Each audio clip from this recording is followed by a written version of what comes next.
This is Audible.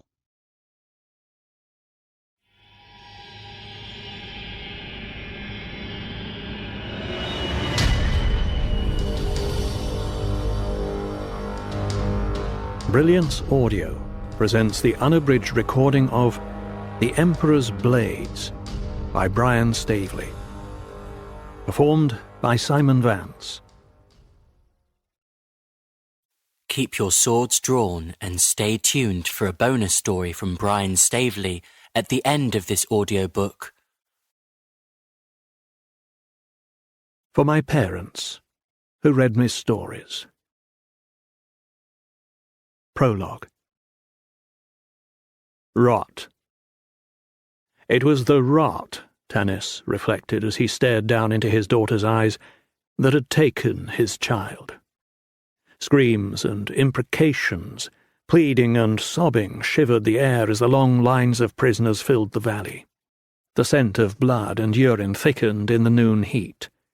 Tanis ignored it all, focusing instead on the face of this daughter of his who knelt, clutching at his knees. Faith was a woman grown now, 30 years and a month. At a casual glance, she might have passed as healthy.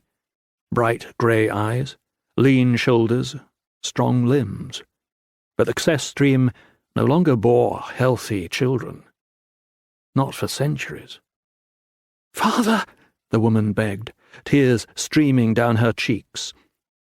Those tears, too. A symptom of the rot. There were other words for it, of course. The children, in their ignorance or innocence, called the affliction age. But in this, as in so much else, they erred. Age was not decrepitude. Tanis himself was old, hundreds of years old, and yet his sinews remained strong, his mind nimble. If needed, he could run all day, all night, and the better part of the next day. Most of the success stream were older still, thousands upon thousands of years, and yet they continued to walk the earth. Those who had not fallen in the long wars with the Nevarim. No. Time passed, stars swung through their silent arcs, seasons gave way one to the next, and yet none of these, in and of itself, brought harm. It was not age, but rot that gnawed at the children, consuming their bowels and brains, sapping strength, eroding what meagre intelligence they once possessed. Rot, and then death. "Father!" Faith pleaded, unable to proceed past that single word. "Daughter," Tanis replied. "You don't—" she gasped, glancing over her shoulder toward the ditch, toward where the Doransay went about their work, steel flashing in the sunlight. "You can't!" Tanis cocked his head to the side. He had tried to understand this daughter of his, tried to understand all the children. Though he was no healer, as a soldier he had learned long ago to tend shattered bones and ruptured skin, to treat the festering flesh that came from a soiled wound or the racking coughs of men too long in the field. And yet this, he could no more comprehend the nature of this decay than he could cure it. "It has you, daughter. The rot has you." He reached down and ran a finger along the creases in Faith's forehead, sketched the delicate tracery of lines beside her eyes, lifted a slender filament of silver hair from the brown locks. Just a few decades of sun and wind had already begun to roughen her smooth olive skin. He had wondered, when she first burst from between her mother's thighs, strong-lunged and screaming, if, perhaps, she might grow up unscathed. The question had intrigued him, and now it was answered. "It touches you gently," he pointed out, "but its grip will grow stronger." "And so you have to do this?" she exploded, jerking her head desperately toward the freshly turned earthen ditch. "This is what it comes to?" Tanis shook his head. "It was not my decision. The council voted." "Why? Why do you hate us?" "Hate?" he replied. "That is your word, child, not ours. It's not just a word. It describes a feeling, a real thing, a truth about the world. Tanis nodded. He had heard such arguments before. Hate, courage, fear. Those who thought the rot an affliction merely of the flesh understood nothing. It corroded the mind as well, rusting the very foundations of thought and reason. "I grew from your seed," Faith continued, as though that followed logically from what came before. "You fed me when I was small." "That is the way of many creatures. Wolves, eagles, horses. When they are young, dependent, all must rely on their progenitors." "Wolves, eagles, and horses protect their children," she protested, weeping openly now, clawing at the backs of his legs. "I've seen it. They guard and tend, feed and nurture. They raise their young." She reached a trembling, imploring hand toward her father's face. "Why will you not raise us?" "Wolves," Tanis replied, brushing away his daughter's hand, "raise their young to be wolves. Eagles, eagles. You," he continued, frowning once more, "we have raised you, but you are broken, polluted, compromised. You can see it for yourself," he said, gesturing to the hunched, defeated forms that stood waiting at the rim of the pit. Hundreds of them, just waiting. "Even without this, you would die on your own, and soon." "But we're people. We are your children." Tanis shook his head wearily. It was no good reasoning with one whose reason had decayed. "You can never be what we are," he said quietly, drawing his knife. At the sight of the blade, Faith made a strangled sound deep in her throat and flinched away. Tanis wondered if she would try to run. A few did. They never made it far. This daughter of his, however, did not run. Instead, she balled her hands into white, trembling fists and then, with an obvious effort of will, straightened from her knees. Standing, she was able to look him directly in the eye, and though tears plastered her hair to her cheeks, she no longer wept. For once, however briefly, the disfiguring terror had left her. She looked almost whole, hale. "And you cannot love us for what we are?" she asked, words slow, steady for the first time. "Even polluted, even broken, even rotten, you cannot love us?" "Love," Tanis repeated, tasting the strange syllable, revolving it on his tongue, as he drove the knife in and up, past the muscle, past the ribs, into her galloping heart. "Like hate. It is your word, daughter, not ours." 1. The sun hung just over the peaks, a silent, furious ember drenching the granite cliffs in a bloody red when Caden found the shattered carcass of the goat. He'd been dogging the creature over the tortuous mountain trails for hours, scanning for track where the ground was soft enough, making guesses when he came to bare rock, doubling back when he guessed wrong. It was slow work and tedious, the kind of task the older monks delighted in assigning to their pupils. As the sun sank and the eastern sky purpled to a vicious bruise, he started to wonder if he would be spending the night in the high peaks with only his rough-spun robe for comfort. Spring had arrived weeks earlier, according to the Anurian calendar, but the monks didn't pay any heed to the calendar, and neither did the weather, which remained hard and grudging. Scraps of dirty snow lingered in the long shadows, cold seeped from the stones, and the needles of the few gnarled junipers were still more grey than green. "Come on, you old bastard," he muttered, checking another track. "You don't want to sleep out here any more than I do." The mountains comprised a maze of cuts and canyons, washed-out gullies and rubble-strewn ledges. Caden had already crossed 3 streams gorged with snow-melt, frothing at the hard walls that hemmed them in, and his robe was damp with spray. It would freeze when the sun dropped. How the goat had made its way past the rushing water he had no idea. "If you drag me around these peaks much longer," he began. But the words died on his lips as he spotted his quarry at last, 30 paces distant, wedged in a narrow defile, only the hind quarters visible. Although he couldn't get a good look at the thing, it seemed to have trapped itself between a large boulder and the canyon wall, he could tell at once that something was wrong. The creature was still, too still, and there was an unnaturalness to the angle of the haunches, the stiffness in the legs. "Come on, goat," he murmured as he approached, hoping the animal hadn't managed to hurt itself too badly.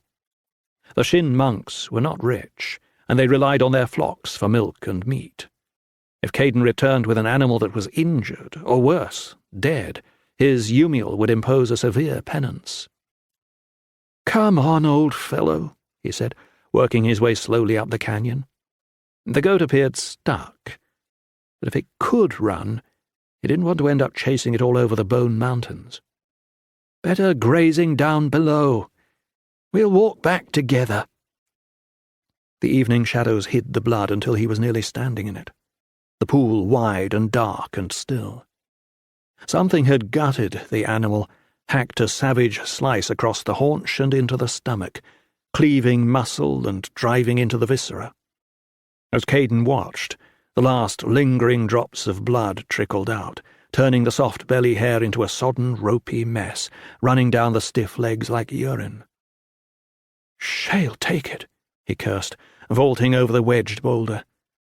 It wasn't so unusual for a crag cat to take a goat, but now he'd have to carry the carcass back to the monastery across his shoulders. "You had to go wandering," he said.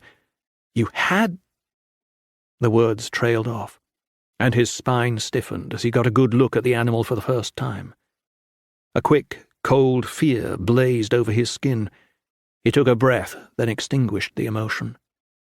Shin training wasn't good for much, but after 8 years, he had managed to tame his feelings.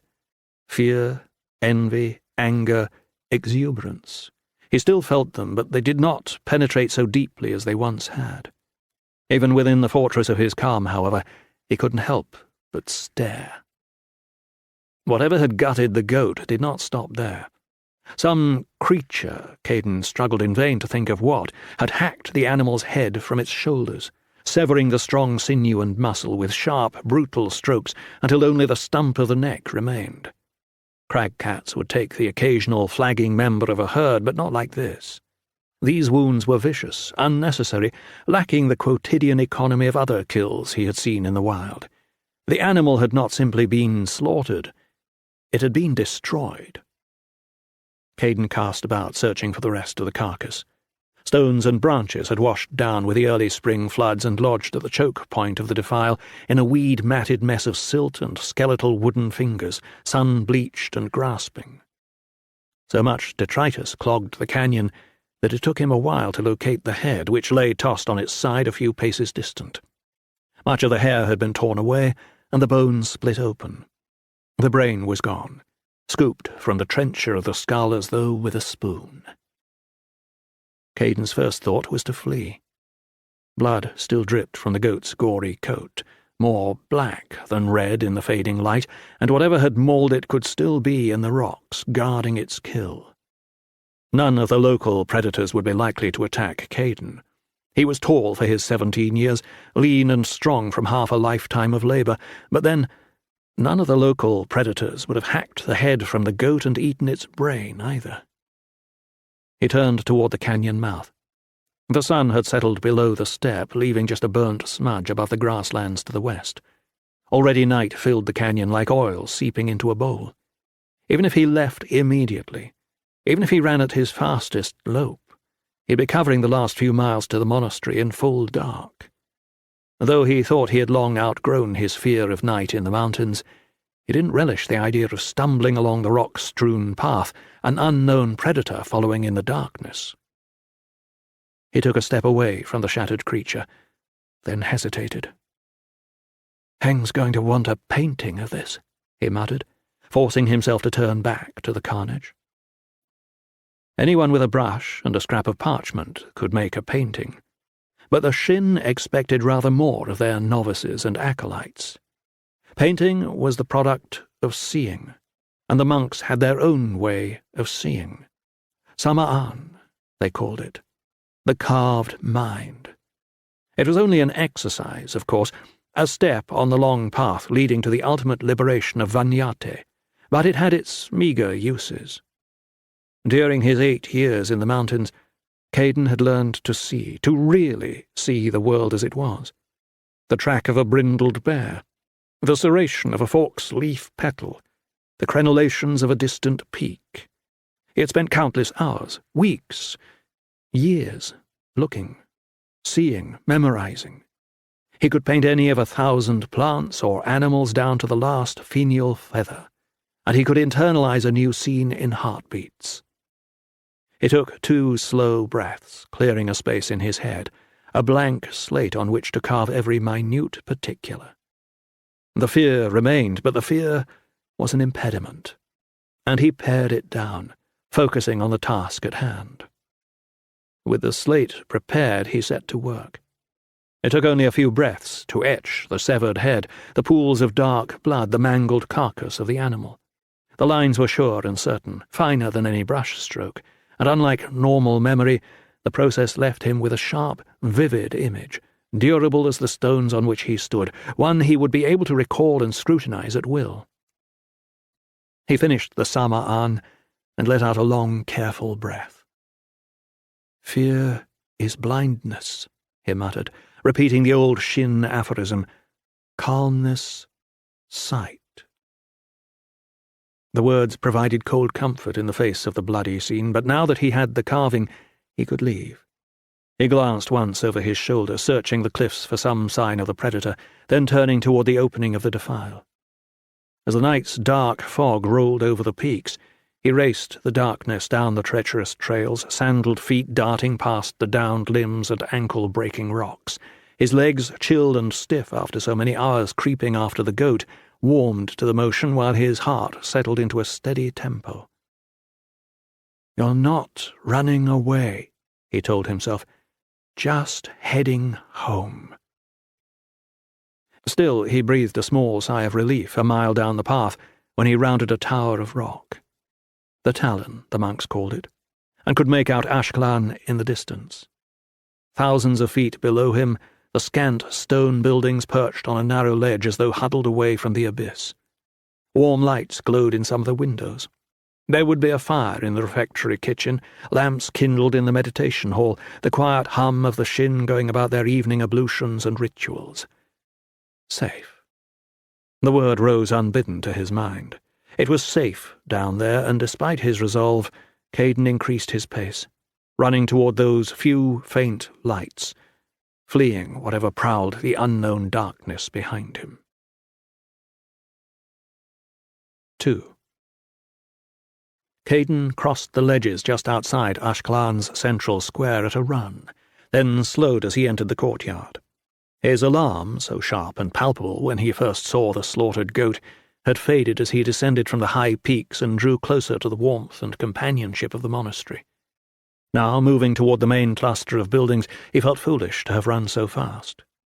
Whatever killed the animal remained a mystery, to be sure, but the mountain trails posed their own dangers, especially to someone foolish enough to run them in the darkness. Caden slowed to a walk, gathering his thoughts. "Bad enough I lost the goat," he thought ruefully. "Heng would whip me bloody if I managed to break my own leg in the process." The gravel of the monastery paths crunched beneath his feet, the only sound, save for the keening of the wind as it gusted and fell, skirling through the gnarled branches and between the cold stones. The monks were all inside already, hunched over their bowls or seated cross-legged in the meditation hall, fasting, pursuing emptiness. When he reached the refectory, a long, low stone building, weathered by storm and rain until it looked almost part of the mountain itself, Caden paused to scoop a handful of water from the wooden barrel outside the door. As the draught washed down his throat, he took a moment to steady his breathing and slow his heart. It wouldn't do to approach his Yumiel in a state of mental disarray. Above all else, the Shin valued stillness. clarity. Caden had been whipped by his masters for rushing, for shouting, for acting in haste or moving without consideration. Besides, he was home now. Whatever killed the goat wasn't likely to come prowling among the stern buildings. Up close, Ashkelon didn't look like much, especially at night. 3 long stone halls with wooden roofs, the dormitory, refectory, and meditation hall forming 3 sides to a rough square, their pale granite walls washed as though with milk in the moonlight.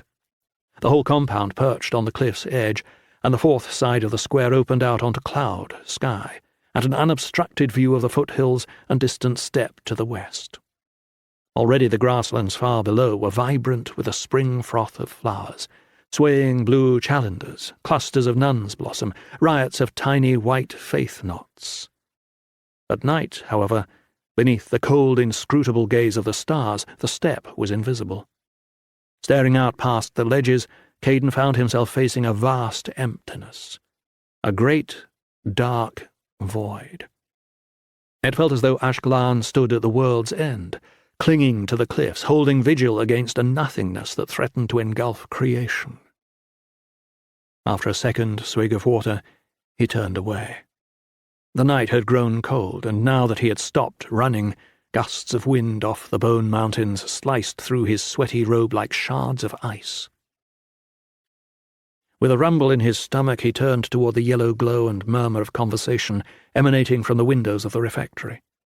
At this hour, just after sunset, but before night prayer, most of the monks would be taking a modest evening meal of salted mutton, turnips, and hard, dark bread. Heng, Caden's Umiel, would be inside with the rest, and with any luck Caden could report what he had seen, dash off a quick painting to show the scene, and sit down to a warm meal of his own. Shin fare was far more meagre than the delicacies he remembered from his early years in the Dawn Palace, before his father sent him away. But the monks had a saying, "Hunger is flavour." They were great ones for sayings, the Shin, passing them down from one generation to the next as though trying to make up for the order's lack of liturgy and formal ritual.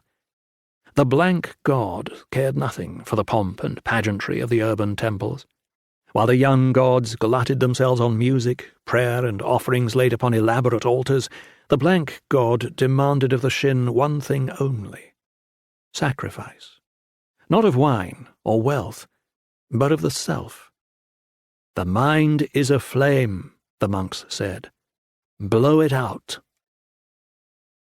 After 8 years, Caden still wasn't sure what that meant, and with his stomach rumbling impatiently, he couldn't be bothered to contemplate it. He pushed open the heavy refectory door, letting the gentle hum of conversation wash over him. Monks were scattered around the hall, some at rough tables, their heads bent over their bowls, others standing in front of a fire that crackled in the hearth at the far end of the room. Several sat playing stones, their eyes blank as they studied the lines of resistance and attack unfolding across the board. The men were as varied as the lands from which they had come, tall, pale, blocky Edishmen from the far north, where the sea spent half the year as ice, wiry Hanans, hands and forearms inked with the patterns of the jungle tribes just north of the waist. Even a few Manjari, green-eyed, their brown skin a shade darker than Caden's own. Despite their disparate appearances, however, the monks shared something. A hardness, a stillness born of a life lived in the hard, still mountains, far from the comforts of the world where they had been raised.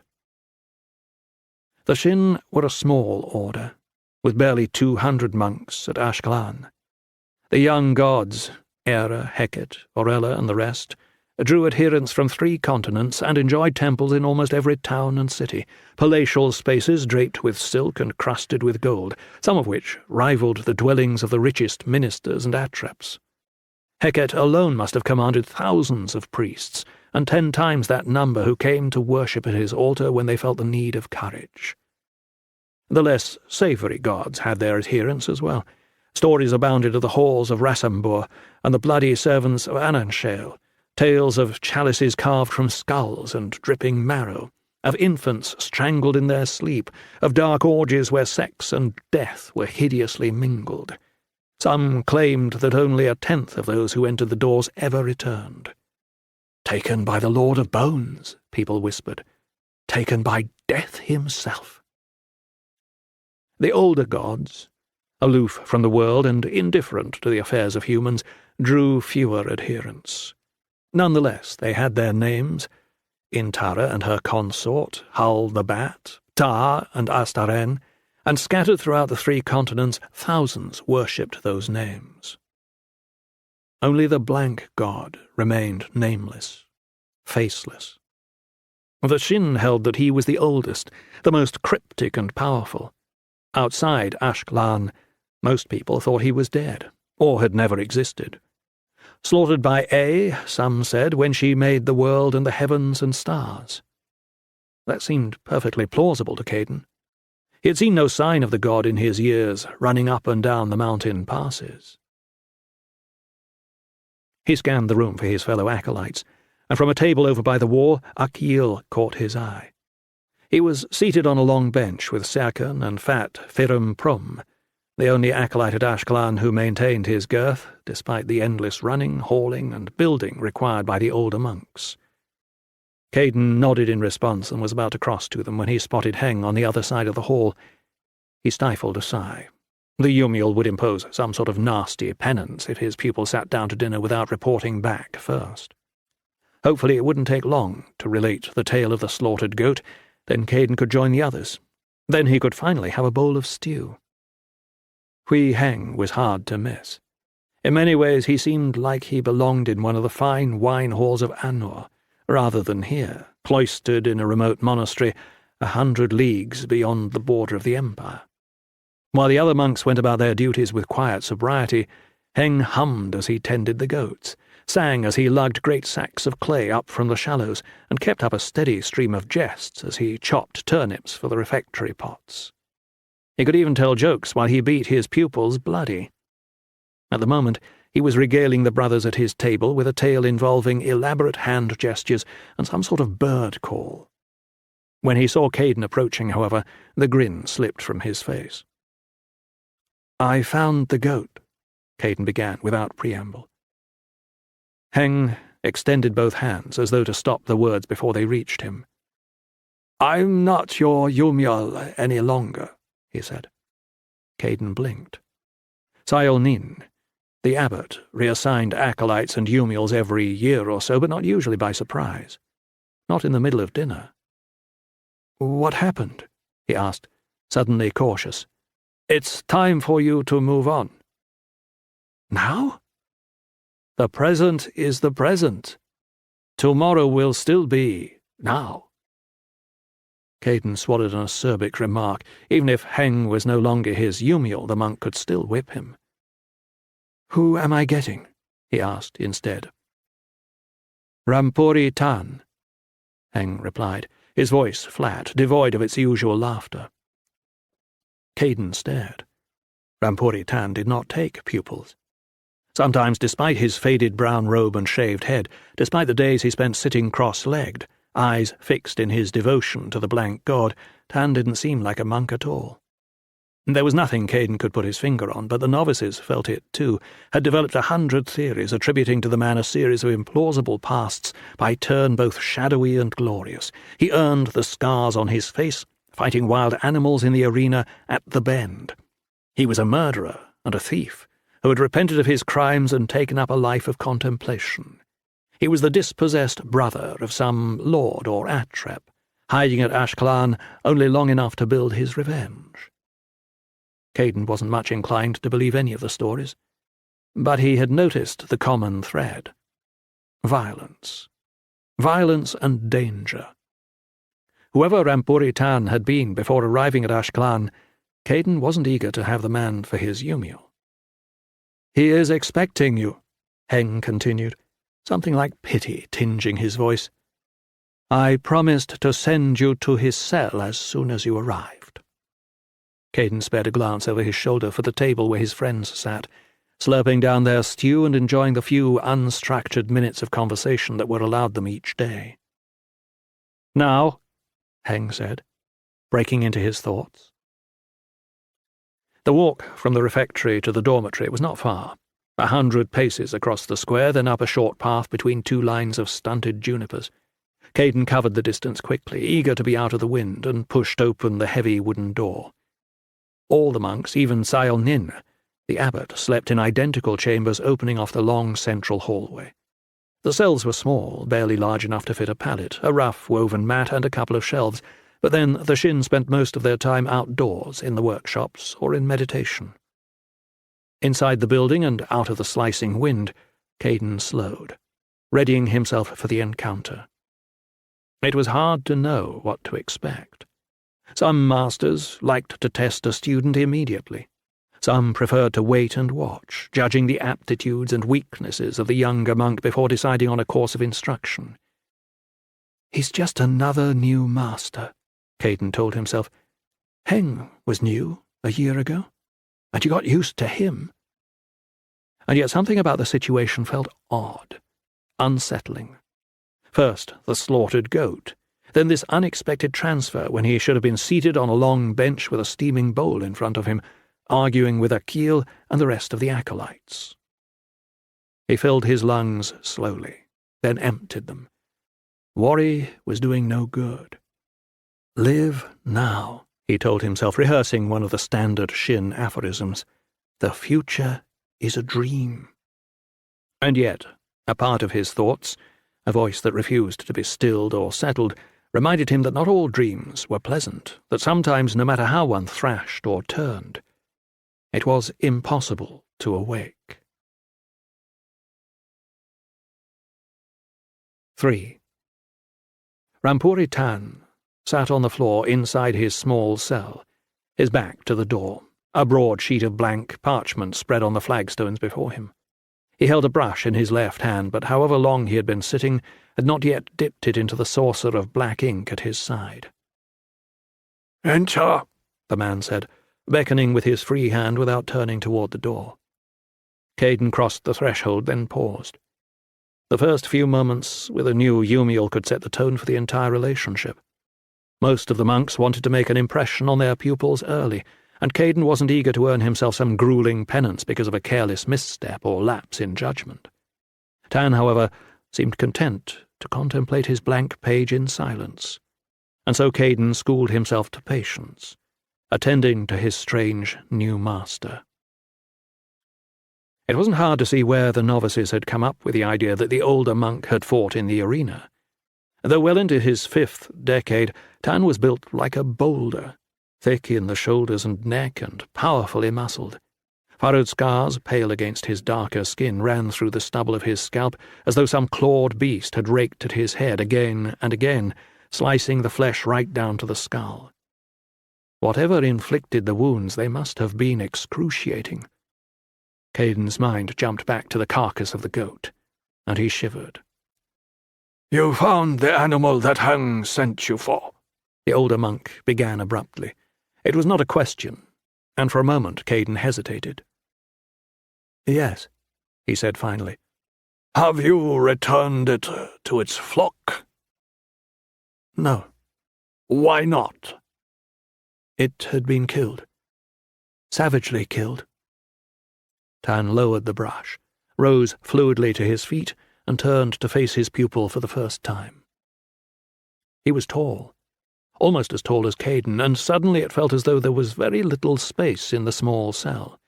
His eyes, dark and hard as filed nails, fixed Caden to the spot.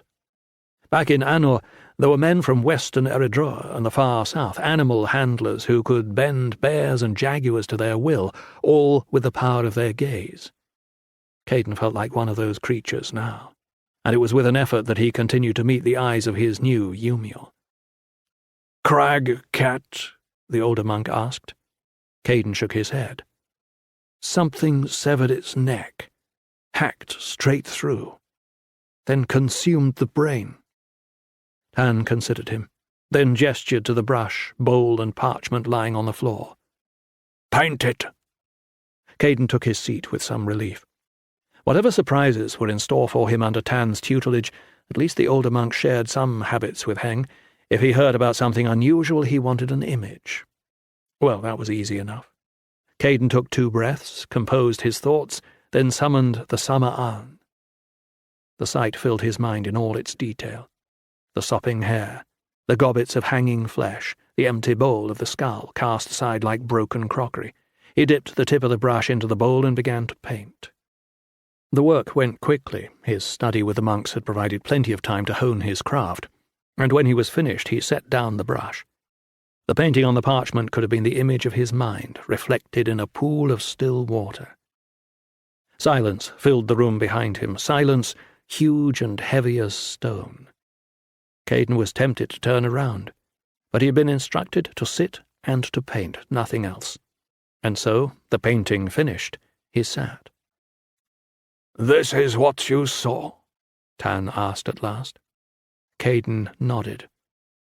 "And you had the presence of mind to remain for the Sama'an?" Satisfaction swelled in Caden. Maybe training under Tan wouldn't be so bad after all. "Anything else?" the monk asked. Nothing else. The lash came down so hard and unexpectedly, Caden bit into his tongue. Pain screamed across his back in a bright, bold line as his mouth filled with the coppery taste of blood. He started to reach back to block the next blow, then forced the instinct down. Tan was his Yumiel now, and it was the man's prerogative to dole out penance and punishment as he saw fit. The reason for the sudden assault remained a mystery, but Caden knew how to deal with a whipping. 8 years among the Shin had taught him that pain was far too general a term for the multitude of sensations it purported to describe. He had learned the brutal ache of feet submerged too long in icy water, and the furious stinging and itching of those same feet as they warmed. He had studied the deep, reluctant soreness of muscles worked past exhaustion, and the blossoms of agony that bloomed the next day as he kneaded the tender flesh under his thumbs. There was the quick, bright pain of a clean wound after the knife slipped, and the low, drumming throb of the headache after fasting for a week. The Shin were great believers in pain. It was a reminder, they said, of how tightly we are bound to our own flesh. A reminder of failure. "Finish the painting," Tan said. Caden called the Sama'an back to mind, then compared it with the parchment before him. He had transferred the details faithfully. "It is finished," he replied reluctantly. The lash came down again, although this time he was prepared. His mind absorbed the shock as his body swayed slightly with the blow. "Finish the painting," Tan said again. Caden hesitated. Asking questions of one's Yumiel was usually a fast route to penance, but since he was being beaten already, a little more clarity couldn't hurt. "Is this a test?" he asked tentatively. The monks created all sorts of tests for their pupils, trials in which the novices and acolytes attempted to prove their understanding and competence. The lash took him across the shoulders again. The first 2 blows had split open the robe, and Caden could feel the switch tearing into his bare skin. "This is what it is," Tan replied. "Call it a test if you like, but the name is not the thing." Caden suppressed a groan. Whatever eccentricities Tan might possess, he spoke in the same infuriating gnomic pronouncements as the rest of the Shin. "I don't remember anything else," Caden said. "That's the entire Sama'an." "It's not enough," Tan said. But this time he withheld the lash. "It's the entire thing," Caden protested. "The goat, the head, the pools of blood, even a few stray hairs that were stuck on a rock. I copied everything there." Tan did hit him for that. Twice. "Any fool can see what's there," the monk responded dryly. "A child looking at the world can tell you what is in front of him. You need to see what is not there. You need to look at what is not in front of you." Caden struggled to make some kind of sense out of this. "Whatever killed the goat isn't there," he began slowly. Another lash. "Of course not. You scared it away, or it left on its own. Either way, You wouldn't expect to find a wild animal hunkered over its prey if it heard or scented a man approaching. So I'm looking for something that should be there, but isn't. Think in your mind. Use your tongue when you have something to say. Tan followed the words with 3 more sharp blows. The gashes wept blood. Caden could feel it running down his back, hot and wet and sticky. He had had worse beatings before, but always for a major mistake, a serious penance, never in the course of a simple dialogue. It was becoming more difficult to ignore the lacerating pain, and he struggled to keep his mind on the subject at hand. Tan wasn't going to stop whipping him out of mercy. That much was clear.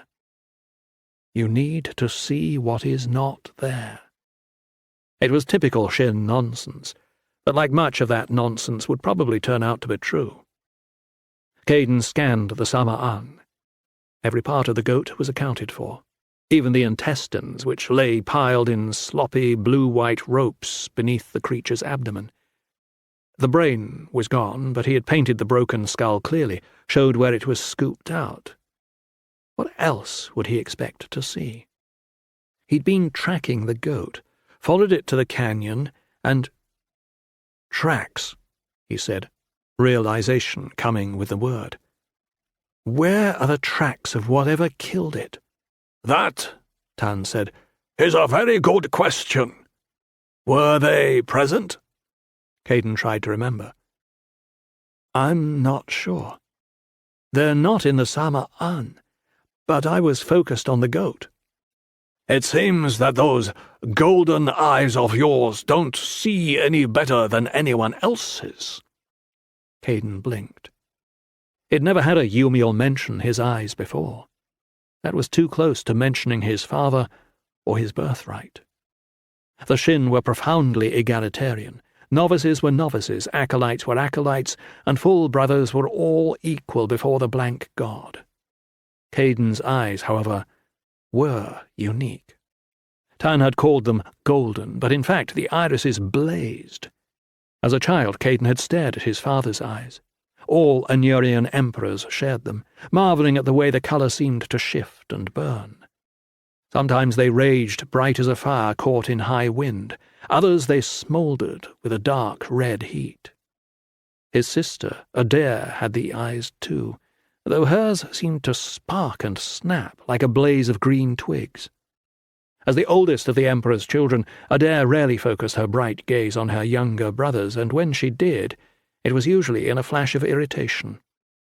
According to the family, the burning eyes came from Intara herself, the Lady of Light, who had taken human form centuries or millennia earlier, no one seemed quite sure, to seduce one of Caden's forebears. Those eyes marked him as the true heir to the unhewn throne, to Anur itself, an empire that sprawled across 2 continents. The Shin, of course, had no more interest in empires than they did in Intara. The Lady of Light was one of the old gods, older than Meshkent and Mart, older even than Ananshale, Lord of Bones. Upon her depended the arc of the sun in the sky, the heat of the day, the numinous glow of the moon, and yet, according to the monks, she was a child, an infant playing with fire in the vast mansion of emptiness, the unending and eternal void that was home to the blank god. One day Caden would return to Anur to claim his place on the unhewn throne, but while he lived at Ashkelon, he was just another monk, expected to work hard and obey. The eyes certainly weren't saving him from Tan's brutal interrogation. "Maybe the tracks were there," Caden concluded weakly. "I can't be sure." For a while Tan said nothing, and Caden wondered if the beating was about to resume. "The monks have been too easy on you," Tan concluded finally, voice level but hard. "I will not make that mistake." Only later, as Caden lay awake in his bunk, breathing shallowly to try to ease the pain of his inflamed back, did he realize what his new Yumiel had said. The monks. As though Rampuri Tan were not one of them. 4. Even with a salt-sharp breeze gusting in off the sea, the bodies stank. Adam Fane's wing had found the ship on a routine patrol 2 days earlier, sails rent and luffing, dried blood on the rails, the crew cut to pieces and left to rot on the decks. By the time the cadets arrived, the searing springtime sun had started its work, bloating bellies and pulling skin tight over knuckles and skulls. Flies crawled in and out of dead sailors' ears, foraged between slack lips, and paused to rub their mandibles over desiccated eyeballs. "Any theories?" Harlin asked, nudging the nearest body with her toe. Valen shrugged. "I think we can rule out a cavalry charge." "Very helpful," she shot back, lips pursed, almond eyes skeptically narrowed. "Whoever did this, they were good. Take a look here." He squatted to peel back the crusted cloth from a nasty stab puncture just below the 4th rib. Lynn knelt beside him, licked her little finger, and then slid it into the wound up to the 2nd knuckle. A stranger meeting Harlin on the street might mistake her for a carefree merchant's daughter on the cusp of womanhood, buoyant and blithe, brown skin tanned from long hours in the sun, glossy black hair pulled back from her forehead and gathered in a leather thong. She had a soldier's eyes, though. For the past 8 years she'd been through the same training as Valen, the same training as all the cadets on the deck of the doomed vessel, and the Ketral had long ago hardened her to the sight of death. Still, Valen couldn't help but see her for the attractive young woman she was. As a rule, the soldiers avoided romantic entanglements on the islands. Whores of both sexes were cheap over on Hook, and no one wanted a lover's quarrel between men and women trained to kill in dozens of ways. Nonetheless, Valen sometimes found his eyes straying from the exercise at hand to Harlin, to the quirk of her lip, the shape of her figure beneath her combat blacks. He tried to hide his glances.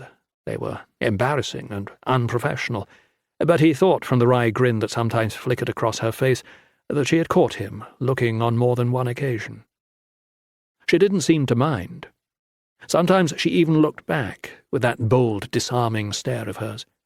It was easy to wonder what might have evolved between them if they'd grown up somewhere different, somewhere that training didn't subsume an entire life.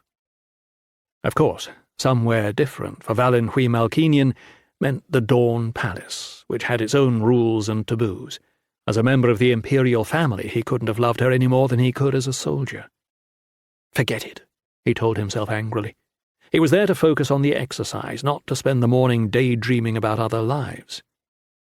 "Professional," Lynn said appreciatively, evidently unaware that his mind had drifted. She pulled her finger out and wiped the crusted gore on her blacks. "Deep enough to burst the kidney, but not so deep as to get the blade stuck." Valen nodded. "There are plenty more like that, more than you'd expect from amateurs." He considered the purpling contusion a moment longer, then straightened up and stared out over the slapping chop of the Iron Sea. After all the blood, it felt good to look at the unblemished blue for a minute, the wide expanse of the meridian sky. "Enough lounging!" Adam Fane bellowed, cuffing Valen across the back of the head as he strode the length of the deck, stepping over the sprawled bodies as though they were downed spars or coils of rope. "Get your asses aft!"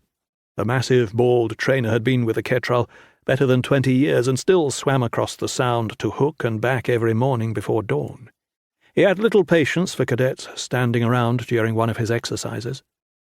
Valen joined the rest. He knew them all, of course.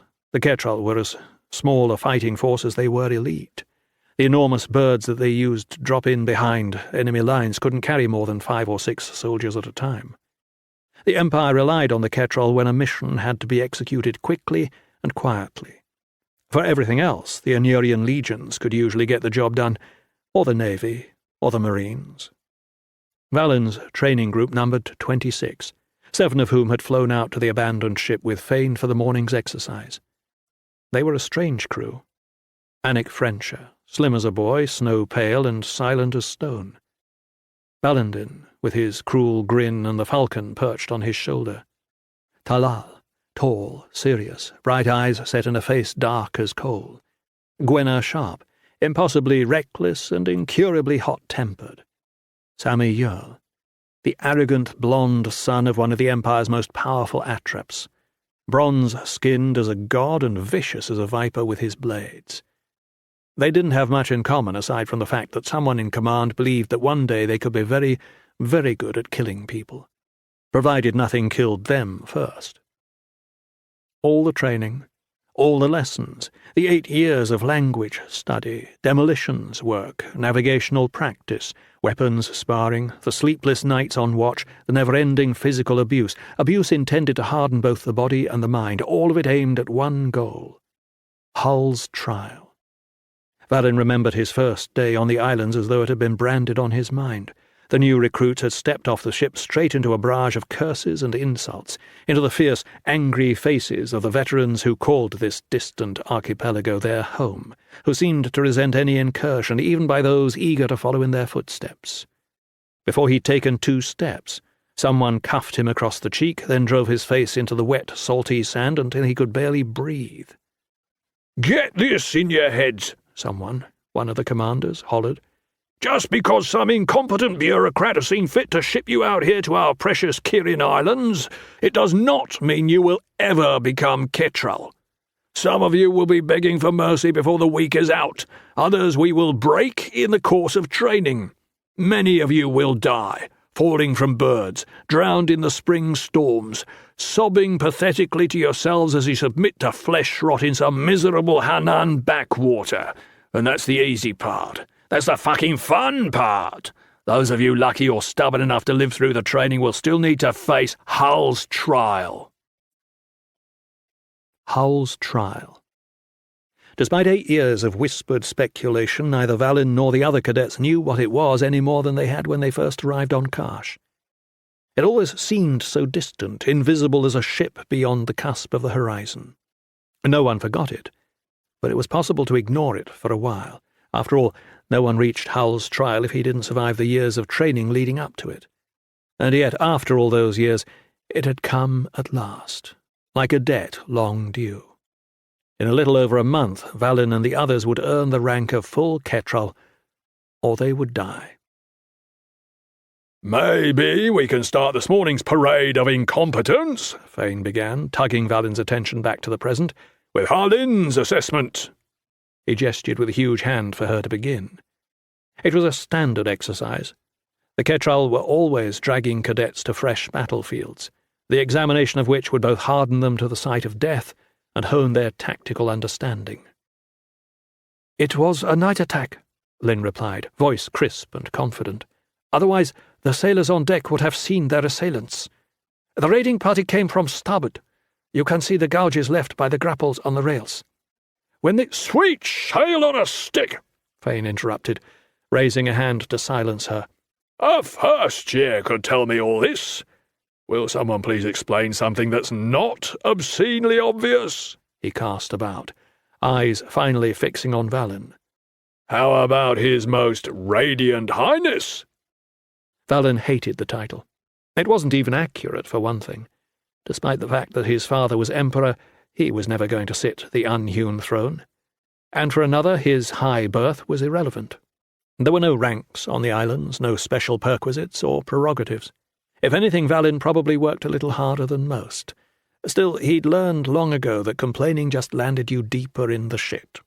And he did not, at the moment, need to spend more time in the shit. So he took a deep breath and began. The crew barely even knew they were in trouble. Before he could finish the sentence, Fane cut him off with a snort and a curt chop of his hand. "I give you 10 minutes to look over this Kent-kissing goat-fuck, and your only conclusion is that it was a surprise attack? What have you been doing? Pilfering rings and going through pockets?"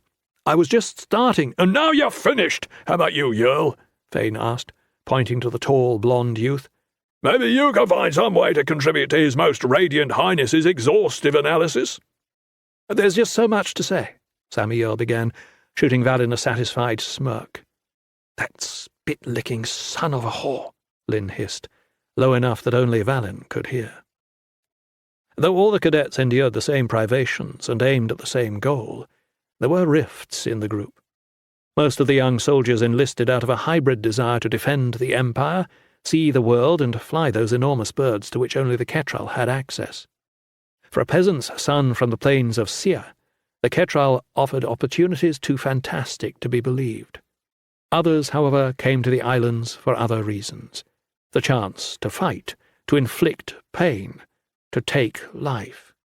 These drew some as rotting flesh drew vultures. Despite Sammy Earl's smooth good looks, he was a brutal and nasty fighter. Unlike most of the other cadets, he seemed never to have put his past behind him, striding around the islands as though expecting everyone to bow and scrape. It was tempting to dismiss him as the pampered, puffed-up son of a lord, an aristocratic fool who had lucked into the cadets through coin or family connections. The truth was more galling. Earl was an effective, dangerous fighter, better with his blades than some full-rank Ketral. He'd beaten Valin bloody dozens of times over the years, and if there was one thing he enjoyed more than winning, it was humiliating those he had defeated. "The attack," Earl continued, "happened 3 days ago, judging by the air temperature, the number of flies, and the rot on the bodies. As Lynn said," he shot her a sly glance, "it was a night assault, otherwise more of the crew would have been armed. When the pirates hit—" "Pirates?" the trainer asked sharply. The Earl shrugged and turned to the nearest corpse, casually kicking the head aside to reveal a gash running from clavicle to chest. "Wounds are consistent with the weaponry that kind of trash tends to favour. The hold is ransacked. They hit the boat and took the goods, bang the whore and get out the door. Pretty standard." Valentine chuckled at the crack. Lynn bristled, and Valin put a calming hand on her arm. "Lucky for them," the Earl added, "there weren't any professionals on board." His tone suggested that if he had been manning the deck, the attackers would have encountered a very different reception. Valin wasn't so sure. "Pirates didn't do this?" Fane cocked a bushy eyebrow. "The light of the Empire speaks again. You wouldn't want to rest on your laurels after so astutely identifying the surprise attack. Please, enlighten us." Valin ignored the goading. Ketral trainers could crawl under one's skin quicker than a sandfly. It was one of the reasons they made good trainers. A cadet who couldn't keep his cool wasn't likely to make much of a soldier when the arrows started flying, and Fane was nothing if not adept at making people lose their cool. "This crew wasn't the usual mix of sailors with a few mercenary marines to guard the cargo," Valin began. "These men were professionals." The Earl smirked. "Professionals, right. Which explains why they're scattered around the deck like chum." "You've had a chance to run your mouth, Earl," Fane said. "Now shut it, and see if the golden boy over here can manage to do something other than embarrass himself." Valin suppressed a smile and nodded to the trainer before continuing. "The crew looks pretty standard. A dozen men, the kind you'd find running a sloop like this anywhere from Anthera to the Waste, but only 2 of the bunks have been used. That means 10 men on the deck at all times. They were ready for an attack." He waited for that to sink in. "And their weapons? They don't look like much." He lifted a standard deck blade from the hand of the nearest corpse and held it up to the light. "But this is Lyran steel. What kind of merchant rig runs 10 on the deck? Every man carrying Lyran steel." "I'm sure," Fane drawled, "that you're planning to make a point sometime before the sun sets." The man sounded bored, but Valin could see the glint in his eye. He was onto something. "All I'm saying is that if this lot were professionals, then the ones who boarded the ship and cut them down weren't your garden-variety pirates." "Well, well," the trainer replied, looking around the cluster of cadets to see that everyone had followed the argument. "Even a blind horse finds the paddock once in a while." By airy standards, the backhand remark counted as high praise. Valin nodded, hiding his satisfaction. Sammy Earl's lips tightened into a scowl. 10 minutes on deck," Fane continued, glaring, "and only the Imperial mascot here has been able to tell me a single worthwhile thing about this Kent-kissing wreck.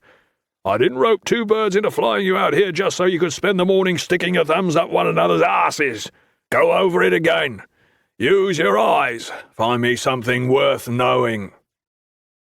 8 years earlier, the admonition would have shamed Valin to his core. Such tongue-lashings, however, were standard fare on the islands. He nodded crisply to Fane, then turned to Lynn.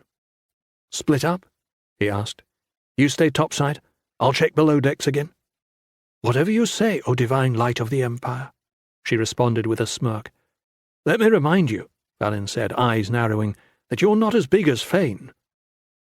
She put a cupped hand to her ear. "What was that? It sounded like... Was it a threat? And you're just a girl." It was a meaningless crack on the Kyrians, where more than a third of the soldiers were women. Other Imperial forces would have scoffed at the idea of a mixed-gender fighting unit, but the Ketral handled unusual situations in which stealth, impersonation, deception and surprise were as important as brute strength and speed. Still, if Lynn was going to needle him about his parentage, Valin intended to give as good as he got. "I wouldn't want to have to turn you over my knee and paddle you," he added, wagging a finger at her. "You know that Shalil taught us how to crush testicles, right?" Lynn replied. "It's pretty easy, actually. Sort of like cracking a walnut." She demonstrated with one hand, a quick, twisting gesture that made Valin wince.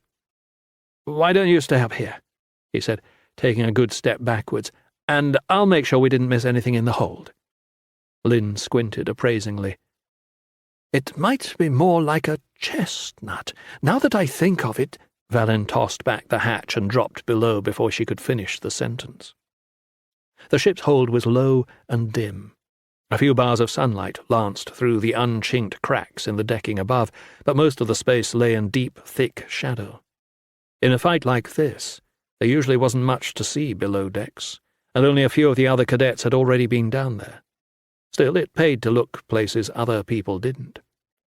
Valin waited for his eyes to adjust, then moved ahead, picking his way cautiously around stray barrels and bales as the vessel rocked gently beneath him, waves lapping at the hull. Whoever hit the ship had made off with most of the cargo, if there had been any cargo to begin with. According to the ink seals, the barrels that remained carried wine from Sia, although most of that trade tended to follow the shorter overland route to the capital. A few crates were still lashed against the bulkhead, and Valin pried one open with his belt knife. Bales of cotton, also from Sia. It was good cargo, but not something professionals would usually go after. He was just starting to crack open the next crate when what sounded like a quiet moan caught his ear. Without thinking, he drew one of the two standard short blades strapped across his back. The sound was coming from the bow of the ship, all the way up by the foremost scuppers. Fane's wing should have checked the vessel over already, should have made sure that everyone was either dead or tied up before Valin and the rest of the cadets came anywhere close. Fane, however, was one of the area's more impulsive trainers, more interested in swinging a blade than skulking around below decks, checking pulses. He would have given the hold a glance, to be sure, but at a glance a gravely wounded man could easily pass for dead. Briefly, Valin considered calling someone else. If there were a sailor still alive, Fane would want to know immediately. On the other hand, he wasn't certain just what he'd heard, and he didn't relish the idea of hollering for the whole group, only to find some untended livestock milling around in the bow. After a quick glance over his shoulder, Valin glided silently ahead, belt knife held down by his waist, short blade in a tight guard before him, standard position for close quarters fighting. The man was tucked all the way forward against the curve of the keel itself, slumped in a puddle of his own blood. For a moment Valin thought he was dead, that the sound had been the groaning of hawser against capstan, or the protestation of wood warping beneath the sun. Then the sailor opened his eyes. They shone in the meagre light, baffled and tormented by pain. Valin took half a step forward, then stopped. Assume nothing. That was the entire first chapter of Hendron's Tactics, a tome that virtually every Ketral had committed to memory. The man looked near death, but Valin held back. "Can you hear me?" he asked quietly. "How badly are you wounded?" The sailor's eyes rolled in his head as though searching for the source of the sound before coming to rest, finally, on Valin. "You," he groaned, the word gravelly and weak. Valin stared. He had never seen the man before, certainly not in his years on the islands, but recognition filled that feverish gaze and pinned him to the spot. "You're delirious," he said carefully, edging closer. Unless the man was a professional masker, he wasn't faking. "Where are you wounded?" "You have the eyes," the sailor responded weakly. Valin froze. Usually when people referred to the eyes, they were talking about his father, Sanlitun, or his brother, Caden, both of whom had been blessed with the famous burning gaze. Flaming irises that marked them as the heirs to Intara herself, as the rightful emperors of Anor. Even his older sister Adair had that gaze, although as a woman she would never sit the unhewn throne. Growing up, Valin had been fiercely jealous of those eyes, had in fact almost blinded himself once with a burning twig while trying to light his own eyes ablaze. The truth was, though, that Valin's stare was no less unsettling. Black pupils set in irises brown as char. Caden's eyes might be fire, Harlin said, but Valin's were the remains after the fire had guttered out. "We came for you," the sailor insisted. Valin felt suddenly dizzy, disoriented, and the ship seemed to roll more treacherously with the swells. "Why?" he asked. "Who is we?" "Idolians," the man managed. "The Emperor sent us." The Idolian Guard. That explained both the professionalism and the Lyran steel. The personal bodyguards of the Emperor were both well-trained and well-supplied. Aside from the Ketral, they were the most fabled troops in the Empire, iron-willed men whose loyalty to the Anurian throne was the stuff of legend. The founder of their order, Jarl Grenna, had decreed that they take no wives, father no children, and own no property, all to ensure their unstinting allegiance to the Emperor and to the Guard. None of which explained their presence here, on a clipper 3 full weeks' sail from the capital, all of them dying or already dead. Or who could board such a ship and kill these men, some of the finest troops in the world? Valin glanced back over his shoulder into the murky gloom of the hold, but whoever had wreaked the havoc appeared to be long gone. The soldier was panting at the effort and the pain of speech, but he clenched his jaw and continued. "A plot. There is a plot. We were to take you away. Protect you." Valin tried to make sense of the claim. There were plenty of nefarious political currents in Anor, but the Ketral had chosen the Kirin Islands as their training ground and home because they were hundreds of leagues from anywhere. Besides, the Kirins were populated by the Ketral. The Idolian Guard was storied, but the Ketral were legend. Anyone who planned to attack the islands would have to be mad.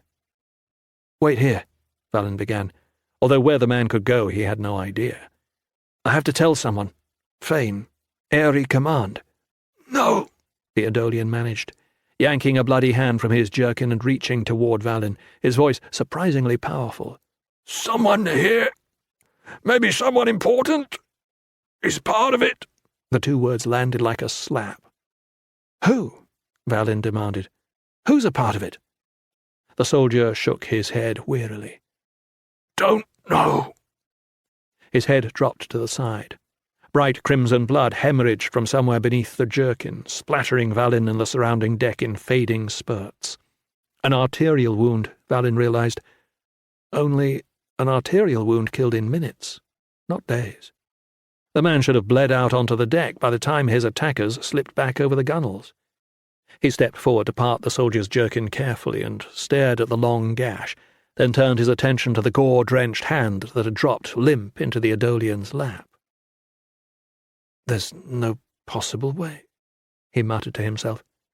And yet the evidence was clear.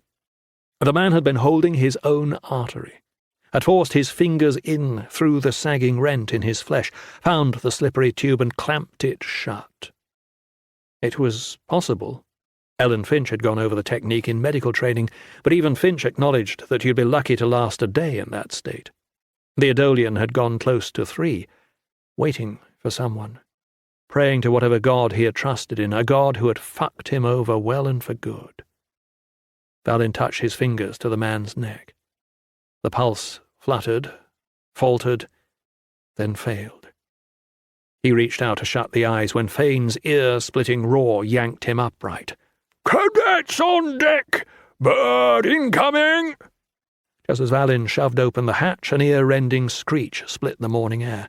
He burned to tell someone what he'd just heard, but the soldier's warning echoed in his ears. Someone here is part of it. At the moment he wasn't even sure he could have told anyone. All eyes were turned to the sky to see a ketrel soar overhead, dark wings blotting the sun. Even after 8 years on the islands, 8 years learning to fly on, fight from, load up and drop off of the massive birds, Valin still wasn't fully at ease with them. If the annals were correct, the species was older than man, older even than the Xestrim and the Nevarim, a throwback to the days when gods and monsters strode the earth. Though the Ketral had found them, had ostensibly tamed them, nothing in the dark, liquid eyes of the birds had ever looked tame to Valin. And now, standing on the open deck as the great creature winged overhead, he thought he understood the terror of a mouse caught in the middle of a freshly mown field as the falcon takes to the air. "Looks like fleas, bird," Fane said, shading his eyes with a hand. "Although what he's doing all the way out here, I've got no Kent-kissing idea." Normally Valin would have been intrigued. Although the flea took his turn training cadets, he was one of the most deadly soldiers in the Heirs' very deadly collection, and spent most of his time flying missions in the northeast, into the savage blood cities, or against the Urgel, or to the south, where the jungle tribes constantly pressed up through the waste. His arrival in the middle of a run-of-the-mill exercise was unusual, if not unprecedented. Such surprises helped to liven up the training, although, after Valin's encounter with the Aedolian, the black bird struck him as an inauspicious portent, and he looked over to take new stock of the cadets on deck. If the man hadn't been lying, dark forces were in play on the islands, and if Valin had learned one thing with the Ketral, it was that surprises were safe only if you were on the delivering end. Without warning, the bird tucked its wings, all 70 feet of them, tight against its body, and, like a spear falling from the heavens, dropped toward the ship. Valin and the rest of the cadets stared. All the Ketral could make flying mounts and dismounts. The creatures weren't much good if you couldn't get on and off them, but this? He'd never seen anyone come in so fast. "There's no way," Lynn breathed beside him, shaking her head in horror. "There's just no—" The bird was upon them in a rush of wind and a maelstrom of kicked-up debris that almost knocked Valin from his feet. Even as he shielded his eyes, he caught a glimpse of the creature's talons reaching for the deck, a figure in Ketral blacks slipping loose from his harnesses, dropping to the boards, rolling smoothly to his feet. Before the wash of wind had subsided, the bird was gone, winging low over the waves to the north. And the flea was there. He didn't look like much of a soldier. Where Adamant Fane was tall and built like a bull, the flea was short and weathered, his tar-dark skin pockmarked from some childhood disease, a fuzz of grey hair hazing his head like smoke. The drop was a reminder, though, of what the man and his wing were capable of. No one else made drops like that. Not the other cadets, not the trainers, not Adamant Fane. And onto a moving ship. If Valin had tried the same entry over water, he would have been lucky to walk away without shattering all his ribs. Over a pitching deck? Forget it. He'd always thought the other Ketral were stretching the truth just a bit when they claimed that the flea had flown more than 1,000 successful missions. But that "That was uncharacteristically flamboyant," Fane said with a raised eyebrow. The flea grimaced. "Sorry, command sent me. And in a Kent-kissing hurry." The smaller man nodded. He glanced over the assembled cadets, seemed to pause on Valin, then took in the rest of the group before returning his attention to Fane. "You and your wing are to be airborne as soon as possible. Yesterday, if you can manage it. You'll follow me north. Sendra's wing's already on the way." "3 wings?" Fane asked, grinning. "Sounds exciting. Where are we headed?" "Anu," the flea responded. He didn't seem to share Fane's enthusiasm. "The Emperor is dead." 5. The Emperor is dead.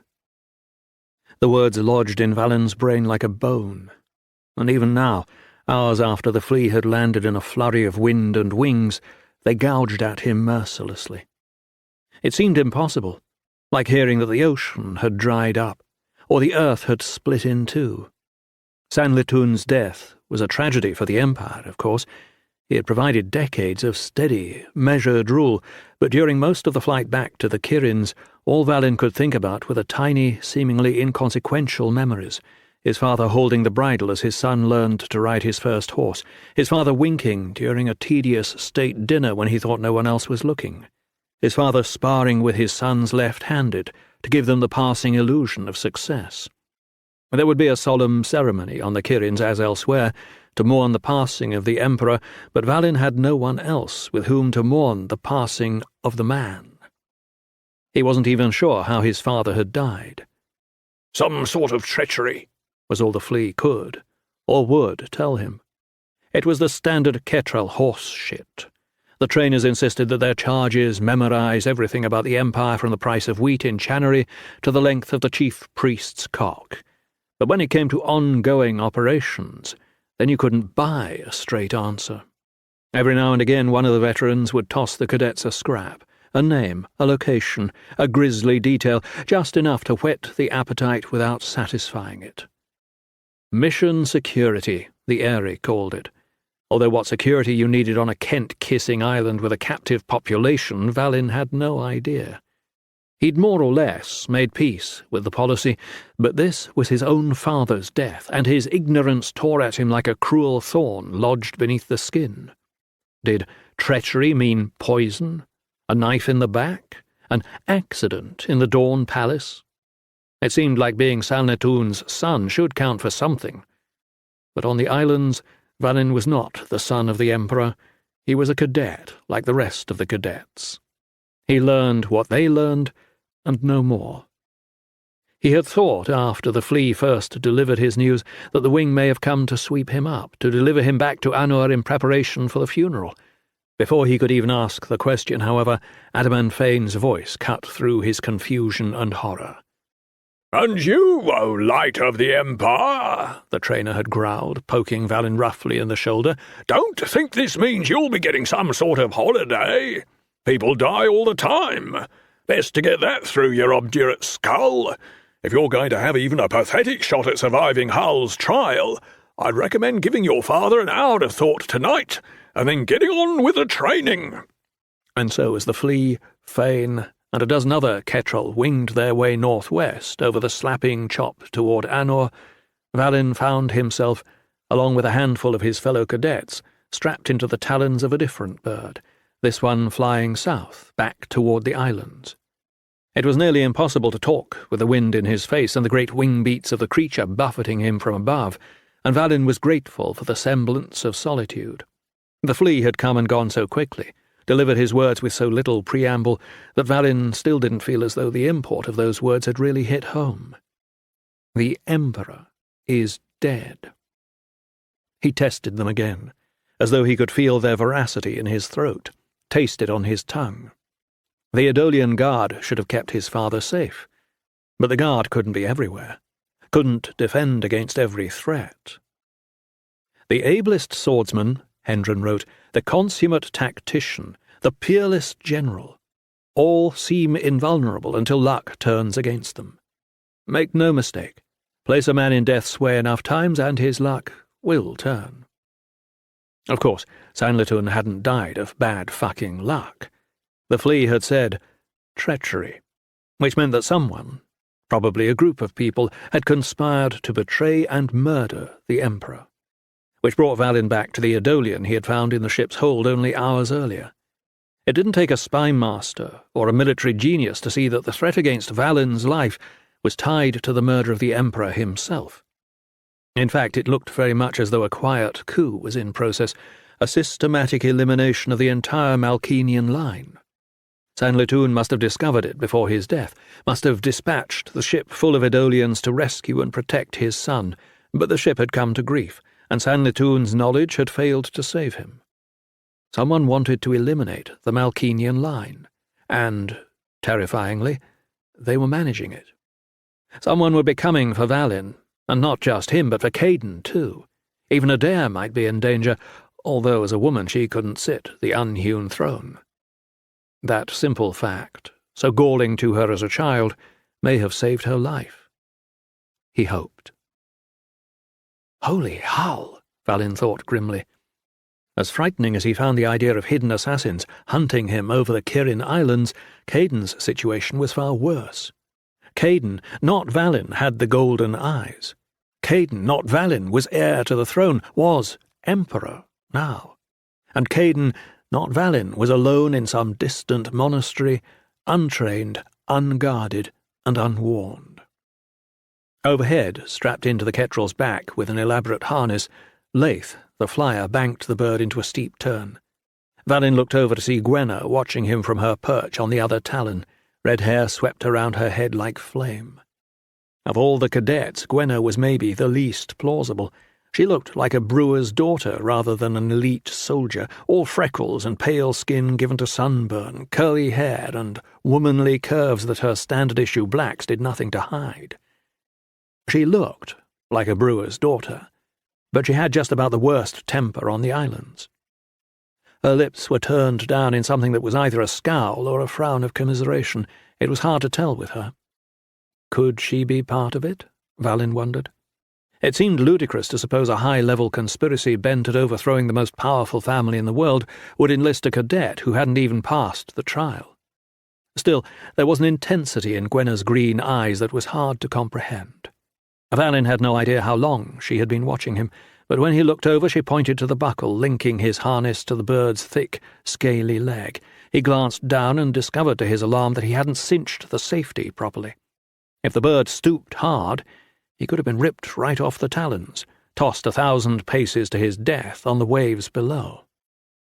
"You Kent-kissing idiot," he muttered to himself, yanking the leather tight, then nodding curtly to Gwenna. "No one's going to need to kill you if you take care of it for them." With an effort he forced his apprehensions down. Whatever plots were afoot, he couldn't foil them while dangling from his harness. There was nothing to do while strapped in to the bird but rest, and he tried to settle back into the rigging, to let his weary muscles slacken for a while, to find some of the calm he usually felt while soaring over the waves. At sea level, it would be hot and humid already, the kind of day that plastered your shirt to your back and slicked your sword grip with sweat. But Leith was holding the bird 1,000 paces up, where the sun warmed without scorching, while the Ketrel's enormous wingspan provided plenty of shade for Valin, Gwenna, and the 2 other cadets strapped in and balancing on the huge talons. He tried closing his eyes, but it was no good. Visions of his father's face filled his mind. Or was it Caden's? All he could see were those golden irises, flaming high, then quenched as blood rose in the sockets. He shook his head to clear away the visions, opened his eyes, then checked over his belt knife, short blades and buckle once more, running through the standard flight list over and over. Gwenna had continued watching him, he realized, and he stilled his hands, redirecting his attention to the land and sea inching by below. He could see most of the Kirins by now, the slender chain stretching across the waves like a necklace of islands. Karsh, the largest of the group, lay just a little to the south, and Valin could see the sandy beaches, dense stands of mangroves, dusty limestone bluffs, and the various buildings of Airy Command, barracks, mess hall, training arenas, storehouses, as clearly as if they were lines inked on a map. A few ships, a merchant ketch, and a couple of sloops, by the look of them, lolled at anchor in the harbour, and almost directly beneath him a sleek-hulled cutter sliced through the surf making for the port. Karsh was his home. Not just the long, low barracks that he'd shared with 25 other cadets for the past 8 years, or the mess hall where he took his meals, exhausted and numb after a long day of training, but the whole island, from the rocky headlands to the winding waterways between the mangroves. It was familiar, even comforting, in a way the Dawn Palace had never been. The islands were his. Until now. After the Aedolian's warning and the death of his father, the small archipelago looked different, somehow. Strange, treacherous, gravid with menace. One of the ships in the harbour might carry the men who had boarded the Aedolian vessel and slaughtered the crew. Someone in the barracks or mess hall, someone he had passed 1,000 times in the training ring or laboured beside in the storeroom, could be plotting to kill him. Those winding, rocky trails offered too much seclusion, too many twists and turns where a man could disappear without anyone the wiser, and Ketrel training afforded 1,000 opportunities for accidents. Botched drops, rigged munitions, sharp bits of steel just about everywhere you looked. In the space of a single morning, his home had become a trap. The bird skimmed above the wide landing field just to the west of the harbour, and Valin leapt from the talons. A small cluster of his peers waited at the edge of the field, some awkwardly fingering their belt knives, some openly studying him as he approached. Word travelled fast among the Ketrel. Gent Heron stepped forward first, shaking his massive head.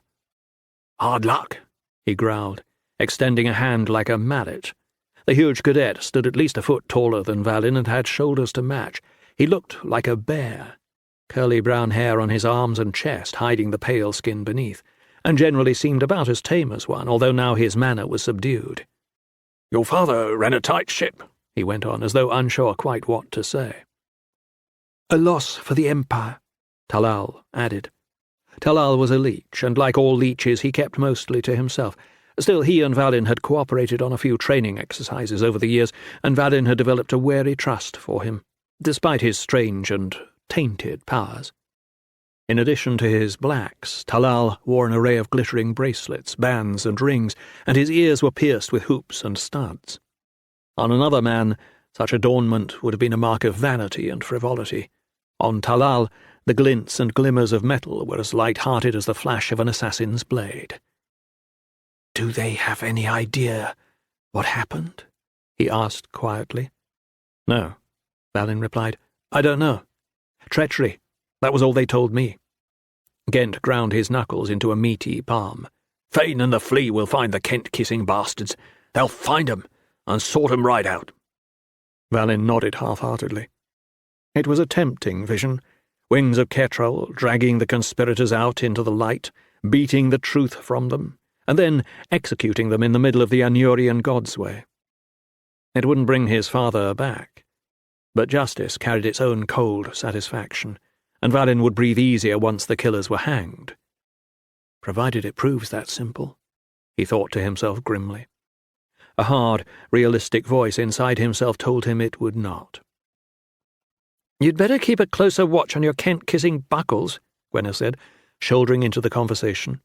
Her green eyes flashed with rage, and she planted a finger right in the middle of Valin's chest, driving her nail into his sternum. "You almost ended up in the drink back there." "I know," Valin replied, refusing to step back. "He just found out his father was murdered," Gent protested. "Oh, the poor thing," Gwenna snapped back. "Maybe we should keep him on bed rest and spoon-feed him warm milk for a week." "Gwenna," Talal began, holding out a hand to placate her. "There's no need." "There's every fucking need," she replied acidly. "He makes a mistake because his head's in the clouds. He could get himself killed. He could get someone else killed." "Give it a rest, Gwenna," Gent rumbled, his voice menacing as a distant avalanche. She ignored both the other cadets and fixed her green eyes on Valin. "I catch you doing something like that again, I'm reporting it. I'll report it straight to Rallan, you understand?" Valin met her gaze squarely.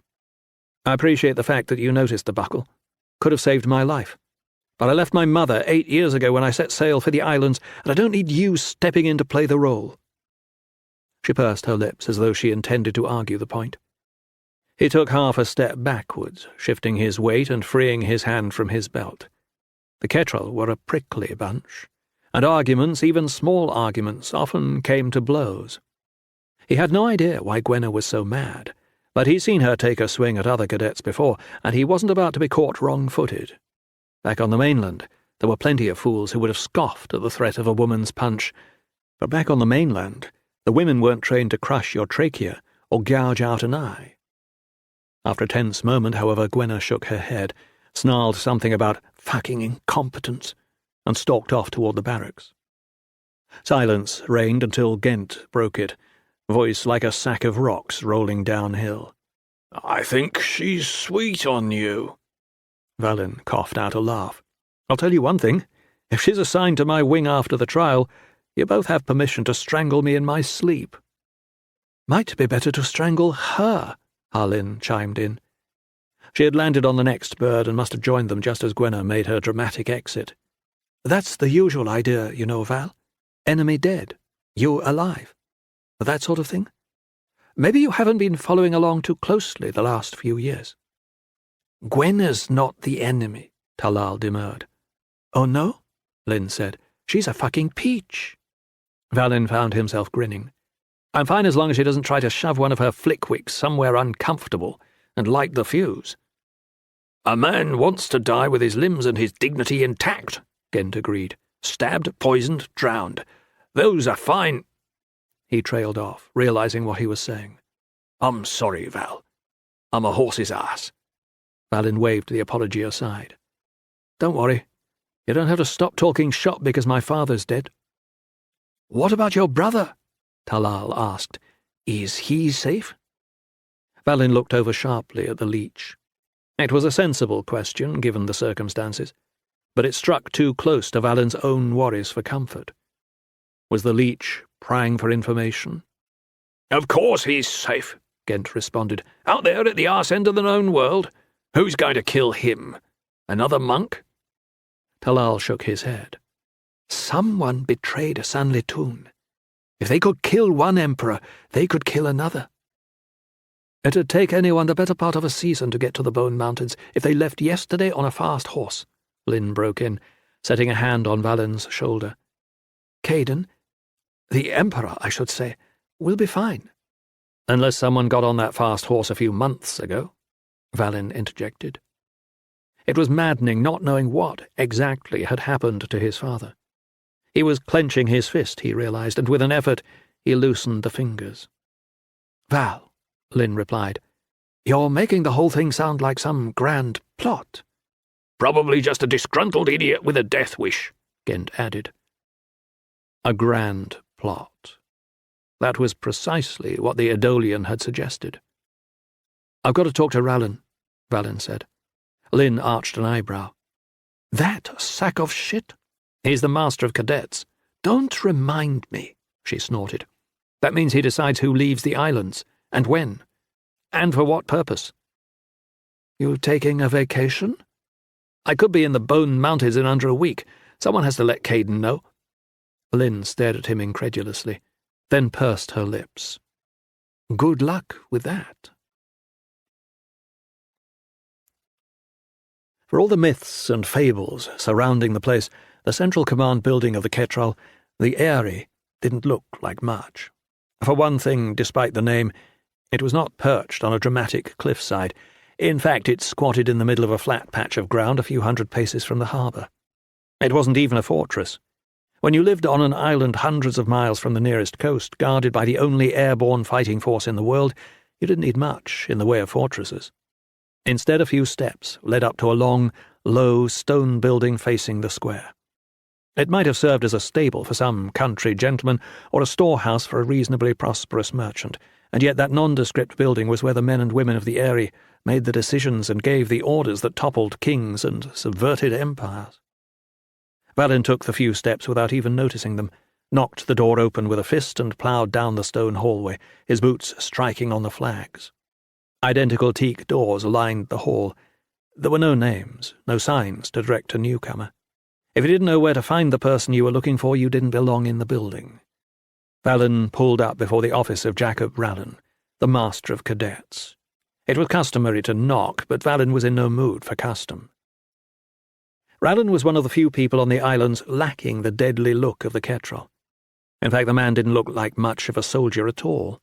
His sharp, beady eyes and sweating, bald pate seemed more suited to a menial clerk than a warrior, and aside from the short knife all Ketrel wore at their belts, Valin thought he probably hadn't picked up a weapon in 15 years. He wore blacks, like the rest, of course, but he was fat to the point of obesity, and his belly slumped obscenely over his belt when he stood. Probably why he doesn't stand, Valin thought, as he waited at attention, forcing himself to remain silent until the man looked up from the parchment in front of him. Rallan raised a single fat finger. "You're interrupting crucial business," he droned, his eyes on the figures in front of him, "and so you will have to wait." The business didn't look all that crucial. A few grease-smeared papers next to a half-cleaned plate of chicken. But Rallan liked to make people wait. The exercise of power seemed to bring him almost as much pleasure as stuffing his face with food. Valin took a deep breath. For the 1000th time he tried to muster some sympathy. After all, it wasn't as though Rallen had chosen to become a useless invalid. The man had actually passed Hull's trial, somehow, had flown missions once, or one mission at least. He'd shattered his leg on a night-time drop and hadn't been able to walk without the support of a cane ever since. It was a tough card to draw for someone who'd spent 8 years training, and the man did not handle it well. He seemed to resent anyone more fortunate than him, and that put Vallin, with his royal name and luxurious childhood, just about at the top of the list. Vallin couldn't count the number of times he'd drawn latrine duty, or third watch, or stable mop for barely discernible violations of minor regulations. It would have been a whole lot easier to feel pity for Rallen if someone hadn't made him Master of Cadets. The choice had baffled Vallin at first. Why would anyone put an inept, undisciplined wash-up in charge, especially one with no combat experience? After a few years on the islands, however, he thought he was starting to understand. Ketrel training wasn't all about fighting. It was about dealing with people, about keeping calm in difficult situations. No one ever said as much, of course, but Vallin had started to suspect that Rallen was all part of the training. He took another breath and waited. "Ah," the man said, shifting his gaze from the parchment at last. "Vallin, I'm sorry for your loss." He sounded about as sorry as a butcher hawking his meat, but Vallin nodded. "Thank you." "I hope, however," the man continued, pursing his lips, "that you're not here to beg for any sort of leniency in your training as a result. Ketrel remain Ketrel, even when tragedy strikes." "No begging, sir," Vallin replied, trying to keep his temper in check. "A request." "Oh, of course. How foolish of me. The great Vallin Hui Malkinian would never beg. You probably have slaves to do your begging for you, eh?" "No more than you do, sir." Rallen's eyes narrowed. "What's that now? I won't tolerate insouciance in my office, regardless of your situation." "No insouciance, sir. Just a request." "Well," the man asked, waving his hand as though he'd been waiting all along for Vallin to voice it, "are you going to make it, then, or are you going to continue to waste my time and yours?" Vallin hesitated, then plunged ahead. "I want to take a bird north, off the islands, to Ashklan. Caden won't know about our father's death. He might be in danger." For a moment Rallen just stared, eyes wide in his fleshy face. Then he doubled over with laughter, a rolling, mirthless, sardonic laughter. "You want," he managed in between wheezes, "to take a bird? That's wonderful, truly wonderful. Every other cadet on the islands is training for Hull's trial, training to become true Ketrel, and you want to just skip it. You truly are the son of an emperor." "It's not for me, sir," Vallin ground out. "I'm concerned about my brother." "Oh, of course you are. And of course you're the man for the job, eh? The Emperor has the entire Idolian Guard, men trained for one purpose only, to watch over him, but you think a raw cadet who hasn't even passed the trial is going to take care of everything, eh? Probably the men in charge back in Anor haven't even considered this, is that it? They don't even realize just how good you really are." Vallin hadn't truly expected to be allowed the bird, but there was nothing to be lost in trying. At least it set him up for his real request. "Not me, then, but an established wing. A wing of veterans. The Flea, maybe." Rallen was already waving him to silence. "The Flea is north with Fane and half a dozen other wings trying to sort out what in Shale's name went wrong. Besides, this isn't Ketrel work. As I just got done telling you, the Emperor, bright be the days of his life, has the Idolian Guard to protect him. Here on the islands you're learning, those of you who can be taught, how to kill people, not how to keep them alive. The Emperor will be fine. This isn't your concern, or mine for that matter." "But, sir," Vallin began. "No," Rallen said. "Maybe if I spoke with Davin Shalil." "Shalil won't speak with you." "Perhaps if you intervened on my behalf." "I have other things to do than run errands for a pampered son of an emperor." "I see," Vallin replied, eyeing the chicken carcass. "Lunch is a priority."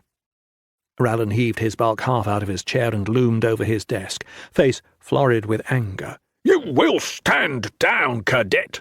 Vallin had overstepped. He knew at the moment the words left his mouth, and yet he couldn't bring himself to swallow them.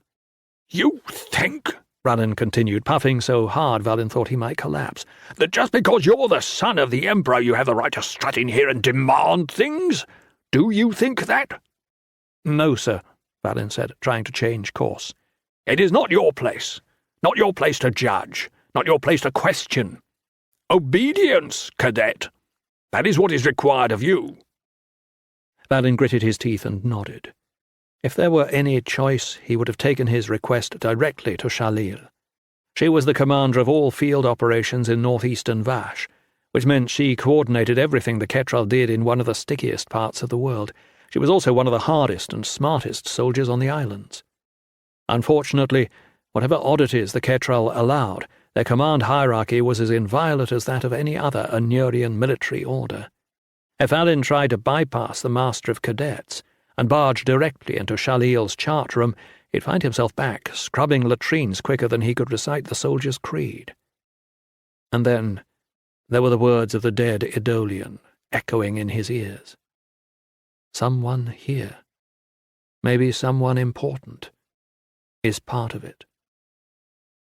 "I'm sorry, sir," he said, trying out his very best conciliatory voice. "My place is to serve and to obey.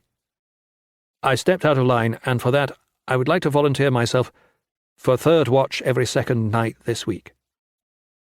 Rallan leaned back in his chair and squinted at him for a long time before nodding slowly. "You did. You did step out of line. You've got to get it through that dense head of yours that you're not in charge here. You are not in charge." He smiled. "Third watch for a month, I think, should be adequate to convey the lesson." 6. "We're going to regret this in the morning," Vallin said, peering into the depths of his tankard. "We've been drunk before," Lynn replied, waving over Salia, the serving girl, with a free hand. "And with less cause. Your father just died. No one expects you to be swimming circuits of the islands." Your father just died. Even a week later, the words still landed like a sharp fist to the gut. Lynn wasn't being cruel. She, like the rest of the Ketral, had long ago been trained to speak in the clear, crisp periods appropriate to combat. Talking round and round a point was like wearing lace into battle. "I think Rallan would be happy to see me doing just that," Vallin said, setting his elbow on the table and his forehead against the heel of his hand. Lynn frowned, tossed back the remainder of her ale, then frowned again. "Rallan's a shit-sucking turd. It was bad form giving you third watch at a time like this. I volunteered. It was the only way to get out of his office without something worse. Aside from avoiding his office in the first place." "I had to try," Vallin snapped. "It'll take an Imperial delegation at least 2 months to get to Caden. A few weeks at sea, and then twice that riding north from the Bend. They should have sent a Ketral wing." There was more venom in his voice than he'd intended. After a week of third watch, days training for the trial, nights watching his own back, mourning his father silently, and the constant nagging worry about Caden, he'd taken the first free hour to catch the boat across the Sound to Hook, made the short walk along the alley to Manca's, and polished off 5 tankards of ale before Lynn even walked in the door. It was just as all the Ketral said. You went to Hook to escape your problems, and came back with a dozen more. While the Eyrie kept a close eye on Hook, they didn't control it in the same way as they did the other islands. In fact, sometimes it seemed as though no one controlled the place. There was no mayor or town guard, no merchant council, and no local aristocracy. Lynn described it as a hive of shale-spawned pirates, and Vallin supposed she wasn't far wrong. Those who ended up on the island were all desperate, people hiding from mountains of debt or death warrants or some other kind of pain. He always got the impression they would have run farther, but there was no place farther to run. Like most of the buildings on the island, Manca's was built out over Buzzard's Bay, the entire thing held up by tarred timbers sunk in the silt of the harbour bottom. On the outside, the tavern was painted a garish red, to compete with the yellow and bilious green buildings flanking it. Inside, however, it was low and dark and sagging, the kind of place where people held their purses close, kept their voices down, and sat with their backs to the wall. It suited Valen's mood just fine. "Caden will be all right," Lynn said, extending a tentative hand and resting it on Valen's. "There's no reason to believe that," he growled. "According to the Flea, my father was murdered. Score upon score of Idolians, plus the shale-spawned palace guard, and someone still managed to kill him. Caden's in some Kent-kissing monastery. What's to keep someone from getting to him?" "The fact that he is in that monastery," Lynn replied, her voice level. "He's safer tucked away there than he would be anywhere inside the Empire. It's probably why he was sent there in the first place. No one even knows where it is." Valen took a swig of his ale, then hesitated. For the past week he'd been wrestling with himself over whether to tell Lynn about the murdered Idolian, about the plot the man had revealed. He had no question about her loyalty. Of all the cadets on the islands, he knew Lynn the best. She'd covered his back in scores of training missions, saving him a dozen broken bones at the least, and he'd hauled her out of some tight spots as well. If there was anyone he could trust, it was her Lynn. But then, according to Hendron, secrecy admitted no half measures. The fewer people who knew a thing, the safer it was. "What?" she asked, tilting her head to the side. "Nothing." "You can lie to me if you want, but you're gnawing on something." "Everyone's gnawing on something." "Well, why don't you give me a bite?" Valen tapped absently at the side of his glass. Lynn's eyes were warm and urgent, frank enough in their concern that he had to look away. Secrecy was all well and good, but there was always the possibility that the plot against him would succeed. If he were the only one to know about it and someone killed him, the knowledge would die too. And if he was being honest with himself, it would feel good to tell someone. He leaned forward over the table. "You remember that ship?" he began. The tale didn't take long to relate, and at the end of it Lynn sat back, took a long pull on her ale, and let out a low whistle. "Mesh kent an anshale and a bucket of pickled shit," she swore quietly. "You believe him?" Valen shrugged. "Men don't tend to spend their last breath lying." "But who?" she asked. He sucked a breath slowly between his teeth. "No way to know. I've been over all the names a dozen times. It could be anyone." "Rallan's high up at command. He doesn't like you," she pointed out. "Rallan's too Kent-kissing lazy to hoist his fat ass out of his chair, let alone to put together a plot to topple the Empire." She took another swig of ale, then pursed her lips. "Let's go back to your father's murder. If you can figure out who killed him, it might give you a clue who to look out for here on the islands." Valen shook his head. "I've been thinking about that whenever one of the trainers gives me half a breath to myself. The Flea didn't reveal much before he left, and no one else has told me shit since." "Who were your father's enemies?" Valen spread his hands. "Take your pick. He was respected as emperor, but even good emperors piss people off. Every time he passed judgment on some taxation issue, some disputed border, some stolen inheritance, he alienated at least half the people involved. None of the nobility appreciated the military draft, wanted to let the peasants do the fighting. None of the peasants liked forced labour, even when they got a stipend. The Black Shore Shipping Guild is always angry about something, despite the fact that they basically have an imperial monopoly. And then there's the constant unrest at the borders, Antherans, Urgal, Hanans, all of them with these blood cults that are springing up, all of them pressing back against the foreign oppressors. Never mind that our oppression is what brings law courts and foreign trade, military protection and technological advancement. Even the Manjari seem to be getting restless recently, if you can judge from the wings we've sent. There are plenty of people who'd want to see an Anurian emperor dead. Shit, we might as well throw the Cestrium into the mix along with everyone else. Maybe they weren't all killed off 3,000 years ago." "All right, I take your point. It's a long list. It's endless. Until Flea or Fane or someone gets back from Anor, it's impossible to know where to start. I have to distrust everyone." Lynn tilted her head to one side. "So why did you trust me?" she asked. Valen hesitated, suddenly conscious of the weight of her hand on top of his own, of the delicate, salty scent of her hair. She held his gaze with those wide almond eyes of hers, her lips slightly parted. Valin took a deep breath. I don't know. It was a lie, of course. He did know. But what was he going to say? He was a soldier. She was a soldier. If he suggested anything more, she'd be likely to laugh him off the islands, or put a blade in his gut. I needed another pair of eyes, he finished lamely. An inscrutable glint flashed in her eyes, gone so quickly he couldn't be sure he had even seen it.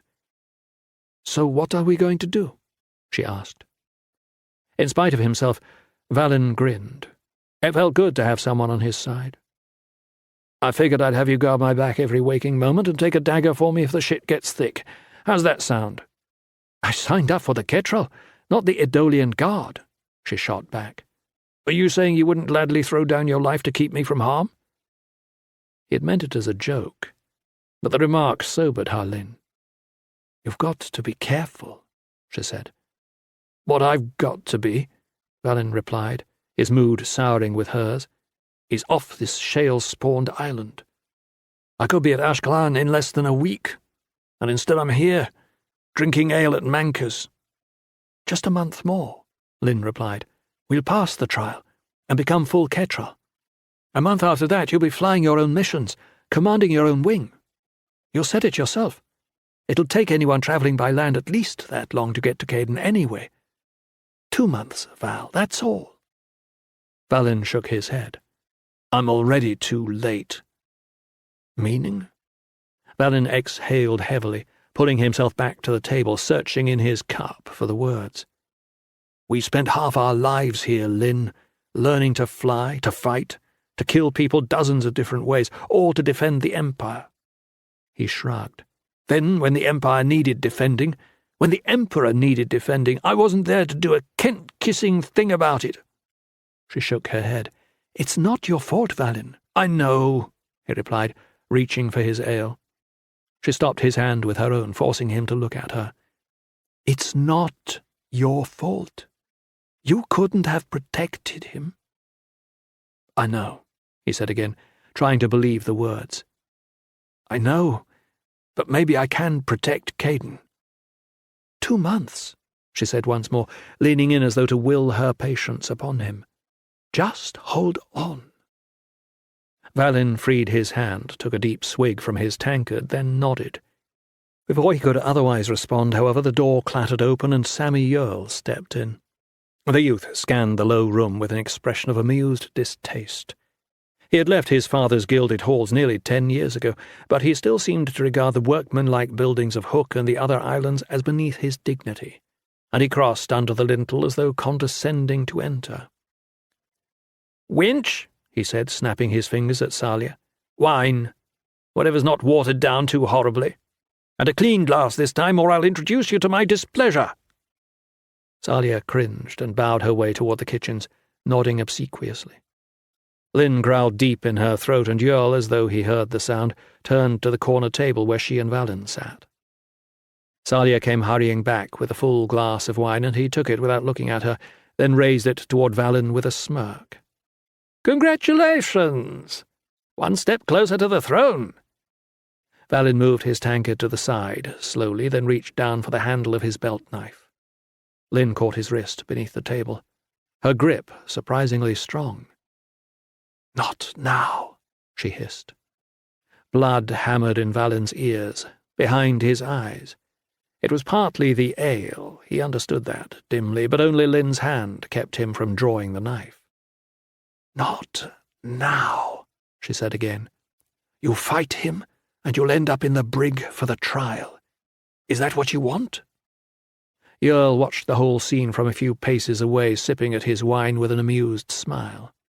Like Valin at Harlin, he had left his swords behind, relying on his belt knife and Ketrel blacks to keep Hook's more enterprising criminals at bay.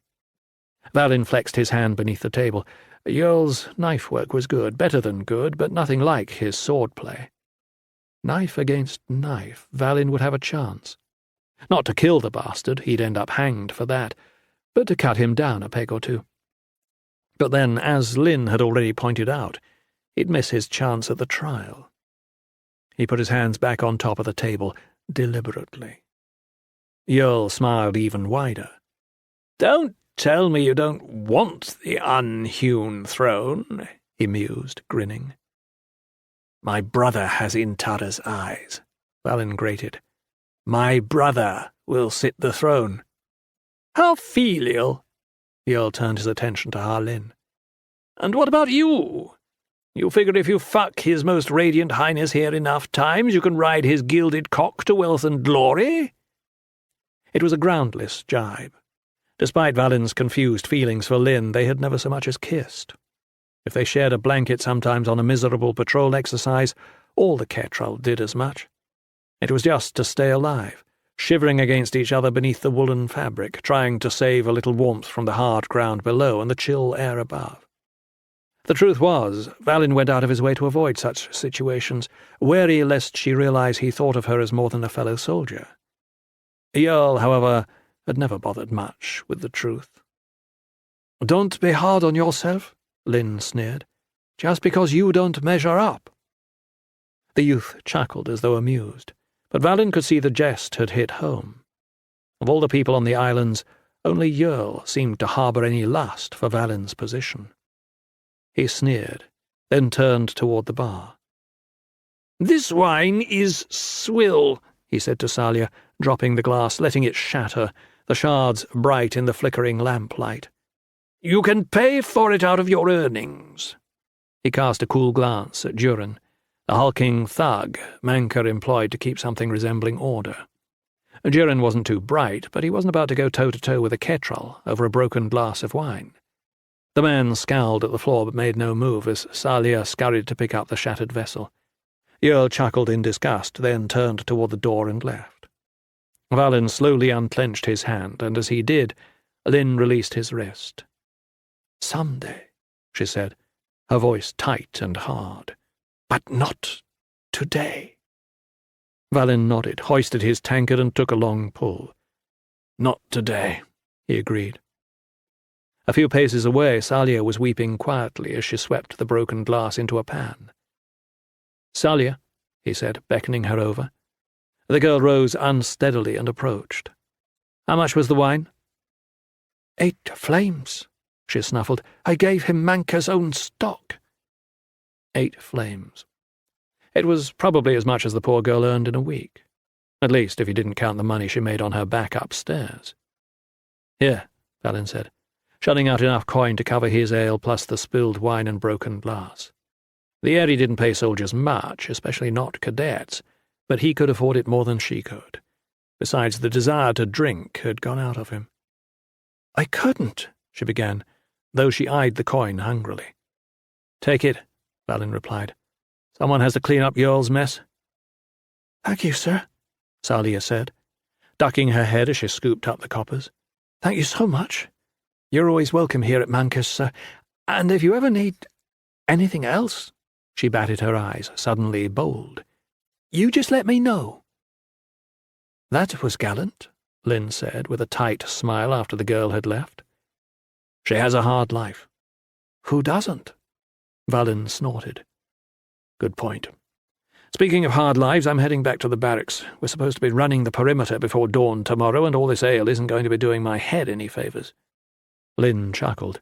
Then, in her best imitation of Adamant Fane's gravelly voice, she began, "Real Ketrel embrace adverse circumstances. Real Ketrel last for suffering." Valin nodded ruefully. 6 tankards on an empty stomach. All part of the training. As they stepped out of Manker's, he stopped to watch the sun setting over the sound to the west.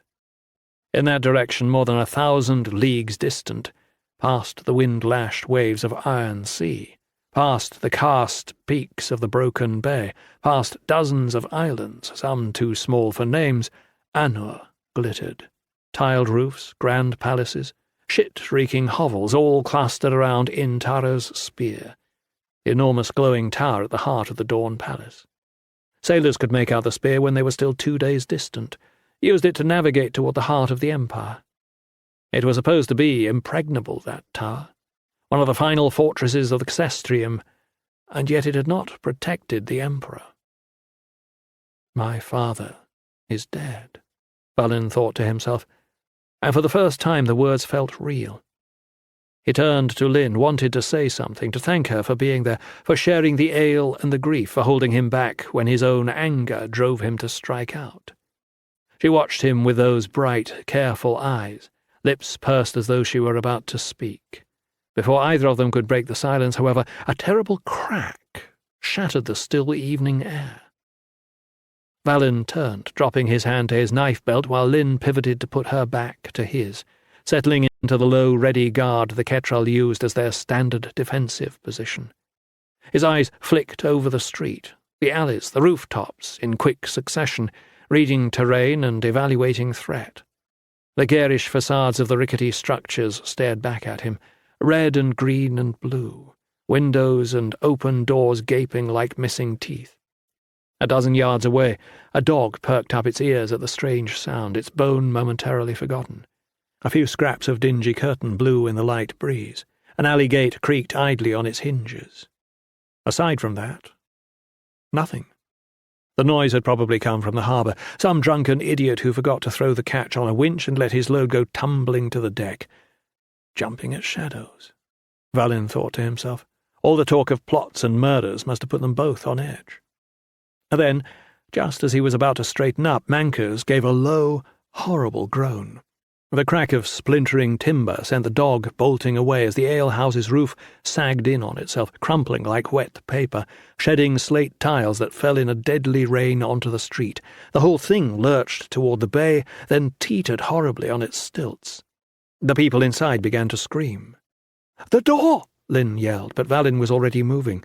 The two of them had spent enough time studying demolitions to know what happened to anyone trapped inside a building when it collapsed.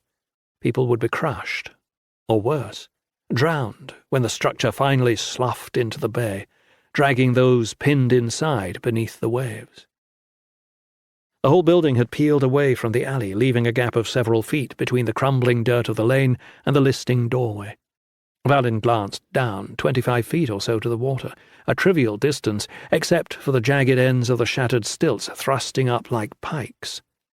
Anyone who tumbled into the space risked getting impaled on those splintered ends or ground into the murky water when the building finally collapsed. A hand appeared on the doorframe, groping desperately from the darkness within. Balin swore once and vaulted the gap. He caught the low lintel of the door with one hand, steadied himself, then reached through the door with his other to catch the wrist. He hauled, and Durin emerged, coughing and swearing.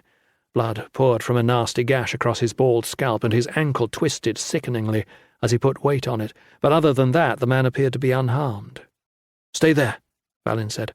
"I'll hand the others out to you. You can steady them before they jump over to Lynn." He jerked his chin to indicate his companion, who waited warily on the bank a few paces away. The man flicked his eyes toward the interior of the cavern. Something had arrested the slow, inevitable collapse, but over the screams of the injured, Balin could still hear the cracking of posts and beams warped past their tolerance. "Fuck that!" Durin spat, his lips curled into a desperate rictus. He gathered his weight on his good leg, then leapt for the far bank.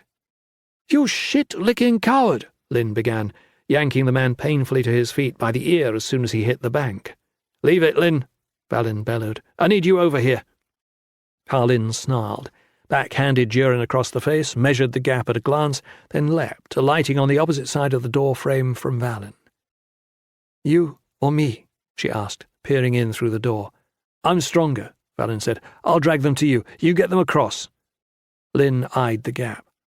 "Right," she caught Valin's gaze, hesitated, then waved him ahead. "Work fast." He nodded, then stepped inside. It was even worse than he had anticipated. Mankers had been a gloomy den before the collapse, and the buckling ceiling and slumping walls had almost entirely blocked the few windows. Wreckage lay everywhere. Ceiling timbers, busted tables, chunks of lath and plaster cracked from the crumbling walls. Half a dozen small fires, kindled no doubt when the lanterns smashed against the dry timber, licked at the jumble of broken beams, illuminating 1,000 scattered shards of glass. Balin paused, trying to get his bearings, trying to get his Kent-kissed footing on the floor, which sloped as precipitously as the deck of a clipper under full sail. People were shouting, moaning, crying for help, but at first he couldn't even see them in the fitful gloom. "Sha'll take it," he swore, shoving a board out of his way with one hand, trying to shield his eyes from the dust and debris. He almost tripped over the first body, a thin, sallow man, his chest staved in by one of the collapsing timbers. Valin dropped to a knee and put his fingers to the man's neck, checking for a pulse, though he knew what he would find. As he rose, he heard a woman's voice sobbing nearby, Salia, the serving girl. She was trapped beneath a fallen rafter, but seemed alert and uninjured, if terrified. He took a step toward her, and the entire structure shrieked, pitching another few feet toward the bay. "Val!" Lynn shouted from the door. "Time to get out! The whole thing's going down!" He ignored the warning and crossed the few remaining steps to the trapped girl. "Are you hurt?" he asked, dropping to one knee and running his hands along the beam, trying to discover what held her down. Salia looked up at him, her dark eyes terrified, reflecting the fires that raged all around them now, singeing his face and her dress. "My leg!" she gasped. "Don't leave me!" "Valin!" Lynn bellowed. "Extract now! You've got no time!" "I'm coming," he shouted back, looping a hand beneath the girl's armpit and pulling. She screamed at the pain, the piercing howl of a trapped animal, bit down on her lip, and fainted. "Son of a whore!" Valin swore. She was held up, somehow, but in the dusty murk he couldn't see where. Somewhere to his left a beam crashed down from the ceiling, and the whole tavern listed a few more degrees. He ran his hands around Salia again, searching for the obstruction. "Slowly," he told himself. "Slowly." If there was one thing he'd learned as a cadet, it was to act deliberately, even when the stakes were high. "Especially when the stakes are high, you fool," he muttered. As his fingers brushed past her waist, he found the problem. Her dress had snagged on a wide splinter of wood. He yanked at it, but it held firm. "Valin, you stupid son of a bitch!" Lynn shouted. There was fear in her voice now, fear and anger. "Get the fuck out!" "I'm moving," he called back, slipping his belt knife from the sheath and hacking away the snagged portion of the dress. The girl came free, all in a lurch. He dropped the knife, grabbed her by the dress and the hair, and dragged her across the floor toward the dim outline of the door, where Halin was gesturing furiously. "Go!" he shouted. "Get across! I'll throw her to you!" Lynn snarled, froze in an anguish of indecision, then nodded and disappeared. When Valin pulled the unconscious girl through the doorway, he found, to his horror, that the gap had grown to almost a dozen feet. He could jump it, but Salia was still unconscious, draped limply over his shoulder.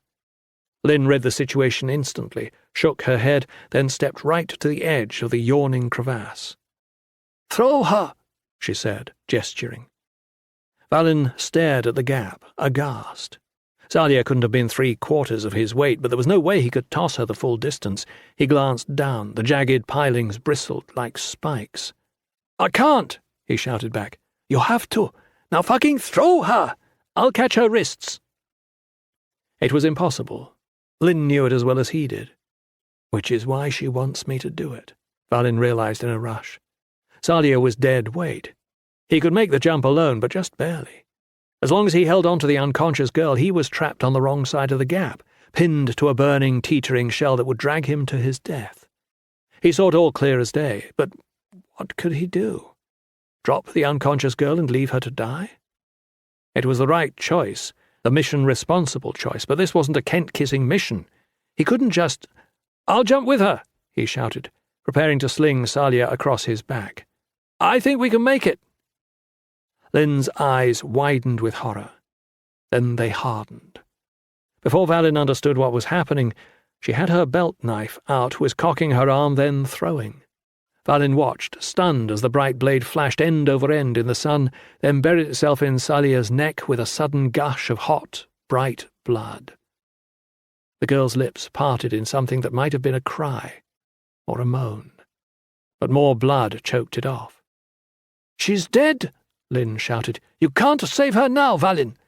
She's fucking dead! Now jump!" Valin stared at Salia, at the hilt of the knife pressed up against her neck. She's dead. Beneath him the building shuddered and groaned. He let out a roar of rage, dropped the corpse, and leapt. His feet hit the crumbling verge, and Lynn caught him by the wrists. dragging him to safety. He shrugged her off and spun back toward the tavern. Salia was gone, tumbled down into the gap. Flames licked up through the open door. Inside, people were still screaming, trapped as fire consumed the tarry timbers. A hand appeared on the sill, bloody and burned. It flailed, trying to find purchase, then fell away. Finally, the entire building trembled, sloughed away from the shore, and then, as though exhausted, crushed beneath its own weight, collapsed inward, and sank into the bay. 7. Adair Hui Malkinian tried to keep her face still as the soldiers, resplendent in their full plate, dragged open the thick cedar doors to the tomb of her murdered father. "If you hope to play a part in this empire," Sanlitun had told her time and time again, "you must learn to divorce your feelings from your face. The world sees what you allow it to see, judges you according to what you reveal." The world seemed an apposite term for those who observed her now. Tens of thousands of Anur's citizens gathered in the Valley of Eternal Repose to see a great man laid to his rest in this narrow, treeless vale lined with the tombs of her ancestors. It would not do to weep before them, regardless of her grief. She already looked out of place, a young woman seated amidst the clutch of aging high ministers, all of them men. The position on the raised podium was rightfully hers twice over, once by dint of her royal birth and, most recently, as a result of her elevation to Minister of Finance, an elevation spelled out in her father's testament. It was an important post, nearly as important as the Kenarang or Mizran councillor, and one for which she had been preparing for the better part of her life. "I'm ready for this," she told herself, thinking back over the thousands of pages she had read, the countless delegations she had welcomed for her father, the ledgers she had studied late into the night. She understood Anur's finances better than the outgoing minister, and yet she was certain that, to those assembled in the valley, she did not look ready. She would look, to many of the thousands of eyes that rested upon her, like a woman too long without a husband and children, attractive enough to invite marriage, even without her imperial titles, if perhaps too thin, tall and honey-skinned, in a city where the fashion ran to voluptuous, small women with darker complexions. Adair knew well enough that her straight hair emphasized the angularity of her face, making her look slightly severe. As a child she had experimented with other styles. Now the severity suited her purposes. When the assembled throng looked up at her podium, she wanted people to see a minister, not a simpering girl. Of course, those who stood close enough were unlikely to remember anything but her eyes, irises that burned like coals. Everyone used to say that Adair's eyes blazed even more brightly than Caden's, not that it mattered. Despite the fact that she was 2 years older, despite her father's careful tutelage, despite her familiarity with the policies and politics of the Anurian Empire, Adair would never sit the unhewn throne. As a child she had once been innocent enough to ask her mother why. "It is a man's seat," the woman replied, ending the conversation before it began. Adair had not felt the full heft of that statement until now, seated among these men, waiting for the bier carrying her father to make its progress up the long valley. Though she, like they, wore dark ministerial robes cinched around the waist with a black sash, though the golden chain of office hung around her neck as it did around theirs, though she sat shoulder to shoulder with these few who, beneath the emperor himself, ruled the civilized world, she was not one of them. And she could feel their invisible doubts, their decorous resentment, cold and silent as snow. "This is a place heavy with history," Baxter Payne observed. Payne served as chief censor and minister of custom, though, or perhaps because his post was less significant than Adair's, he was among those who had questioned her ascension most openly. "History and tradition." That last word sounded like an accusation in his mouth, but gazing out over the Valley of Eternal Repose, Adair could not disagree. From Aliol, the great stone lions, to her own father's facade, a rising sun in bas-relief above the doorway into darkness, she could trace the sure hand of the Malkenian line. "The problem with tradition," observed Ranil Tornja, "is that it takes so much Kent-kissing time." Iltornja was the Kennerang, the Empire's commanding general, and evidently some sort of military genius. The ministerial council, at any rate, had respected him enough to raise him to regent, while Anur waited for Caden's return. "Surely you bury your soldiers when they are killed in battle," she responded pointedly. Iltornja was, after Adair, the youngest person on the podium, perhaps somewhere in his mid-30s. More important, he had been the only one who seemed to accept her appointment to finance. It might make a natural ally, but she couldn't help bristling at his tone. Surely a general looks after his fallen men. He shrugged off the note of challenge in her voice.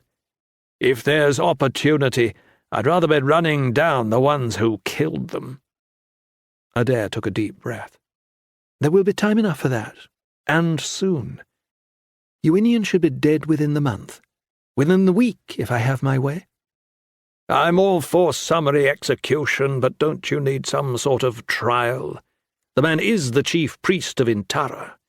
I imagine his congregation might take it amiss if you just hanged him from the highest tree." "My father went to the Temple of Light," Adair said, enumerating the facts on her fingers. "He met with Ewinian IV in secret. He was murdered during that secret meeting." She would have paid dearly to know why her father was meeting with the priest, why he had left behind the protection of his Edolian guard, but the outlines of his assassination were none the less clear. "Ewinian will have his trial, and then he will die." A deep bass tolling of drums halted the conversation.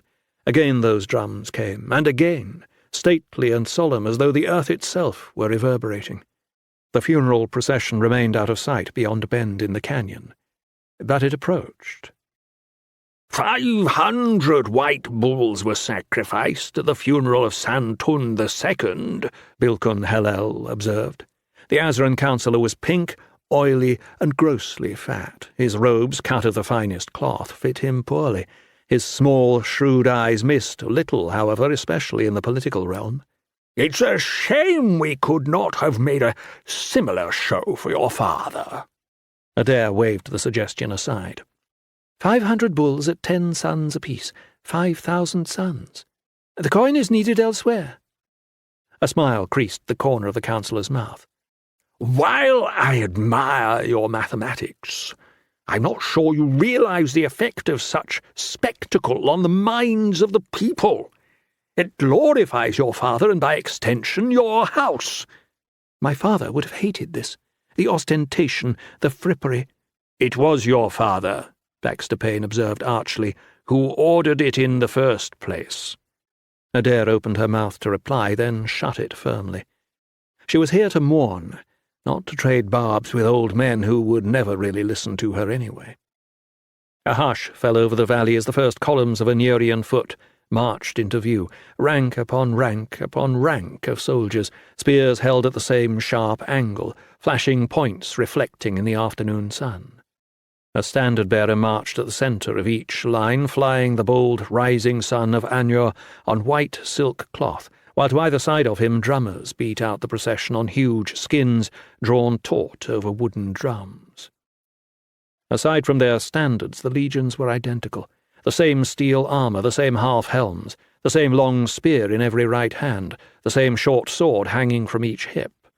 Only the pennants streaming in the wind identified them, the 27th called the Jackals, and the Rock, the 51st, from the northern Ankas, the Long Eye from the Rift Wall, the Red Eagle and the Black, the 32nd who called themselves the Bastards of Night, even the legendary 4th Legion, the Dead, from deep in the waste, where the fight to subdue the jungle tribes had never really ended. Next came the regional militias, militarily insignificant but more varied and colourful. The Raltons carried ludicrously long broad blades and must have worn their own weight in gleaming steel plate, their standard a windmill with whirling swords in place of vanes. "Storms our strength," read the words emblazoned beneath the emblem. Then a contingent of 80 men in boiled black leather, each carrying a pitchfork. "Fools," Payne snorted. "Up jumped peasants with their farm implements." 212 years ago, Adair pointed out, Martin Henke carved out an independent kingdom with one of those farm implements. For 54 years he defied Anurian rule effectively enough with his pitchfork. "Good weapon, a pitchfork," Iltonja observed idly. "Reach, penetrating power." "Henke was crushed," Hillel said. "Another failed rebellion." And yet the man was hardly a fool, she insisted, irritated that they seemed to be missing her point. As the next group marched into view, her stomach seized. "The Sons of Flame," she muttered, grimacing. "After what Uinian did, they should not be here. They should not be." "While I happen to agree," Hillel replied, passing a hand over his thinning hair, "what is to be done? The people love Intara. Our esteemed regent," he continued, nodding toward Iltonja, "has already imprisoned their chief priest. Take away their legion, and you might well have a riot." "It is a complex matter, Adair," Payne added, raising his palms as though to placate her. "A subtle matter." "I understand the complexity," she shot back, "but complexity is no excuse for inaction. Uinian's trial may give us leverage in the weeks to come, leverage to disband their militia." Most imperial historians considered it a wise move to allow the provinces their small, local armies. Those armies provided an outlet for local pride and offered no real threat to the unity of the empire. Those same historians, however, had an entirely different opinion of Santun III's edict allowing for the formation of religious military orders. "Ill-considered and unwise," Alto wrote. Heathen went a step further, claiming the decision was altogether lacking in common sense or historical perspective. "Just plain stupid," said Jerick the elder. Raltons would never make common political cause with Seaites, but both Atropes had citizens who worshipped Heket and Meshkent, and Intara. It seemed never to have occurred to Santun that those citizens might very well join together for religious reasons, and in so doing come to rival the strength of the unhewn throne. Miraculously, the worst had not come to pass. Most of the religious orders did maintain simple citizen groups to guard their temples and altars. Uinian IV, however, the chief priest of Intara, had been gradually building his forces for more than a decade. It was difficult to come up with an accurate estimate, but Adair reckoned they numbered in the tens of thousands, spread across 2 continents. Worse, Intara was the patron goddess of the Malkinian line itself. The royal family, with their blazing eyes, claimed legitimacy precisely because of her divine favour. The growing power of the Temple of Intara and its chief priest could only undermine the imperial mandate. Anyone wondering why Uinian would want to murder the emperor need not have looked very far. These troops were almost as neatly dressed as the Anurian legions, and like the legions they eschewed martial pomp for serviceable weapons and armour. The 1st Regiment carried flat bows, while those behind bore a forest of short spears, the butts of which struck in cadence with their march. Also, like the Anurians, these bore a sun standard. But unlike the symbol of imperial troops, it was not a rising sun, but a round orb in all its glory. Only at the end of the long river of martial splendour did Sanlitun's bier arrive. 12 Edolians bore it on their shoulders, the same 12 who had been charged with guarding the emperor the day Uinian had plunged the blade into his back. As they drew closer, Adair could make out the neat bandages binding the end of each man's wrist. Mikija Ut, the Edolian first shield since the death of Crenchen Jor, had personally severed their sword hands. "Why do you need swords?" he had growled at them, rage rumbling beneath the words, "when not a single one of you drew a blade to defend the Emperor?" Adair knew all 12 of the men. Even the youngest had served in the Dawn Palace for the better part of 5 years. Anger and sorrow filled her at the sight of them. They had failed in their duty, and her father was dead because of that failure, and yet her father had left them behind on his visit to the temple. It was difficult to protect a man who refused protection. If the Adolians felt the pain of their missing hands, they didn't show it any more than they did the strain of bearing the Emperor's bier. Each man's face might have been chipped from stone for all the emotion he showed, and despite the sweat beading on their brows, the soldiers marched in precise lockstep. When the bier reached the entrance to the tomb, the entire column halted abruptly. Soldiers stood at attention, and the drums fell silent as Adair and the others descended the wooden steps from their platform. The words spoken before the tomb were as long-winded as they were meaningless, and Adair let them wash over her like a frigid rain. Duty, honour, power, vision. They were applied to all emperors in all imperial funerals. They failed utterly to capture the father she had known. When it was finished, a huge kreshkan tolled on his wide gong, and then she was following the bier into the darkness of the tomb itself. The crypt smelled of stone and damp, and despite the torches blazing from the sconces, her eyes took a long time to adjust. When they did, she couldn't help but smile through the welter of emotions. For all the severe grandeur of the tomb's exterior, the inside was small, a little more than a natural cave scooped out of darkness, with a raised stone platform at its centre. There were no carvings, no hangings on the wall, no piles of treasure. "I had expected a little more," Ranil Tornja began, waving a hand as he searched for the right word. "I don't know. More stuff." Adair bit off a sharp retort. The other high ministers had accompanied her into the tomb to pay their final respects. Crass though he might have been, Iltornja was now the highest-ranking man in the Empire. It would not do to tangle with him before the others, especially given the fact that he seemed disposed to accept her recent appointment. "Not from my father," Adair replied simply. "He gave the people the show they required out there. But in here, the stone is enough. He would not have wanted to waste anything on the dead that could be of use to the living."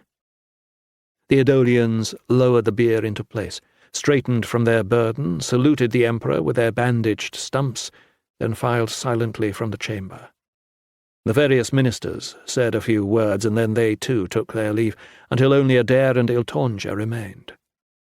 "Say what you have to say," she thought to herself, "and give me a few final moments with my father." But Iltornja did not go, nor did he address the corpse. Instead, he turned to Adair. "I liked your father," he said, nodding casually toward the bier. "Good soldier. Knew his tactics." She bristled at the offhand tone. He was more than a simple soldier. The Kenarang shrugged. Iltornja had held the post of Kenarang barely more than a couple of years, and was, of course, utterly new to the regency, and yet he didn't seem to feel any of the awe that was so typical of newcomers to the capital. He didn't seem to have much awe for her, either. Most people quailed before Adair's fiery gaze. He didn't appear even to notice it. The man spoke as if he was seated in a tavern with his boots up, and she with a tavern wench. Come to think of it, he had more or less dressed for a tavern as well. He was clean enough, but unlike the ministers in their sombre robes or the soldiers in their crisp uniforms, Iltornja's garb wasn't the slightest bit funereal. He wore a blue cloak with a golden clasp over a blue doublet, the whole ensemble sumptuously tailored. A golden sash hung from his right shoulder, the metal inlaid with sparkling gems that might have been diamonds. If Adair didn't know that the man had won dozens of battles, several of them against daunting odds, she might well have mistaken him for a masker who had stumbled into the tomb while looking for his stage. The Kenarang's uniform was expensive, but the cloth itself was clearly just an excuse to show off the physique beneath. The tailor had known his work, cutting the fabric to pull tight over the muscles, especially when Iltornja moved.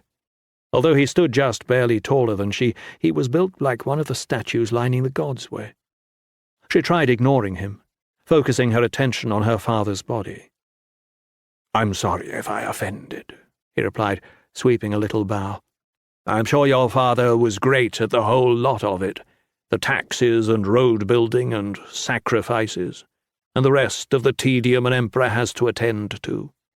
Still, he liked a good horse and a good sword." He delivered the last line as though it were the ultimate compliment. "If only an empire could be governed with a sword from horseback," Adair replied, careful to keep her voice cold. "Men have managed it. That Urgul, what was his name? Fenner. He had an empire, and people say the man hardly ever dismounted." "Fenner had a bloodbath that lasted 20 years. Within weeks of his death, the tribes had dissolved back to their age-old rivalries, and his empire was gone." Iltonja frowned. "Didn't he have a son?" "3. The 2 eldest were thrown on the funeral pyre with their father, and the youngest, as far as anyone knows, was gelded and sold to slavers from east of the Bone Mountains. He died in chains in Anthera." "Not such a good empire," Iltonja agreed with a shrug. Fanar's failure didn't seem to trouble him in the slightest. "I'll have to remember that, at least until your brother gets back." He fixed her with a level stare.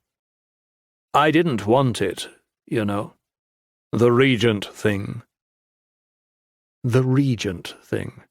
As though his ascension to the most powerful post in the empire were nothing more than an irritating chore that kept him from drinking or whoring, or whatever it was he did when he wasn't leading armies. "Then why did you take it?"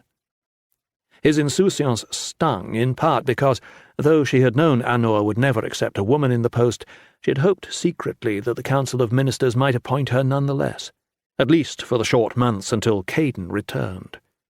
Whatever battles he had won, Iltonja struck her as ill-suited to political rule. "Why did they choose you in the first place?" If the man took offence at the question, he didn't show it. "Well, they had to pick someone." "They could have picked someone else." "Truth is," he said with a wink, "I think they tried. There were votes and votes and votes. You know they lock you into that shale-spawned hall until you come up with a name." He blew out a long, irritated breath. "And there's no ale, I'll tell you that. Wouldn't be so bad if there was ale." This man, the one who complains about a lack of ale during the conclave, is the one the ministers chose as regent? "At any rate," the Kenarang continued, heedless of her dismay, "I don't think many of them much wanted me. In the end, I think they picked me because I don't have any plans for the governance of this fine empire." He frowned apologetically. "I'm not saying I'm going to shirk my duty. I'll see to what needs doing. But I know my limits.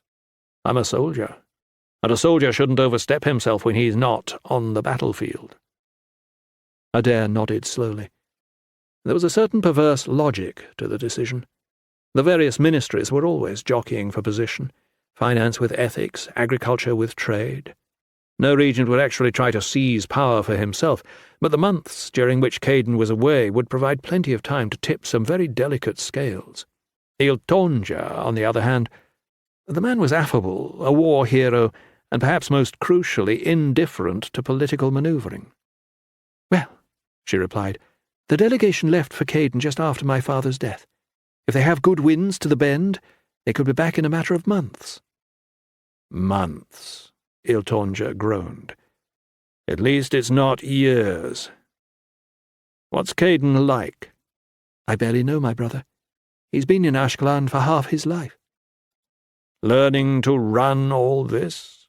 Iltonja asked, gesturing vaguely, presumably at the vast empire stretching away outside the walls of the tomb.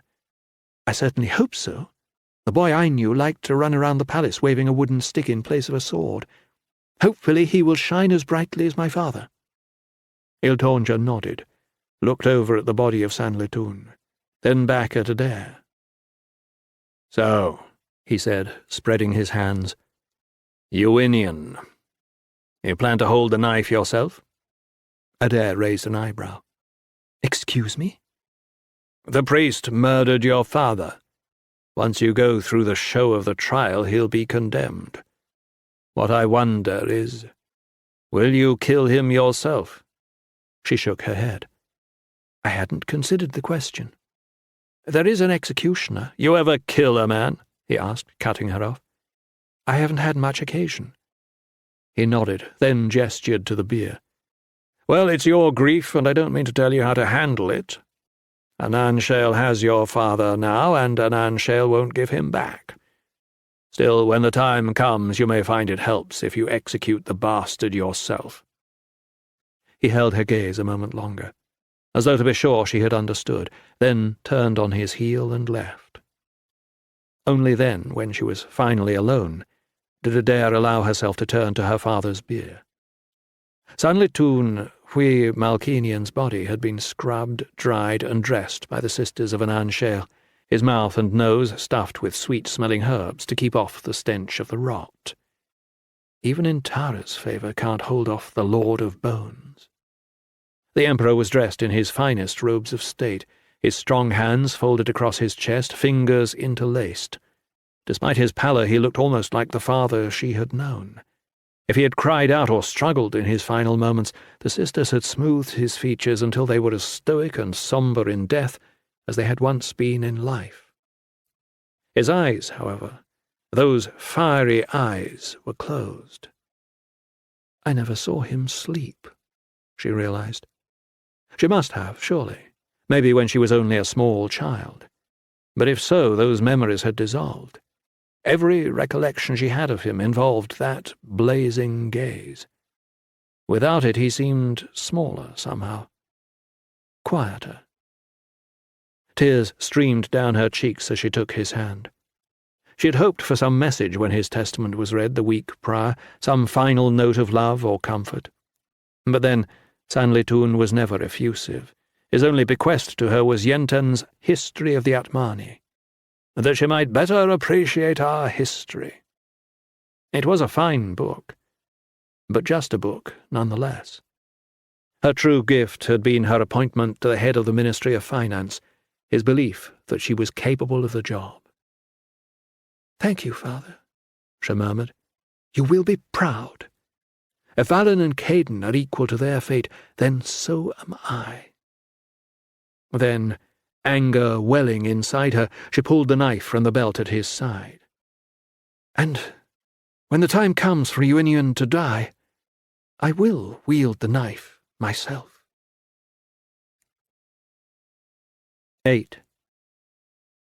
"I think Tan's trying to kill me," Caden said, straightening up from the bundle of tiles he had just hoisted up onto the dormitory roof and wiping the sweat from his brow. Down below, Firum Prum was huffing with the effort of muscling the next load into place and hitching it to the rope. Caden's back and hands ached from the repetitive labour, but compared with the rigours of Rampuri Tan's training, retiling the roof after the winter ice damage felt like a holiday. At least he could find the occasional moment to straighten from his task and knuckle the sore muscles without getting whipped. "Quit whining," Akil retorted, hunkering down to get a good grip on the tiles, then hauling the whole crate up with a grunt. Caden had no idea how his friend could work with a mop of black curls hanging down over his eyes. By tradition, he should have cropped his scalp like the rest of the monks. But a tradition wasn't exactly a rule, and Akil was extremely adept at balancing on the fine line between the two.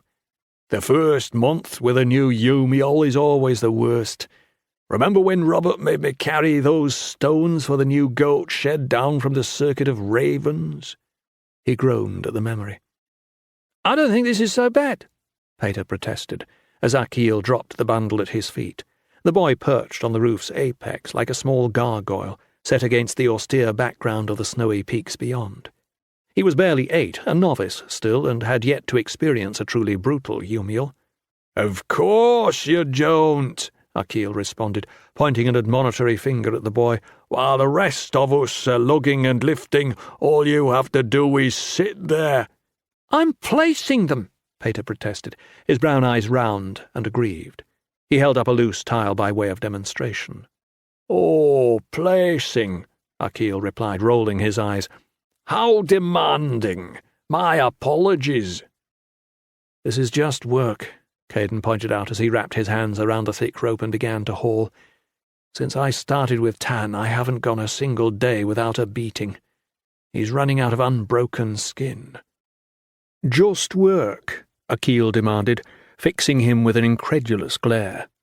"Just work? Work is an affliction, my friend, a potentially fatal affliction."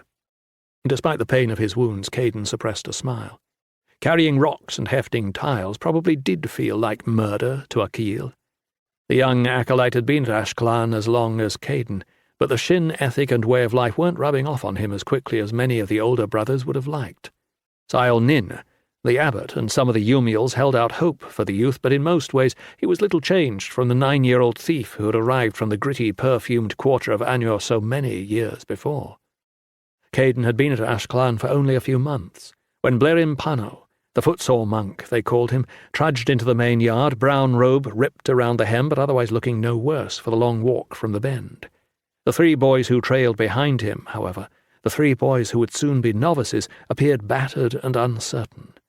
All limped on badly blistered feet, all slumped beneath the weight of the canvas sacks they carried on their backs, and of the 3, only Akil bothered to look around him, those brown eyes of his assessing the cold stone buildings of Ashclan with a shrewd gaze that had reminded Caden of Edur Uriarte, his father's Minister of Finance.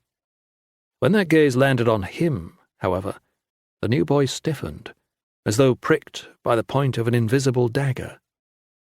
"Who's he?" Akil had asked Pano suspiciously, his vowels long and broad, almost incomprehensible to Caden, who had grown up around the mellifluous aristocratic accent of the imperial court. "His name is Caden," Pano replied. "He is also a novice." Akil had shaken his head. "I know them eyes. He's some kind of prince or lord or something. Nobody told me there'd be no princes or lords here." He spat the titles venomously, as though they were curses. Pano had laid a calm hand on his shoulder. "That's because there are no princes or lords here. Only Shin. Caden may have come from the Malkinian line, and one day he may return to it. But now, here, he is a novice, just like you." Akil measured Pano with his eyes, as though testing the truth of his words. "Meaning he don't get to boss me around none?" Caden had bristled at the suggestion. He wanted to object that he didn't boss people around even when he wasn't in a monastery. But Pano replied before he could fashion a retort. "Here he is learning to obey, not to command." He turned to Caden as if by way of illustration. "Caden, please run down to the White Pool and fetch some cold, fresh water for our brothers. They have walked a good distance since dawn, and must be thirsty." Caden had scowled at the injustice of the command, and Akil, seeing the scowl, smiled his wide, dirty smile. It was not an auspicious start to their friendship. After 8 years, however, an unlikely camaraderie had grown up between the son of the Emperor and the thief from the perfumed quarter. As Blerim Pano had promised, the Shin ignored all differences in rank and rearing, and over time it became possible to forget that the parents Akil had never known were hanged by the law of Caden's father, that someday, if they went back to their former lives, Akil might be put to death at the order of a scroll carrying Caden's own sigil. "Anyway," Akil continued, stretching his neck and rubbing a sore forearm, "your sob-stories are a heap of pickled pig shit. I don't see Tan hounding you now." "The benefits of group labour," Caden replied, passing the next crate of tiles to his friend.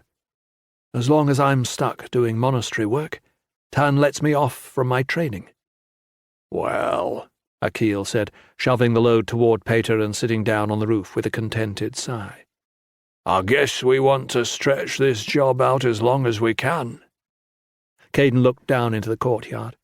Late afternoon sun illuminated the stone buildings and stunted trees, warm in spite of the patches of dirty snow squirreled away in the corners. A few monks trod the gravel paths, their heads bowed in contemplation, and a pair of stray goats cropped the meagre spring shoots in the shadow of the meditation hall, but Sile Nin, who had assigned them to the roofing project, was nowhere to be seen. "That's the last of them," Firim shouted up from below. "You want me to come up?" "We'll take care of it," Akil shouted back.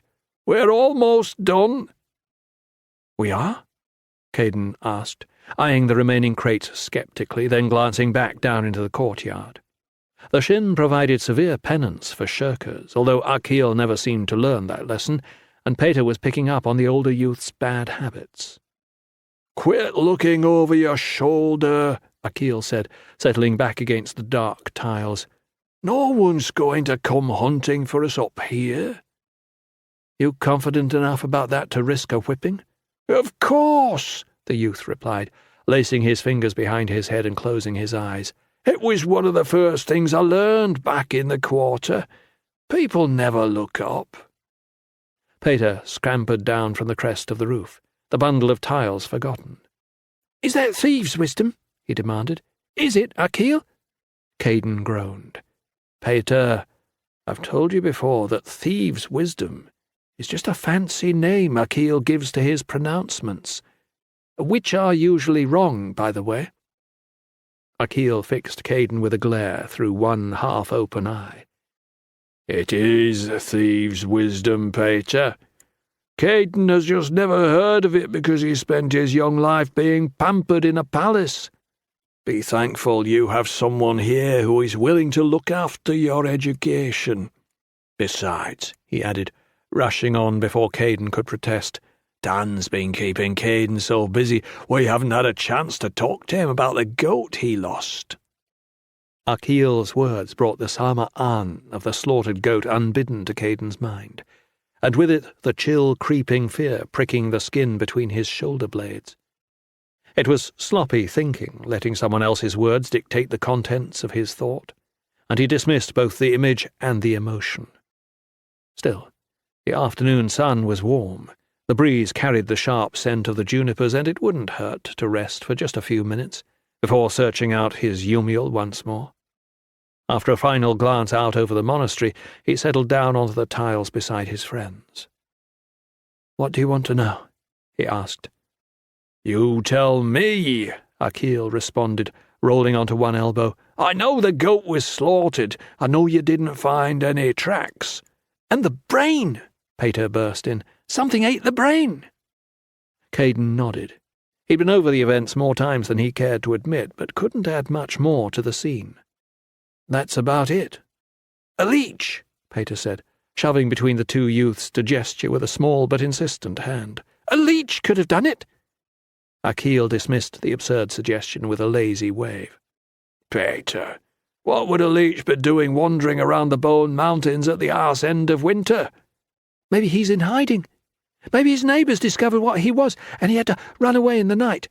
Maybe he put a kenning on someone," the boy went on, his expression rapt. "Something really evil, and—" Akil chuckled.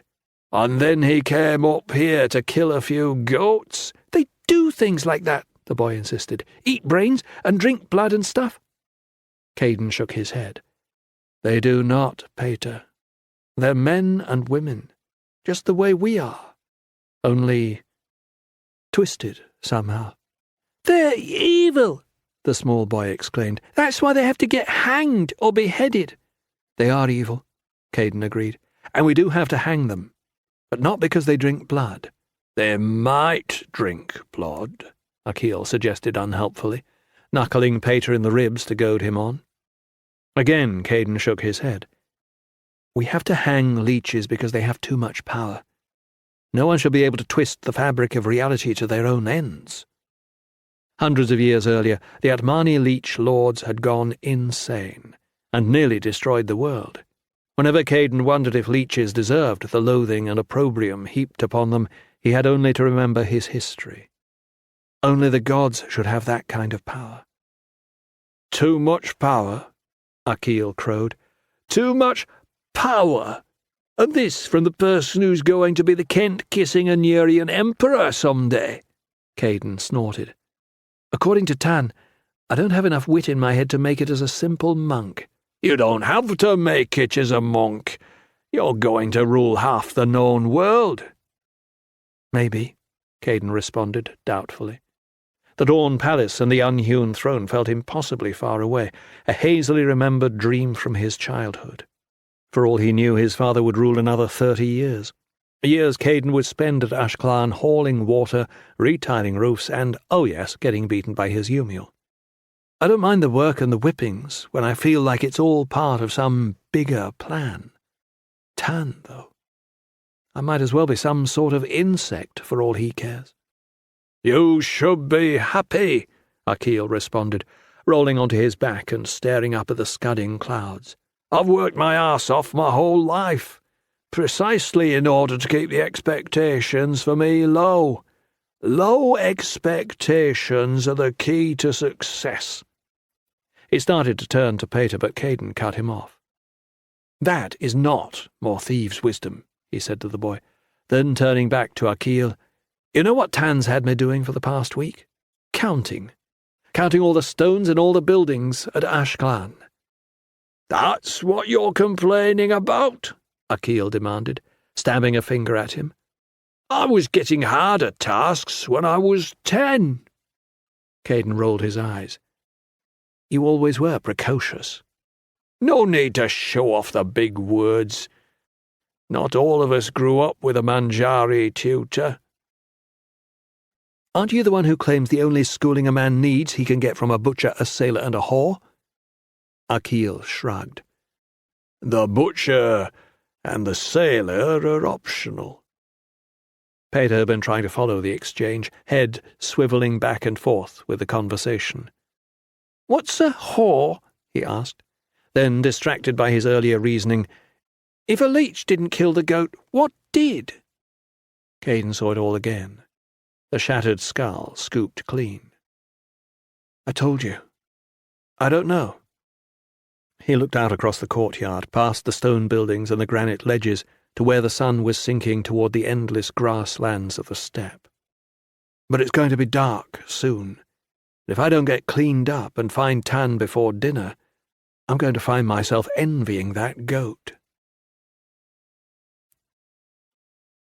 Umber's pool wasn't a proper pool so much as a pocket of rocks 1/2 mile from the monastery, where the white river paused, gathering itself in deep, still silence before spilling over a shelf in a dizzying waterfall, tumbling hundreds of feet into a deep ravine, before snaking lazily into the steppe far below.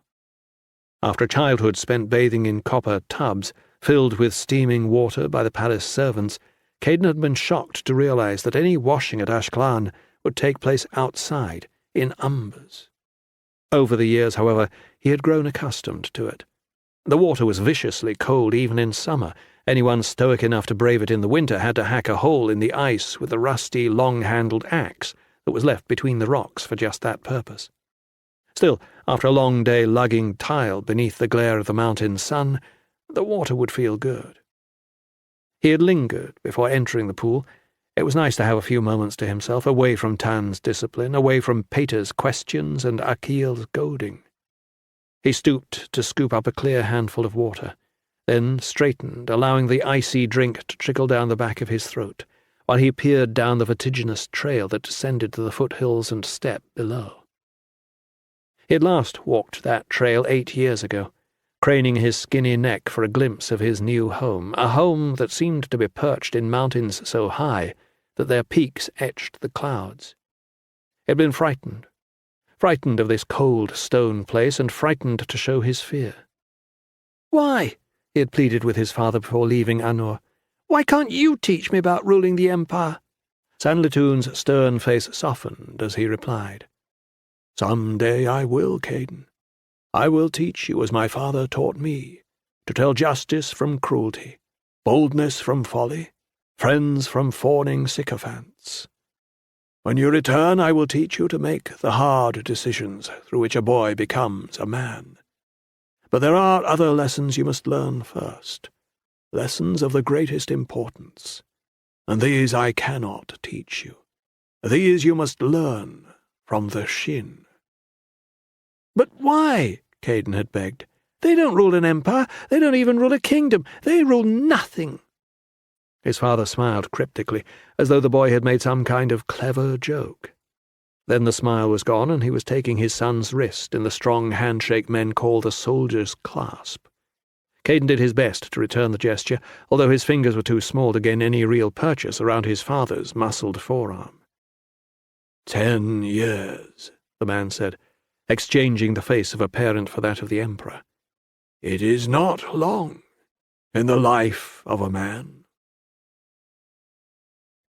8 years gone, Caden thought as he leaned back against the sloping boulder. 8 years gone, and the things he'd learned were as few as they were useless. He could craft pots, cups, urns, vases, and mugs from the clay of the river shallows, and he could sit still as a stone or run uphill for hours on end. He could mind goats. He could draw any plant, animal, or bird perfectly from memory. At least as long as someone wasn't beating him bloody, he amended wryly.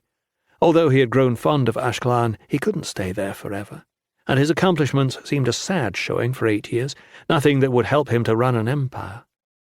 And now Tan had him counting rocks.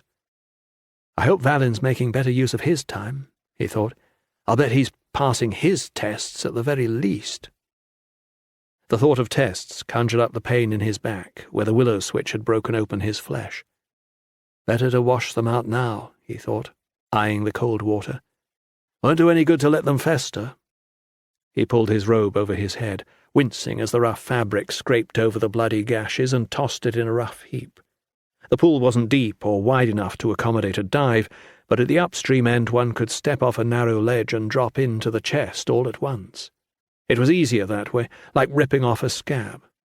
Caden took 3 breaths, stilling his heartbeat and calming himself for the shock, then plunged. As usual, the icy chill stabbed into him like a knife. He'd been bathing in the pool since he was 10, however, and had long ago learned to shepherd his body's heat. He forced himself to take a deep, calm breath, held it, then drive the meagre warmth out through his trembling limbs. It was a trick the monks had. Sael Nin, the abbot, could spend whole hours sitting quietly in the winter snow, his shoulders bare to the elements, flakes dissolving in little puffs of steam when they struck his skin. Caden couldn't manage that yet, but he could keep himself from biting his tongue in two as he reached over his shoulders to wash the dried blood out of the gashes. After a minute of vigorous scrubbing, he turned to the bank. Before he could hoist himself out, however, a voice broke the stillness. "Stay in the water!" Caden froze and sucked in his breath. Rampuri Tan. He turned, searching for his Yumiel, only to find the man seated in the shadow of an overhanging flake of granite, just a few paces away, legs crossed, back erect. Tan looked like a statue hewn from the mountain itself, rather than a figure of flesh and blood. He must have been sitting there the whole time, observing, judging. "No wonder you can't paint," Tan said. "You're blind." Caden clamped his teeth together grimly, forced down the creeping cold, and kept silent. Tan didn't move. He looked, in fact, as though he might never move. But he scrutinized Caden with the attention one might bring to a vexing problem on the stones board. "Why didn't you see me?" he asked finally. "You blended with the rocks." "Blended," Tan chuckled. The sound held none of Heng's mirth. "I blended with the rocks. I wonder what that might mean." He glanced up toward the darkening sky, as though the answer were scrawled in the flight of the peregrines wheeling far above. "A man blends water with tea. A baker blends flour with egg. But blending flesh with stone?" He shook his head as though the concept were beyond him. Caden had started to tremble beneath the icy water. The heat he had built up hauling tiles all afternoon was little more than a memory now, swept over the ledge with a chill current. "Do you know why you are here?" the monk asked after an interminable pause. "To learn discipline," Caden replied, trying not to catch his tongue between his chattering teeth. "Obedience," Tan shrugged. "Important, both of them. But you could learn discipline and obedience from a farmer, a bricklayer. The Shin can teach you more." "Concentration," Caden managed. "Concentration? What does the blank god want with your concentration?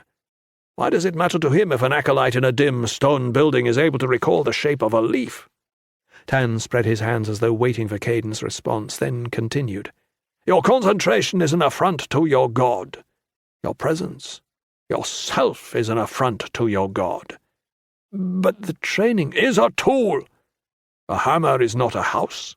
A knife is not death. You muddle the method with the goal." "The Vanyate," Caden said, trying desperately to control his shivering. "The Vanyate," Tan agreed, repeating the strange syllables as though he were tasting them. "Do you know what it means?" "Emptiness," Caden stammered. "Nothingness." Everything the monks studied, all the exercises the Yumiels set their pupils, the endless hours painting and running and digging and fasting were aimed at that one constant goal, the emptiness of the Vanyate. 2 years earlier, in a frustrated moment, Caden had been foolish enough to question the value of that emptiness. Heng had laughed out loud at the challenge and then, smiling genially, replaced his pupil's bowl and mug with 2 stones. Each day, Caden stood in the refectory line only to have the monk serving the food ladle his soup over the shapeless lump of granite. Sometimes a chunk of lamb or carrot balanced miraculously on top. More often he was forced to watch in famished agony as the thick broth ran off the stone and back into the serving pot. When the monks filled their own mugs with deep draughts of cold water, Caden could only splash the stone and then lick it off, the quartz rough against his tongue. After 2 weeks, Heng brought out Caden's bowl and cup with a smile. Before he returned them, however, he hefted the rock Caden had been trying to drink from. "Your mind is like this rock, full, solid. Nothing else can fit inside. You pack it with thoughts and emotions and claim that this fullness is something to be proud of." He laughed at the absurdity of the notion. "How much you must have missed your empty old bowl." Over the following years, Caden had worked diligently at the skill, learning how to hollow a space out of himself, out of his own mind. He hadn't mastered it, of course. Most monks didn't reach the Vanyate until their 3rd or 4th decades, but he had made progress. Memorization and recall, the Sama-an, played a central role in the practice. They were the picks and levers with which the Shin pried away the self. Heng taught him that a packed mind resisted new impressions. It tended to force itself onto the surrounding world rather than filling itself with that world. The inability to recall the shape of a thrush's wing, for instance, indicated a mind transfixed with its own irrelevant ephemera. And mind was not the only obstacle. The body, too, came packed with aches, itches, pains, and petty pleasures. When a monk emptied his mind of thought and emotion, the voice of the body proved all too ready to fill the void. To silence that voice, the Shin stood naked in the baking sun, ran barefoot in the snow, sat in the same cross-legged position for days on end as the muscles cramped and the stomach twisted itself into knots. As long as the body impinged on the mind, Vanyate was impossible. So one by one, the Shin confronted the demands of the body, faced them down, and discarded them. The practice was not easy. Earlier in the year, Caden had helped to carry the body of one of the acolytes from the bottom of a gorge. The boy, only 11 years old, had fallen to his death while trying to run away in the night. Such tragedies were rare, however. The Yumiels knew the limits of their students, and the monk whose acolyte had fallen was subjected to severe penance. Still, the testers considered sliced feet, frost-bitten hands, and broken bones an inevitable portion of a boy's first 5 years at the monastery. The quest for the Vanyate never ended, of course, and even the oldest monks admitted to difficulties. The mind was a clay pot set out in the rain. A monk could empty it daily, and still the old hopes and worries, the body's meagre strengths and perennial pains patterned after the bottom, trickled down the sides, filling it once more. The life of the Shin was a life of constant vigilance. The monks were not cruel, exactly, but they made no allowances for the vagaries of human emotion. Love or hate, sadness or joy, these were cords that bound one to the illusion of self, and self, in the Shin lexicon, was a curse. It spread everywhere, obscuring the mind, muddying the world's clarity. As the monks struggled to achieve emptiness, the self always seeped in, cold water in the bottom of a deep well. Caden's limbs felt like lead. The frigid snow melt in Umber's pool had numbed his fingers and toes, chilled his core until it was an effort to lug each breath into his heavy lungs. He had never stayed in the pool so long, so early in the season, and yet Tan showed no signs of relenting. "Emptiness," the monk mused. "You could translate the word that way, but our language doesn't map well onto such a foreign concept. Do you know where the word comes from?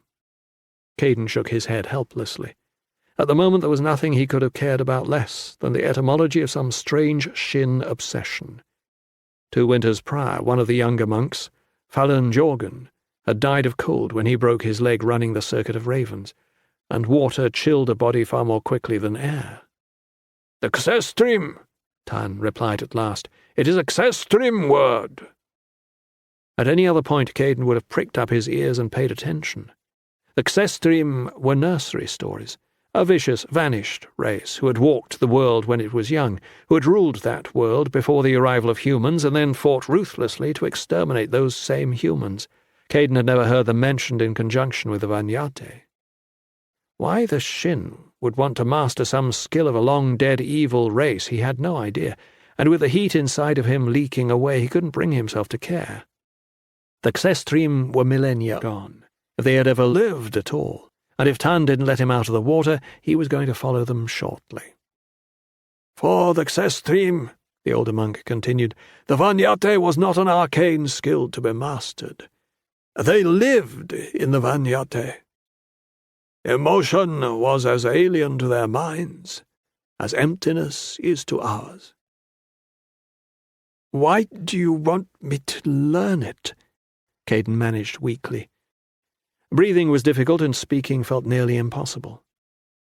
Learning, Tan said. You care too much about learning.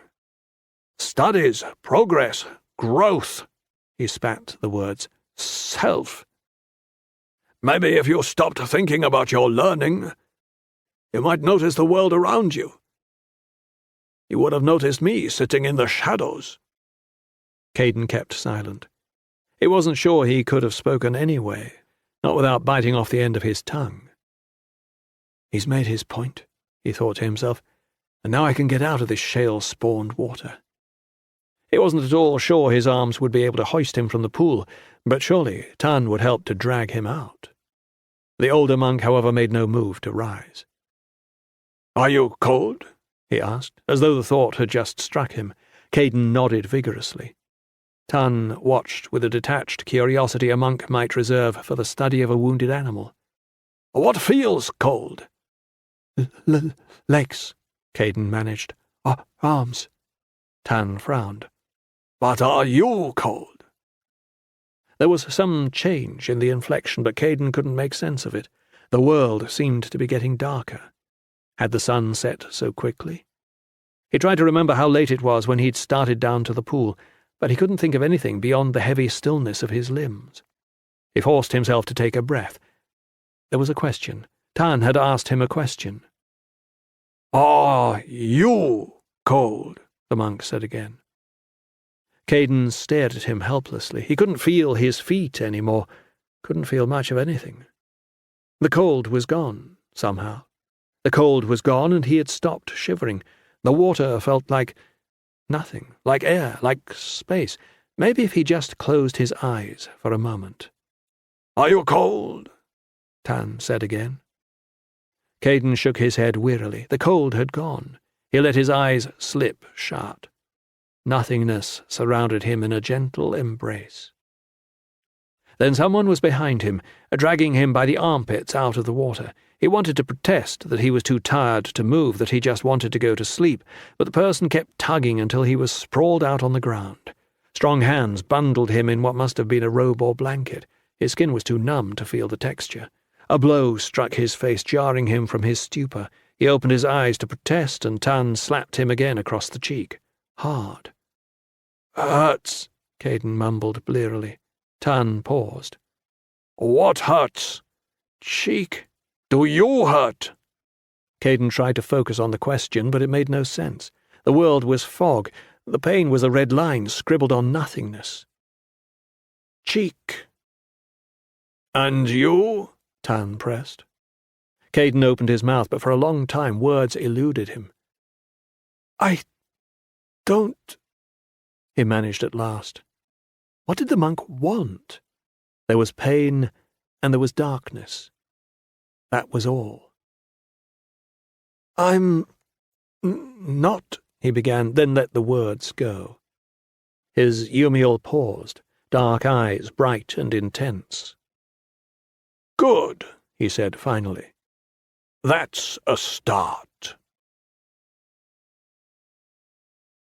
9.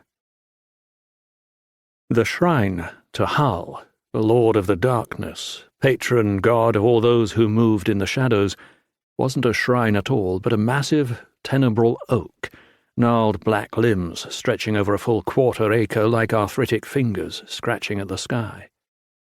Hanging from every branch and twig, packed in so close that when Valin first saw the tree he took them for heavy black leaves, dangled bats. Tens of thousands of bats, folded tight in their wings, waiting silently for night. When darkness fell, they would take to the air together, a wheeling, darting, silent swarm, harrying the sky, leaving the branches bare as bones.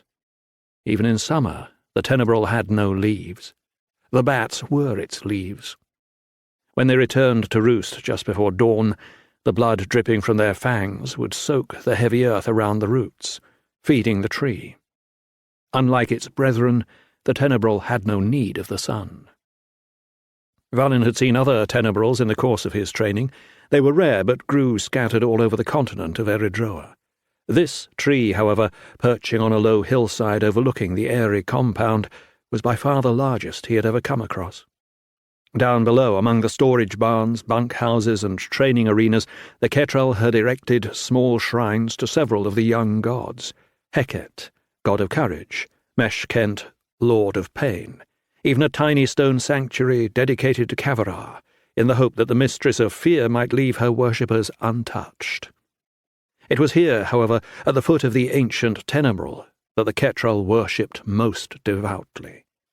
Courage and pain were all well and good, but it was darkness that covered the soldiers as they winged in beneath their birds, darkness that cloaked them as they killed, and darkness that hung over their retreat like a cloak as they melted away into the night. Before and after every mission, the soldiers would leave an offering. There were no coins or gemstones littered among the roots, no candles or expensive silks. The Ketrel knew how the tree survived. Valin had spent years watching them wind their way up the narrow trail ground into the hillside, had watched them as they knelt and drew their blades, watched as they dragged the steel across warm flesh, squeezing blood onto the hungry roots. Whether Hull knew or cared was anyone's guess. The old gods were inscrutable. When Valin first arrived on the islands, he had found the tree and the sodden ground beneath it unsettling, to say the least. Valin's line, the Malkinian line, claimed descent from Intara, and the Dawn Palace where he had passed his childhood was filled with light and air. Now, however, the dark, brooding tree suited his mood just fine. Though Mankers had collapsed into the bay nearly a week earlier, he hadn't been able to shake the image of Salia's bloodied face from his mind. When he fell asleep, he found himself in the burning tavern all over again, heard her begging him not to leave her. When he woke, he expected to find her blood still spattered on his skin. He was furious with Harlin, and felt foolish for his fury. She had made the right call in a difficult situation. As Hendren wrote, "Your ideals die, or you do." If Valin had tried to make the jump with Salia draped unconscious across his back, he would have ended skewered on one of the jagged pilings. But it should have been my decision to make, he thought, balling his hand into a fist. In addition to the basic instruction, each Ketrel cadet trained for a specialty: sniper, demolitions, flyer, leech. Someone in command had decided early on that Valin might have the skills to actually lead a wing. If he passed the trial, he would find himself in command of his own soldiers, and command required decision. Blood misted down from above. He ignored it. He hadn't spoken with Lynn since Mankers, and he didn't know what to say. Here, at least, in the gloomy shadow of the tenebral, he had time to think, to work through his feelings, without saying or doing something that he could not take back. Except, as he gazed down the hill in the direction of the compound, he could see a slender shape moving up the track toward him. Lynn stopped just outside the reach of the tree's branches, glancing up at the quiescent bats with a look of disgust. Valin had no doubt that when the time came she would pay homage to the god like everyone else, but she had never overcome her revulsion of the place. It was one of the reasons Valin had chosen it. He thought the dark limbs and quiet susurrations of the shifting bats might keep her away. No such luck.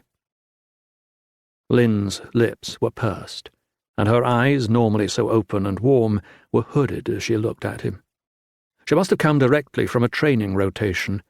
Mud coated her blacks, while a small cut wept blood on her left cheek.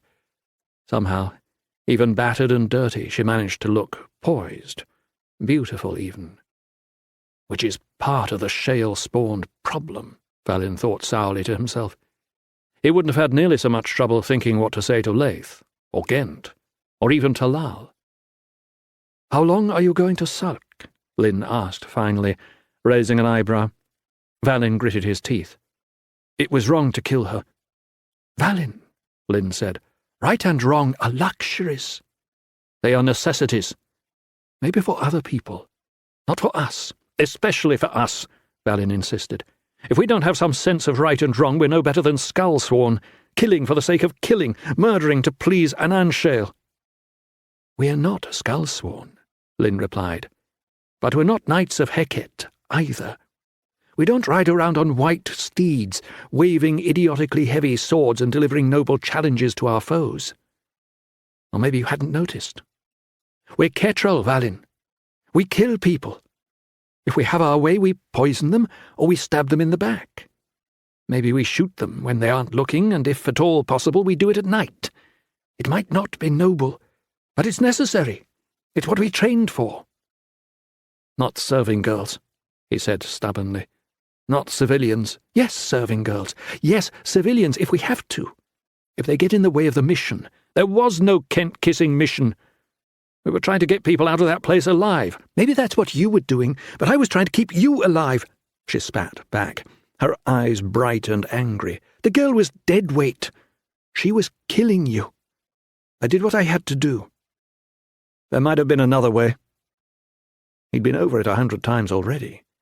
Maybe he could have forced his way out one of the other windows. Maybe he could have leapt to one of the adjacent buildings. It was academic now. Mankers was gone, and Salia with it.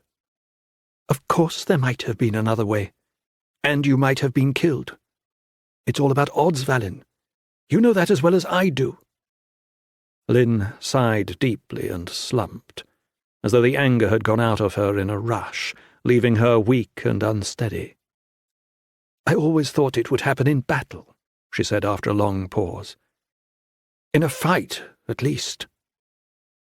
Valin hesitated, suddenly wrong-footed. "Thought what would happen?" Lynn met his eyes. "Salia was my first kill." On the islands, most men and women celebrated their first kill the way civilians might celebrate an engagement or a birthday. As much as passing Hull's trial or flying a first mission, killing was a rite of passage, a necessary step. Regardless of the training and the study, until you killed, you weren't really Ketrel. Lynn was right, though. You didn't expect your first to be an unconscious serving girl. You didn't want that. Valin blew out a long, slow breath. In his anger and guilt, he hadn't even thought about how Salia's death might have affected his friend. Although he'd held the girl as she'd died, Lynn had thrown the knife. She had accepted the burden. And not for her own sake, but to protect him. From some forgotten corner of his mind, his father's words came back to him, firm and uncompromising. "You and Caden will both be leaders someday. And when you are, remember this. Leadership isn't just about giving orders. A fool can give orders. A leader listens. He changes his mind. He acknowledges mistakes." Valin gritted his teeth. "Thank you," he said. The words came out rougher than he had intended, but he said them. Lynn raised her eyes, her face guarded, as though she expected some sort of trap. "You were right," Valin said, forcing the syllables out. "I was wrong." "Oh, for an Anshale's sake, Valin," Lynn groaned. "You are so unbelievably proud. I have no idea why—" She cut herself off. I didn't come up here so that you could tell me I was right. I came because I'm worried. Worried? Mancers, she said, gesturing across the bay toward Hook. It didn't just fall down on its own. Balin frowned. He'd been gnawing at the same idea, but couldn't be sure if his misgivings were the result of paranoia or healthy concern. Buildings fall down, he replied. Especially old ones. Especially on Hook. An Idolian warned you about a conspiracy. And then a week later, a building that stood for decades just happens to collapse, barely a minute after you step outside? Balin shrugged, trying to put down the disquiet festering inside him. You squint hard enough and everything starts to look suspicious. Suspicion keeps people alive, Lynn insisted. Suspicion drives people insane, Balin countered. If someone wanted me dead, there are more elegant ways to manage it than bringing down an entire building. Are there? Lynn asked, eyebrows raised. Seems pretty elegant to me. An accident. One more hovel on Hook falls over, killing a dozen people. Nothing too unusual. Nothing to suggest an attack on the imperial family. It's sure to hull more elegant than cutting your throat. Balin grimaced. She was right. Again. He knew she was right. And yet there were accidents to go around on the islands. Just a week earlier, Lem Helen had had his leg crushed beneath a huge boulder during a training rotation out on Khan. If Balin started looking over his shoulder at every turn, he'd never get a wink of sleep. Never trust anyone. There's just no way to know, he said, staring out over the Sound. Hook's colourful riot of tenements and huts was clear across the narrow strip of water. I could spend a week poking through the wreckage and still have no idea. Maybe, Lynn began cautiously, you're not the one who should poke through the wreckage. You've been training to lead a wing the past 8 years, and I've been studying the fine art of the bow. Half a dozen of our brothers and sisters, however, have been learning to knock down bridges and blow up buildings. Demolitions, Balin replied, nodding. One of them ought to be able to tell you if Mancers was rigged. Balin considered the idea. It would mean tipping my hand. I'd have to let on I was suspicious. Is that so bad? Might make whoever's trying to kill you think twice. I don't want them to think twice, Balin said, rolling his eyes. I want them to think once, and, if at all possible, drunkenly. Point is, it's not likely to make anything worse. That seemed like the truth. Balin stared down at the neat grid of buildings below. Storehouses and mess hall, bunk rooms and command centre. Which one of them would come down on him next? Which was harbouring the traitor or traitors? He could wait, looking over his shoulder every other heartbeat for the next attack, or he could do something. Does seem like I'm at a pretty low ebb, he admitted. Who did you have in mind? I'll give you 2 guesses, Lynn replied with a smirk. But you're only going to need one. Gwenna, he sighed heavily. Hull help us. Lynn didn't seem pleased by the prospect either, but before she could respond, a dark shadow passed overhead, silent and swift. Balin looked up to find a ketrel, wings spread wide, swooping in for a drop on the field below. Bird in, Lynn said, tracing the back flight over the island towards the low bluffs to the northwest. Looks like it's coming from Anor, Balin concluded. Fane's back. The Ketrel Mess Hall, a low one-story building packed with benches and long wooden tables, was a far cry from Mancers or any other Hook ale-houses. For one thing, it didn't serve ale. If you wanted a drink stiffer than black tea, you had to cross the Sound. For another, there were no whores, no civilians of any kind, just Ketrel, same as everywhere else on Karsh. Men and women loading up on hardtack and dried fruit before flying out on a mission, or shoveling down a bowl of hot stew after they returned. The slaves in the kitchen worked all day and all night as well. Soldiers needed food at odd hours. Usually everyone was so intent on their meals that any conversation was low and intermittent. When Balin and Lynn burst through the door, however, the place might as well have been a tavern, and doing good business at that. It seemed as though half of Karsh was shoved into the hall, packed in so tight around the tables, Balin wondered if he'd been the last to notice the bird winging in from the north. People clustered in small knots, a couple of wings here, a few cadets there. but everyone was talking all at the same time. Somewhere in the press he lost Lynn, but Valin had eyes only for the man in the far corner of the room. Adamant Fane sat near the door to the kitchens. He looked more intent on tearing apart a side of beef than he did on talking, but Valin could see that in between bites he was responding to the questions of the veterans seated around him. It was a hard group: Gerd the Axe, Plenchen Z, Werin of Ralta, and Valin hesitated before shoving into the inner circle, impatient though he was. "Hold on, Val," someone said, catching his sleeve. "I wouldn't break into that little chat unless you want a busted head." Valin turned to find Leith, an easy smile on his face, gesturing back the way he had just come. The flyer was a hand shorter than Valin, and lean to go with it, but he had a loose, casual swagger and quick tongue that earned him a role in any conversation and made him seem larger than he really was. Most of the cadets on the islands were a little cocky. You had to have a high opinion of yourself to think you could make a place for yourself among the most deadly women and men in the Empire.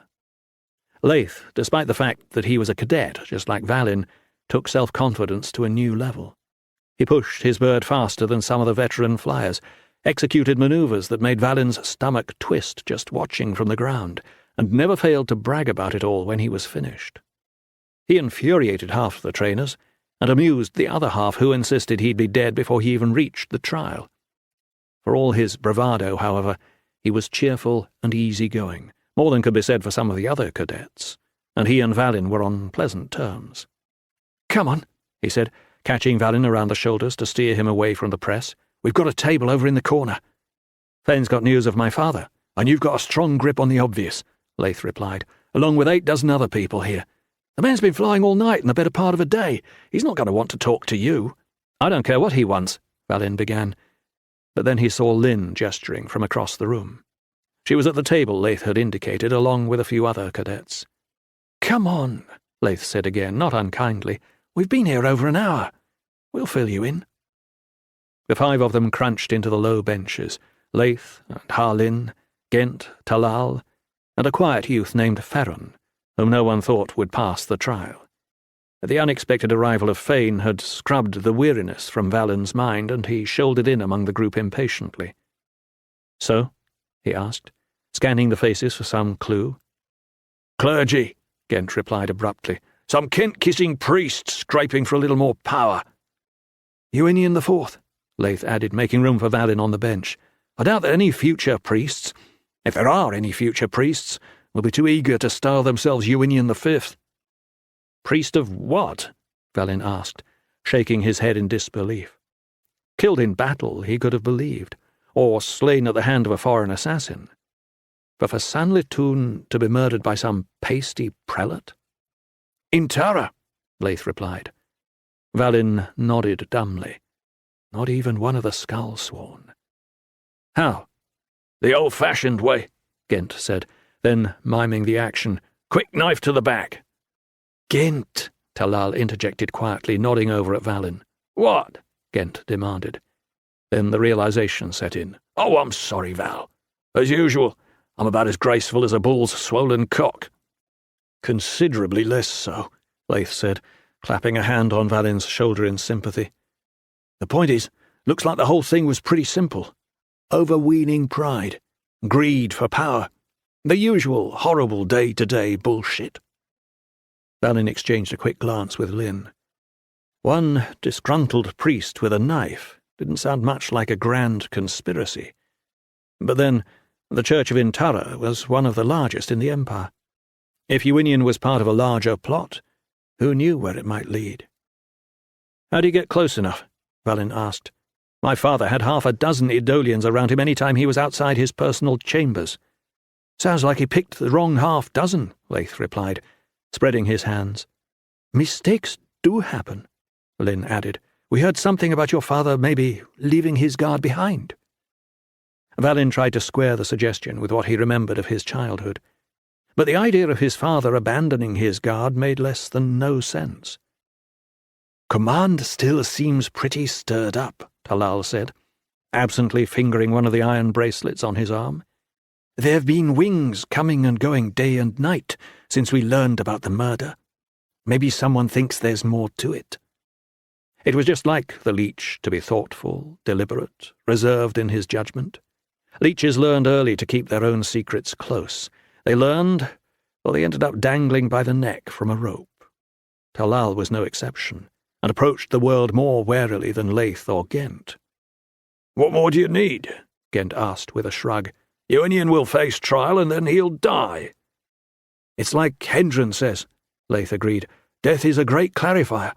"And my sister?" Valin asked. "She's all right? Who's running the Empire now?" "Slow down," Leith replied. "Slow down. Adair's fine. She's been raised to the head of the finance ministry. Ranil Tornja was appointed regent." "And a good thing, too," Ghent added. "Can you imagine some bureaucrat trying to keep the military in order?" Valin shook his head. His father's death had clarified nothing, and this further information about Ewinion and his priesthood, a Kennerang appointed to the regency, about impending trials, only muddied the matter. All of a sudden the room seemed too small. The press of people, the noise, the stench of grilling meat and lard turned Valin's stomach and made his mind spin.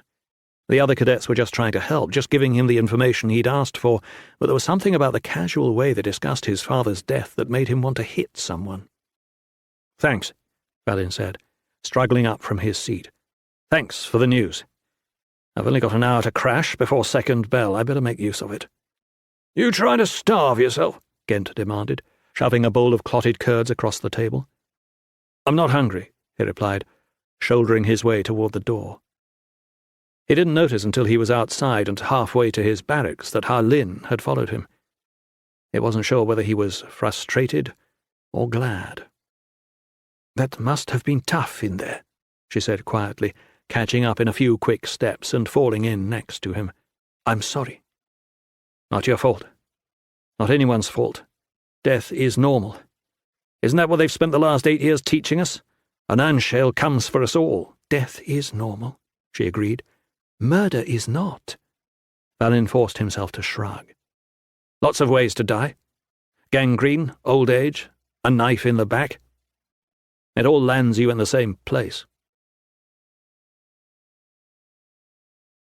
10. The demolitions shed was just that. A shed tacked up from scrap lumber with a roof that looked like it wouldn't keep out a decent rain. There wasn't much point in building something more substantial, considering the place was blown up or burned down about every other year. Valin approached with some trepidation. He'd spent a training rotation here, learning to craft and deploy the powerful munitions, star shatters, flickwicks, moles, lances, to which only the Ketral had access, but the place made most people a little uneasy. The low basin in which it was set looked like some sort of shattered desert, or the floor of a parched lake. A few charred remnants of plants stuck up from the broken soil. Limestone chunks blasted from their bed bleached silently in the baking sun, while the sharp smell of niter hung over everything. Aside from those cadets and Ketral whose training focused on demolitions, most people tended to avoid the entire area. Valin glanced over at Harlin, shrugged, then pushed open the rickety door. It groaned on its hinges as he stepped inside. The interior was dim, but not dark. Daylight poured through cracks in the walls in a dozen places, and the thin sailcloth covering the windows admitted even more illumination. A row of battered workbenches ran down the centre of the room, cleared off in some places, piled high with tools and instruments in others. Alembics, retorts, vials, and tightly stoppered jars. As usual with a Ketral, nothing was standardized. The demolitions master for each wing crafted his or her own munitions to fit his or her own needs and desires. There were basic recipes, of course, but most of them preferred to improvise, innovate, tinker. Valin had seen star shatters that exploded in violet flame, and moles that could rip a hole the size of a barn foundation out of the rock. Of course, such experimentation was not without risk. During his own rotation in the shed, Valin had watched a younger cadet, Halter Fremen, light what looked like an innocuous candle. An errant gust of wind tugged at the flame until it caught the boy's blacks, burning quickly through the fabric and then biting into his skin. Several of Halter's friends had dragged him to one of the massive wooden tubs standing close by and forced him down into the water, but even beneath the surface, the flame continued to eat at the boy's flesh with a bright, savage glow. Valin had stood transfixed. He was trained to respond quickly and decisively to emergencies, but this... No one had spoken a word to him about how to handle a flame that could not be quenched. In the end, Newt, the demolitions master everyone called the aphorist, had dragged the screaming boy outside and buried him in the sand. The sand extinguished the unnatural blaze, but not before it had taken the skin off Half-Halter's body and melted one of his eyes in his face. He died 3 days later.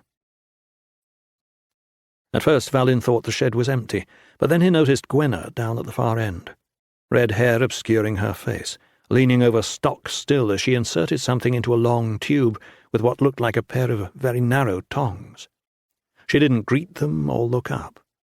Not that he had expected her to, really. He hadn't spoken to her since the day he learned of his father's death, since the day she had practically bitten his head off about his unbuckled harness. And he had no idea if she still harboured the grudge. Knowing Gwenna, she probably did. It wasn't that Gwenna Sharp was a bad soldier. In fact, she probably knew more about demolitions than any other cadet on the islands. The problem was her temper. From time to time, one of the swaggering gallants over on Hook would find himself tempted by the bright green eyes and flaming red hair, by the supple, curvaceous body that she did her best to hide under her Ketrel blacks. It never turned out well for him. Gwenna had tied her last would-be suitor to a dock piling and left him there for the tide.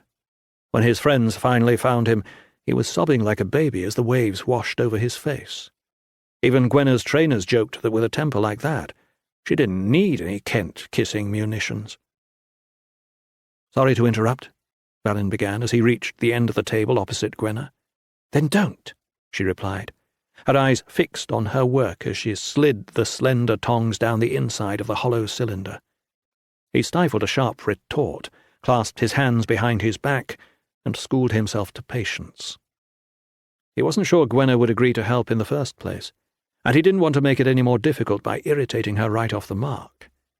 Instead, he focused on the object of her attention, something that looked like a modified star shatter. The tube was hollowed-out steel, twice the width of his thumb. Coated around the inside was some pitch-like substance he didn't recognize. Gwenna withdrew the tongs, picked up a small shard of stone, and started to insert it. Harlin gasped. "Don't do that," Gwenna said, pausing, then sliding the tongs deeper. "That's Claranth, isn't it?" Lynn asked, her voice tight. "Claranth and Niter?" "Sure is," Gwenna replied curtly. Valin stared. One of the first things that the aphorist had taught his class of cadets was to always keep the two separate. "We like explosions here," the man had joked, "but we like to control those explosions." Unless Valin had badly misunderstood something, if Gwenna so much as touched the contents of the tongs to the side of the tube, someone would be sorting body parts out of the rubble. He started to reply, then thought better of it and held his breath instead. "This is why," Gwenna grated, sliding the tongs deeper, releasing the stone, then withdrawing them with a smooth, measured motion. "You shouldn't interrupt." "Is it done?" Lynn asked. Gwenna snorted. "No, it's not done. If I move it by half an inch, it'll take the roof off this shed. Now stop talking!" Lynn stopped talking, and the two of them watched in tense fascination as Gwenna reached for a vial of bubbling wax, grasped it with two gloved fingers, and upended it into the tube. There was a faint hissing, a whiff of acrid steam, and then a long pause. "There," Gwenna said finally, laying the tube down on the workbench and straightening up. "Now it's done." "What is it?" Valin asked, eyeing the thing warily. "Star shatter," she replied with a shrug. "Doesn't look like a normal star shatter. I didn't realize you'd become a demolitions master when I wasn't around." Valin bit his tongue. He was here to ask Gwenna for a favour, after all. Lynn, remarkably, had kept her mouth shut, and if she could be civil, so could Valin. "Isn't it a little bit longer and thinner than the normal tube?" he asked, trying to sound interested. "Marginally," Gwenna said, scrutinizing the weapon, then scratching away an errant drop of wax with her fingernail. Why? Bigger, louder, hotter. She was trying to sound casual, but there was something in her voice, something Valin had not expected to hear. It took a moment to place it. Pride. Gwenna was often so venomous, so closed off, that it was hard for him to imagine her feeling anything but rage or bile. The sudden revelation that she might actually take joy in some aspect of the world disarmed him, but just as he was starting to reassess his opinion of her, she rounded on him with a scowl. "You going to tell me what you want, or what?" Now that it had come down to it, Valin felt strangely hesitant. His fears, which Lynn had done her best to fan, seemed bizarre and paranoid when he had to state them aloud. Gwenna spread her hands impatiently. "I assume you heard about Mankers," Valin began tentatively. "The tavern over on Hook?" "I know where Mankers is," Gwenna snapped. "I've given that bastard about half my pay for the watered-down swill he calls ale." "Well, then I assume you know it's collapsed," Valin replied, trying to keep his own temper in check. "I was there, drinking, and it collapsed just after I stepped out the door." "How lucky for you." "Most of the people inside were killed, crushed." "How sad for them." Lynn pushed past Valin, her own patience evidently nearing its end. "It might not have been an accident." That gave Gwenna pause. Her eyes flicked from Valin to Lynn, then back. He waited for her to laugh, to make some crack about the self-involved son of the Emperor, thinking the whole world turned around him. Everyone else on the islands needled him about his birth, even his friends, and Gwenna had never been one of his friends. She didn't laugh. "And do you think it's tied up with the death of your father?" Gwenna could be a bitch, but she wasn't stupid. Valin nodded. "Doesn't do much good to stab the Emperor if his son plonks his own ass down on the throne a few days later." "I'm not the heir." "Spare me the fucking politics," Gwenna replied, waving his objection aside. "I get the general idea." "And Mankers?" Lynn pressed. "You want me to look at it?" Gwenna said, wiping her hands on her blacks. "You want me to check it out?" Valin nodded carefully. "I don't understand the munitions as well as you. I'm not sure if you could use them to bring down a building like that." "Of course you could knock over a building. That's the whole point of the Kent-kissing things." "I know, but slowly, like that? Without a visible explosion?" Gwenna rolled her eyes. "You're expected to lead a wing someday, and you don't even understand the basics of munitions?" "Look," Harlin interjected, her lips tight. "We don't spend all day in this little shed tinkering with matches and minerals." "You know more about this than we do," Valin said, cutting his friend off before the whole thing turned into a verbal sparring match. "You're better than I am. You're better than Lynn is. You're better than most of the shale-spawned Ketrel on the islands. We could look, but maybe we'd miss something crucial." If Gwenna wanted to be stroked, Valin could grind out some compliments, although the fact that the words were true didn't make them any easier to utter. She scowled, then looked away, studying the wall of the shed. Valin wondered if his strategy had backfired. Who knew how Gwenna's mind worked? "Do you think you'd have time to do it?" he pressed. "I'd be happy to give you—" "Money?" Gwenna snapped, her green eyes ablaze. "Your imperial favour?" she sneered. Valin started to reply, but she cut him off. "I don't need anything from you. I'll do it because I'm interested, because I want to know. Got it?"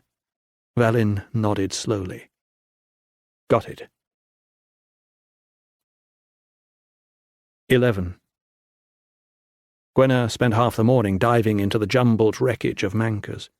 She must have been half fish, the way she could hold her breath, and a couple of times she stayed under so long Valin thought she'd gotten herself stuck in the treacherous underwater maze of collapsed beams and joists.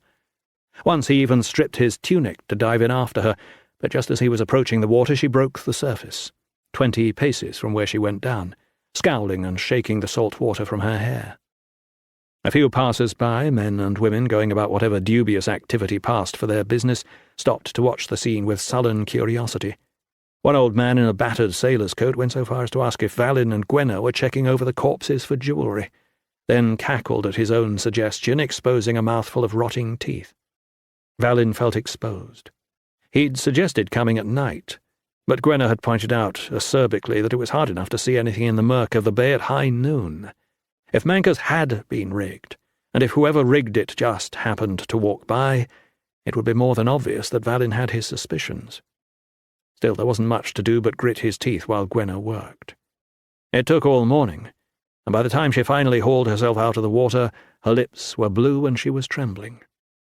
"Well," she said, tilting her head to one side and wringing the water from her hair as though twisting the head off a chicken, "if someone rigged the shale-spawned place, they used some kind of explosive I've never heard of." "How likely is that?" Valin asked carefully. "How likely are you to mistake your cock for balls tomorrow morning?" Valin stared down into the murky water. A few charred beams thrust up from the surface, while a skim of detritus sloshed around between the posts, jetsam from the ruined tavern that the tide had not yet managed to flush out to sea. None of the local residents had made any effort to clear away the wreckage, but that was the way on Hook. Several years earlier, fire had gutted an entire row of houses a few streets over. After scavenging the burned-out husks for anything valuable, the citizens of the island had left the places to rot. "What did you find down there?" Valin asked. "Bodies," Gwenna replied curtly. "More than a dozen." Valin watched the shifting waves, imagining the terror of people trapped between burning beams, dragged down below the surface and drowned. "Bad way to go." She shrugged. "They were bad people." Valin paused. The inhabitants of Hook were a rough lot, no doubt about that. Cut-purses who had pushed their luck too far on the mainland, pirates too tired or broken to haul anchor or reef sail, gamblers running from debts, whores and swindlers looking to mop up what little coin anyone had left. They were desperate and dangerous, almost to a man. But desperate didn't seem quite the same thing as bad. "Did you check over the corpses?" he asked.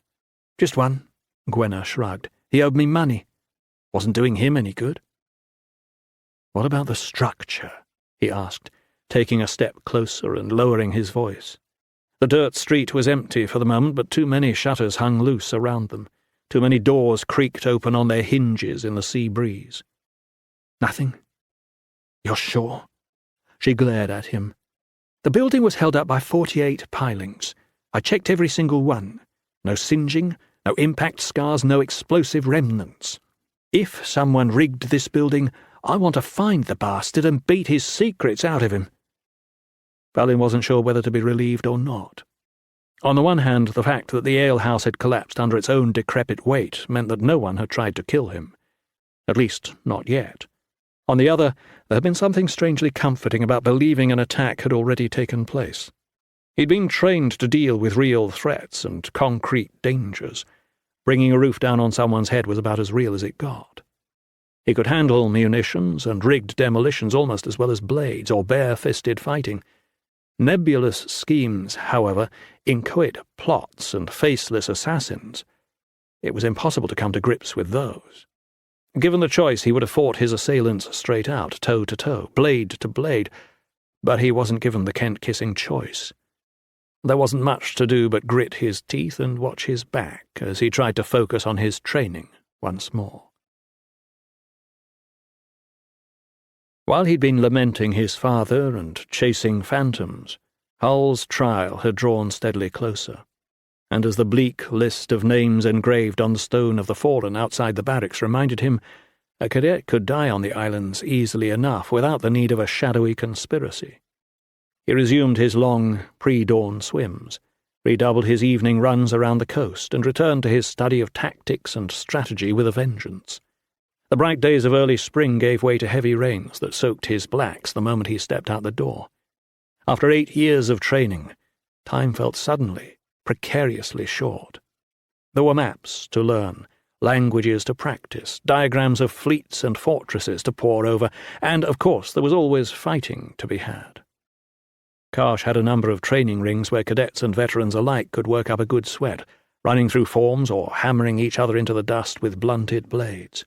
The simplest were just squares of earth vaguely delineated by a few pounded stakes strung with ropes. Past the west end of the compound, however, not far from the Ares main landing field, overlooking a rocky expanse that swept down toward the sea, was the only true arena on the islands. A shallow, wide circle, a pace or so deep, set into the earth and ringed with stones. Valin arrived just before 7th bell, stripped to the waist and sweating like a bull from his run around the perimeter of the island. It was a full week since Gwenna's investigation of Mancus, and though he had not forgotten the Edolian's warning or his grief over his father's murder, the imperatives of training provided some kind of distraction from the looming threat. Time to shut up and buckle down, as the Ketrel liked to say, and there was nothing to focus the mind like 3 feet of steel whistling toward your forehead. Late each afternoon from 7th to 8th bell was set aside for a session the Eyrie referred to as individual close combat. The cadets dubbed it simply blood time. If you somehow managed to make it through the morning without the proper complement of bruises and lacerations, blood time would make sure you went to bed sore. The setup was simple. 2 cadets in a wide, low ring just to the west of the armory and forge. Whoever asked for mercy first, lost. Sometimes the fights took place with blunted blades, sometimes with knives or cudgels, sometimes with bare fists. One of the trainers was always there, in theory, to make sure everyone followed the few rules. In practice, however, the older soldiers tended to heap fuel on the fire, hurling insults and jibes from the edge of the ring. Sometimes there was betting. 40 or 50 Ketrel surrounded the ring, vets and cadets alike, some stretching out sore muscles, others windmilling the blood into their arms in great looping circles, others chatting quietly in small knots. Valin spotted Harlin, Ghent, Leith and Talal on the far side and circled over to them, taking the time to catch his breath. "My point is," Leith was saying, hands spread as he tried to reason with Ghent, "that the hammer is a ridiculous weapon. Useless." "It's useless if you can't lift it," Ghent argued, eyeing the flyer's thin arms sceptically. "It's a carpenter's tool, for Shale's sake. There's a reason every Ketrel carries 2 swords strapped across his back and not 2 hammers. Val," he said, turning to appeal to the new arrival, "talk some sense into this ox." "Don't bother," Lynn interjected, raising a hand in warning. "They've been at it since 6th bell and left sense behind a long time ago." "We're fighting with hammers today?" Valin asked, glancing toward the arena apprehensively. The trainers loved nothing more than throwing unexpected twists into daily training, and a hammer was a dangerous weapon to spar with. "Not that I know of," Lynn replied, eyes flashing. "But don't worry. If we are, I'll be gentle with you." "That's what the whores on hook always tell me," Leith cut in with a wink. "Don't believe her, Val. Or," he added, considering the 2 of them, eyes narrowed in sly appraisal, "a pretty girl like Harlin, maybe you don't want her to go easy on you." Lynn took a casual swipe at the flyer with her belt knife, but Valin could see the flush rising to her cheeks. He wanted to think of something to say, something quick and clever that would catch her eye and make her laugh. But Leith was the one with the lines, and before Valin could find the right words, a round of raucous laughter cut through the air from across the ring. Lynn turned toward the sound, her face twisting into a scowl. Sammy Yerl, along with his small cabal. Plenty of the cadets were nasty and strong. You had to be both to some degree to survive on the islands, but Yerl's lot was the worst. A handful of brutal young men who had signed on to become Ketrel, not out of any great love for the Empire, but because it satisfied some itch, a cruel glee derived from pain and power and killing. Meshkent's minions, they called themselves, though most of Meshkent's most ardent worshippers lay beyond the boundaries of Annur. Regardless, the name suited them well enough. Valin had little doubt that if they were promoted to full Ketrel, they would inflict enough misery to make the Lord of Pain proud. He was also sure that most of them would sell the others to Manjari slavers for a handful of coin. That you needed someone to watch your back on the islands, and over the years the cadets had fallen into loose alliances. Valin frowned and turned back to Lynn. "Try to stay away from Yerl today. We're just 3 weeks from the trial, and if something goes wrong—" "Nothing's going to go wrong," she snapped. The blonde youth caught them staring, and nudged one of his companions in the ribs. The 2 shared a rough laugh, and then Yerl returned his gaze to Lynn and licked his lips ostentatiously. "Keep laughing, you bastard," Lynn murmured in a voice almost too low for Valin to hear. "You just keep laughing." The first fight of the afternoon was an ugly brawl between 2 of the younger cadets. It went right to the dirt and ended with the larger of the boys holding his eye and crawling for the edge of the ring. After that, a tedious, probing dance between a pair of kids with blades took up what seemed like half the afternoon. Most of the older youths and the trainers jeered and coached from the sidelines, while Valin waited impatiently for the fights that mattered, for the ones he needed to study. Finally, one of the kids landed a lucky blow. The other collapsed in a heap, and Jordan Arbett, the senior trainer, decided it was time for some real combat. "Somebody get that shale-spawned idiot out of my ring," he growled. "Take him to the infirmary. There's a batch of would-be soldiers here who think they're ready to stand for Hull's trial. I want to see a few match-ups before I place my bets about who survives. Now, who do I want?" he mused, looking over the crowd. Valin reached over his shoulder to ease his training blades in their scabbards, twisted his head to one side to stretch out a knot in his neck. "So many options. How about we mix things up a little today? 2 on 2. See if you murderous bastards can actually manage to cooperate." The trainer smiled a sinister smile. "I'm going to go with Yerl and Einhor on one side. That's a nasty little pair." Valin had to agree. Although Balandin Einhor was a part of Yerl's circle, they could not have looked more different. Where Yerl was well-muscled and handsome, the very image of well-heeled Anurian nobility, Einhor looked like a savage, straight out of the Hannan jungles. The feathers of seabirds hung among his long, dark braids. Rings of ivory and iron pierced his ears, and blue ink snaked up his arms. Rumour had it that Balandin had ended up on the islands after the people in his town, some tiny settlement on the western coast of Basque, discovered that he was a leech. When they came for him, he killed half the mob and fled, stealing and murdering the whole way, until the Ketrel were called in to deal with the problem. They dealt with it by recruiting him.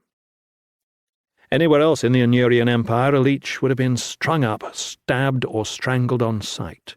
Valin had grown up believing such men and women were abominations, that their powers were unholy and evil. He remembered old Crenchen Jaw, commander of the Aedolian Guard, waggling his knife as he made the point. "They steal from the world around them, leech the power right out of the earth. No man should be able to twist and tangle the laws of nature to suit his will." Jaw was not alone in his convictions. Everyone hated leeches. Everyone hunted them. Everyone except the Ketrel. The area was always looking for an edge. It wasn't enough that they had the birds, not enough that they controlled the few mines from which the fabled Ketrel munitions were made. It wasn't enough that their soldiers were better trained and better equipped than any fighting force in the world. Airy Command wanted leeches too, even killers like Balandin. Especially killers. Valin had been appalled when he first arrived on the Kirins to discover he would be fighting alongside such perversions of nature.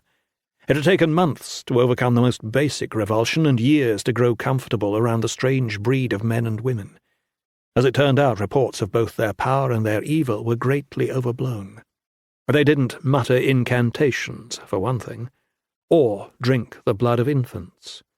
More important from a tactical standpoint, every leech had a different well, a different source from which he drew his power, granite, water, blood, anything, the secret of which he guarded as closely as his life.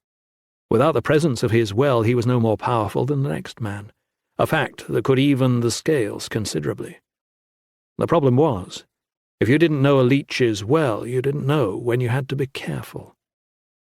Balandin motioned his twin wolfhounds, freakish, slavering creatures that followed him everywhere, to stillness as he stepped into the ring.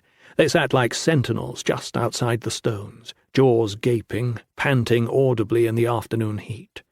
The leech glanced skyward, where his tamed hawk circled overhead. The bird let out a piercing shriek as though aware of his gaze. "Kent-kissing thing reminds me of a vulture," Lynn said. "It's just a bird," Valin replied. "Maybe," Leith said, turning to Talal. "I don't suppose you've managed to figure out the bastards well." Talal shook his head somberly. "You train with him at least twice a week. How hard could it be? There's only so much stuff in the world." "Harder than you think," Talal replied. "We're even more wary of each other than we are of the rest of you.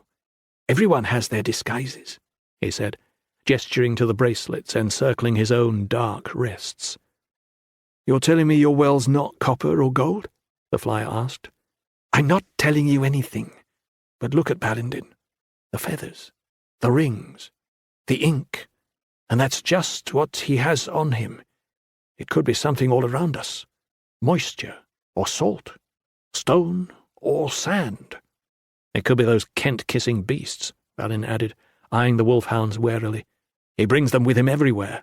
Could be, Talal acknowledged. Leeches have had animal wells in the past. Renan Pierce, the raven leech, had an entire flock that perched on his eaves and soared above him when he moved. And you wonder why everyone wants to string you bastards up, Gent grumbled. No offence meant, Talal, but the whole thing is sick, filthy. Talal eyed the larger cadet, his eyes hooded and inscrutable. Then he turned back to Valin. People have been speculating about Balindin's hawk and his hounds since the day he arrived. Maybe they're onto something, and maybe he's playing us. It's almost impossible to know. Besides, Leith said wryly, it's not like it should matter in the arena anyway. According to the rules, while in the ring, Balindin was restricted to the use of his body and blades, just like anyone else. The Eyrie believed in developing the whole soldier, and had no interest in training a group of men and women who would be useless on the battlefield the moment their wells ran dry. The reality, however, was slightly different. As long as a leech could work subtly, could twist the world around him without anyone noticing, his intervention was permitted. Ketral commanders could ferret out this kind of meddling if they tried, but they never tried. Cadets needed to learn to fight in all circumstances, needed to grow comfortable fighting any foe. That's one pair, Arbut mused. Any thoughts about who I ought to pit against them? The cadets erupted in a chorus of suggestions. Between the rigours of training and the exhaustive study, there wasn't much leisure for entertainment on the islands, and most of the assembled soldiers waited each day for blood time the way men and women back in Anor looked forward to a well-laid table at dinner. Arbut held up a hand for silence, but before he could speak, Lynn stepped into the ring. "Shale on a stick," Valin muttered beneath his breath. "I'll fight them," she said flatly, not taking her eyes from the two. Sammy Yearl smirked. Arbut chuckled. "All by yourself? Hardly seems fair." He turned to the crowd. "Anyone want to join her?" The group shifted uncomfortably, some gazing off toward the barracks, others out toward the open ocean. Sammy Yearl was a self-involved bastard, but he was also quick with his blades and brutal in the ring. And then there was the leech to consider.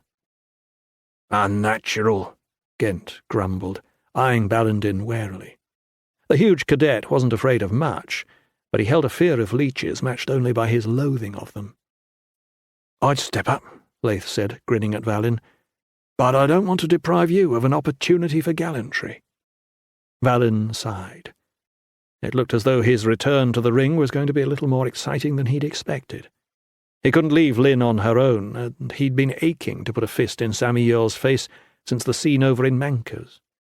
One-on-one he'd have little chance, but Balindin's blade work was mediocre. If they were able to take the leech out of the arrangement quickly, they could both concentrate on Yearl. And besides, he thought ruefully, no one else is volunteering. "I'll do it," he said, stepping over the low rope. The fight began poorly. Valin would have preferred to square off against Yearl while Lynn faced Balindin, but the leech managed to engage him first, leaving Lynn to defend herself. She was a full head shorter than her opponent and certainly weaker as well, but she was savvy. As Yearl's blades snaked in and out, slicing, probing, she fought elbow to elbow with Valin, refusing to be drawn off her guard by a series of clever gambits. When Valin first arrived on the islands, he had thought blade work was all about strength, technique, and courage. The reality was far more pedestrian. Although those qualities all mattered, they paled before the necessity of discipline, the ability to wait, to watch, and to avoid mistakes. "The first step in winning," Hendren wrote, "is to avoid losing." While Valin battered back the leech's attacks, Lynn held her own at his side, playing a tight, cautious game, her breathing heavy but steady. Valin felt himself smile. If Lynn could just hold Yearl off for a while longer, he would find an opening, and then they could both press Yearl. Then the leech started talking. "I never understood," he began in a laconic voice that belied the sweat dripping from his forehead, "why the Caterhal let women fight." Valin swatted aside a thrust and forced him back a couple of paces, but the youth kept up his taunts. "I know all the stated justifications, of course. Women can pass unnoticed where a man would draw attention. They're often underestimated by a foe. But it just doesn't add up. For one thing," he observed, "they're small and weak. For another, they're a distraction. Here I am in the ring. I shall be focusing on my blade work, and all I can think about is ripping the pants off this bitch." Lynn growled at Valin's side as she parried a sweeping overhand slice. "Ignore him," Valin said. "He's just trying to get in your head." "Actually," Valin countered with a leer, "I've been more interested in getting inside something else. What do you say, bitch?" he demanded. "I'll go easy on you here, as long as I can make you moan later." Sammy Yerl chuckled, a low, nasty sound, and took a step back, flamboyantly dropping his guard. "Leave it," Valin started to say, but Lynn wasn't going after Yerl. Instead, she used the opening to drive at Ballandin, cutting across Valin's line of attack and breaking formation to drive the leech back. For a second, Valin thought she was going to batter him straight into the ground, so great was the fury of her blows, but as she forced her way forward, her foot twisted on the packed sand beneath her, and she went down with a scream of rage and frustration. Ballandin grinned, and with a feline grace leapt over her crumpled body to engage Valin once more. The leech wasn't the strongest blade, but he knew how to tie up an opponent, and Valin found himself pushing forward, but unable to drive his enemy back. Behind the screen, Sammy Yerl took a step toward Lynn. She swung at him with one of her swords, but he parried the blow easily. Then, in a rush, he was on top of her, driving her face into the dirt while she screamed. Valin tried to keep his mind on his own fight. He couldn't help Lynn if he, too, ended up sprawled out on the ground, but it was hard not to hear her shrieks of rage, and he felt his own anger rising, hot and bloody. Yerl had straddled her, and instead of ending the struggle with a blow to the back of the neck, he was reaching down between her legs, trying to force her thighs apart as she thrashed and writhed. "It's a trap," Valin realized grimly. "Yerl wants you to rush." The knowledge was as clear as it was irrelevant. They couldn't just trade ineffectual blows with Ballandin while Lynn was screaming. "She'll take it," he spat. Then with a roar he launched himself forward, hammering the leech back with a flurry of savage attacks. For a moment he thought it was going to work. Ballandin gave ground, falling back with a look of alarm on his face, opening a path to Sammy Yerl. Valin stepped into the gap, but somehow, in his haste, he tripped, stumbled over what had seemed flat ground, and then he was falling. He had time to twist, to try to raise his guard, but the leech was too fast. The blunted blade came down on his forehead like midnight. "That son of a whore!" Lynn cursed, as she savagely scrubbed the blood from her cheek. Instead of reporting to the infirmary as protocol dictated, she and Valin had made the walk down to the harbour, away from the chatter and stares of the central compound, in order to clean their wounds.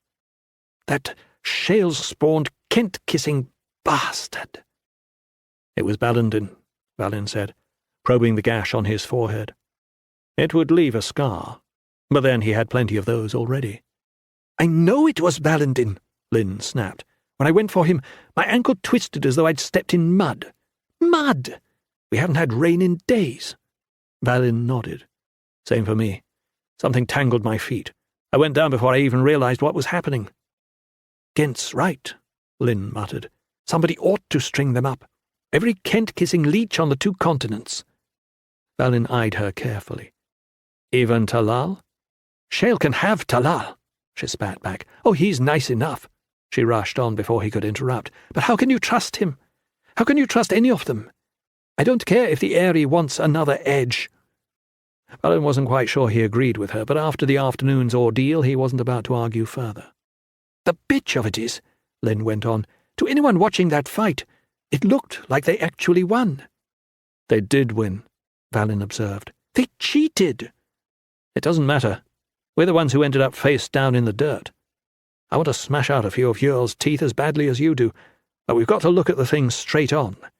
There aren't going to be any rules to hide behind when we start flying missions." "Spare me the Kent-kissing lecture," she said, spitting a bolus of blood into the waves, then checking a tooth with her tongue. "It's bad enough to lose to Yule and Einhor without you scouring the wound with sanctimony." Valin had been about to put a hand on her shoulder, but he leaned back, now stung by Lynn's bitterness. "Don't bark at me. I'm not the one who broke formation." She glared at him, then groaned in frustration. "I'm sorry, Val. I'm just burned because I'm sure that from the side of the ring it looked like I slipped, like I just collapsed. People are probably still laughing about it back there." Something about the words bothered Valin, and he looked out to sea, running them over again. His head still ached from the blow, and it took him a while to collect his thoughts. "What did you just say?" he asked. "It looked like I just collapsed," Lynn said. "Nobody realized what really happened." Collapsed. "Like Manca's," he said quietly. "I like to think I'm a little more graceful than a termite-ridden alehouse. I'm not talking about you or the alehouse. I'm talking about what brought you both down." Lynn's head shot up, and she stared at him, eyes bright and angry. "Holy hell," she breathed. "A fucking leech!" 12. "Come on, Caden," Pater said, tugging at Caden's belt in an effort to hurry him along the trail. "They're going to be starting already. Hurry up!" "Starting what?" Caden asked for the third time.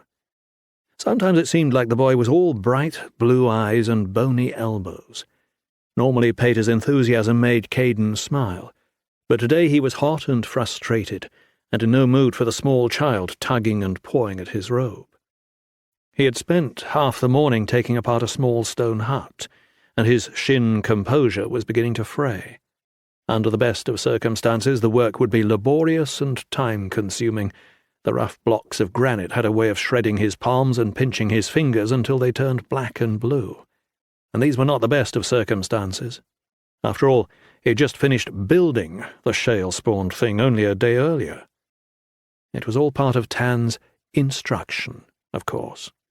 For almost 2 weeks, ever since the incident at the pool, the monk had had Caden lugging stones from all over the mountain, laying them into place, checking to see that the walls were true and plumb, then hauling more rocks.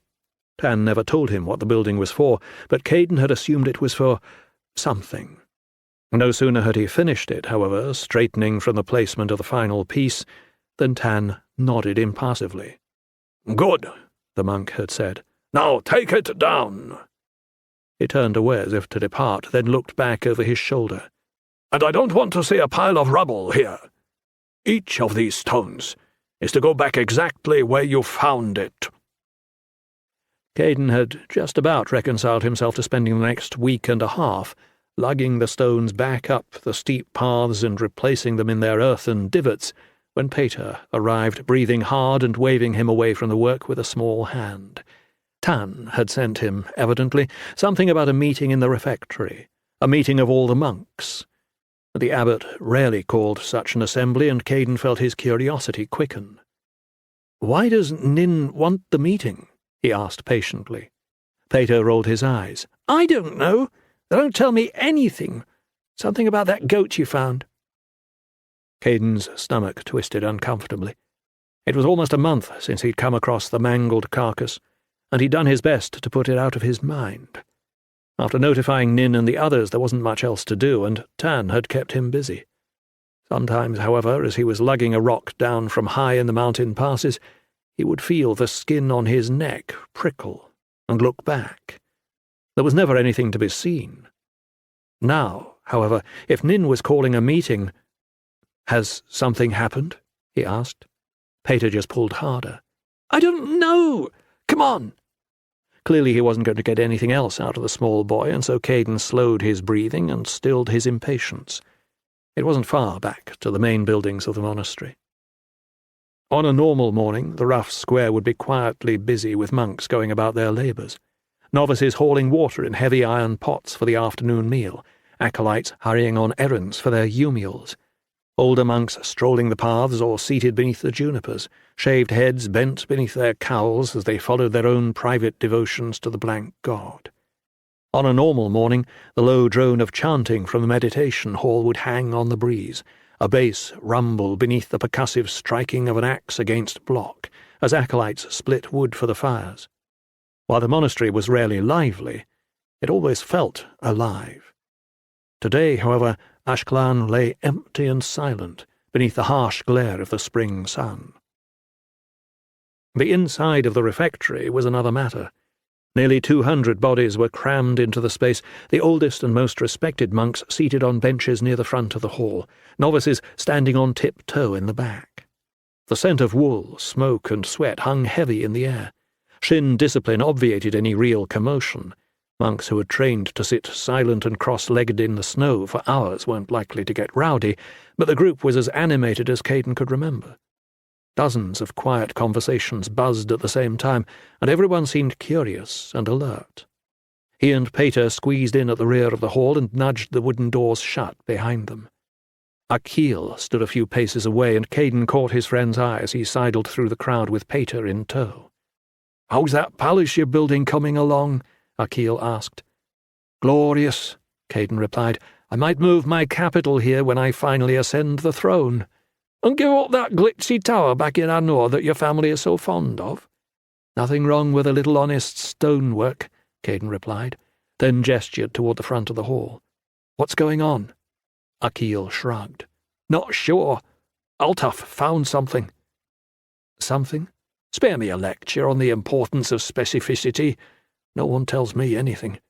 All I know is Altaf, Tan, and Nin have been locked up in the abbot's study for most of the morning." "Tan?"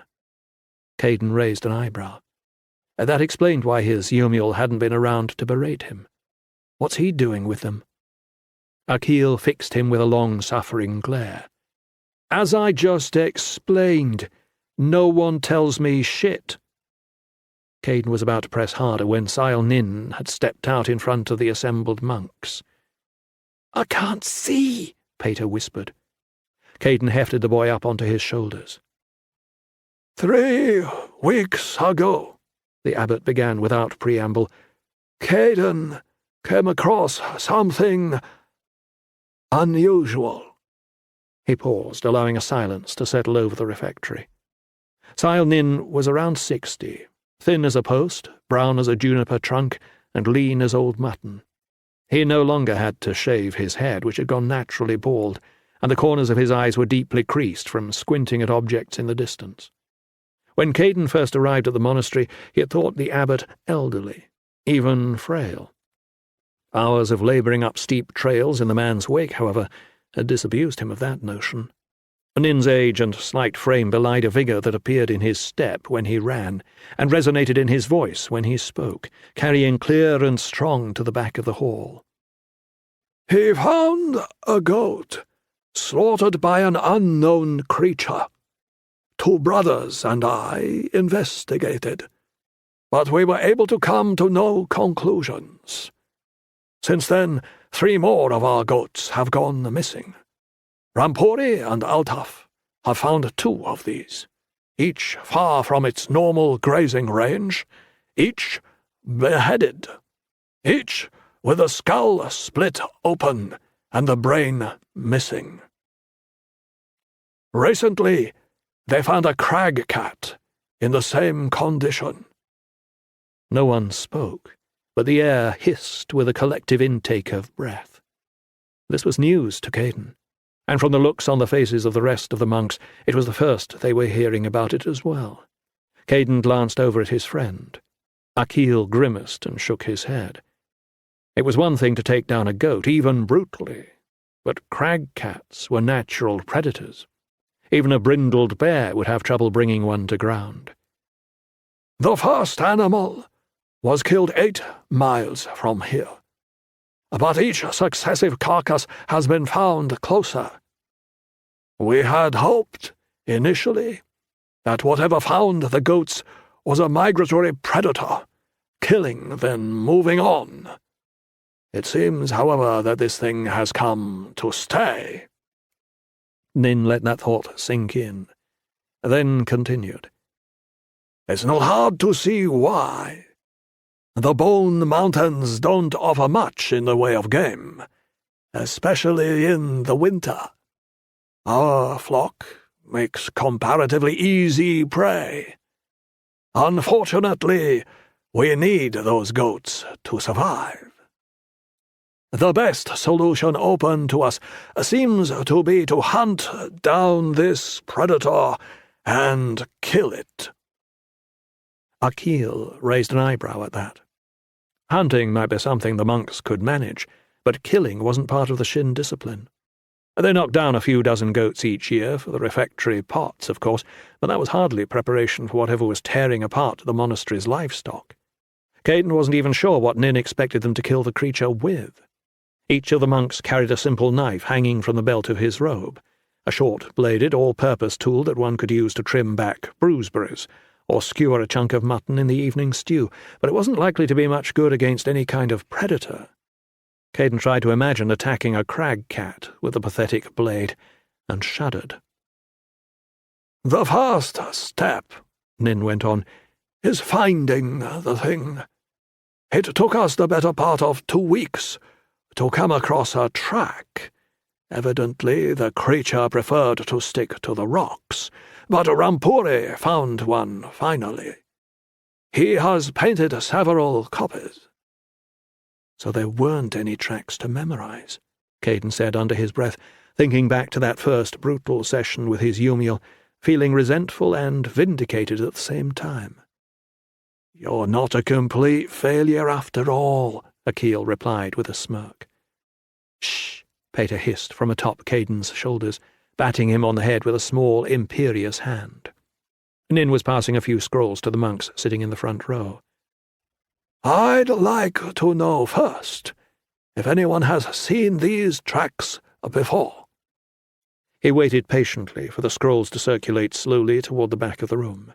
Caden watched as each monk took the paper, memorized it, then passed it on to his neighbour. The novices required more time, careful to make sure they etched the correct details on their memories, and a few minutes passed before the paintings reached the back. Someone handed a parchment to Akil, who held it out where those around him could consider it. Caden wasn't sure what he'd been expecting. A variant on a crag cat print, maybe, or something with the broad paws and deep claws of a bear. What he found himself staring at, however, was unlike any animal track he'd encountered. It wasn't made by a paw or pad, that much was clear. He couldn't even tell how many feet the thing had. "What in Shale's name is that?" Akil asked, turning the parchment in an effort to make sense of it. The painting showed a dozen indentations, the kind of marks a medium-sized stick might make if driven repeatedly into the ground. A sharp stick. None of them measured more than 2 inches across, but the spacing suggested a creature the size of a large dog. Caden looked closer. Half those marks appeared to be divided in 2 by a thin line, as though the foot or whatever it was split. "Cloven," Akil observed. "Maybe some sort of hoof." Caden shook his head. A cleft would be wider, separating the 2 toes. The whole point of a cloven hoof was to offer the animal stability. It was what allowed the goats to keep their footing on the uneven terrain. Besides, the shape of the prints was wrong. They didn't look so much like hooves as they did like claws, with the pincers squeezed shut. Reluctantly he called to mind the Sama'an of the goat's mutilated carcass, studying the severed neck, the shattered skull. Claws could inflict those sorts of wounds. Big claws, at least. An uneasy chill tickled his spine. What kind of creature the size of a goat had 12 pincered legs? "Now that you've had a chance to see the paintings," Nin said, "has anyone come across tracks like these before?" "I'm not convinced that they are tracks," Sekan Kundashi said, stepping forward from the wall. "Looks like the scratching of a stick on the ground." "There was no stick," the abbot replied. "I've lived in these mountains for 30 years, said Reuben, the overseer of the refectory. "I've cooked everything there is to cook, and I've never seen anything like it." The abbot nodded grimly, as though he had been expecting as much. He opened his mouth to continue when someone near the front spoke up. Caden couldn't see over the crowd, but from the slow, gentle voice, it had to be Yerin, the hermit. Although Yerin wore Shin robes and followed the Shin discipline, he kept himself apart from the rest, sleeping in a cave halfway to the Circuit of Ravens, appearing unexpectedly 2 or 3 times a month to scrounge food from the refectory or a scrap of thread from the storeroom. The man was dirty but kind. He had named every tree and half the animals in the high mountains, and sometimes Caden would run into him on a ledge or in a narrow defile, checking on his friends, as he called them, splinting branches broken in a hailstorm, or gathering fallen leaves for his bedding. Caden hadn't expected to see him here. "I know those tracks," Yerin said. The hall fell to absolute silence as everyone strained to hear the quiet voice. "Or tracks much like them." He paused, as though gathering his thoughts, then went on. "My friends leave these tracks around my cave." "Who are your friends?" Nin asked, voice patient but firm. "Why, the frost spiders, of course," Yerin replied. "They come for the ants who live in their great dirt mound." Caden tried to make sense of this. He had studied spiders, of course, all kinds of spiders, including the frost spider. He hadn't been aware that they left tracks. "These aren't quite the footprints my friends leave," Yerin added genially. "There are more legs." "And the thing is the size of a large dog," Sekon interjected, pointing out what Caden thought was the obvious objection. "Spiders don't grow to that size." "True," the hermit agreed. "True. Still, the world is wide. I have many friends, but there are many more to make." Caden glanced over at Rampuritan. The man was standing in the shadows at the far end of the hall. It was hard to see the look on his face, but his eyes shone bright in the dimness. "Well," Sail Nin concluded, once it was clear that Yerin had nothing more to say, "we cannot let the creature destroy our flocks. We have little chance of following it. That means we will have to lure it to us. Rampuri has suggested that we stake out goats a half-mile from the monastery. Several monks will wait in the rocks to watch for some sign of this creature. As for the rest of you, no one is to leave the central square alone.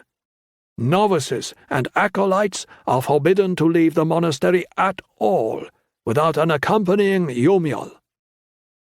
That got a response.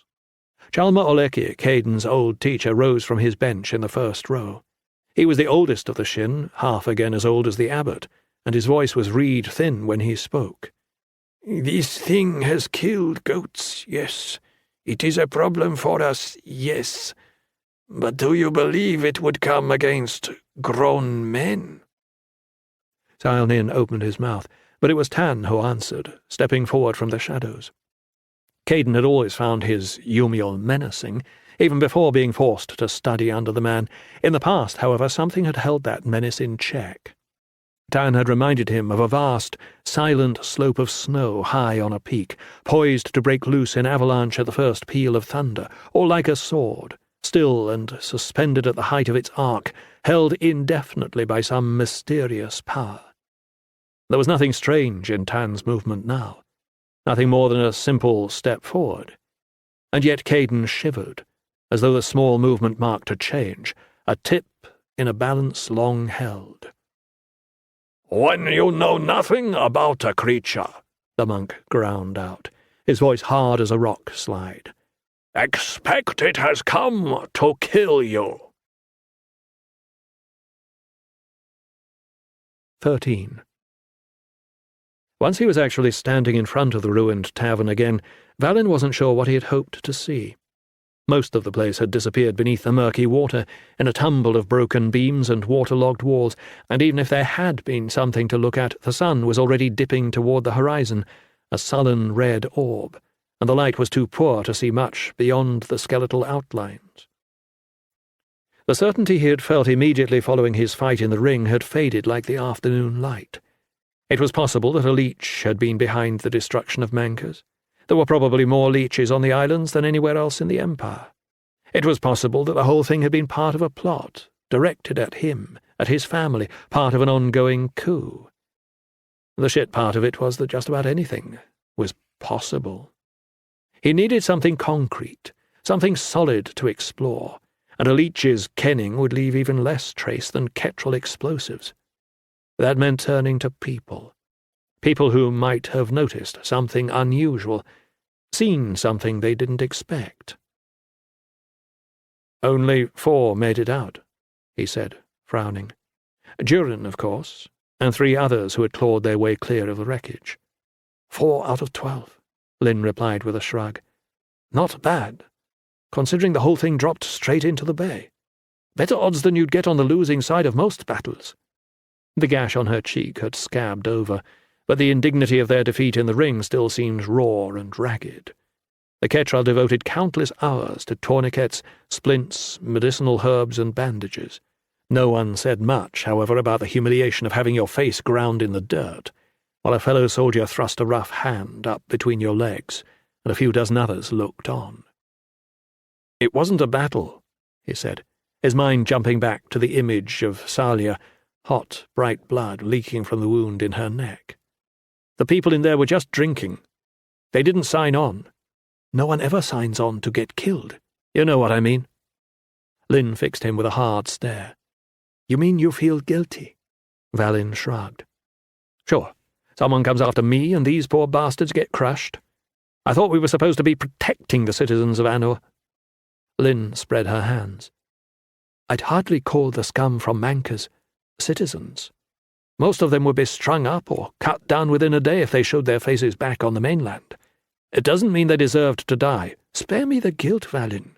It's self-indulgent. It's a waste of time. You didn't kill them. You tried to save them. You're noble.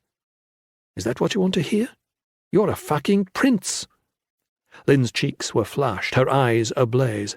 Valin swallowed a sharp retort and began to put a hand on her shoulder instead. She jerked back. "Let's find the bastards who did this," she said curtly, refusing to meet his eyes. "Let's just find them." Valin started to respond, then, trying to cool his own anger, turned away. Dilapidated buildings hung over the muddy street, paint peeling, roofs sagging, thresholds rotting into the dirt beneath uneven doors. Despite the bright colours, they all looked about ready to give up and tumble into the harbour alongside Mankers. Maybe he and Lynn were imagining the whole thing. Everything falls apart eventually, he thought, glancing over once more at his friend. Maybe the tavern just gave up. On the other hand, his father had been killed. It was possible the plot went no further than a single disgruntled priest, but Valin wasn't ready to believe that just yet. If there were people on the islands responsible, he wanted them found. He wanted them dead. "Durin was one of the ones who made it," he said, breaking the silence. "Leith says he's holed up at the Black Boat, drinking himself straight to shale while he waits for his leg to heal." "Who's Durin?" "That thug Manker used to pay to watch over the place." Lynn's face hardened. "The first one to jump clear. The one who refused to help." Valin nodded. "He's not much good to anyone else now, not with a busted leg." "Then he should have plenty of time to talk." The common room of the Black Boat was poorly lit and cavernous, far too large for the number of chairs and tables scattered haphazardly around the floor. When Valin had first arrived on the islands, the boat was the most prosperous alehouse on Hook, with wine all the way from Seer, blousy whores hanging from the balconies, and music every night. In the intervening years, however, the owner had died, one of his sons had stabbed the other in a dispute over the property, and the place had fallen into gradual decline. Only 6 or so people were at the tables now, and after looking up, eyes heavy with drink and boredom, they returned to their muttered conversations and games of dice.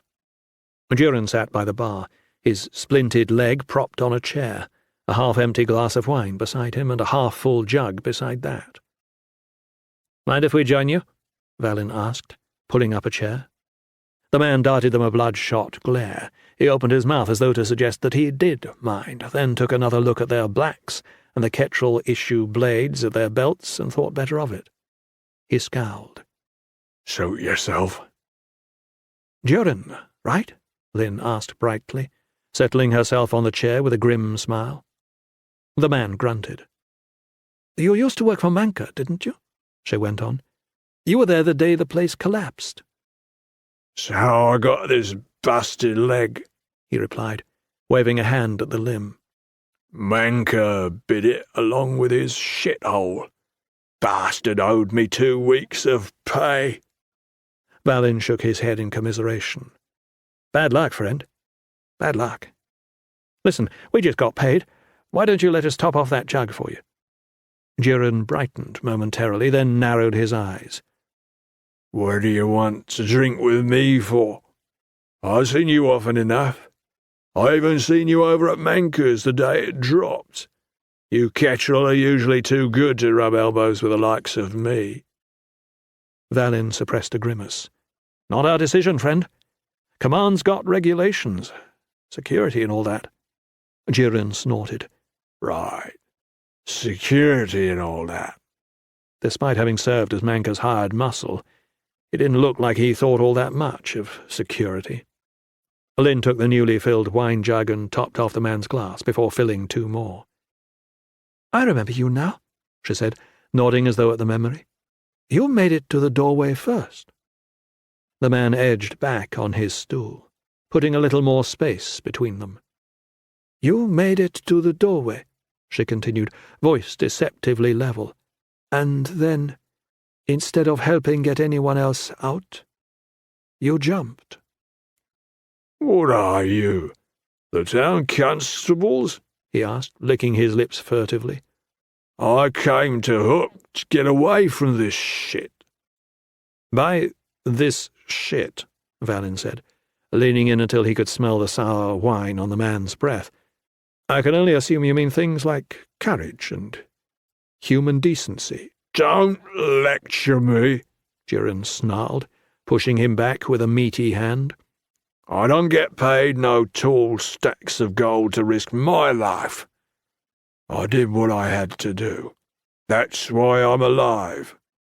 "Oh, no," Lynn said airily. "We're not going to lecture you. We're just going to ask you a few questions." "Fuck your questions." She pursed her lips and looked over at Valin. Valin was rapidly tiring of the man's attitude. There were faster ways to get answers out of a drunken brawler than plying him with wine, and he and Lynn had spent years mastering just about all of them. "Look, friend," he began, tapping conspicuously at his belt knife. "The questions are going to be easy. Don't make them complicated. Actually," Lynn went on with a vicious smile, "I don't mind if you make them complicated." Duran scowled, then spat over his shoulder onto the floor. "What questions?" "Did you see any other Ketrel in the tavern that day?" Valin asked. "Maybe in the morning, or just before we got there?" "It was just you two," Duran grumbled. "You two and that slick, gold-haired bastard. The one that broke the wine glass." Valin considered the claim. Sammy Earl was perfectly capable of plotting, of murder, and he had been in the alehouse. On the other hand, Earl was no leech. Maybe he was wrapped up in the thing somehow, but it didn't seem possible that he brought down Manka's all on his own. "No one in the morning?" Lynn pressed. "No other Ketrel?" The thug wrinkled his brow as though fighting through a haze of wine. Yeah, there was someone else. Short, crop-haired girl. Wore the same blacks as the rest of you lot. Eyes like nails. She didn't stay long." "Looked about 15 years old?" "How in hell's name should I know?" the man snapped. "She barely talked." "Anik," Valin said, glancing over at Lynn. She grimaced and nodded. Anik Frencher was the best sniper among the cadets, one of the best snipers on the islands, despite the fact that she had yet to pass Hull's trial. The girl was a mystery. She seemed to have no need or desire for human contact, and despite her size she was every bit as brutal as Yerl or Ballandin. Balin had watched her working with her bow once in the fields to the north of the compound. She had shot a rabbit through the foot at 100 paces, and the creature was shrieking, a terrified, unearthly sound, as it tried to drag itself to safety. Anik cocked her head to the side before loosing a second arrow. This one transfixed the rabbit's back leg. Hitting the creature at all at that distance was impressive, but Valin started to suspect that she was missing its heart on purpose. "Why don't you kill it?" he'd asked. Anik had looked at him with those icy eyes of hers. "I want a moving target," she replied, knocking another arrow to the string. "If it's dead, it doesn't move." Valin had little trouble believing that Anik would destroy a tavern, and the people inside it, just to accomplish her objective. But then she, like Yerl, was no leech. "How about a tall guy, ink on the arms, feathers in the hair?" Lin asked. Nah, Durin replied, waving away the suggestion. "Nobody like that." "He's always got a couple of wolfhounds with him," she added. "I told you. There wasn't no one like that there." Valin was about to ask what Anik was doing at Manker's when the door burst open. He dropped a hand to his belt knife. People who slammed open doors weren't usually looking for a quiet evening of cards, and he readied himself for some drunken sailor, half dead on rum and swinging a busted bottle. Instead, a young woman stumbled into the room. She wore a grimy red low-cut dress, a few sizes too big for her small frame, and a cheap ribbon in her mousy hair. Tears streamed like rain down her white cheeks, and her baffled brown eyes shone in the meagre lamplight. "Emmy's dead," she sobbed. "They took her, they sliced her up, and now she's dead." Valin scanned the room. He had no idea who the girl was, who Ammi was, what in Shale's name was going on, but it didn't sound pretty. Usually the locals had enough sense to leave the Ketrel out of their vendettas and turf wars, but if he'd learned one thing on the islands, it was that fear and rage made people unpredictable. Whatever the girl was talking about, it sounded bad. He glanced over at Lin. It didn't seem like they were going to get much more out of Durin. There were a few more survivors that he wanted to hunt up, and he had neither the time nor the inclination to get caught up in some asinine local brawl at the Black Boat. His friend, however, hadn't moved. She was just staring at the girl, lips parted but silent. "You know her?" Valin asked. She nodded. "Rianne. She's a whore. Works down by the docks, mostly. But she and her sister have a little garden on the hill above town. I used to buy firefruit from her in the spring." "Who's Ami?" Valin asked warily, keeping an eye on the seated patrons. Everyone was watching Rianne. No one had risen, but whispered conversations were starting up at a few of the tables, and men were easing back in their seats, freeing up the knives and cutlasses tucked in their belts, eyeing one another cautiously. None of the other patrons were Ketrel, but evidently they too had learned the hard way to distrust surprises. Valin measured the distance to the door, the gap between him and the other tables, running through a half-dozen tactical responses if things went ugly. "Ami was her sister," Lin replied. Her eyes remained fixed on Rianne. She seemed oblivious of the tension in the room.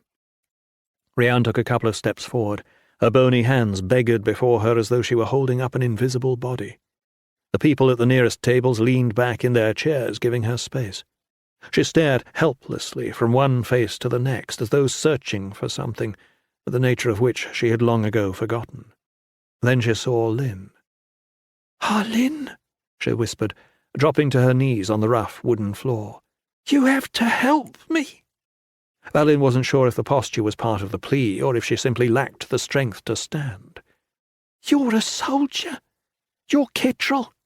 You can find them. Please." She raked a hand through her tangled hair.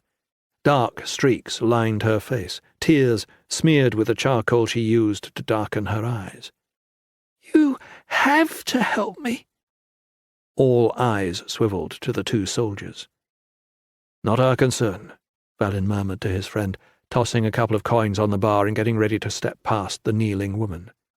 Lynn fixed him with an angry glare. "Whose concern is it?" "Her father's," Valin replied, trying to keep his voice low, trying to turn Lynn away from the prying stares. "Her brother's."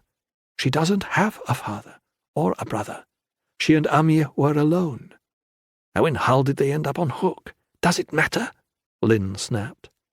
Valin took a deep breath. "We can't do this now," he ground out. Rian's situation sounded horrible, tragic, but there was no way they could chase down every killer on hook, no way they could defend every dockyard whore. Besides, even if they found the man responsible, the Eyrie explicitly forbade unauthorized violence against civilians. There were 1,000 reasons to step past the girl, offer a polite condolence, and return to Karsh. "This isn't why we're here." Lynn stepped in close enough that he could smell the sea salt in her hair, opened her mouth to say something, and then looked over her shoulder as though noticing the other patrons for the first time. Her lips tightened. "So much for protecting the innocent people of Anor." Valin swallowed a curse.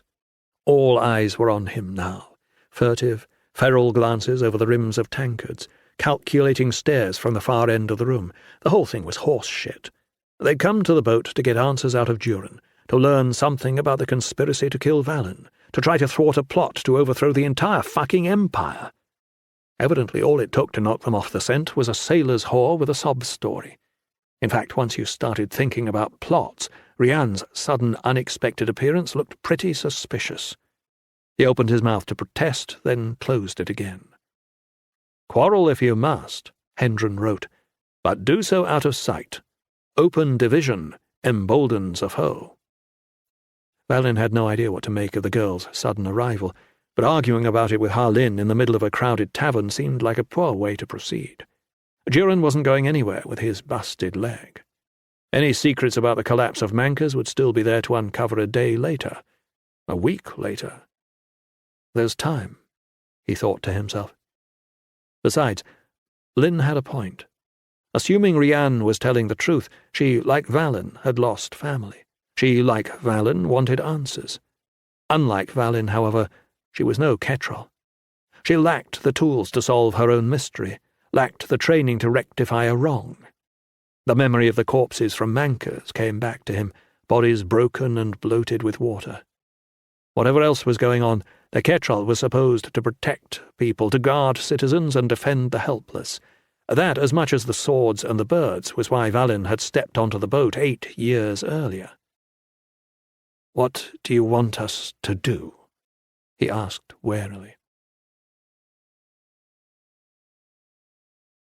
The room was a cramped garret on the 4th story of a tall, narrow building next to the harbour. A rickety staircase spiralled up tightly, the ceiling so low Valin had to crouch, boards so warped and twisted that each time they groaned beneath his weight he wondered if the whole thing was going to crumble, dumping him into the cellar. If someone wanted to kill me, he thought grimly, this is the place to do it. The sun had set while they were still in the black boat, and inside the building the only light came from Rian's small storm lantern, a weak, flickering flame that did little more than carve furtive, jerking shadows from the darkness. Valin didn't like the feel of that darkness. For all that Hull was the patron god of the Ketrel, for all the midnight training missions, for all the blindfolded practice assembling and breaking down arbalists and munitions, the close, claustrophobic dark of the stairwell felt alien and unfriendly. Shadows were supposed to be allies of the soldier, but this inky black was menacing and palpable, a cloak for any would-be assassin. He glanced over his shoulder at Rian. The girl had practically dragged them down the dusty street, but as they approached the building she grew suddenly reluctant, as though overwhelmed with dread at the thought of what waited above. "What is this place?" Valin asked her, trying to be gentle, trying to dampen his own apprehension. She scrubbed a tear away. "It's nothing." "Who owns it?" "No one. Used to be a boarding house, but it's been abandoned better than 4 years now." "And your sister was here?" he asked, confused. "What was she doing?" Rian dropped her red-rimmed eyes. "We took 'em here, sometimes," she mumbled. "The men." Valin frowned. "Why didn't you just take them home?" Rian stopped on the stairs ahead of him and turned until the lantern was shining directly into his eyes. He could smell her cheap perfume, and underneath a sharper, more desperate smell of fear, hunger, exhaustion. "Would you?" she asked dully. They climbed the remainder of the stairs in silence. As they neared the garret, Valin noticed a new smell. It was the same as on the ship, the same as on every battlefield he'd ever studied, only those bodies had all been outside, washed by the rain and bleached by the sun before he got a look at them. As Lynn shoved open the rickety door, the cloying, pent-up scent of death and rot threatened to choke him, and he stopped for a second, forcing down the bile in his throat. Rian had started sobbing again. "It's fine," he said. "You don't need to come in with us. Why don't you wait downstairs?" She nodded feebly, handing him the lantern, and turned back into the darkness. Once Valin stepped into the cramped, peeling attic, he was glad he'd sent her away. There was only one body, but the sight was as disturbing as any tableau of battlefield carnage. Someone had stripped the murdered girl of her clothes. They were tossed in an untidy heap in the corner, and then hung her by her wrists from the low rafters. The corpse had bloated and rot had set in badly, but Ami looked as though she had been even younger than her sister, maybe 16, blonde, pale, probably pretty. Festering red gashes ran the length of her slender torso, her arms, her legs, all deep enough to paint her skin with runnels of blood, but none severe enough to kill quickly. Tightening flesh curled back from the wounds. The rope groaned as she twisted, moved by some slight, unseen breeze. Valin sucked in an angry breath, clenched his hand into a fist, and turned away. Outside the narrow window, the night was calm and cool. Across the harbour he could see the lights of the Black Boat and the other alehouses, as well as the dark, gaping hole where Manca's had been. People were walking on the streets of Hook, laughing and arguing, going on about their lives, heedless of the girl who had been tied up, murdered, and left to rot in an abandoned attic. "Sons of bitches," Lynn breathed behind him. She was angry, Valin could hear that clearly enough, but there was a faint current of something else behind the anger. Fear and confusion. He turned back to the room, trying to find something concrete, some particular detail upon which he could focus his training. There wasn't much to look at. A thin, tick mattress stuffed with reeds lay heaped in the corner, evidently kicked out of the way during the assault. A three-legged stool squatted beneath the window, and a wooden shelf along one wall supported a few candles that had burned down to the nubs, splattering the warped floor with tallow. He considered those for a while. Candles were relatively expensive. Fat had to be cut, rendered, then cast around the wick. They were a necessity, of course, for those who worked by night, but the poor and thrifty would never waste the excess drippings. Rian's lantern, like most of the lanterns on Hook, was fed by cheap fish oil, and gave off an inconstant light that was as smoky as it was rank. He wondered if the candles had belonged to Ami, if she had intended to scrape the tallow off the floor later, or if her murderer had brought them, planning ahead to ensure he had plenty of light by which to perform his grisly work.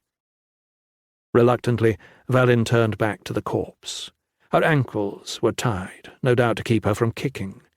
His eyes settled on the knot, a peculiar double bowline with a couple of extra loops. He started to study it, then tore himself away. "You're looking at the knot to avoid looking at the girl," he realized, forcing himself to shift his gaze from her wrists to her face. "All right," he said brusquely, turning to the training he had spent so many years perfecting. "How did she die?" Harlin didn't respond. She stood in the centre of the room, arms slack at her sides, head shaking silently, slowly, as she considered the revolving corpse. "Lynn," Valin said, edging his voice with what he hoped was something of Adaman Fane's characteristic growl. "What killed this girl? How long has she been dead?" Harlin turned to him blankly. For a moment he thought she wasn't going to respond at all, but after a long pause her eyes focused, and she shook herself as though awakening from a deep sleep. Her lips hardened into a thin line, and she nodded abruptly before crossing to the dangling corpse. She leaned in to sniff the wounds, then ran a finger along the major lacerations, probing the flesh. No scent of poison? No major arteries severed? She bit her lip. It looks like blood loss, pure and simple. Painful, Valin added grimly, and slow. He reached above the girl's head and cut the rope holding her up before easing her body to the floor. "Take a look at this," he said, holding out the severed rope. Lynn squinted in the darkness. "The rope is from Lee," she said, the surprise clear in her voice. Lee was on the other side of the world, months distant by sail.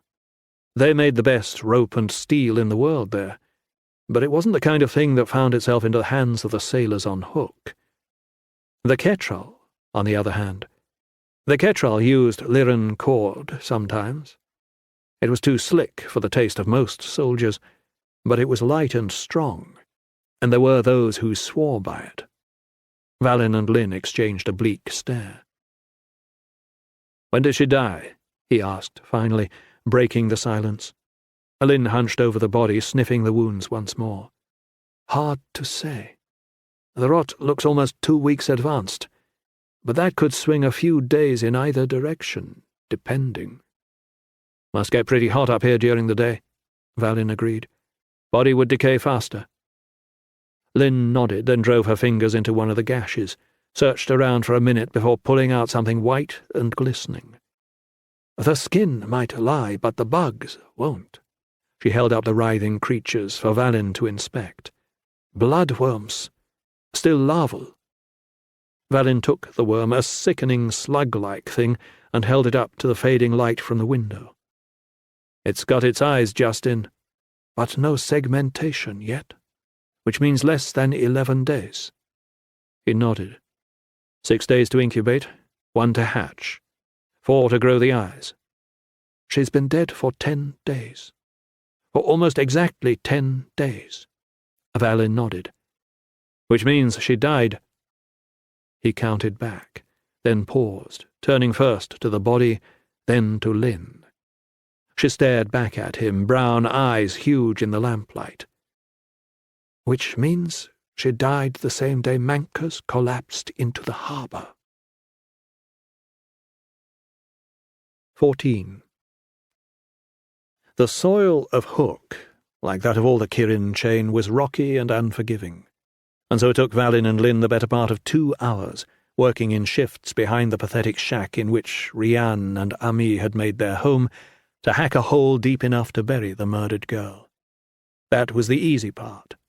Then they had to return to the horrible, reeking garret, wrap the corpse in a scrap of sailcloth they brought down by the docks, and carry her back to her grave. When the stones and thin soil were finally mounted up over the earth, then scattered with the few wretched petals Rian had scrounged from the yellow weed behind the house, the moon had dipped toward the horizon, while the bright stars people called Dar's gems hung directly overhead, cold, distant, and unpitying. Valin ached when he put down the shovel. Ketrel training had prepared him for just about any kind of physical suffering, but there was something about digging a grave, an extra weight, as though the dirt tossed out of the hole were not just dirt, but something harder, heavier. He had seen plenty of bodies, had trained for years to kill people, but the corpses of the battlefield and the grown men he had seen there, armoured for war and cut down in fury and rage, were different from the pale, flaxen-haired figure they had found mutilated in the tiny garret. As Lynn wrestled a rough headstone into place, Rian continued to cry, low and quiet, as she had all night. Valin turned to the girl. He wanted to say something wise, something comforting, but there just wasn't a whole lot in the way of comfort to be had. The normal platitudes one offered in such situations seemed ridiculous and trite. "I'm sorry for your loss." Rian's sister hadn't been lost. She'd been strung up and hacked at like a slab of beef in a slaughterhouse, tortured horribly and left to die. She's gone to a better world? What world? If there was a world after death, No one had come back from it with stories to tell. No, there wasn't a shale-spawned thing to say, and yet he couldn't just stand there staring at her. "How about a drink?" he asked awkwardly. It was a soldier's response to death, but it would have to do. "We'll toast your sister." Oh, all right," she managed, between choked-off sobs. "I've got some peach wine inside. It's not very good, but Ami and I used to—" The memory of her sister strangled the end of the sentence, and as Valin watched helplessly, Lynn wrapped her arm around Rianne's narrow shoulders. "Your sister's fine now," she said quietly. "What happened to her was horrible, but it's over." As Rianne whimpered into her shoulder, Harlin raised her eyes to Valin. "Why don't you get that wine? We can share it in Ami's memory. Pour some on her grave." Valin nodded and turned toward the house, grateful for a momentary reprieve. The Ketrel spent years training soldiers to get used to the dead. They didn't say much, though, about dealing with the living. The chipped crock of peach wine wasn't hard to find. The sisters had only a few possessions: a single straw mattress, neatly covered with a tattered quilt, a trunk with one drawer missing, 2 bowls and 2 spoons next to a wide tin wash basin. He imagined them sitting on the bed together, no more than children, really, spooning up some kind of broth and telling each other stories to keep their lives at bay. He shook his head and pushed open the door, stepping back into the darkness. They passed the bottle around, poured a swallow on the grave, then passed it around again. Lynn asked Rianne if she wanted to say a few words about her sister. "She took care of me," was all Rianne could manage. "She was younger than me, but she took care of me." "It's all right now," Lynn repeated quietly. Valin wanted to ask what exactly was all right about what had happened to Ami, but willed himself silent. Rianne's life had turned dark enough without him dousing whatever light was left. "Do you think Anan Shale is kind to the dead?" she whispered after a while. Lynn glanced over at Valin. People didn't tend to think of the Lord of Bones as kind. It was hard to conceive of a god who ripped souls from the bodies of the living, who parted parents from children and youths from their lovers, as anything other than fickle and malevolent. Macabre stories of the skull-sworn, the bloody priests of Anan Shale abounded, men and women who drank blood from goblets and strangled infants in their cribs. The skull-sworn were trained assassins, ruthless killers, and aside from the Ketrel, probably the deadliest group on the 2 continents. If his chosen priests were any indication, it certainly did not seem that Anan Shale would be kind. On the other hand, Hendren had written that the last gift you could give to a suffering soldier was death. Valin thought back to the corpse of Ami, dangling from her wrists in the garret, eyes straining from her skull. Perhaps, in the end, Anan Shale had been kind to her after all.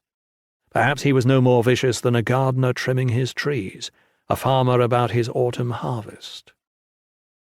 "Only the dead," Valin said quietly, quoting the passage, "are at peace."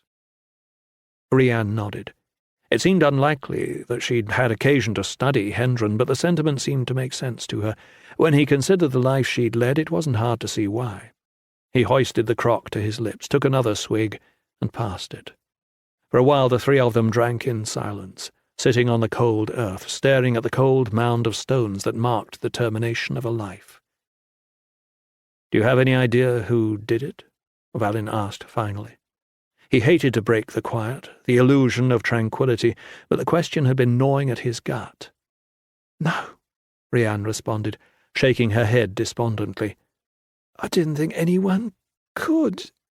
She trailed off, but didn't start crying again. Tough girl, Valin thought, to pull herself together in the space of a single night. He'd seen Ketrel cadets who took more time to get over their first battlefield examination. "Did Ami say she was going to be meeting anyone?" Lynn prompted. "Any men?" Rianne bit her lip and squinted into the darkness. "She said... yes. She said she was going to see a soldier, but that was early in the day." Valin and Lynn exchanged a look. Ketrel? Valin asked slowly, although the answer was obvious. Marriage was forbidden to the Ketrel. A husband or wife was a liability, a distraction, a lever an enemy might use to manipulate or blackmail. Henderson Jakes, the founder of the Eyrie, had envisioned a cadre of elite soldiers dedicated to celibacy, the empire, and the art of war. He had to settle for 2 out of 3.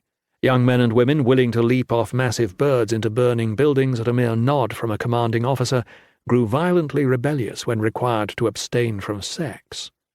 After 6 or 8 soldiers had been marched to the gallows for fucking on night watch, fucking on recon, fucking while harnessed into one of the Kent-kissing birds, Valin always found that one both implausible and impressive. Resentment among the troops boiled over, and it looked like Jakes might come to a violent and untimely end, along with the order he sought to found. Like any good tactician, Jakes knew when he had to give ground. The ban against marriage remained, but the prohibition regarding sex was lifted. Hundreds of years later, whores and whorehouses abounded on Hook, a simple solution to an ancient problem. Valin had visited a few himself, usually dragged along by Leith or Ghent when they were in their cups. He always felt a little dirty afterwards, always knew he would go again when pressed. It seemed harmless enough, and, after all, no one was forcing the women. Ammi's death, however. "She was going to meet Ketrel?" he asked again, his voice rougher than he'd intended. Rhiann nodded. "Did she say who?" "No," she replied heavily, "just that they were meeting at Manker's. She seemed excited, which was strange. Being a whore, there are worse jobs, but it's not something Ammi enjoyed. She didn't look forward to seeing the men." Valin's heart thudded in his chest. It made a sick sort of sense. If anyone knew how to truss up a girl, how to silence her, murder her, and slip away without anyone the wiser, it was the Ketrel. That's what the Eyrie trained them for. And then, of course, there was the cord from Lee to consider. The next question rose unbidden to his lips, but before he could ask it, a racket from the lane outside the shack brought him up short. Someone, 2 men by the sound of it, 2 drunken men were approaching the house, crowing out slurred lyrics as they came. "We wear the blacks when we attack. From the moment we wake till we hit the sack. Black as darkness, black as death, we'll wear the blacks to our final breath. We march alongside Ananshale, and leave the widows to weep and wail. You ask by whom this woe was sent?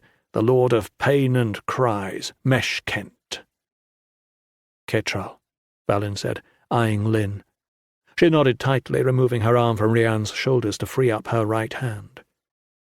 "Rhiann!" someone bellowed merrily, pounding at the flimsy door out in front of the hut. "Ammi, we come bearing coin and cock." "And flowers," urged the other, deeper voice. "And beautiful flowers." "I'll deal with this," Valin said, stepping through the back door of the house. He crossed the small space in a few strides, checking his twin blades as he went, then flung open the front door into the faces of 2 fellow cadets. Leith carried a bottle of wine in each hand and had struck a grandiose poise outside the door, head thrown back, hips thrust forward, arms wide in greeting. Ghent stood half a step behind him, tunic unlaced halfway down his chest, a scraggly bouquet of island flowers held in one huge fist. Both cadets reeled backwards, eyebrows drawn down as they tried to make sense of Valin's unexpected presence in the doorway. Then Leith burst into laughter. "Well played, Valin, well played! And here we thought you spent all your evenings mooning over Lynn." "What are you doing here?" Valin demanded, feeling foolish even as the words left his lips. Ammi and Rhiann were whores. It didn't take much calculation to figure out what might have drawn the 2 cadets, pounding on their door in the middle of the night. Ghent beamed drunkenly, while Leith leaned forward with a conspiratorial grin. "Sometimes we come for the outstanding library, sometimes for the learned discussion of political affairs, but tonight," he winked, "I think we're more in the mood for a little tickle, if you know what I mean, provided you haven't tired them both out." "Ammi!" he bellowed, so loud Valin's ears rang. "Rhiann! We come bearing coin and cock." "Shut it, you Kent-kissing idiots," Valin hissed, snatching them both by the blacks and dragging them inside. Leith regained his balance first and peered blearily about him. "What's wrong with you? Where's Ami? Where's Rian?" "Ami's dead," Valin snapped, waiting to make sure the words had penetrated the haze of alcohol. "Someone hung her from a rafter and cut her to ribbons." The two cadets had seemed impressively drunk, but they sobered impressively quickly. Ghent still wobbled some on his feet, and Leith's eyes still twitched, but by the time Valin had finished speaking, Ghent was tossing his bouquet aside, and both were reaching for their knives. "Where?" Leith demanded, rotating to put his back toward Valin and Ghent, scanning the small, dark space of the cottage. "Not here," Valin replied.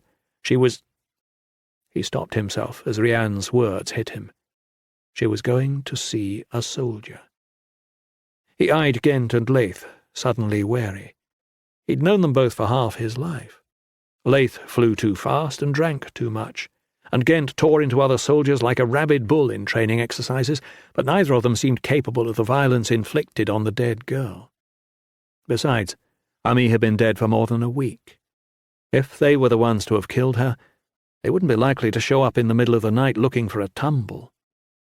"Not here," he said again. "When?" Leith asked. What about Rian? Ghent rumbled, his voice hard. "Almost 2 weeks ago," Valin replied. "But her sister just found the body tonight, tied up and cut up in a garret down by the harbour. Rian's fine, or as fine as you'd expect after finding her sister's body. We just got finished burying Ami." "Shit and shale," Leith muttered, sheathing his belt knife and shaking his head. "Where is she?" Valin nodded through the back door. Leith took a step toward it, then stopped to clumsily gather up the flowers Ghent had dropped on the floor, rearranging them into a lopsided bouquet once more. Rian started crying once again when she saw the two cadets. Ghent's eyes flitted to the grave, then he turned to her with an awkward formality. "Valin told us what happened. You find the bastard, and we'll kill him." He concluded with a brusque nod, as though that settled everything. Leith gathered Rian in his arms. She started to resist, then sagged against him, snuffling. Another man might have felt awkward, comforting the whore he'd crossed the Sound to bed. But Leith didn't feel awkward about much. He kissed her hair as if she were his own sister, and rocked her back and forth without saying a word. Lynn watched the two with hooded eyes. "What are you doing here?" "Does it matter?" Leith responded quietly. They locked gazes over Rian's head. Then Lynn shook her head. "I suppose not." Over the next hour, the 5 of them drank the wine Leith had brought. As it turned out, the 2 cadets had been bedding the sisters off and on since they were old enough to fumble their pricks out of their pants. Valin was surprised at the range of stories they remembered about the murdered girl, each one bawdier than the last. At first he thought the coarse tales would insult Rian, or set her on edge, but the truth was, she seemed strangely touched to find that someone else remembered something about her sister, and she laughed along with their jokes, her words more slurred as the night dragged on. The jugs went round, and finally the poor girl lapsed into a drunken sleep, her head resting on Leith's thigh. The cadet ran a finger down her cheek, said her name once, then again, louder. When it was clear she wasn't waking up, he turned to Valin. "What in Kent's name happened?" It didn't take long to recount the story, and no one seemed to feel like speaking when it was finished. Somewhere down the lane a dog was barking over and over, a trapped, desperate sound. "Ketrel, eh?" Leith asked finally, his voice uncharacteristically subdued. "Not necessarily," Lynn replied, an edge to her voice. "Rian said that Ami was looking forward to meeting a soldier that morning, but that doesn't mean it was a soldier responsible for her death. Whores get slapped around all the time. When a man pays for a girl like cattle, you shouldn't be surprised when he treats her like cattle." Valin grimaced. "Getting her up all those stairs? Tying her up the way we found her? Keeping her quiet the whole time?" "It's not like Hook is a Kent-kissing monastery," Lynn said, cutting him off. "The place is a madhouse. Between sailors brawling down by the docks and the rest of the town getting drunk, you could slaughter an ox in the street at high noon and most people wouldn't notice." "I'm just saying," Valin replied. "It doesn't scream amateur." "It screams fucked up," Gent rumbled. "Of course it's fucked up," Lynn snapped, her voice filled with venom. "The whole thing is fucked up. You've been patronizing Ami for years? Since she was 13? "Leave it alone, Lynn," Laith replied. "We didn't kill her. Besides, how old were you the first time you had a tumble? 12? Whores and soldiers both grow up fast." "She's not grown up," Lynn snarled. "She's dead." "And we're trying to figure out who killed her," Valin said, trying to calm the two before Rian woke to a full-blown brawl. "Some sick bastard who likes to cut up his whores before he has his way with them," Gent suggested. Lynn darted her eyes at the sleeping girl. "She's out," Laith said, not ungently. "I've thought I had some good reasons to drink myself dark. But this—" He shook his head. "So who?" Valin persisted. "Lynn and I were here on Hook the day she died. It was the day Mankers collapsed. Sammy Yearl was here too." "Sounds like Yearl," Gent said. "Force the girl. Hurt her." Lynn looked like she was going to say something sharp, but she bit her lip. "No," she said almost reluctantly. "He'd force a girl. Maybe even kill her. He'd certainly enjoy it. But the scene we found, the candles, the rope, the wounds, it was too private," Valin agreed after a moment's thought. "Yearl likes to hurt people, to embarrass them. But he likes an audience." "Well," Laith said, frowning, "it's not like he's the only one of our esteemed brothers-in-arms who enjoys causing pain." It was a casual remark, but it brought back Valin's conversation from the evening before. It seemed a week, rather than a single night, since he'd threatened Durin for information over at the Black Boat. "Anik was on Hook the day Ami was killed," he said abruptly.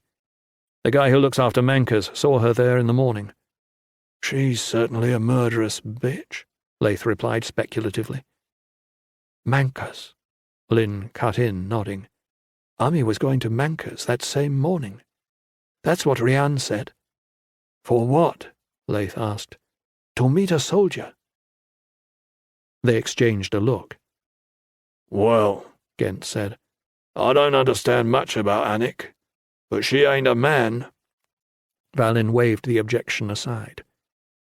"We don't know that it was a man who killed Ami. We know it was a soldier." A light breeze had picked up off the harbour, heavy with salt and low tide. Somewhere close by a man and woman were screaming at each other, either in the street or in one of the sad hovels like the one where Ami and Rian lived. It went on for a few moments before the woman let out a sharp cry of pain, then fell silent. "A woman wouldn't do that to another woman," Lynn said finally. "Ketrel aren't like other people," Valin said, "and Ketrel women certainly aren't like other women." He tried to lighten the tone of the final comment, but there wasn't much levity to be had. "But why?" Gent asked, his blunt features screwed tight in concentration. "Why would Anik try to kill her? To do that? Why does that bitch do anything?" Laith replied. "She's crazy as a blind fox in a locked henhouse." Though Anik was only 15 years old, the hardened Ketrel trainers joked that she had a rock for a heart and steel for a stomach. She ate by herself in the mess hall, trained by herself on the archery range, and if the rumour was true, slept with her bow lying beside her in her bunk. The idea that she might visit Mankers for a cup of ale and some idle chatter seemed about as likely as a shark strolling out of the sea on its fins to ask for a bowl of soup. "Anik might be crazy," Valin said quietly, "but she's deliberate. She could do something like this." "We still don't have any idea why," Lynn pointed out. "Anik went to a tavern, and so now she's a murderer?" "Just because she's a woman she can't be?" Laith demanded. Lynn opened her mouth, but before she could retort, Valin interposed a hand. "Assume nothing," he said. "The first chapter of the tactics. If we figure everyone might be a murderer, we're less likely to be disappointed." 15. "A true ketrel!" Adaman Fane bellowed, his voice loud enough to be heard on shore, 1,000 paces distant. "Is not afraid of the water." A dozen cadets stood on the deck as the Knight's Edge rocked gently with the waves. Gwenna scowled through the introductory lecture, grimy and irritated, no doubt, at having been yanked away from her bombs. Yearl smiled that sly, superior smile of his, as though Fane and the rest of them were just servants waiting on his pleasure. Ballandin leaned against one of the rails, eyes hooded. He twisted one of the iron rings on his fingers as his hawk flew overhead. It was an odd exercise, and Valin knew he should be paying attention to the instructor, but he couldn't help sneaking surreptitious glances at Anik. The sniper was thin and gangly, tall for her age, but not so tall as Valin. Her thin arms didn't look like they had the strength to draw a longbow, but cords of muscle shifted beneath the skin whenever she moved, and Valin had watched her put an arrow through a lemon at 300 paces. None of the other cadets on the islands could manage that. Neither could most of the real Ketros snipers, for that matter. Blackfeather Finn claimed she was the best hand with a bow he'd ever seen, at least at her age. She didn't look like a flint-hearted killer. At first glance, she actually looked more like a farmer's daughter than a soldier. Dusty brown hair flopped over her forehead and flicked out behind her ears, all cut short enough to avoid tangling in her bowstring. She had a sharp nose and sharp chin, both a little too small for her sun-browned face, but not so much that you'd notice if you weren't paying attention. She looked normal, harmless. That is, until you caught a glimpse of her eyes. As Valin studied her, she glanced over suddenly, as if she'd felt his gaze. Those blue eyes were cold as fish scale. "A true ketrel," Fane continued, "embraces the water. It is his home, just as the air is his home. What we will discover today is whether you are at home in the water, or whether you panic when the waves press down." He looked over the assembled group. "Who wants to embarrass himself first? You're all going to suffer. It's only a question of when."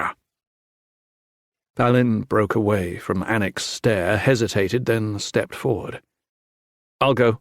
"Ah, the light of the Empire, stepping up to lead his feeble subjects by his own bold example."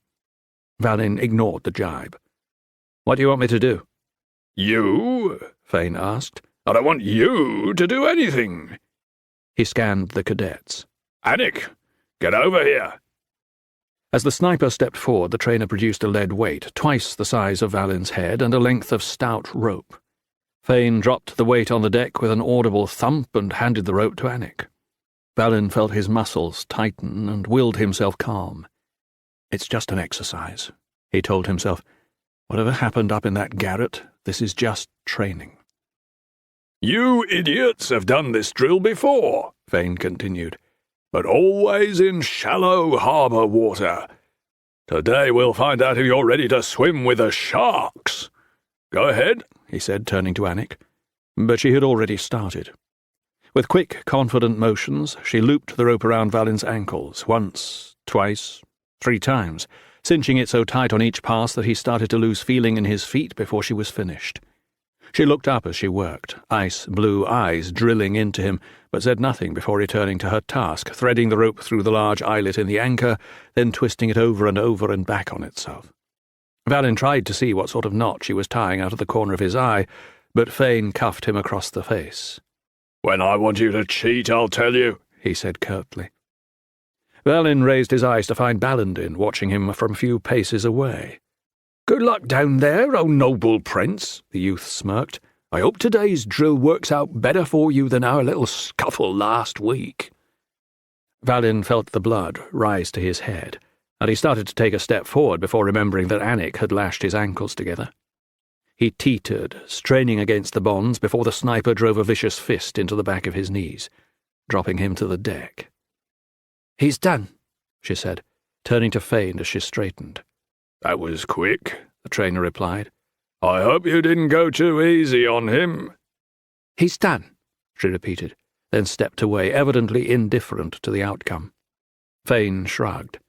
"You heard her. Over the rail with him, then." A dozen hands gripped Valin, hoisting him into the air. He tried to turn himself upright to get his bearings before they tossed him from the ship, but Sammy Yearl had his head, and the blonde youth grinned down at him before twisting it so sharply Valin thought his neck would break. He ground out a low, angry curse, and then, the next moment, he was free. Free and falling, thrashing wildly before he slammed down into the water. He managed to suck in a quick breath, catch a glimpse of the dark hull of the vessel, and then the leash on his ankle was pulling him beneath the chop. He clamped his lips shut. It hit at an odd angle, but the lead weight would straighten him out. Now it was time to avoid drowning. The water, pleasantly cool on the ocean's surface, grew colder as he sank. He tilted his head back, straining to see the sun, but the dozens of feet of murk above him had dulled its blaze to a fickle, sullen glow. Even here, barely a quarter-mile off the coast, the ocean was deep enough to swallow a whole sailing vessel, masts and all. The weight of it pressed down on him until he could feel the pain piercing his ears, the pressure against his eyes, the full tons of seawater piled on the heart, labouring in his chest, slowly crushing it into submission. And still he sank. The urge to free himself and stroke for the surface was strong, but he thrust it down. "Quit being an ass," he told himself harshly. "You've been under less than a minute, and you've already started to twitch." He knew well enough what to expect from the shallow water versions of the exercise. The knots binding the anchor to his ankles would be complex and difficult to untie under the best of circumstances. They would be impossible to loose with the weight of the metal still dragging on them. He had to wait until his feet touched the bottom, and to gain some purchase on the ocean floor that would allow him to put enough slack into the ropes to work the knots free. To struggle with them now would be a waste of air, and Valin could not afford to waste air. Instead, he counted his heartbeats, trying to slow them as he'd been trained. Higher heart rate meant less air, and if he could still that hammering in his chest, he might gain himself the extra seconds necessary to live through the ordeal. 21, 22, 23. If anything, they seemed to be coming faster, but Valin kept counting. Not much else to do down here, he reflected grimly. At 29, he felt the ropes binding his legs go slack, then tighten again more gently. That was it, the ocean floor. It didn't look like much. Nothing looked like much this far below the surface, just a world of blue-black forms and murky shadows. But he could make out the jagged shapes of a few large rocks. In a practiced motion, he folded at the waist, grasped the cord around his ankles, and, neatly inverted, pulled himself the last few feet to the silty bottom. It was easy enough to wedge his hip between the rocks, and then he went to work on the knots. The rope was the thickness of his thumb, supple, the kind that coiled easily on a deck and felt good to work between the fingers. Anik had cinched the knots as tight as possible, however, and they had swollen with water during the long, slow plunge to the bottom. Valin forced himself to go slowly, to test the rope with his fingers, to work through the various loops and twists. The mistake most people made was to just start tugging and pulling before they understood the knot. That was a good way to stay tied up, a good way to drown. Double bowline, he realized, his heart beating a little faster with anticipation. Bowlines were easy to loose even when they'd been doused and pulled tight. Maybe Anik had gone easy on him. He should be able to just... No. Valin gritted his teeth. Of course it wasn't easy.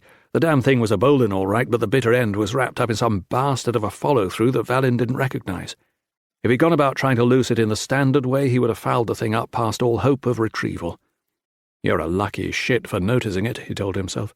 But he didn't feel lucky. He'd been under for more than a minute. The air was starting to burn in his lungs, and what he felt was the first prick of the sharp claws of fear.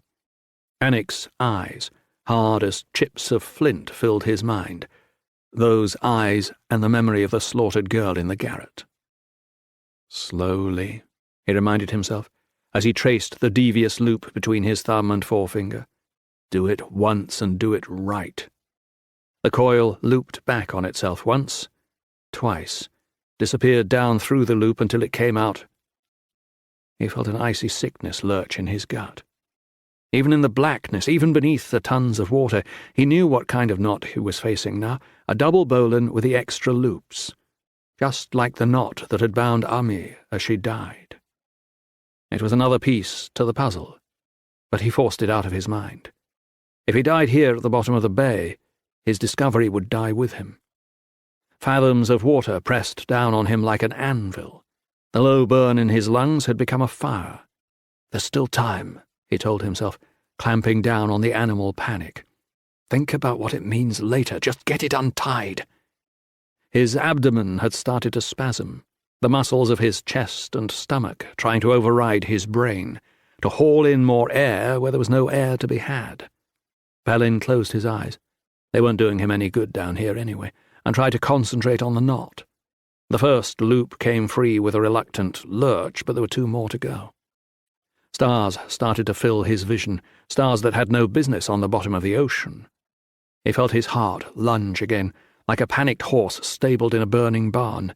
He was getting the knot, but too slowly. Once the stars started, there wasn't much time left, not more than a dozen or so heartbeats. It would take him that long to return to the surface. The thought of the icy water sliding into his lungs and strangling him filled his brain, and he lost the bitter end of the rope. Shapes swam around him, sinister shapes, circling and drawing closer. Sharks, Valin realized, and clawed frantically at the knot. It was the wrong response. Even if there had been time left, which there wasn't, that kind of desperate action would only tighten the bonds digging into his ankles. "You idiot!" he cursed himself, trying once more to find the loops, to make sense of them as his mind went dull and the blood blazed in his veins, in his heart. "You stupid, Kent-kissing idiot!" Darkness closed around him, cold and black, and limitless as the sea. He awoke on the deck of the Night's Edge, heaving a vile mixture of salt water and hardtack into the scupper. Another spasm brought up a second lungful of the briny muck, and then another and another. He felt like someone had been at his ribs with their bare knuckles. His head throbbed, and each breath dragged gravel through his lungs. So the black shapes circling down around the ocean floor hadn't been sharks. They were trainers. Someone had waited for him to pass out and then cut him loose.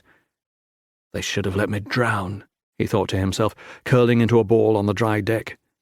"I was through the hard part already." As he shuddered to catch his breath, Valin realized that someone was looming over him, blocking out the light. Fane. Part of him had thought it might be Anik. The enormous trainer was shouting. "What in Shale's sweet name is wrong with you, soldier? How long have you been on the islands?"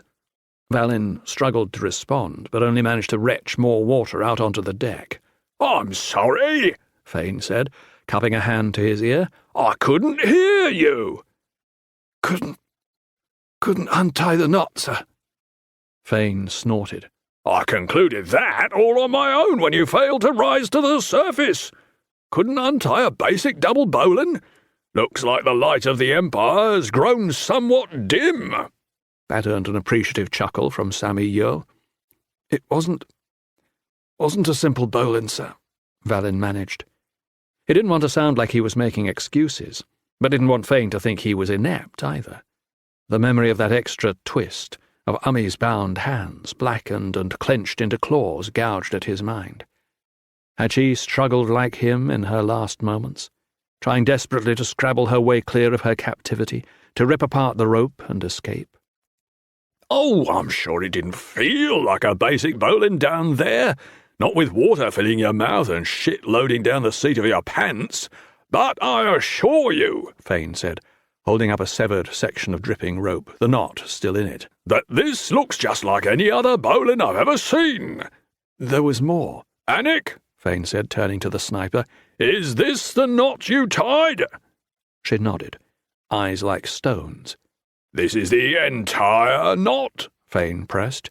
"You didn't do anything fancy that might confuse His Most Radiant Highness?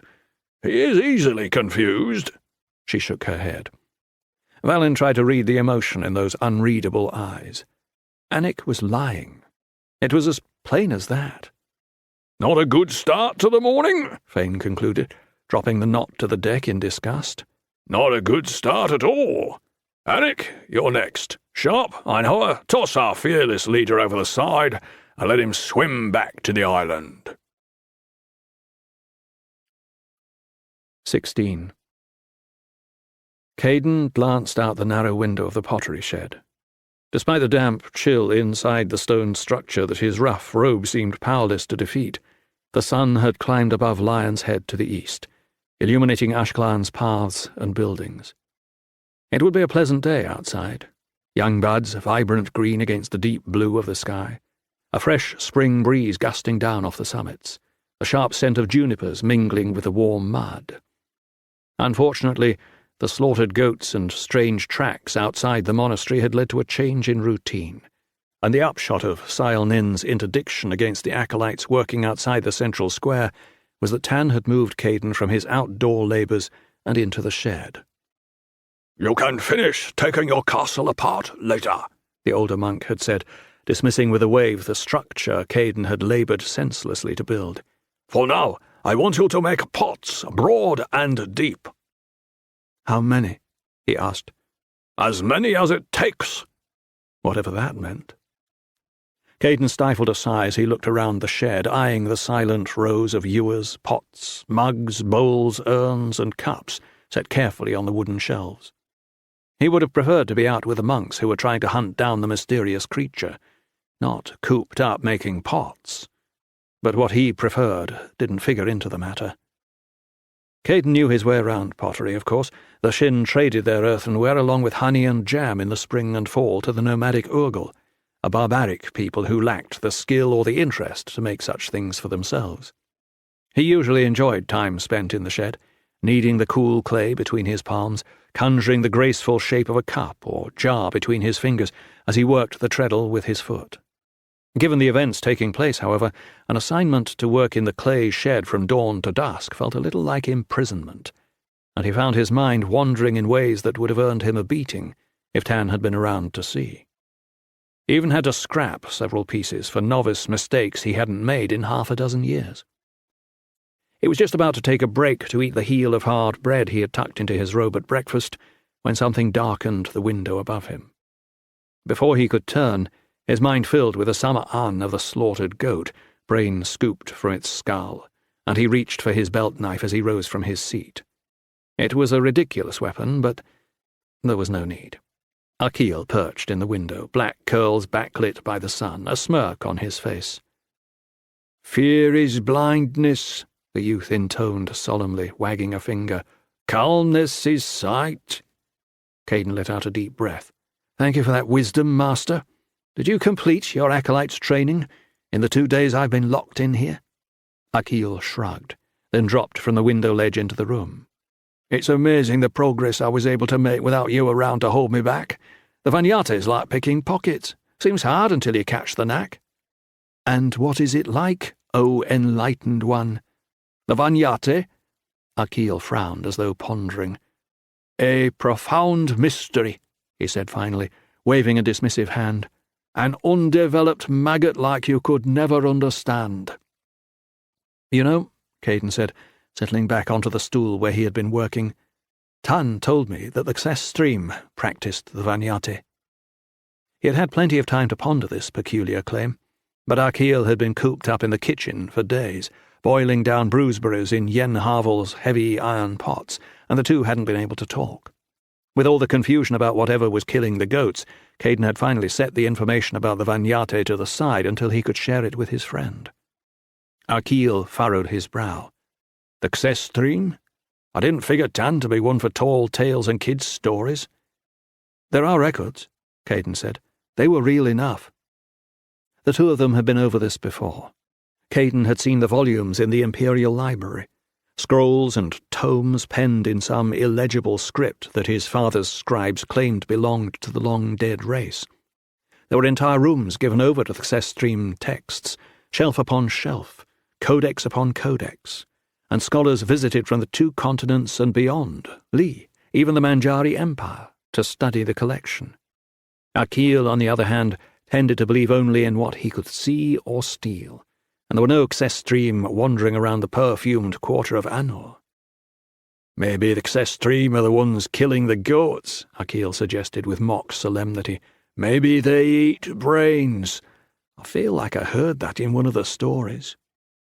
Caden ignored the sarcasm. You can hear anything in the stories. They're not reliable. You're the one who believes the stories, Akil protested. I believe the Xestream existed, Caden said. I believe we fought a war against them that lasted decades, maybe centuries. He shook his head. Beyond that, it's hard to know what to think. You believe the stories? You don't believe the stories, the youth waggled a finger. Pretty sloppy thinking. Look at it this way, Caden replied. The fact that half your tales are lies doesn't mean the perfumed quarter of Anor doesn't exist. My stories? Akil sputtered. Lies? I protest. Is that part of the speech you practiced for the magistrate? Akil shrugged, dropping the pretense. Didn't work, he replied, gesturing to the brand a rising sun burned into the back of his right hand. All Anurian thieves were marked in such a way as punishment after their first offence.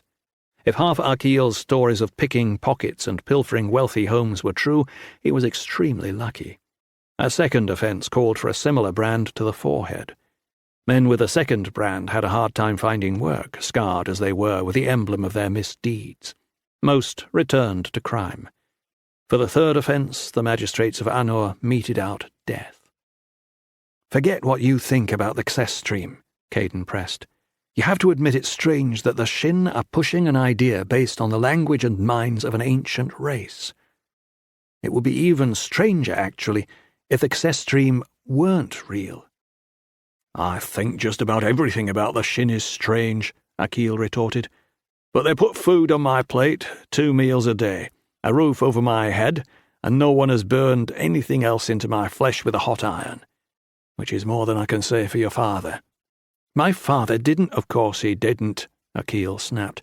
The Emperor of Anor is far too busy to see personally to the punishment of a minor thief. The years at Ashclan had blunted Akil's bitterness toward the social inequities of Anor, but once in a while Caden would say something about slaves or taxes, justice or punishment, and Akil would refuse to let it go. What's the word from outside? Caden asked, hoping to change the subject. Any more dead goats? Akil looked ready to ignore the question and continue the argument. Caden waited. After a moment he saw his friend take half a breath, hold it, then another half breath. The pupils of his dark eyes dilated, then shrank, a calming exercise. Akil was as adept at the Shin discipline as any of the other acolytes, more so than most, in fact, provided he chose to exercise it. 2, he replied after a long pause. 2 more dead.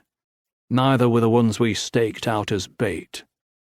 Caden nodded, disturbed at the news but relieved to have avoided a fight. So whatever it is, it's smart. Smart or lucky. How are the rest of the monks dealing with it? About the same way the Shin deal with everything else, Akil replied, rolling his eyes. After Nin's meeting, aside from the prohibition on acolytes and novices leaving the main buildings, people are still hauling water, still painting, still meditating. Honest to shale, I swear that if a murderous horde of your Xestream rode in on a cloud and started hacking off heads and mounting them on pikes, half the monks would try to paint them, and the other half wouldn't pay any attention at all. None of the older monks are saying anything else about it? Nin or Altaf or Tan? Akil scowled. You know how it is. They tell us about as much as I'd tell a hog I was planning to slaughter for the pots. If you want to learn anything, you have to go look for yourself.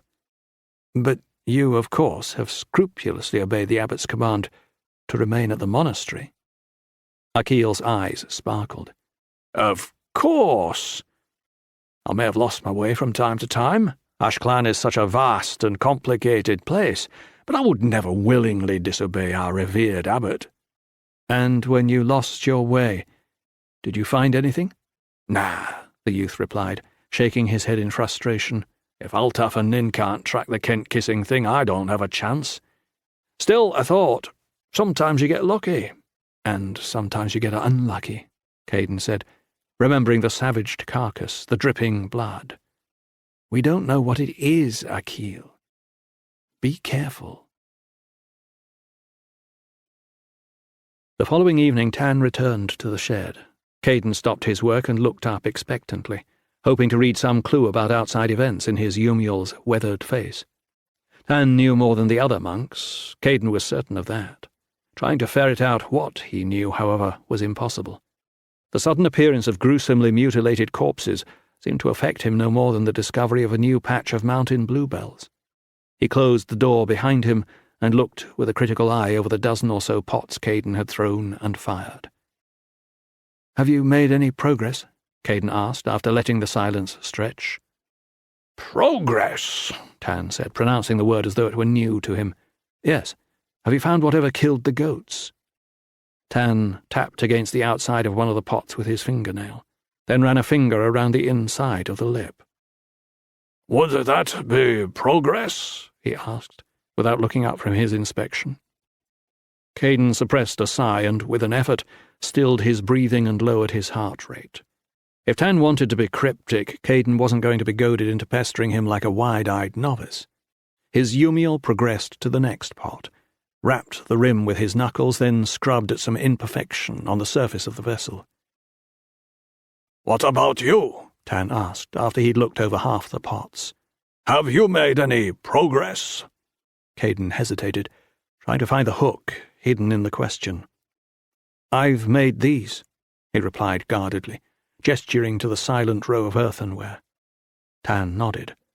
"So you have." He hefted one of the vessels and sniffed at the inside of it. "What is this one made out of?"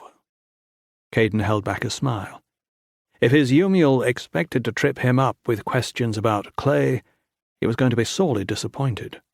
Caden knew the various river clays better than any other acolyte at the monastery. "That one's black silt, blended with beech red at a ratio of 1:3. "Anything else?" A little resin to give it that hue." The monk moved on to the next pot. "What about this one?" "White shallows clay," Caden responded readily. "Medium grain." "Pass this test," he told himself silently, "and you may just get to see the sun again before winter."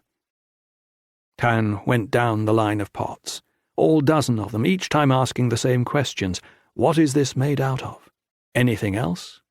At the end of the row he frowned, looked at Caden for the first time, then shook his head. "You have not made progress." Caden stared. He'd made no mistakes, he was sure of it. "Do you know why I sent you here?" "To make pots." "A potter could teach you to make pots." Caden hesitated. Tan might whip him for his stupidity, but the beating he would receive for trying to bluff his way through the conversation would be even worse. "I don't know why you sent me here." "Speculate." "To keep me from going up into the mountains?" The monk's eyes hardened. "Sire Nin's command is not bar enough?" Caden thought back to his conversation with Akil and schooled his face to stillness. Most of the Shin Yumiels could smell deception or omission the way a hound scented a fox. Caden himself hadn't stepped foot out of the clay shed, but he wasn't eager to land his friend a hefty penance. "Obedience is a knife that cuts the cord of bondage," he responded, quoting the start of the ancient Shin maxim. Tan considered him, silent, inscrutable. "Go on," he said at last. Caden hadn't been forced to recite the whole thing since he was a novice, but the words came back easily enough. "Obedience is a knife that cuts the cord of bondage. Silence is a hammer that shatters the walls of speech. Stillness is strength, pain a soft bed. Put down your basin, emptiness is the only vessel."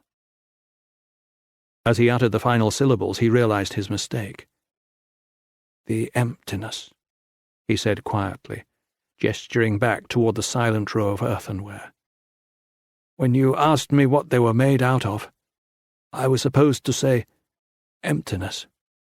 Tan shook his head grimly. "You know the words, but no one has made you feel them. Today we will rectify that. Come with me." Caden rose reflexively from his stool, steeling himself for some new brutality, some hideous penance that would leave him battered or bleeding or bruised right down to the bone, all in the name of the Vanyate, a concept no one had ever bothered to fully explain to him. He rose, then paused. For 8 years he had run when the monks said run, painted when they told him to paint, laboured when he was instructed to labour, and fasted when they refused him food. And for what? Akil's words from the day before came back to him suddenly. They tell us about as much as I'd tell a hog. Training and study were all well and good, but Caden wasn't even sure what he was training for. "Come," Tan said, his voice hard and unyielding. Though Caden's muscles ached to obey, he forced himself to remain still. Why? The older monk's fist struck his cheek before he realized it was moving, splitting the skin and knocking him to the floor. Tan took a step forward, looming over him. "Get up!" Caden rose unsteadily to his feet. The pain was one thing. He could handle pain, but his mind was blurry, dizzy from the blow. "Go," Tan said, pointing toward the door. Caden hesitated, then took a step back. The split skin of his cheek wept blood, but he forced himself to leave his hands at his side. He shook his head again. "I want to know why. I'll do what you tell me, but I want to understand the point. Why do I need to learn the Vanyate?" It was impossible to read any emotion in the older monk's eyes. He might have been staring at a carcass or a passing cloud.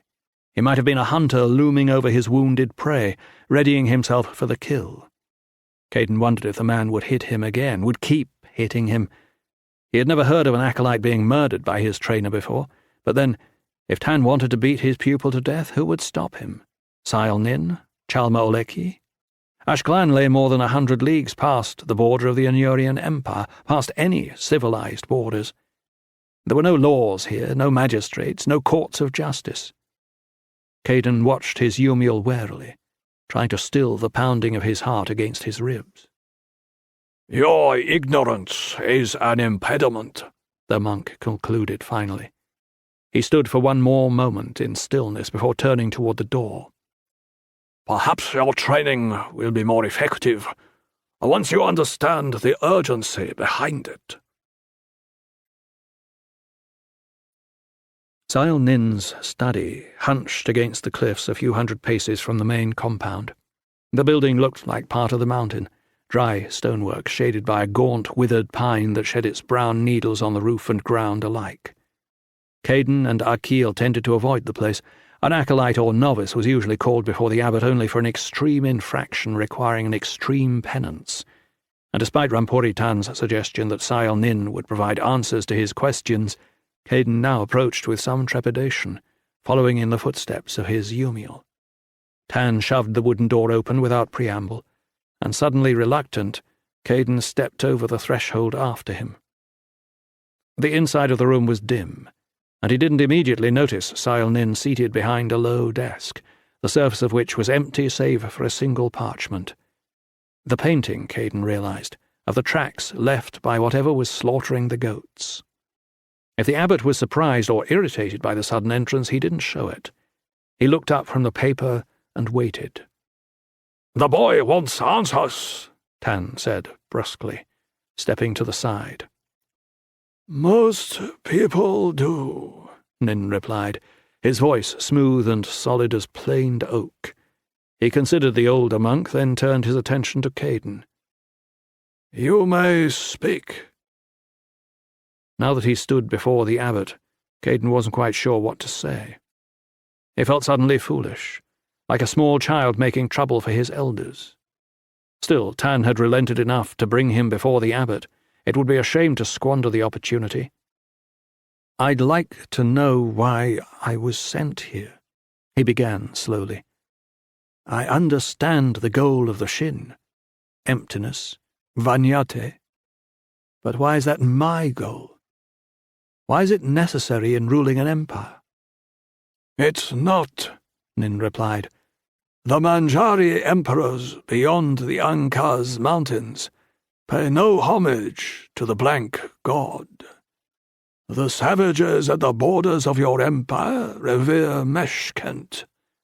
The Lyran kings on the far side of the earth refuse to worship gods at all. They venerate their ancestors." Caden glanced over at his Yumiel, but Tan stood silent, his face like stone. "Then why am I here?" he asked, turning his attention back to the abbot. "My father told me, just before I left, that the Shin could teach me things he could not." "Your father was a talented student," Nin replied, nodding at the recollection. "But he had no experience as a Yumiel. He would have had great difficulty with your training, even were there not an empire requiring his attention." "What training?" Caden asked, trying to keep the edge out of his voice. "Painting? Running?" The abbot cocked his head to the side, looking at Caden the way a robin might consider a spring earthworm. "The Emperor has many titles," he said at last. "One of the oldest and least understood is Keeper of the Gates. Do you know what it means?" Caden shrugged. "There are 4 gates to Anor: the Water Gate, the Steel Gate, the Gate of Strangers, and the False Gate. The Emperor keeps them, guards them. He protects the city from her foes." "So most people believe," Nin replied. "In part because it's true. The Emperor does guard the gates of Anor, and has for hundreds of years, ever since Olanon Hui Malkanian built the first rough walls of the city from wood and wattle. There are other gates, however, older, more dangerous.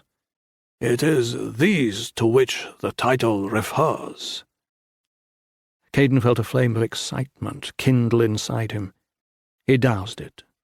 If the abbot saw a flicker of emotion, he was just as likely to send Caden back to the clay shed as to continue his tale. 4,000 years ago, Nin continued. Perhaps longer. Perhaps not so long. The archives are murky on the point. A new creature appeared on the earth. It was not Xestrim or Nevarim, god or goddess. Those had all lived for millennia. The new creature was human. Scholars and priests still debate our origins. Some say Uma, the first mother, hatched from a giant egg and bore 900 sons and daughters, and from these we are descended. Others hold that Bedisa created us, an infinite supply of toys for her great love and Anshale to destroy. The kindred of the dark believe we arrived from the stars, born through the blackness in ships with sails of flame. The theories are endless. My predecessor in this post, however, thought that our parents were Xestrim. He believed that after thousands of years ruling the earth, the Xestrim, for reasons unknown, began to bear children who were strange. Caden glanced over at his Yumiel, but Tan's face was an inscrutable mask. "Strange?" he asked. He had always heard that the Xestrim and humans were implacable foes. The idea that they might be related, that the humans were descended from their enemies. It was bizarre beyond comprehension. The Xestrim were immortal, the abbot replied. Their children were not. The Xestrim, for all their logical brilliance, felt no more emotion than beetles or snakes. The children they bore, the human children, were more fully in the grip of Meshkent and Sienna. Xestrim felt pain and pleasure. But humans cared about their own suffering and their bliss.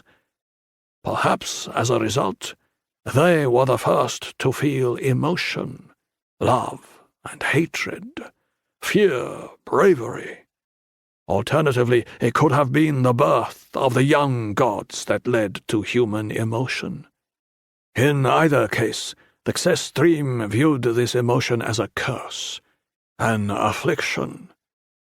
There is a story claiming that when they saw the love that the first human twins bore each other, they tried to strangle them in their crib. My predecessor believed that Hera, the goddess of that love, hid the twins from their parents and spirited them away west of the Great Rift, where they bore a race of humans. "It sounds implausible," Caden said. For years the Shin had trained him to believe only what he could observe, to trust only what he could see or smell or hear. And now, contrary to all prior habit, the abbot was spinning stories like a masker back on one of the great stages in Anor. "How do you know this happened?" Sile Nin shrugged. "I don't.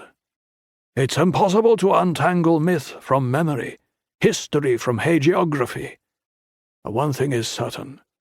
Before us, the Xestream ruled this world, undisputed masters of a domain stretching from pole to pole." "What about the Neverim?" Caden asked, drawn into the saga in spite of himself. In all the old tales, the Neverim were the heroic foes of the Xestream, beings of impossible, tragic beauty, who had warred against the evil race for hundreds of years before succumbing, finally, to Xestream ruthlessness and guile.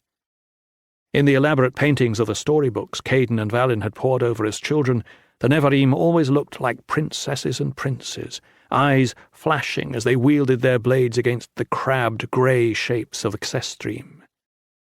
If Nin thinks the storybooks are real, Caden thought to himself, I might as well get the full story. It was not Nin, however, who replied. Instead, Tan shook his head slightly. "The Neverim are a myth, tales told by the humans to comfort themselves as they died." The abbot shrugged once more. "If they did live, the Xestream destroyed them long before our arrival. The records that remain of the Neverim are few, scant, and contradictory. By contrast, your Dawn Palace is filled with annals that tell the story of our own fight with the Xestream. They tell the tales of the long years of imprisonment, when we were held and bred like beasts in the stables of Ai. They tell of Arimhua, the sun leech who hid his power for 40 seasons, waiting for the sun storms that only he could feel, before bursting asunder the locked gates and leading our people to freedom. There are heart-wrenching lays of the lean years, when the snow fell deeper than the highest pines in the mountain passes, and children ate the flesh of their parents to survive. Those were the years of the Haganine purges, when our foes hunted us like beasts through the snow. Behind the abbot's poetry there is one hard fact, Tan said. The Xestream sought to annihilate us. We fought to survive. Sile Nin nodded. Men and women prayed then to gods both real and imagined. To the blank god? Caden asked. The abbot shook his head. The blank god has no interest in humans, or Xestream, war or peace. His domain is much wider. Our ancestors prayed to more practical gods, desperate not for victory, but for respite, even a moment's shelter. And then an amazing thing occurred. The gods heard our prayers. Not the old gods, of course. They walked their inscrutable ways as always, breaking and remaking worlds according to their ancient games, weaving webs of light and darkness, madness and law. But there were new gods, unknown to the Xestream, and they left their home to come here in human form, despite the risks, to fight at our side. You know their names, naturally. Heket and Kavera, Orella and Orilon, Era and Mart, even Sienna and Meshkent came, They fought, and slowly our flight became our holding became battle, battles became war. It was not so easy as that, Tan interjected. We were overmatched, even with the help of the gods. The Xestrim were old past thought, immortal, implacable. Because they lived inside the Vanyate, they felt no mercy, no fatigue, no fear of pain or death. In their own way, Nin added, they were more powerful than the gods. The gods could not be killed, of course, but a Xestrim blade could shatter their human form, cropping their power for eons to come. And so they kept to the shadows, weaving their power in secret, subtle ways, and aside from Heket, none would take the field. Caden tried to make sense of it.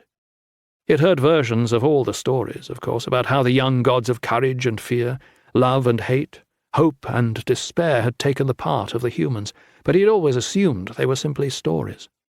Hearing them now from the mouths of his abbot and his Yumiel filled him with an unexpected fascination. "But we survived," he said. "We rallied and destroyed the Xestrim." "No," Tan said. "We died. Died by the thousands and the tens of thousands." Nin nodded. "It was not our cunning or our courage, but our numbers that saved us, Caden. As the strength of the young gods waxed, the Xestrim, who had borne few children to begin with, could bear no more. Oh, their women grew heavy and brought babes into the world, but they were human babes, born fully in the grip of Sienna, Meshkent, and the young gods descended from them, sharing our fears and our passions, our hatreds and our hope. Our lives were short, no more than a blink to the foes we fought, but we were fertile. Fathers fought our battles, but it was our mothers who won the war.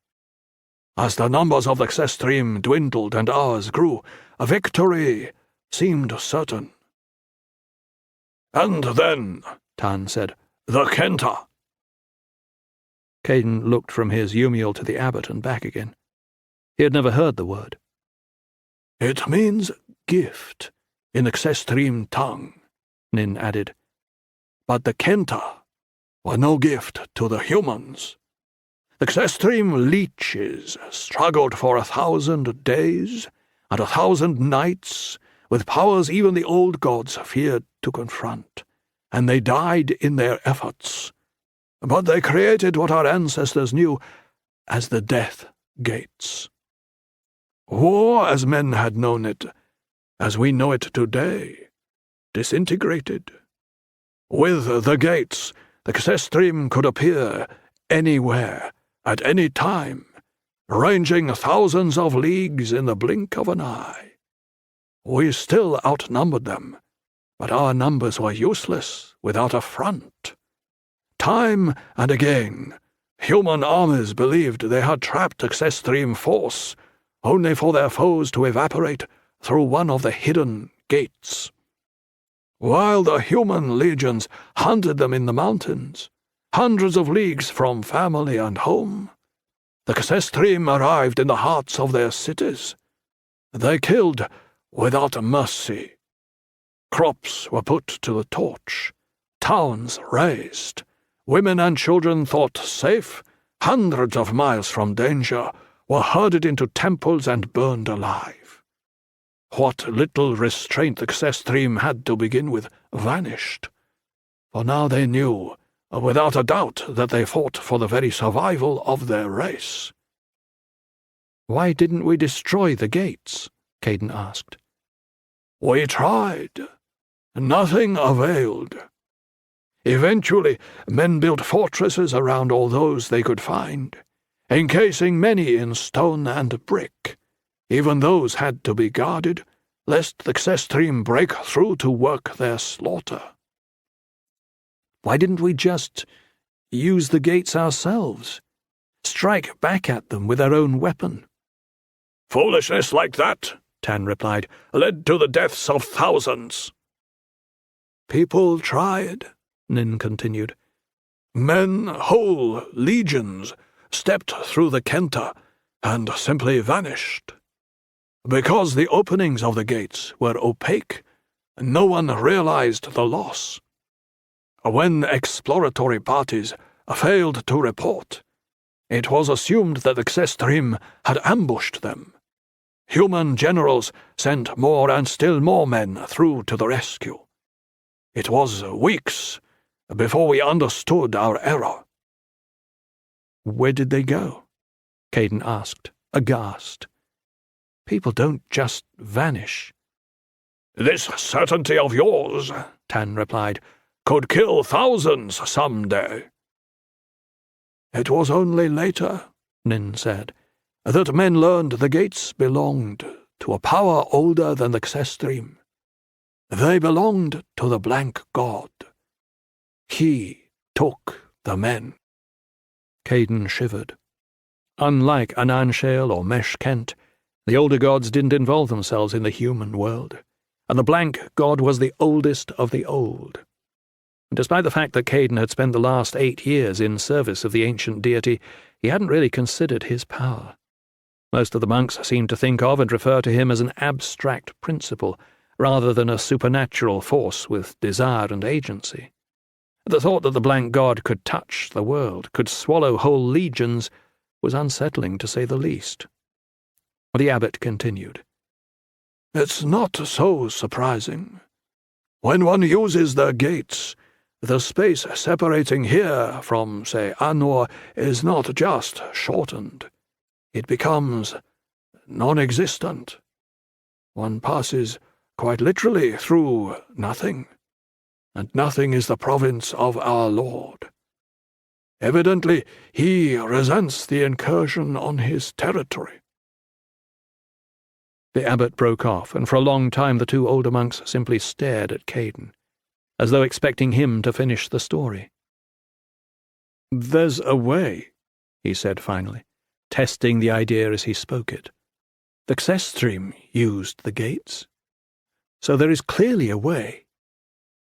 Neither responded. Caden stilled his heart and ordered his mind. The Vanyate, he concluded. It has something to do with the Vanyate. If we master it, we become like the Xestrim, and the Xestrim could use the gates. Nin nodded at last. A person cannot become nothing, not completely. He can, however, cultivate a nothingness inside himself. It seems that the god will allow someone carrying the void to pass through his gates. The keeper of the gates, Caden said, thinking back to the start of the conversation. That's why I was sent here. Something to do with these gates. Nin nodded, but it was Tan who spoke. The Xestrim did not always slaughter their prisoners. Intrigued by our emotions, they kept a small number of us for study. The words sounded strange coming from Rampuri Tan's lips. Of all the monks at Ashclan, he seemed just about the least likely to have any appreciation of human feeling. Some of those imprisoned, Tan continued grimly, did clandestine studies of their own.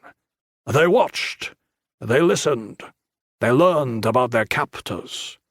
They were the first to discover the secret of the gates, and in so doing, the Vanyate. They vowed to one another that they would escape, develop their knowledge, and use it to destroy the Xestrim. They were the first, Shin, Caden said slowly, the ramifications dawning on him. Tan nodded. Ishin, in the old tongue, those who avenge. But what does this have to do with the Empire? Or with me? The abbot sighed. Patience, Caden. We are coming to that. When the humans finally defeated the Xestrim, a large part of that final victory was attributed to the Ishin. Although the war was over, the Ishin continued to watch the gates, convinced that their enemies were not vanquished, only dormant. There were reasons, Tan interjected, his voice hard. Our people hunted down Xestream for hundreds of years after the close of the war. Then we started to forget. Nin acknowledged the point with a slight nod of his head. As the years turned to centuries, the charge lost its urgency. Some began to forget the Xestream altogether. Meanwhile, generations of Ishian had discovered the quiet joy of a life lived in pursuit of the Vanyate. They began to venerate the blank god for his own sake, not for revenge on a long-dead foe. They put aside their armor, their blades, and took up less agnostic pursuits. Not all of us, Tan said. Even you, old friend, arrived here in the end. One cannot hunt ghosts forever. Tan's lips tightened, but he remained silent.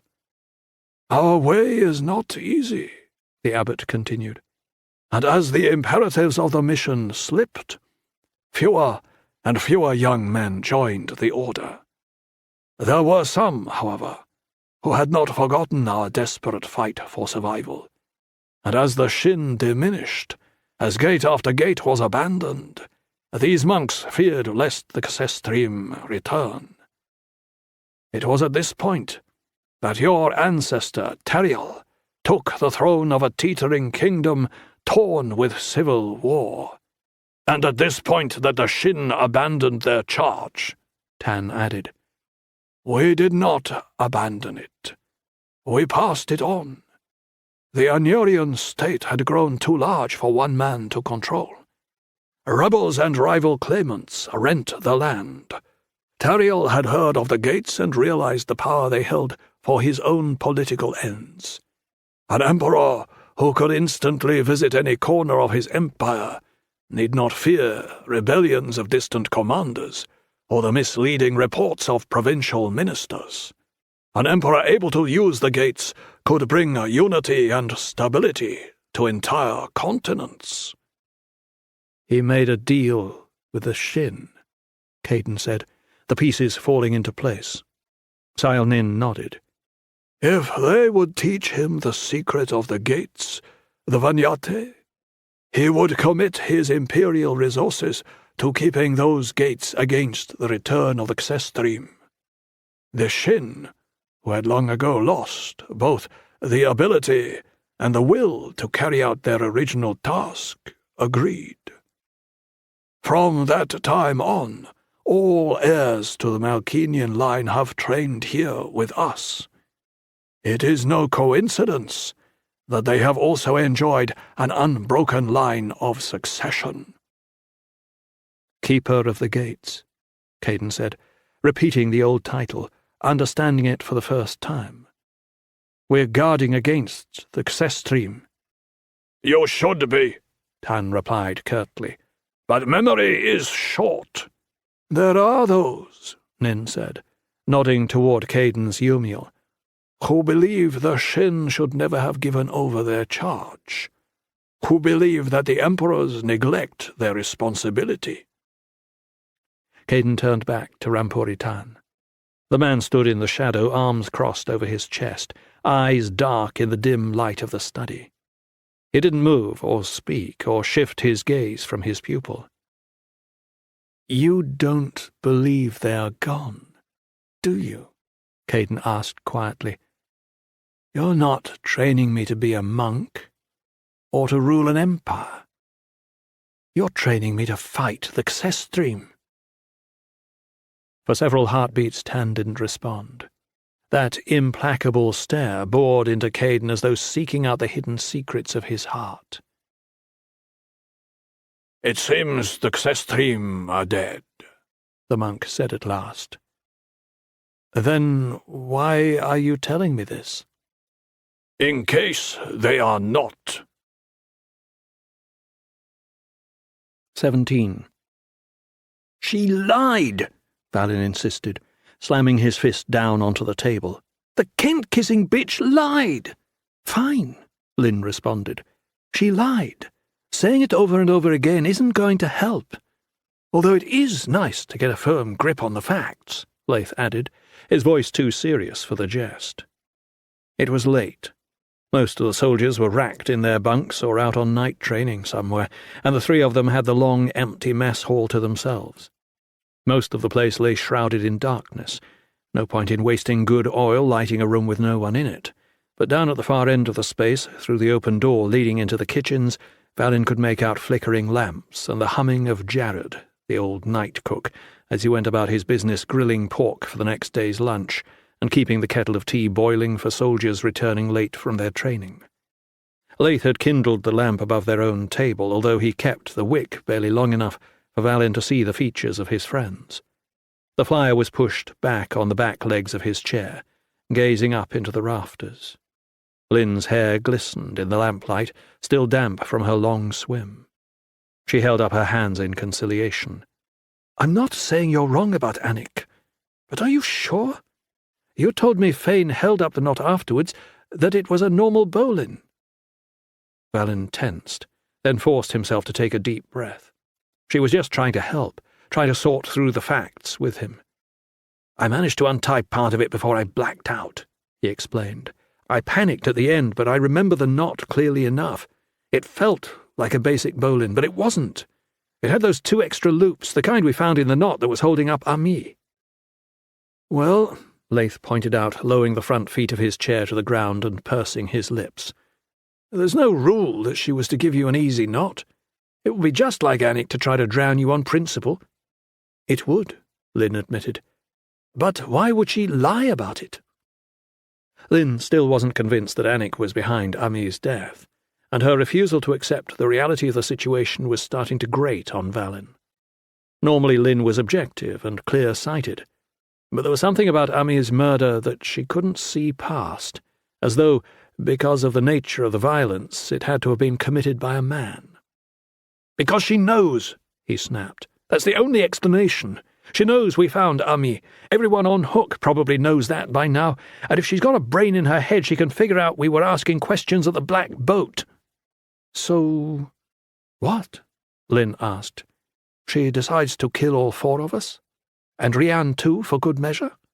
Even if she did kill Ami, that's an insane way to cover it up." "From Anik?" Laith asked, raising an eyebrow. "That actually sounds like a somewhat measured response." "I don't claim to have it all figured out," Valin went on. "All I'm saying is there's too much coincidence here to ignore. She might even have something to do with—" Lynn shot him a sharp glance, and he cut himself off. He'd been about to say the sniper might have something to do with the plot against his own life, which meant she might know something about the death of his father, about threats to Caden. Only he had told no one aside from Lynn about the words of the dying Idolian. It was a measure of his fatigue that he almost slipped in front of Laith. "Have something to do with what?" the youth asked.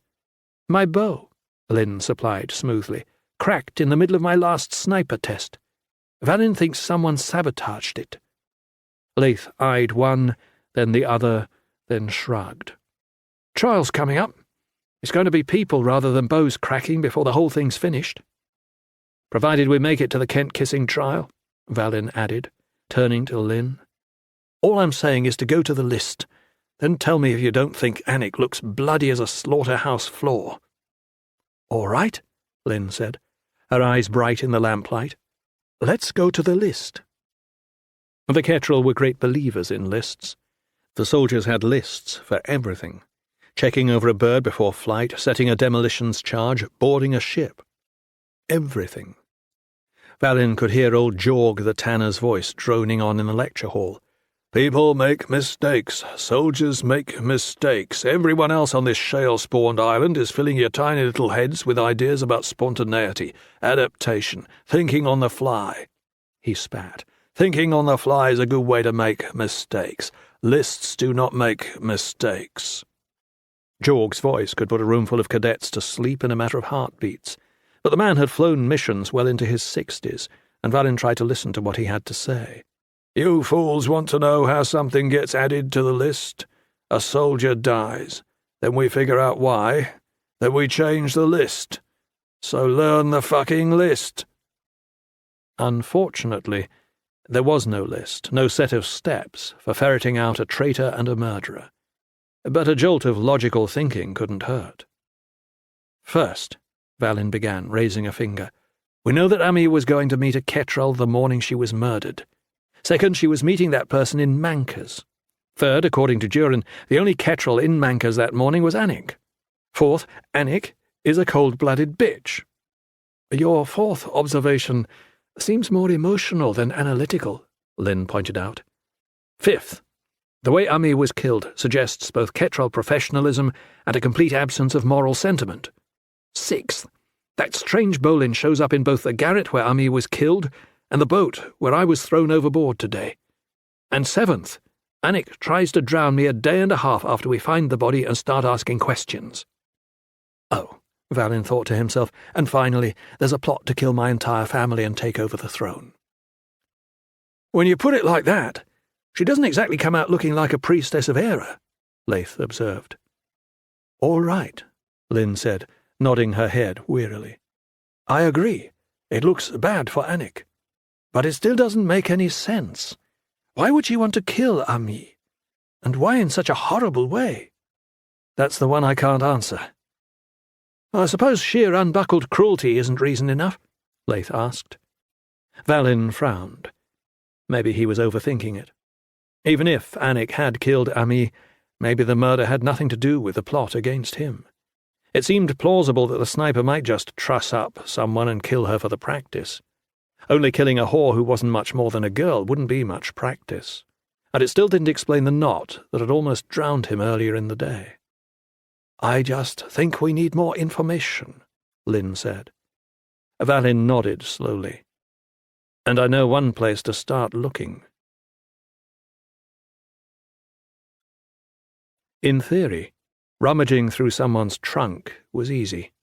Each of the 5 barracks was simply one long room, and the cadets weren't permitted locks. The problem was someone was always in the barracks, just back from a night run or catching a quick nap before blood time. Lynn would have raised eyes and turned heads if she just started rifling through the sniper's belongings, and so for a few days Valin let the worry eat at his gut, tried to focus on his training, on his studies and the upcoming trial. Late each night he would meet up with Leith, Gent and Lynn in the corner of the mess hall and exchange pointless observations and suspicions, marking time until Lynn could find a way into Anik's trunk. On this particular night, however, Lynn was late. Valin noted the moon through the window, measured it against the horizon, and shook his head. "Calm down," Leith said. "Lynn'll be fine." "I know," Valin replied. But he couldn't stop drumming his fingers on the tabletop. Lynn outweighed Anik, and she was the better fighter if it came to fists and knives. On the other hand, most confrontations were decided by one simple rule. The person to strike first was the one to walk away, and Valin worried that, in the crucial moment, Lynn might hesitate. Anik would not. "You ought to be concerned about yourself," Leith added, gesturing with his glass. It was filled with water, but he waved it around as if it were a tankard, and he was seated in an alehouse. "You're the one slated to go against Anik in the sniper test tomorrow."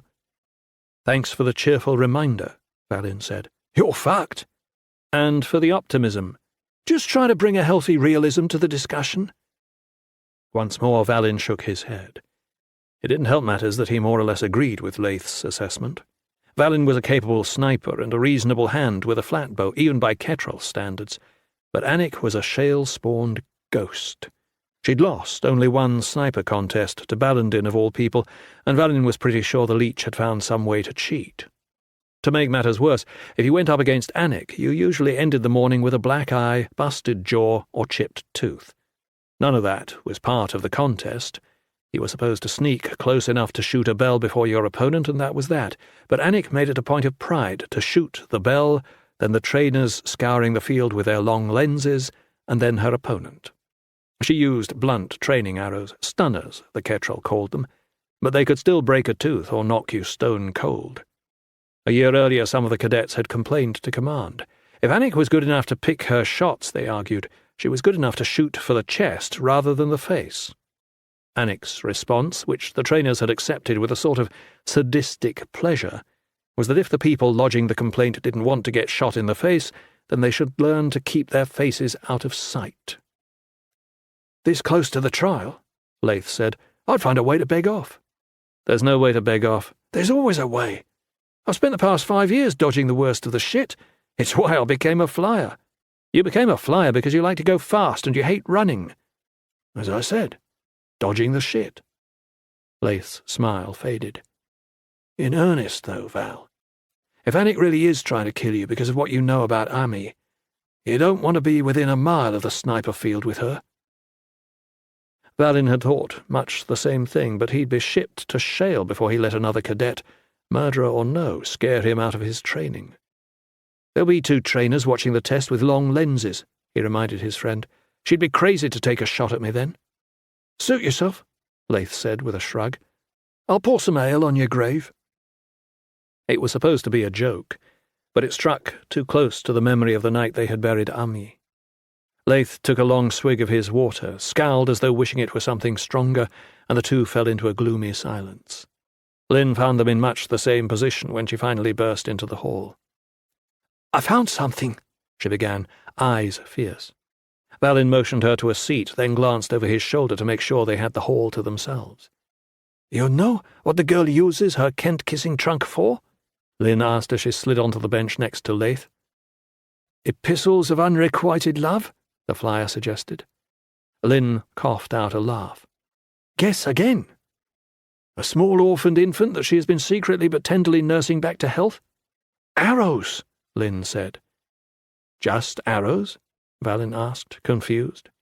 It hardly sounded like a revelation. "Must be more than 1,000 of them in there," Lynn went on. "She makes her own. Strips the shafts, hammers out her own heads at the forge, even fletches the things with some kind of strange feather, northern black goose or some shit. She's got enough to kill everyone in the islands a few times over. I almost didn't bother to dig through them all." "Well, it's hardly surprising that the best sniper in the cadets has a fondness for arrows," Laith observed. "But there was something else," Valin said, reading the truth in Lynn's eyes. She nodded grimly while she rummaged in the pocket of her blacks, then drew out something golden. She tossed it across the table to Valin. He caught it and stared.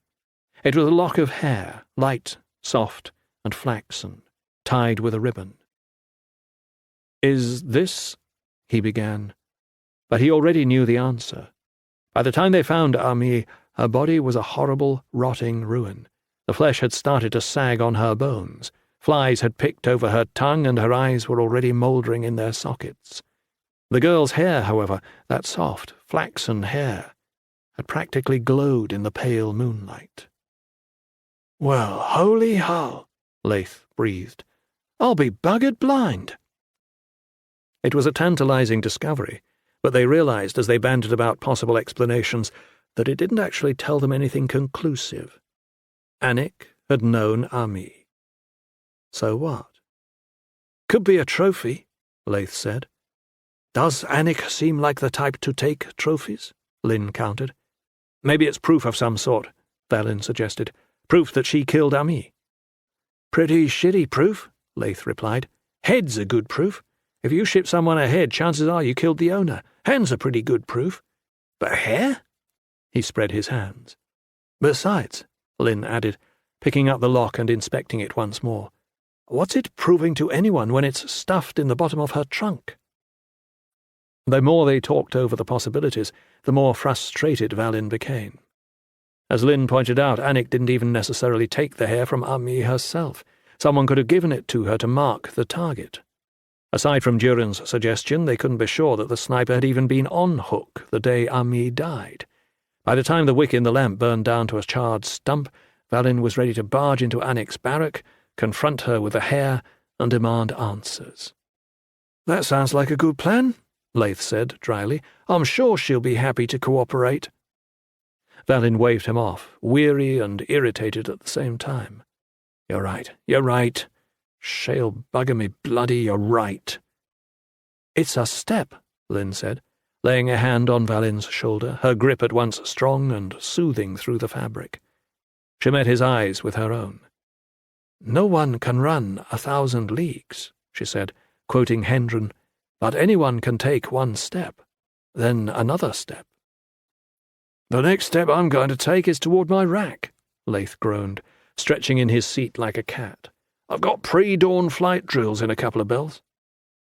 Valin nodded toward the flyer. We'll put out the lamp and follow you out. Leith glanced from Lynn to Valin with a sly smirk. Never too late for a tickle under the trousers. Go fuck yourself, Leith, Lynn replied tartly. They were all exhausted, but the tension in Lynn's voice surprised Valin. No other option, I suppose, the flyer replied, glancing down at his right hand with a shrug. Now that your whore is dead, you mean? She demanded. The smile froze on Leith's face. She wasn't my whore. Of course not. That's the nice thing about borrowed gear. If it gets busted, it's no skin off your nose. If Ami had been yours, maybe you would have taken better care of her. Valin raised a hand to stop the words, but Leith stepped in close before he could speak. The flyer's normal, genial humour had burned off like the oil from the sputtering lamp. I don't know how I became the villain in this little tale, he said, eyes bright, voice soft, but don't drag me into your guilt. My guilt, Lynn sputtered. Oh, right, the flyer shot back. I forgot. You only bought fruit from her. You never bought sex. He held up his palms in mock surrender. What did you pay her? A few copper flames? Enough to put a decent meal on her table? Enough so she could stop whoring? Lynn refused to respond. Her face closed like a book. Before you come pointing your finger at me, why don't you ask yourself what you did to make Ami's life any better? Leith demanded, eyes ablaze. Before Valin could say anything to calm things down, the flyer turned on his heel and stalked out. For a long time after the door slammed, Valin and Lynn sat in the flickering shadows cast by the dying lamp. After a while she reached across the table, twining her fingers in his. He couldn't see her face in the darkness, but he tightened his grip on her hand. I just can't, she began, then fell silent.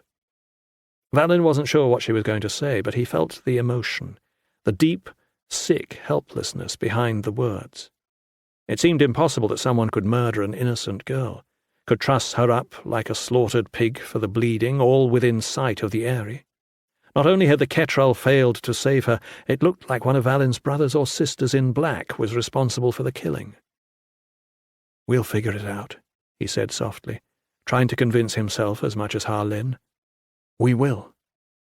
She slid over onto the bench beside him, and for a while the two sat side by side, hands entwined, bodies separate. Valin could feel the warmth of her, but she kept apart, rigid in the darkness. There's something else, she said finally. I found Balandin outside the barracks, or he found me. Valin tensed, but Lynn went on before he could respond. It was strange. He seemed nervous, almost frightened. Said he wanted to tell me something about Sammy Yearl. Yearl? Valin asked, baffled. What was it? That's the thing. He wouldn't say. Told me it was something I had to see, but that it was important. Valin frowned. I don't like it. What's to like? Still, if he knows something about Yearl, something incriminating. Whoever killed Ami didn't necessarily do it alone. Yearl and Anik? Valin tried to make sense of the unlikely pair. Sammy Yearl had his own cadre of nasty followers among the cadets, but the sniper had never been among them. If Balandin discovered something like that, Lynn pressed, a murder, he'd go straight to command, unless there's a reason he can't. Valin puffed out a deep breath. He was weary, he realized, weary beyond the simple, honest exhaustion that came with a long month of training. The constant searching, guessing and second-guessing, the glancing over the shoulder, the doubting and distrust were wearing him to a blunt edge.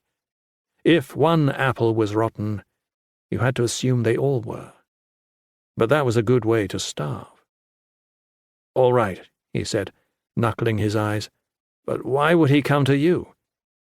Maybe he knows we found Ami's body, and he knows I'm more likely to listen than you are. Valin snorted. That's debatable. You've got a shorter wick than I do when it comes to that temper of yours.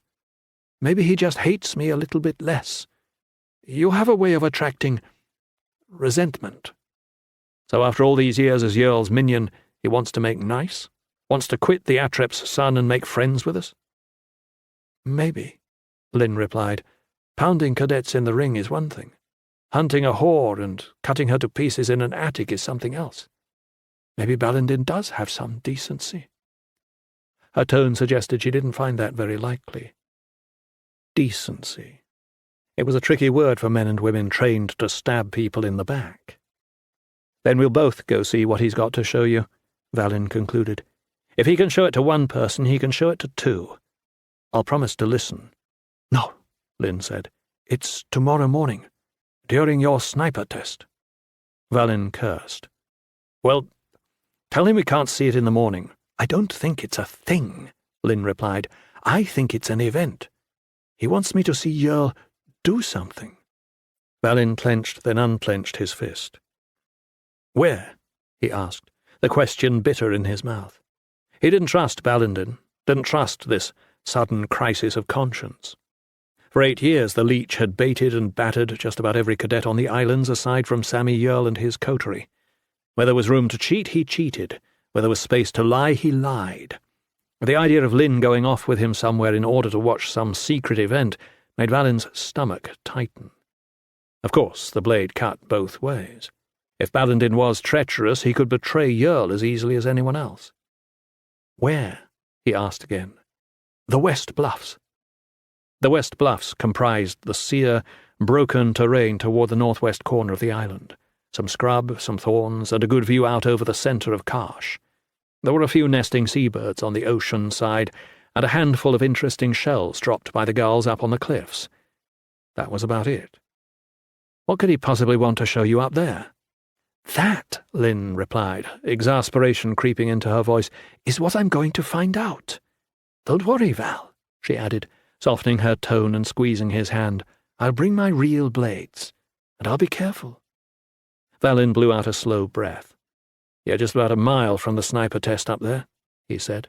The thought calmed him somewhat, and he realized he'd half expected Lynn to tell him the meeting was in an abandoned house over on Hook. It didn't make any real difference, of course.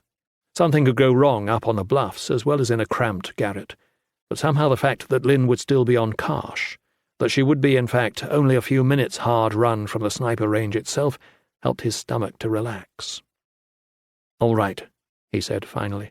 Shale knows I don't trust that bastard, but it's not like you're a child. She hadn't moved her hand from his, and he found himself suddenly aware of its weight, of the gentle pressure of her calloused fingers. They were alone in the hall, had been since Leith left, and for the first time since she had joined him on the bench, he looked over at her, trying to make out the slender lines of her face in the darkness. I'm just frightened for you, he concluded quietly. There was more to say, a lot more, but he didn't have the words. Lynn considered him for what seemed like a long time. Then, with no warning, she leaned over to press her lips against his. Her kiss was warm and rough and soft all at the same time.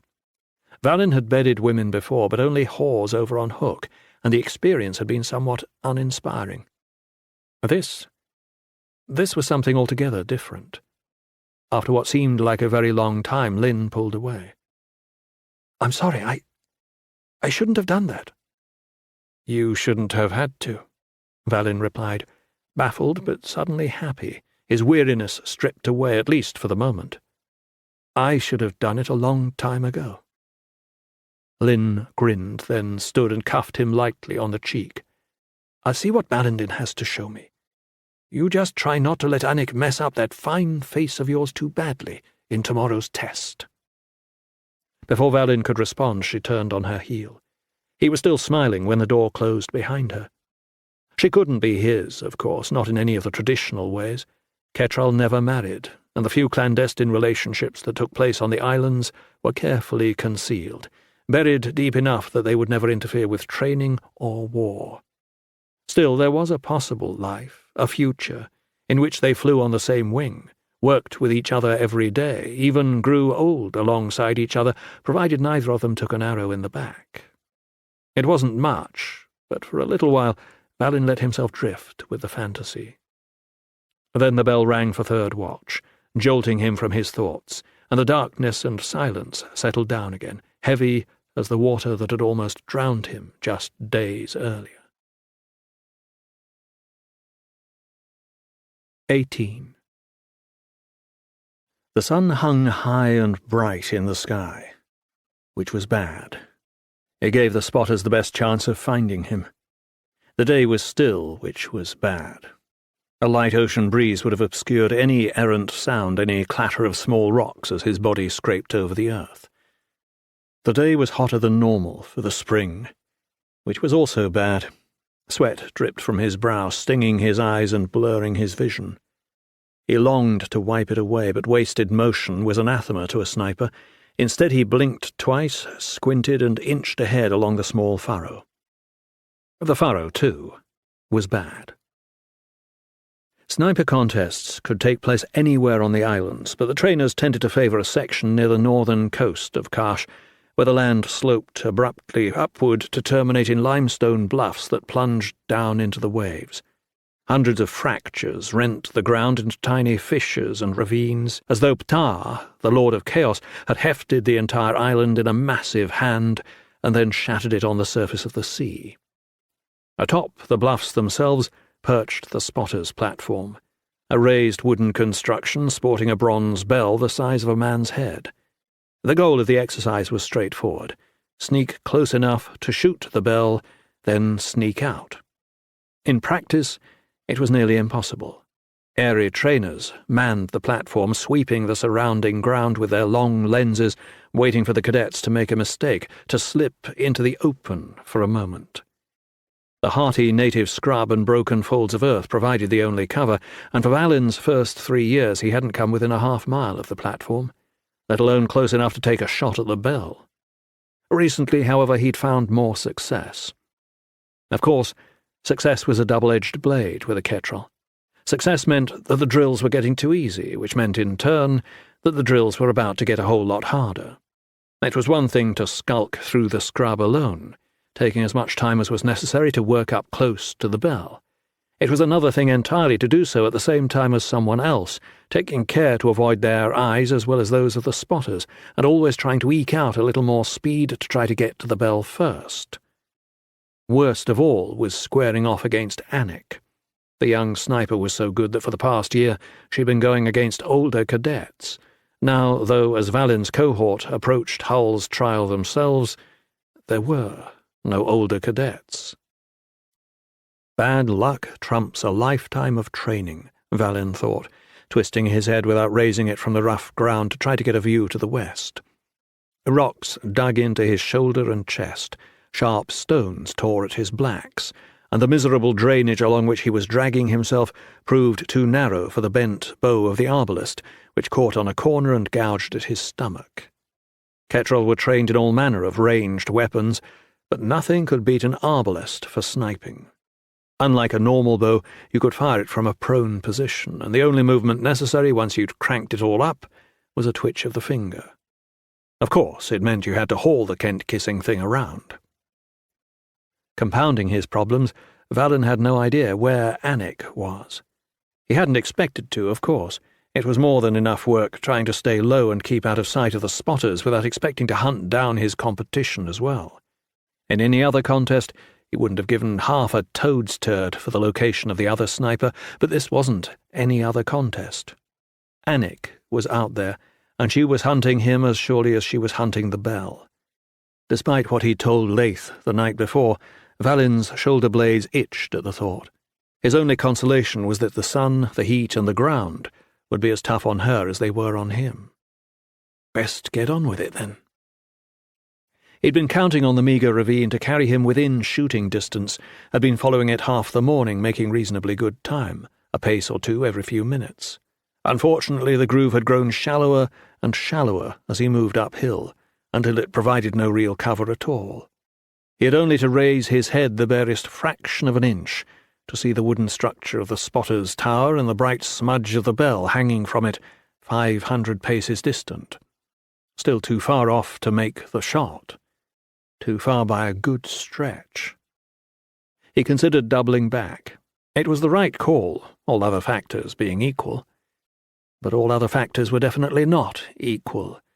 It wasn't enough to move silently into position, he needed to move quickly, too. In front of him stretched about 8 paces of sparse cover, some loose scrub and a patch of dune grass, but if he could make it through those without being spotted, he could hunker down behind a line of boulders, maybe even follow them close enough. It was risky, but then everything the Ketrel did was risky. Just being Ketrel in the first place was risky. No one taught you to avoid risk on the islands. They taught you how to assess it, how to gauge probabilities, how to deal with uncertainty. At the moment, Valin didn't feel much like assessing and gauging. Anik was out there, and unless he was very lucky indeed, she wasn't spending her time hemming and hawing over probabilities. "Shale on a stick," he muttered, pushing himself up to his elbows and knees, then lunging forward in a mad scramble over the stone, trying to stay as low as possible and move quickly at the same time. It took him about 15 heartbeats to worm through the dirt and gravel, and although his heart was pounding, each beat seemed to stretch on forever. He collapsed, finally, up against the back of a hefty limestone boulder, then rolled to his right, putting a leafy spray of fire spike between him and the southern expanse of the area. Only once he'd managed to set up a reasonable amount of cover did he pause to catch his breath. The spotters hadn't blown the whistle. Anik hadn't shot him. He grinned to himself. Sometimes gambling paid off. Over the course of the next hour he wound his way closer and closer to the observation platform, manoeuvring from shrub to low grass, from broken ground to gravelly berm. The bell was clearly visible when he raised his head far enough to get a look at it, as were the 2 instructors flanking it, scanning the terrain with their long lenses. "Come on, Hull," he prayed, inching forward through the grit. "Just a little closer." The arbalest he carried was bulky but powerful. If the wind died, he could hit the target from a little over 100 paces. Just keep Anik busy for a little longer. He was moving forward behind the cover of a slanted shoulder when someone let out a sharp curse from the spotting platform. He risked a quick look. One of the 2 trainers, Anders Sahn by the sound of the voice, was holding a hand to his chest and swearing like a sailor. "Shale take it," Valin snarled, scrambling forward. Anik had the range and had already gone to work. A few moments later, the other trainer on the platform doubled over, black silhouette jerking as though stabbed. Stunner arrows wouldn't kill you, and Anik was showing her respect for the trainers by aiming for their torsos rather than their heads. Still, the dull bolts packed a painful punch. Valin gritted his teeth. Anik would need to reload her arbalest before going after the bell.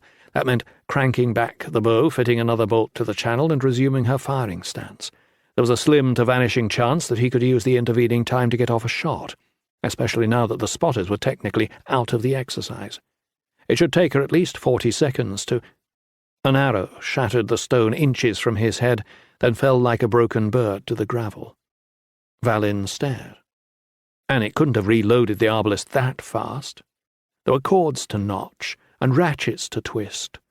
No one could reload an arbalest that fast. "Well, she did, you Kent-kissing fool," he growled at himself, rolling hard to his left, trying to put some cover between himself and the general direction of the shooter. He tumbled into a small ravine just as another arrow clattered in the dirt above him. An arrow. An arbalest didn't fire arrows. It fired bolts. Anik was able to reload so fast because she was using a regular bow. Although how she managed that lying down, Valin had no idea. It didn't matter. She had him pinned, was undoubtedly moving to a new line of sight as he lay there, and would take another shot within the minute. The logical thing to do at this point was surrender. The sniper had clearly won the trial, could ring the Kent-kissing bell whenever she wanted, but something in Valin kicked against the thought of giving up. For Anik, the game wasn't over until she'd shot everyone on the field, and if the game wasn't over, he could still win. He scrambled up the ravine on his hands and knees. He just had to reach the... Another arrow scudded through the dirt right beside him. The girl was fast, but her normal accuracy was failing her. Valin started to smile. It seemed even Anik had her off days. But as he crawled past the spent shot, his breath froze in his chest. A razor's edge glinted, bright and vicious in the dust. The arrow was unblunted. A head like that would rip right through his chest and out the other side if Anik found her target. With a bellow of rage and fear, he lurched to his feet. There was no playing now, no hiding, no ducking behind rocks and skulking through the brush. He had no idea how it was possible, not with both trainers watching the whole thing, but Anik was trying to kill him. Had the range and angle already. Could probably choose her shot.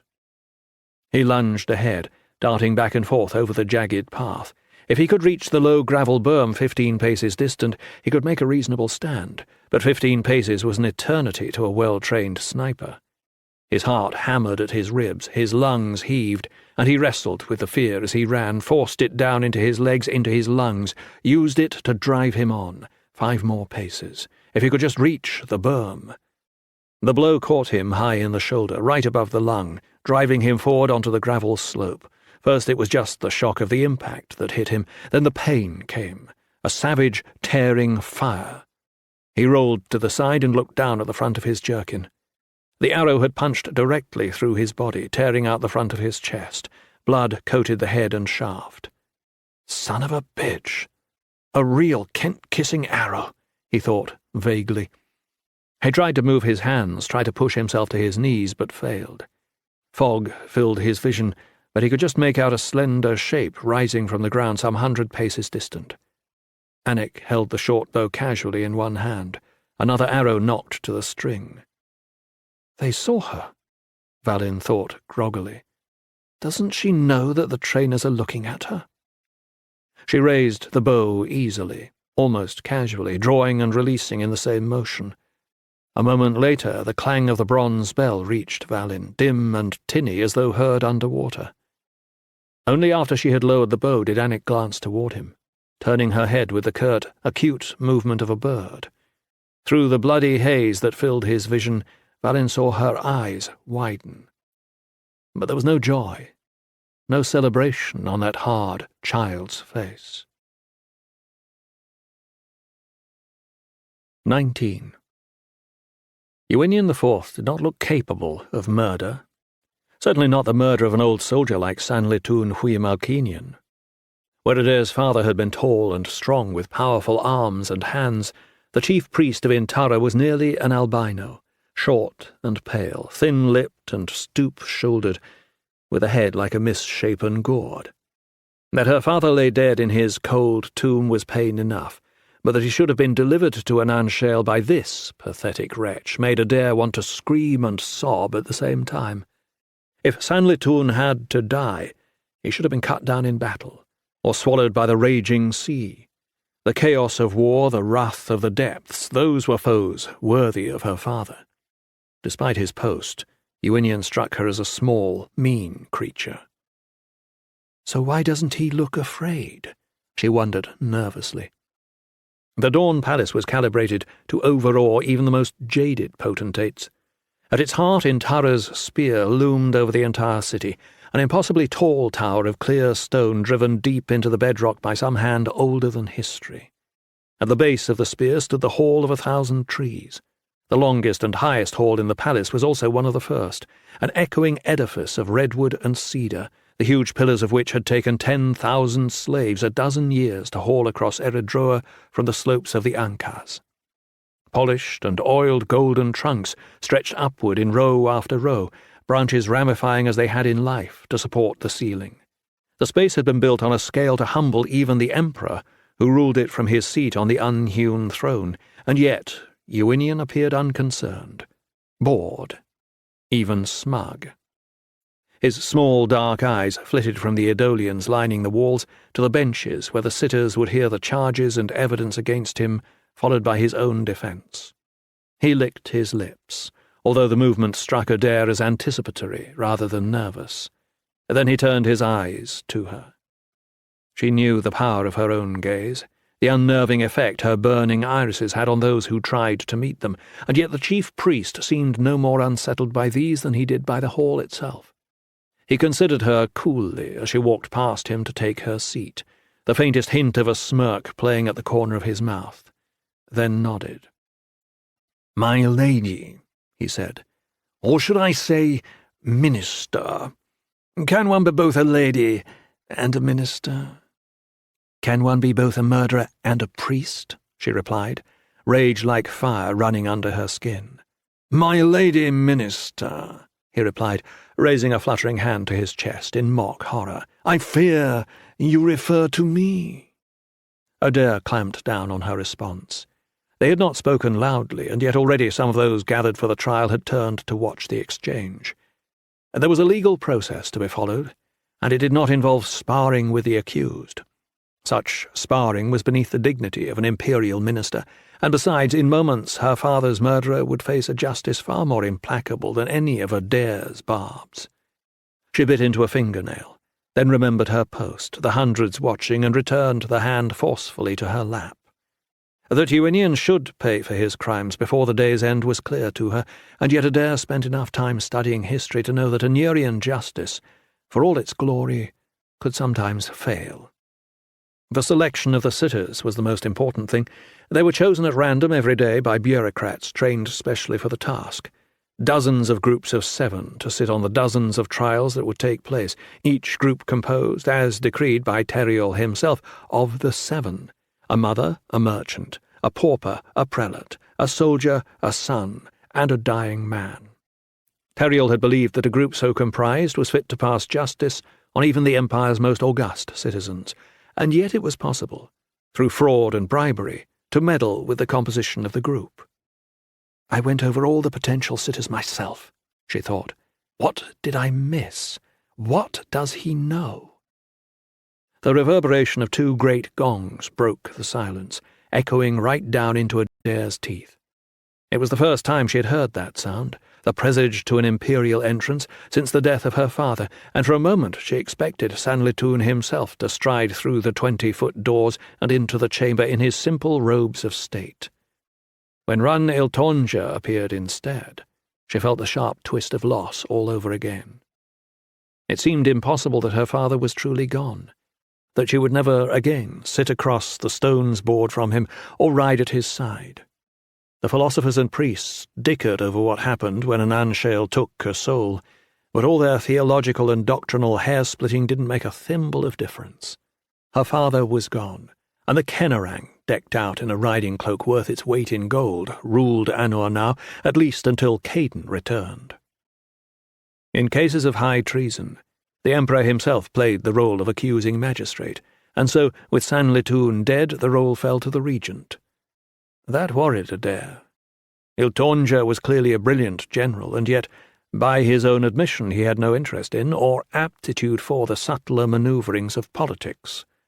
Of course, this was a legal rather than a political affair, and Iltonja had seemed genuinely interested in seeing Uinian's head parted from his shoulders. But having someone more shrewd, more deeply versed in the nuances of the Anurian legal code would have been a comfort. "I know you're worried," he had said to her the night before as they met over cups of tar in the Iris Pavilion to discuss the trial. "You're a soldier," she replied bluntly, "not a legal scholar." He nodded. "And one thing I've learned as a soldier is when to listen to the people I command. I've been over this thing a dozen times with Jesser, and that finicky bastard Ewell. What in Shale's name is his job, anyway?" "Chronicler of Justice. It's the highest legal post in the Empire." "Well, he's been going at me hammer and tongs for days now. I can repeat my speech to the sitters forward and backwards. Could probably translate it into Urgal, if you wanted. I didn't realize my first days as regent would be spent drilling like a grass-green recruit." It should have been a comfort. Anor knew no finer legal minds than Jesser and Ewell, and the case against Uinian appeared relatively straightforward. An emperor murdered in the heart of the Temple of Light during a secret meeting with the chief priest. If Ranhil Tornja had the good sense to follow their counsel to the letter, she would see Uinian divested of his office, blinded, and put to death before the sun set. Before Iltonja settled into his own wooden seat, he knelt respectfully to the unhewn throne looming in the shadows behind him. The throne would remain vacant until Caden's return, but even empty it drew eyes and hushed voices as though it were a sleeping and dangerous beast. It was older than the hall that had been built around it, older than the Dawn Palace itself, older than memory.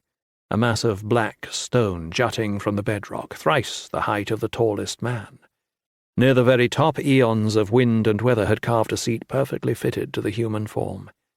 The rock itself afforded no simple way to reach that seat, and one of Adair's forebears had commissioned a gilded staircase to aid the Emperor in his ascent. Before the staircase, however, if the writings of Usselton the Bald were to be believed, before emperors, before Anur itself, the primitive tribes of the Neck had once chosen their chiefs through a bloody melee. Hundreds of men struggling to climb the stone and ensconce themselves while cutting down their foes with bright bronze blades. In the flickering torchlight, Adair could see red beneath the lapidary black, a reminder of the generations of blood that had seeped into the indifferent stone. If Iltonja was intimidated, he didn't show it. After paying his respect, he turned to cast an eye over the assembled crowd. Hundreds of ministers and bureaucrats, curious merchants and aristocrats, come to see justice served and one of the city's mighty brought low. Then sat in his own wooden chair before waving a hand to silence the tolling of the gongs. "We gather," he began, his voice carrying through the hall, "to find truth. In this we call upon the gods, and most especially Astaren, Mother of Order, and Intara, whose divine light illuminates the darkest shadows, to guide us and gird our strength." The formula was rote, the opening to every judicial proceeding from the waist to the bend, but Iltonja delivered it clearly and forcefully. He has the voice of a battlefield commander, Adair realized, hope swelling inside her for the first time. The man seemed, if not precisely regal, then capable and confident, equal to the day's work. She allowed herself to skip past the present for a moment to consider the future. The conviction and execution of the chief priest would throw the Temple of Light into disarray. Not only would she have revenge for her father's death, she could use the chaos to see the rival order gutted and brought low. Not that we'll eliminate them, of course. The people need their religion. But those legions will have to go. "Uinian," Iltonja continued, cutting into her thoughts. "Fourth of that name, chief priest of Intara, keeper of the Temple of Light, stands accused before this assembly on 2 counts, treason in the highest degree, and murder of a government official, both capital offences. As regent, I will present the facts as they are known, while Uinian himself will speak in his defence. The 7 sitters, guided by their own reason and the illumination of the gods, will speak to the man's guilt or innocence." He turned to Uinian. "Do you have questions at this time?" Uinian smiled a thin-lipped smile. "None. You may proceed." Adair bit nervously at the corner of her lip. It was hardly the priest's position to tell the governing magistrate when he could or could not proceed. Iltonja, for his part, simply shrugged. If he was unsettled or put out by Uinian's posture, he didn't show it. "You may choose your sitters." This, too, was standard. Dozens of panels of 7 waited in chambers below, each sealed with a number. Uinian, now, would choose any number from 1 to 20, and the sitters associated with that number would be summoned to the room to judge him. Only he did not speak a number. Instead, his tongue flicking between his lips, he glanced over at Adair, then up into the shadowy space of the rafters.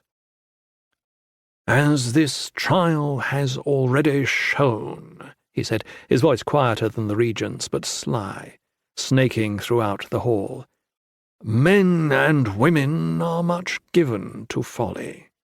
I will not be judged by them." For the first time Iltonja frowned, and Adair's stomach clenched. "If he will not be judged," Adair began, half rising to her feet, "then let us send for the headsman at once. Anur is nothing if not an empire of law. It is this law that separates us from the savages offering blood sacrifice in the jungles and on the steppe. If this so-called priest would flaunt that law, let us be done with him." Hundreds of eyes turned to her. Iltonja, too, met her gaze, raising a placating hand and nodding that he already understood the nature of her objection.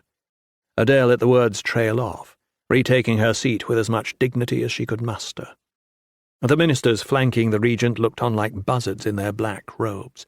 The men had no sympathy for Ewinion, but they had not stopped looking for weakness in Adair either.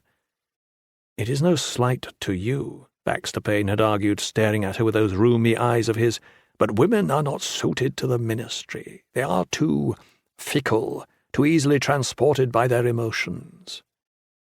Adair swallowed a curse. "And here I am, allowing myself to be transported by my emotions." The priest paused, allowing the sudden buzz that had attended her outburst to subside, clearly enjoying the confusion of the crowd and Adair's own discomfort. Her father had tried to teach her to control her emotions, but it was a skill for which she had little talent. "If you refuse the trial," Iltornja began, but Ewinion cut him off. "I do not refuse the trial. I refuse this trial. The chief priest of Intara, the chosen of the goddess on earth, is not subject to the petty minds and manifest error of men and women." He spread his arms wide, as though inviting all assembled to consider the very contents of his soul. "I refuse the judgment of the 7 sitters, and call instead upon the goddess herself to render her verdict. I demand, as is my ancient right, trial by flame." Adair half rose to her feet once more. Around her the hall exploded into shouts and exclamations. Dozens of arguments and questions kindled like fire. She had known, from the look on his face, that Ewinion hoped to subvert the trial in some way, and yet this. The trial by flame was every citizen's prerogative, had been ever since Anlatun the Pious walked into his brother's funeral pyre to prove his innocence and emerged unscathed to take the unhewn throne. The fire had not burned him, Anlatun insisted, because Intara herself had decreed his innocence. In the years that followed, there had been a spate of criminals demanding Intara's justice. Without exception, they had burned, screamed, and burned. The trial by flame quickly lost its appeal, fading from practice and memory until it existed only as a scribal note in manuals of jurisprudence. Until now. "Let the goddess judge," Ewinion continued, pitching his defiant voice to carry over the turmoil of the crowd. "Let the goddess judge," he said again, raising a hand to draw all eyes to himself. "The lady of light and goddess of fire, my goddess." Adair drove her fingernails into her palms, but she refused to speak again, turning her gaze instead toward Iltornja to see how he would meet this new challenge. The Kinarang had risen to his feet, looking half-prepared to draw the long sword at his side. Instead he gestured once to the slave at the gong, and in moments the deep reverberation silenced the chamber. With the crowd stilled, the regent reseated himself, then looked over to where Jessa and Ewell sat, one tall, one short, both skeletal in their ministerial robes, arguing heatedly but inaudibly, gesturing in the air with their ink-stained hands. The two debated a moment more. Then Ewell rose to murmur something in Iltornja's ear. He listened, nodded impatiently, then waved the man away. "Well, this should cut down considerably on the time," he announced at last, his voice too jocular for Adair's comfort. "There will be no 7 sitters, no reading of the facts, no disputation by the accused. Instead, according to the law, the chief priest will thrust his bare arm into the flame up to the elbow for 50 strikes of the gong. If his flesh remains unburned through all this time, it will be decreed that Intara, who watches over all Anur, has judged him free of guilt. He will walk free. If," he continued, a vulpine smile on his face, "the flesh, or the hair upon the flesh, singes or burns," he shrugged, "then the whole body will be consecrated to Intara's sacred flame and fire." He turned to Ewinion. "You understand this, priest?" Iwinion smiled his own smile. "Better, perhaps, than any assembled here.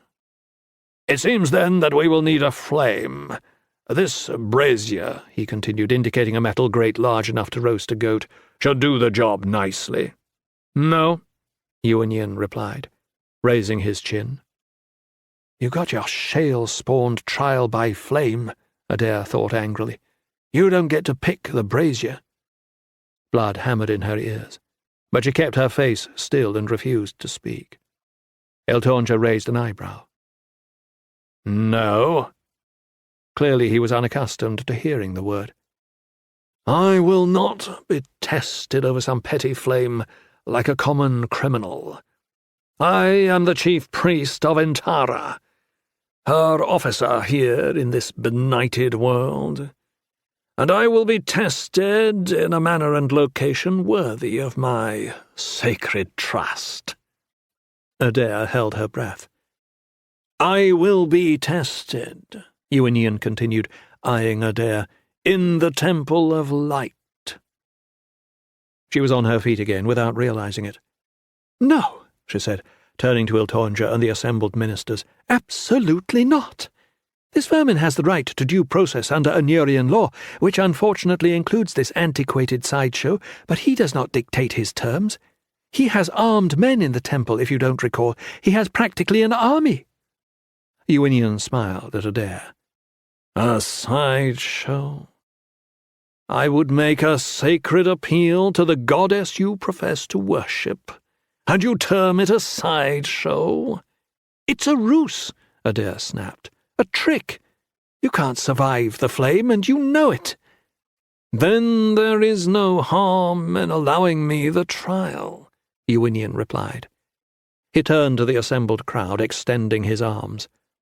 "All here are welcome, all who walk beneath the light of Intara, all who see by her flames and cook by her fires, all who love beneath her lambent moon, all those who work the earth or ply the waves beneath her noonday sun. Come, come, I have nothing to hide before my fellow men or my goddess. Watch as I allow the flame to test me, and judge for yourselves who is pure in heart and truthful, and who is filled with deceit." That sealed it. With a few words, the priest had appealed above the court, above the throne itself, directly to the religious sentiments of the people. Not every citizen of Anor was a devoted follower of Intara, of course. Other gods had their temples and clergy, some quite wealthy and popular, but the people of the city were pious enough to allow the man his test. Sanlitun had been a well-liked emperor, and many no doubt wished to see Iwinion burn, but they would give him his time and place. Eltonja could refuse, but the thing had already gone too far. For the regent to balk now would bring accusations of tyranny and impiety both, accusations the unhewn throne could ill afford during a delicate transition of power. The priest wasn't offering a defence. He was making an attack, a more subtle attack than that which had killed her father, but one aimed at the heart of the entire Malkenian line. He knew it all along, Adair thought, sick to her stomach. I should have stabbed him in his cell as he slept. She scrambled to think of some third course, some alternative to this parade down the Godsway in the sight of all Anor. Father would have seen a way. But her father had not seen a way. Iwinion had lied to Sanlitun, tricked him and murdered him, and now he seemed prepared to do the same to Adair. She wanted to scream, but screaming would do no good. Think, she spat at herself, but thought failed her. All she could do was follow and watch, as in a nightmare.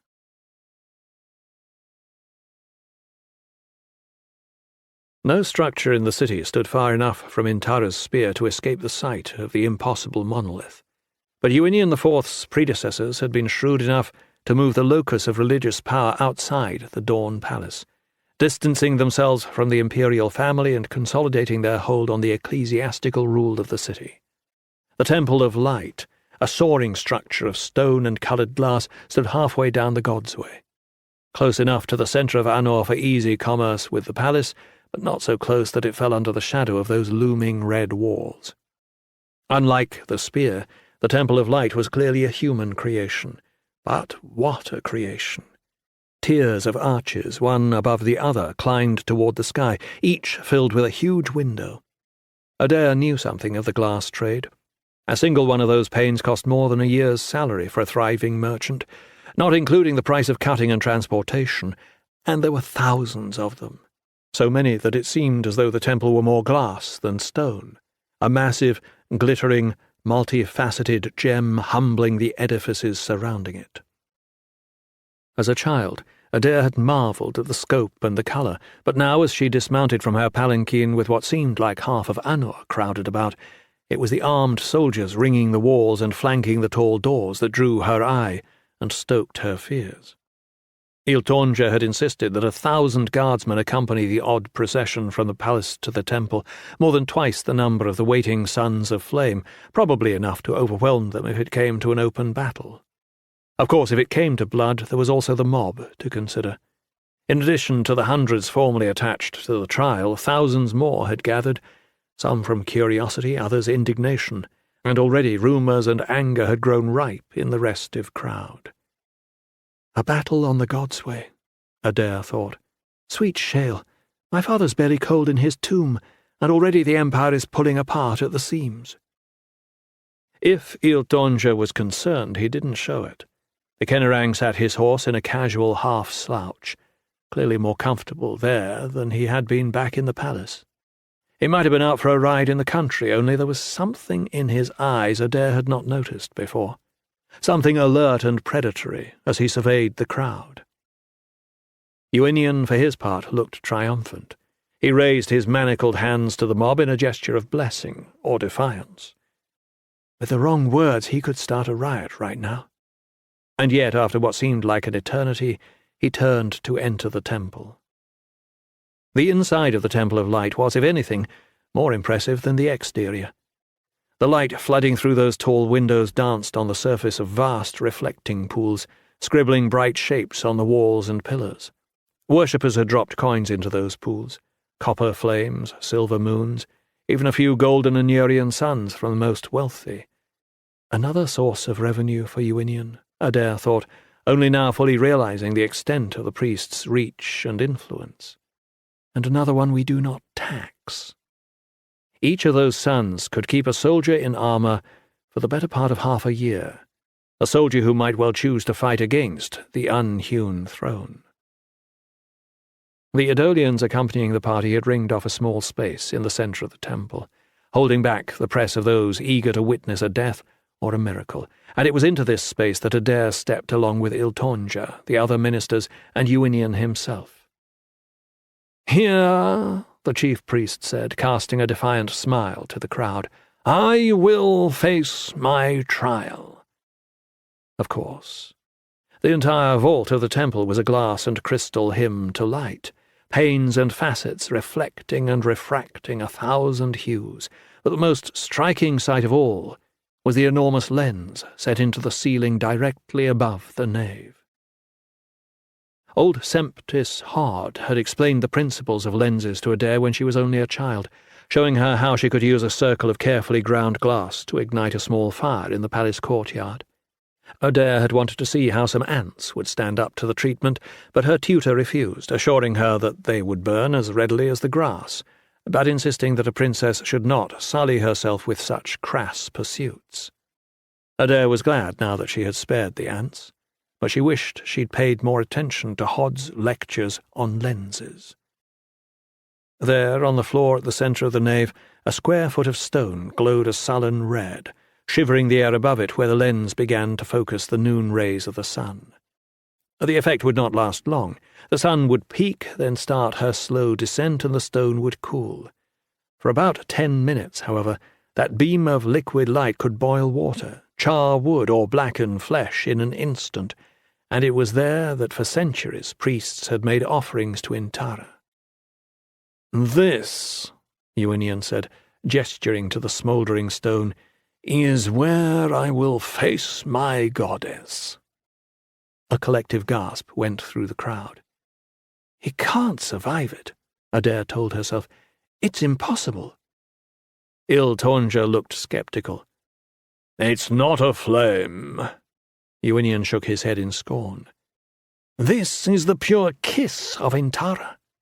If you doubt her power," he continued, stripping the amice from his shoulders in one fluid motion and hurling it into the light, "observe." The cloth caught flame in mid-air before landing in an ashen heap on the stone. A stir of excitement ran through the mob. Adair thought she might be sick. "No," she shouted, stepping forward. "The Regent is right. This is not a flame.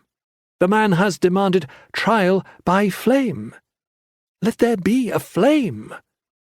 "How little the princess understands," Iwinian sneered, "of the nature of the goddess, of the many forms she may take. When I step into her burning sight, and do not burn, the world will know who is the true servant of Intara. Your family claims descent from the goddess, but her ways are ineffable. Her favour has shifted, and without her favour, you are what? Not divinely ordained protectors, but simple tyrants." The heat lapped at Adair's face, and sweat slicked the flesh beneath her robes. "You dare call us tyrants?" she spat back. "You, who murdered the rightful emperor?" Iwinian smiled. "The test will tell." "He will fail," Adair said, repeating the inner mantra again and again. "He will fail." But the man had mocked and manipulated the entire process thus far. That searing heat was not a flame, and the smile had not left his lips. "I will not accept this," Adair insisted, raising her voice over the growing noise of the crowd. "I do not accept this trial." "You may forget, woman," Iwinian replied, his own voice vicious, scornful, "that you are not the goddess. Your family has ruled for so long that you demand too much." "I demand obedience to the law," Adair raged. But someone was already taking her by the shoulder gently but firmly, drawing her back. She struggled to escape, but she was no match for the hands that held her. In a fit of fury, she rounded on the person. "Release me! I am a Malkinian princess and the chief minister of finance." "And a fool if you think you can change anything here," Il-Tonja murmured, voice low but hard. His grip felt like steel as he held her back. "This is not the time, Adair." "There is no other time," she spat. "It has to be now." She writhed in the Kenarang's grasp, unable to free herself but turning back toward the priest nonetheless. 1,000 eyes fixed on her. People were shouting and yelling, but she ignored them. "I demand your life," she screamed at Iwinian. "I demand your life in return for the life of my father." "Your demands mean nothing," he replied. "You do not rule here." And then he turned and stepped into the light. Iwinian IV, the chief priest of Intara, the man who had murdered the emperor and taken her father, did not burn. The very air ran liquid with luminous heat, and yet the priest himself merely spread his arms, raised his face to the radiance as he might to a warm rain, letting it wash over him. For an eternity he stood there, then stepped, finally, from the rays. "Impossible," Adair thought, slackening in Il-Tonja's grip. "It's not possible." "Someone killed Sanlitun Hui Malkanian," Iwinian declared, triumph writ large across his face. "But it was not I. The goddess Intara has declared me unsullied by sin, just as she once declared Anlatun the pious, while those who thought to bring me low," he stared pointedly from Il-Tonja to Adair, "have been checked and humbled. I can only pray to the Lady of Light that they remember this humility in the dark days to come. 20. The morning sun blazed through the window, bright and unyielding. With a grunt, Valin raised a hand to his eyes, shielding them from the glare. The entire room was white.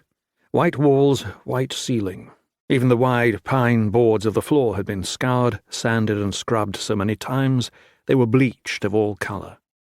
The place smelled of the strong alcohol the Ketrel used to scrub out wounds and the herbal poultices they plastered on after the cleaning was done. Valin would have preferred to move his bed into the cool shadow at the side of the room, but Wilton Wren, the medic on duty, had given him strict instructions about staying still and calm. Instructions he would have happily ignored, save for the lance of pain that drove through his chest every time he so much as shifted. According to Wren, they dragged him in, pulled the arrow, stitched the wound and bandaged it, all while he was unconscious. When he finally woke, after a day and a night, his first thought had not been for the puncture in his shoulder or the one who fired the arrow, but for Harlin. Whatever went wrong on the sniper field, he'd survived it. He had no such assurances about Lynn's meeting with Ballandin. Valin tried to drag himself out of bed 6 times, reaching the door before he collapsed on his final effort. That was where Wren found him. "Look," the man grumbled, hauling him up and depositing him back in the bunk. "I'm the medic here. People bust an arm, they come to me. Lose an eye, they come to me. Crack their fool heads on a barrel drop, they come to me. If there was something wrong with your friend, I'd have heard about it. Now," he said, eyeing Valin appraisingly, "you can stay in that shale-spawned bed on your own, or I can go get a nice length of stout rope and keep you there." Although Wren was well into his 5th decade and hadn't been out of the infirmary in half that time, he had a neck like a bull, arms thicker than Valin's legs, and a scarred face that suggested he'd be just as happy to beat his patient into unconsciousness as to heal him. Despite the man's rough delivery, however, his words calmed Valin. Karsh was a small island. If Lynn was hurt, the news would travel quickly. He knew he ought to be thankful about his own injury. The arrow was a through shot, missing all the main arteries and organs, missing his lung by the space of a finger. The medics had gotten to the wound quickly enough to clean it out with some sort of fluid that burned like acid, but that seemed to have stopped any infection. With a little bit of rest, Wren said, he'd make a full recovery. That kind of luck didn't come around too often, and a soldier was supposed to appreciate it when it did, but Valin was in no mood to be appreciative. Once he got past his immediate concern for Harlin, the reality landed on him like a stone. Anik had shot him, had drawn a bow in broad daylight in front of 2 trainers and put an arrow through his chest. When Wren came in with a bowl of broth, Valin beckoned him over. His voice was too weak to do much more than whisper, but the words came out harsh and hard. "Did they get her?" "Get her?" Wren replied, setting the bowl on the bedside table. "Get who?" "Anik," he rasped. "The girl who fucking shot me." The medic shrugged. "Didn't take much getting. She seemed as surprised as anyone else that the arrow wasn't a stunner." Valin stared. "How could she be surprised? She's the one who shot it. She shot 3 of them. But only the one that hit you had a chisel point. The other 2 were stunners." "No," Valin said, shaking his head at the memory of the arrow scudding through the dirt beside him.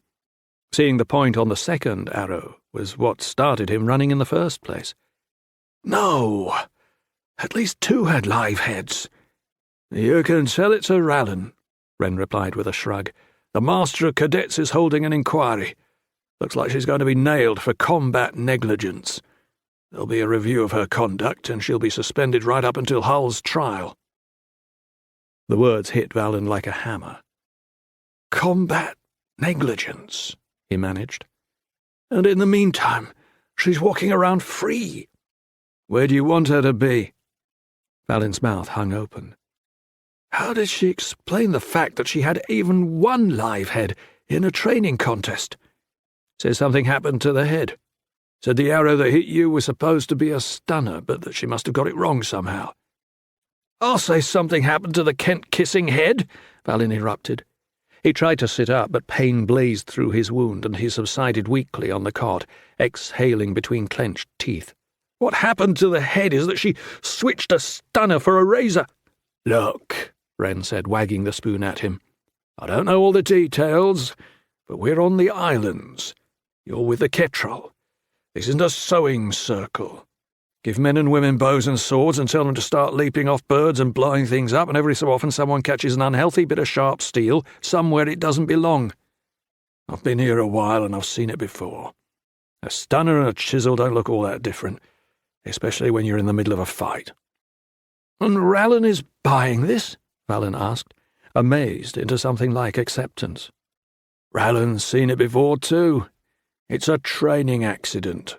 Not worth sacrificing the best sniper in the class for. Valin shook his head, unable to respond. Wren clapped him on the shoulder with a hard, calloused hand. Look, kid, I know how it feels. You took an arrow through the chest. You're angry. But there's such a thing as plain old shit luck. You may be the son of the Emperor, but not everything's a plot against you. The medic stumped out the door, leaving Valin with those words spinning in his head. Not everything's a plot against you. It was tempting to believe that. To believe that the whole thing was just a horrible mistake with a surprisingly fortunate outcome. But there was the Idolian to consider. The ship was coming to take him away from the islands, to keep him safe. According to the murdered man, anyone could be involved in the plot. Anyone at all. Anik came just before the evening meal. Valin was staring out the window, trying to decide if the boat in the middle distance was an imperial sloop or a trading vessel, when the door swung open soundlessly. He looked over to find the sniper standing still and silent in the doorway, the ever-present bow in her hand. He realized, with a twist of fear, that it was strung. Valin, she said, nodding curtly. Her eyes, blue as Arctic ice, never left his face. He tensed. Normally he'd have the advantage in close-quarters combat, but even sitting up took a major effort. He wasn't going to be wrestling her to the ground, not in his condition. He thought about calling for Wren, but the medic was over in the mess hall taking his dinner and filling yet another bowl of stew for Valin. It would have to be the belt knife, then. The knife lay beside the remains of an apple on the wooden table beside the bed. He figured the odds at about half that he could reach it and throw before Anik fished an arrow out of her quiver, and he counted himself lucky at that. It seemed like a long time since he'd had a chance at a fair fight. "What do you want?" he asked, shifting slowly toward the table, freeing his right hand from the blankets in the process. "I didn't try to kill you," she said simply. Valin barked a laugh that sent a stab of pain through his chest. "You're here to apologize?" Anik tilted her head to one side, considering the question. "No," she responded after a moment. "I'm here to tell you I didn't try to kill you." Valin went for the knife. He was slower than he'd expected, slower than he hoped, but the Kent-kissing thing was only a few feet away. If he could just... Before he'd even extended his arm, Anik knocked, drew, and released. The blade went skittering away across the floor, while an arrow sprouted in its place, still quivering from the impact. Valin watched it go still, then let his hand fall. That was it, then. The sniper had him pinned down, and there wasn't a thing he could do. She considered him calmly, another arrow already knocked to her string. It seemed like a poor way to die, murdered in an infirmary cot. But then, he supposed all the ways looked pretty poor to the person doing the dying. "So you're part of it," he said wearily. It was a vague relief to put a face to the conspiracy at last, even if it wasn't the face he'd expected. Anik paused before responding. "Part of what?" "Whatever the fuck it is," he said, gesturing weakly with a hand. "My father, me, Caden." He closed his eyes at the thought of his brother, unwarned, unprepared, going about the strange, simple life that had been decreed for him right up until the moment someone put a blade in his back. It wouldn't be hard. all the way out there at the end of the Empire. Annick tapped at her bowstring with a finger. You're not making sense. Has the medic given you something to dull the pain? Valin started to respond, then checked himself. Maybe she was playing games, taunting him during his final moments. On the other hand, Annick didn't play games. She seemed to have only two goals, training or killing, and if she really wanted to kill him, she would have shot his neck a moment earlier, not his knife. "Why did you come here?" he asked guardedly, a sick hope blooming inside him. To tell you I didn't try to kill you, she said for the third time, eyes hard as chips of glass. If I wanted to kill you, there are better ways than the middle of the day in the middle of a contest. Well, it's a Kent-kissing good thing that you weren't shooting this well yesterday, Valin said, gesturing to the arrow lodged in the table. You would have put that chisel point right through the back of my head rather than my shoulder. Annick narrowed her eyes. Were it not for the insanity of the notion, Valin would have thought he'd insulted her professional pride. The tips were wrong, she said finally. They threw off the shots. Valin considered that. You mean you thought you were firing stunners rather than chisel points? It made an unexpected sort of sense. The difference in the weight and shape of an arrowhead could account for the missed shots, especially over that sort of range. I mean, Annick corrected him, the heads are wrong. She jerked her chin toward the one sticking from the side table. That's what they ripped out of you. I found it in the other room when I came in. It's the other reason I came. Valin stared, first at her, then at the arrow. The brown stain on the shaft was blood, he realized. His blood. Awkwardly he fumbled it free from the grain of the tabletop. It's a standard chisel point, he said, holding it up for her to see. Exactly, Annick responded, refusing to elaborate. Valin returned his attention to the arrow. There was nothing unusual, aside from the stains. He'd probably fired thousands just like it in his training, except— You don't use the standard head, he said, realization dawning. You hammer your own. The sniper nodded. How did you shoot a standard chisel instead of your own stunner without knowing the difference? Valin asked, as confused as he was wary. How did it even end up in your quiver? I don't know, she replied, her voice flat, matter-of-fact, unreadable. Her whole Kent-kissing body was unreadable. Kettrell trained from an early age to see a foe's intention in the way he stood, the way he carried his weapons, the angle of his eyes. There were 100 things to look for. Whitened knuckles on a sword hilt, raised shoulders, the flick of a tongue on dry lips. The tiniest twitch of an eye could signal imminent attack or the possibility of a bluff.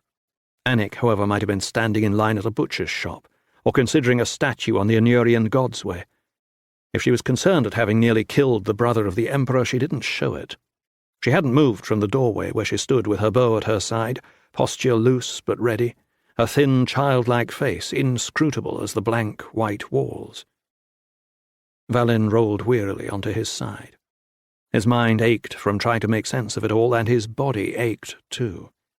In the course of his pathetic exertions, his wound had broken open, seeping blood down the front of his chest, stabbing him whenever he drew a breath. It no longer seemed quite so likely that Annick was trying to kill him. At least not right away. What about the knot? He asked wearily. The one you tied during the drowning test. Double bowline. Hard to untie in those circumstances, but not impossible. Valin watched her face. Still nothing. You really believe that, don't you? He asked after a long pause. It's the truth. The truth, Valin said. And what do you think I found down there when I nearly drowned? You found a double bowline, she replied. When you failed to untie it, you wanted to make some sort of excuse in front of Fane. That's why you lied about the extra loops. Her voice was devoid of emotion, as though lying to a superior officer and accusing a fellow cadet were both just tactics, like any other tactics, to be judged by their success or failure. Nothing rattled her. Nothing surprised her. "What about Ami?" he demanded, gambling on a sudden impulse. "Did you kill her?" That finally got a reaction. Something dark and horrible passed across Anik's eyes, a shadow of rage and destruction. "We found her, you know," Valin continued, pressing the attack. "She was a pretty girl, but not after whoever killed her got finished." "She—" Anik began, speechless for once, her slender features twisting. She what? She begged you to stop? She wasn't supposed to die? She had it coming?" The words were an effort, each syllable tearing at the wound in his chest, but he kept at them, thrusting them at the sniper like knives, trying to keep her on the defensive, trying to force the retreat that would lead to the stumble. "I know you were seeing her that morning," he continued. "Did you spend all day killing her?" Anik half raised her bow, and Valin thought for a moment that she was going to murder him after all. She was breathing hard suddenly, her fingers almost trembling. He stared, fear all but forgotten in his fascination, as she shuddered herself still. Then, without a word of explanation, she turned on her heel and disappeared through the door. For a long time he just watched the empty doorway, trying in vain to recall the expression on her face. When Harlin finally arrived hours later, she found him in the same position. Valin hadn't bothered to light the small lamp by his side, and in the gathering dusk all he saw was her silhouette at first, the tight curve of her hip, the swell of her breast as she stood against the bleached wall. He could smell her, the light scent of salt and sweat he'd come to recognize over 100 training missions. "Lynn," he began, shaking the memory of Anik clear from his mind. "You'll never believe what—" The words died in his throat as she stepped over to the bed, into the fading light from the window. Her lip had been split open and a cruel gash sliced across her forehead. The wounds were a day old, but they were brutal nonetheless. "What in Shale's name—" he began, reaching out for her. She recoiled violently, jerking back. "Don't touch me," she said, voice hard but abstracted, as though she was speaking from the depth of sleep. Valin fell back against the pillow, eyes burning, heart hammering in his chest. "I asked Wren," he said. "He told me you were fine." "Fine?" she asked, glancing down at her hands as though seeing them for the first time. "Yeah, I suppose I'm fine." "What happened to you?" Valin demanded, reaching out a hand once more. She turned to the window, ripped a scab off her knuckle and flicked it out into the night. "Got careless," she said finally. "Bullshit, Lynn," Valin snapped. "You didn't get those bruises tripping on the trail. Now what in hell's name happened up there?" The fire in his voice burned away her lassitude at last, and she met his anger with her own. "Sammy Yerl and Balandin Einhoa happened," she replied grimly, her mouth twisting into a scowl or a sob. "They were both up on the West Bluffs." "And they did—" He waved a hand weakly toward her face. "This?" His hand curled into a hard fist. "Those bastards!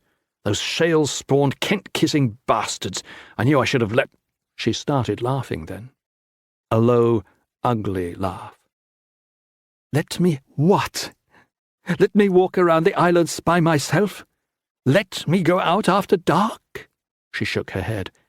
"Maybe you shouldn't let me play with sharp things."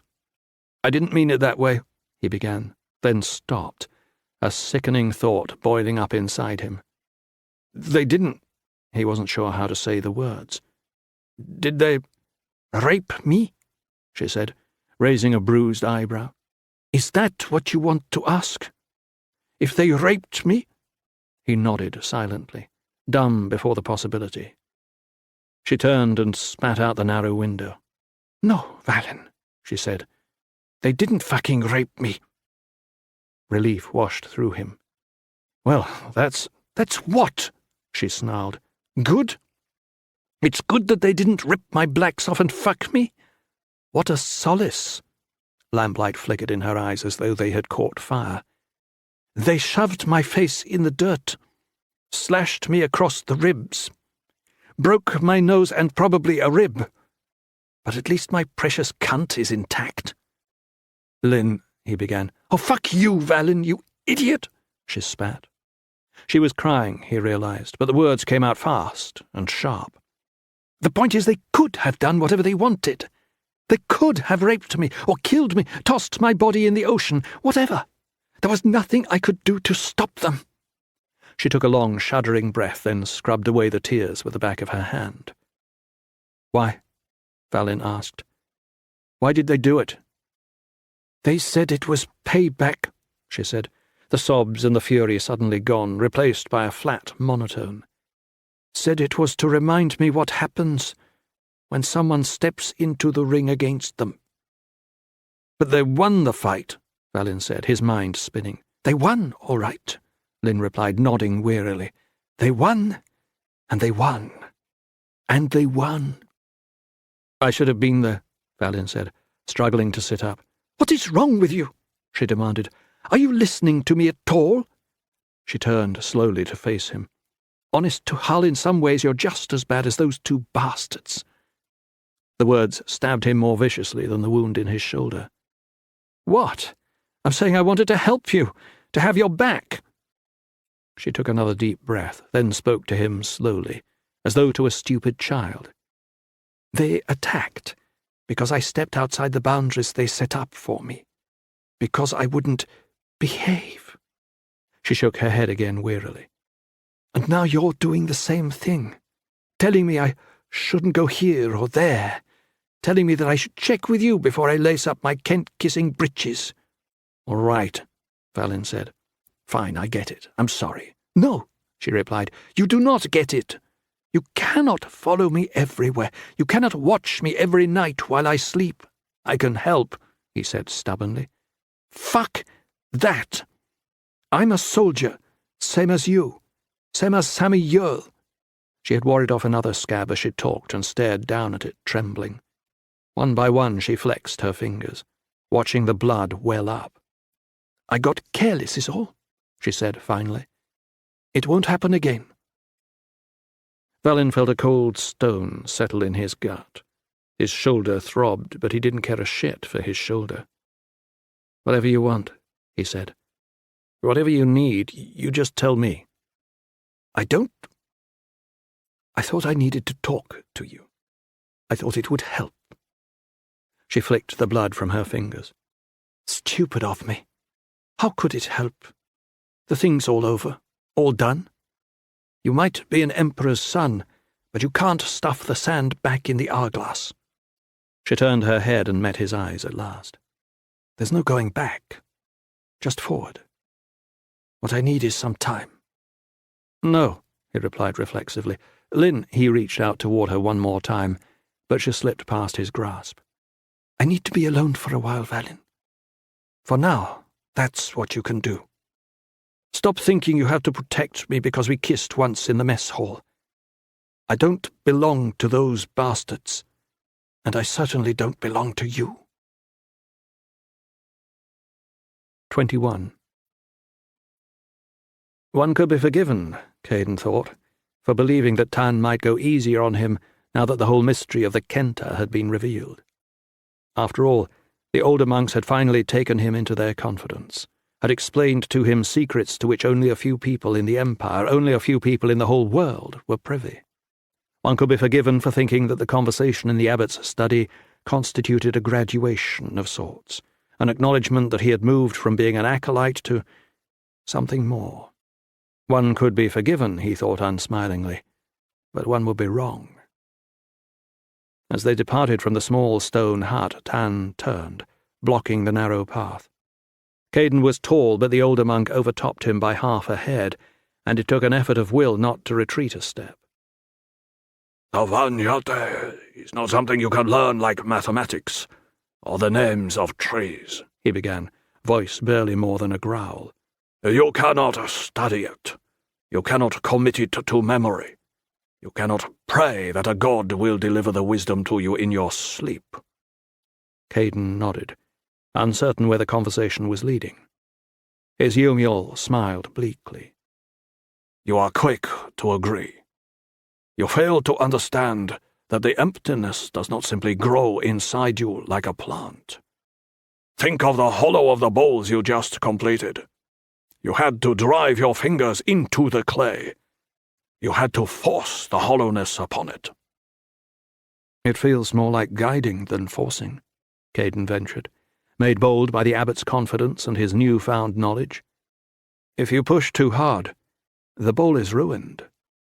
Tan regarded him for a long, uncomfortable moment, his stare pointed as a nail. If you learn one thing under my tutelage, the older monk said slowly, it will be this.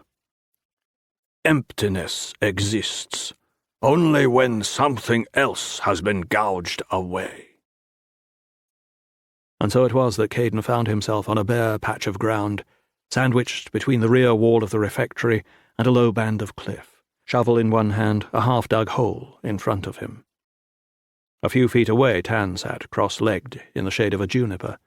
His eyes were closed, his breathing steady, as though he slept. But Caden knew better. He wouldn't have bet money that his Yumiel ever really slept.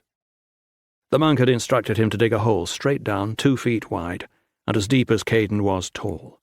The scent of stewed onions and hearty brown bread hung on the breeze, and through the refectory windows Caden could hear the murmured conversation of the other monks, the scraping of benches, the clink of wood on clay as they filled their bowls. His stomach grumbled, but he forced hunger from his mind and turned his attention to the task once more. Whatever was in store, it would only go worse if Tan thought his pupil was shying away from the work. The ground was hard and rocky, desiccated as stale bread, more gravel than earth. Time and again Caden had to lower himself into the hole to claw at a large stone with his bare hands, scraping away at the outline until he could drive a couple of fingers beneath and pry the thing from its socket. The going was slow.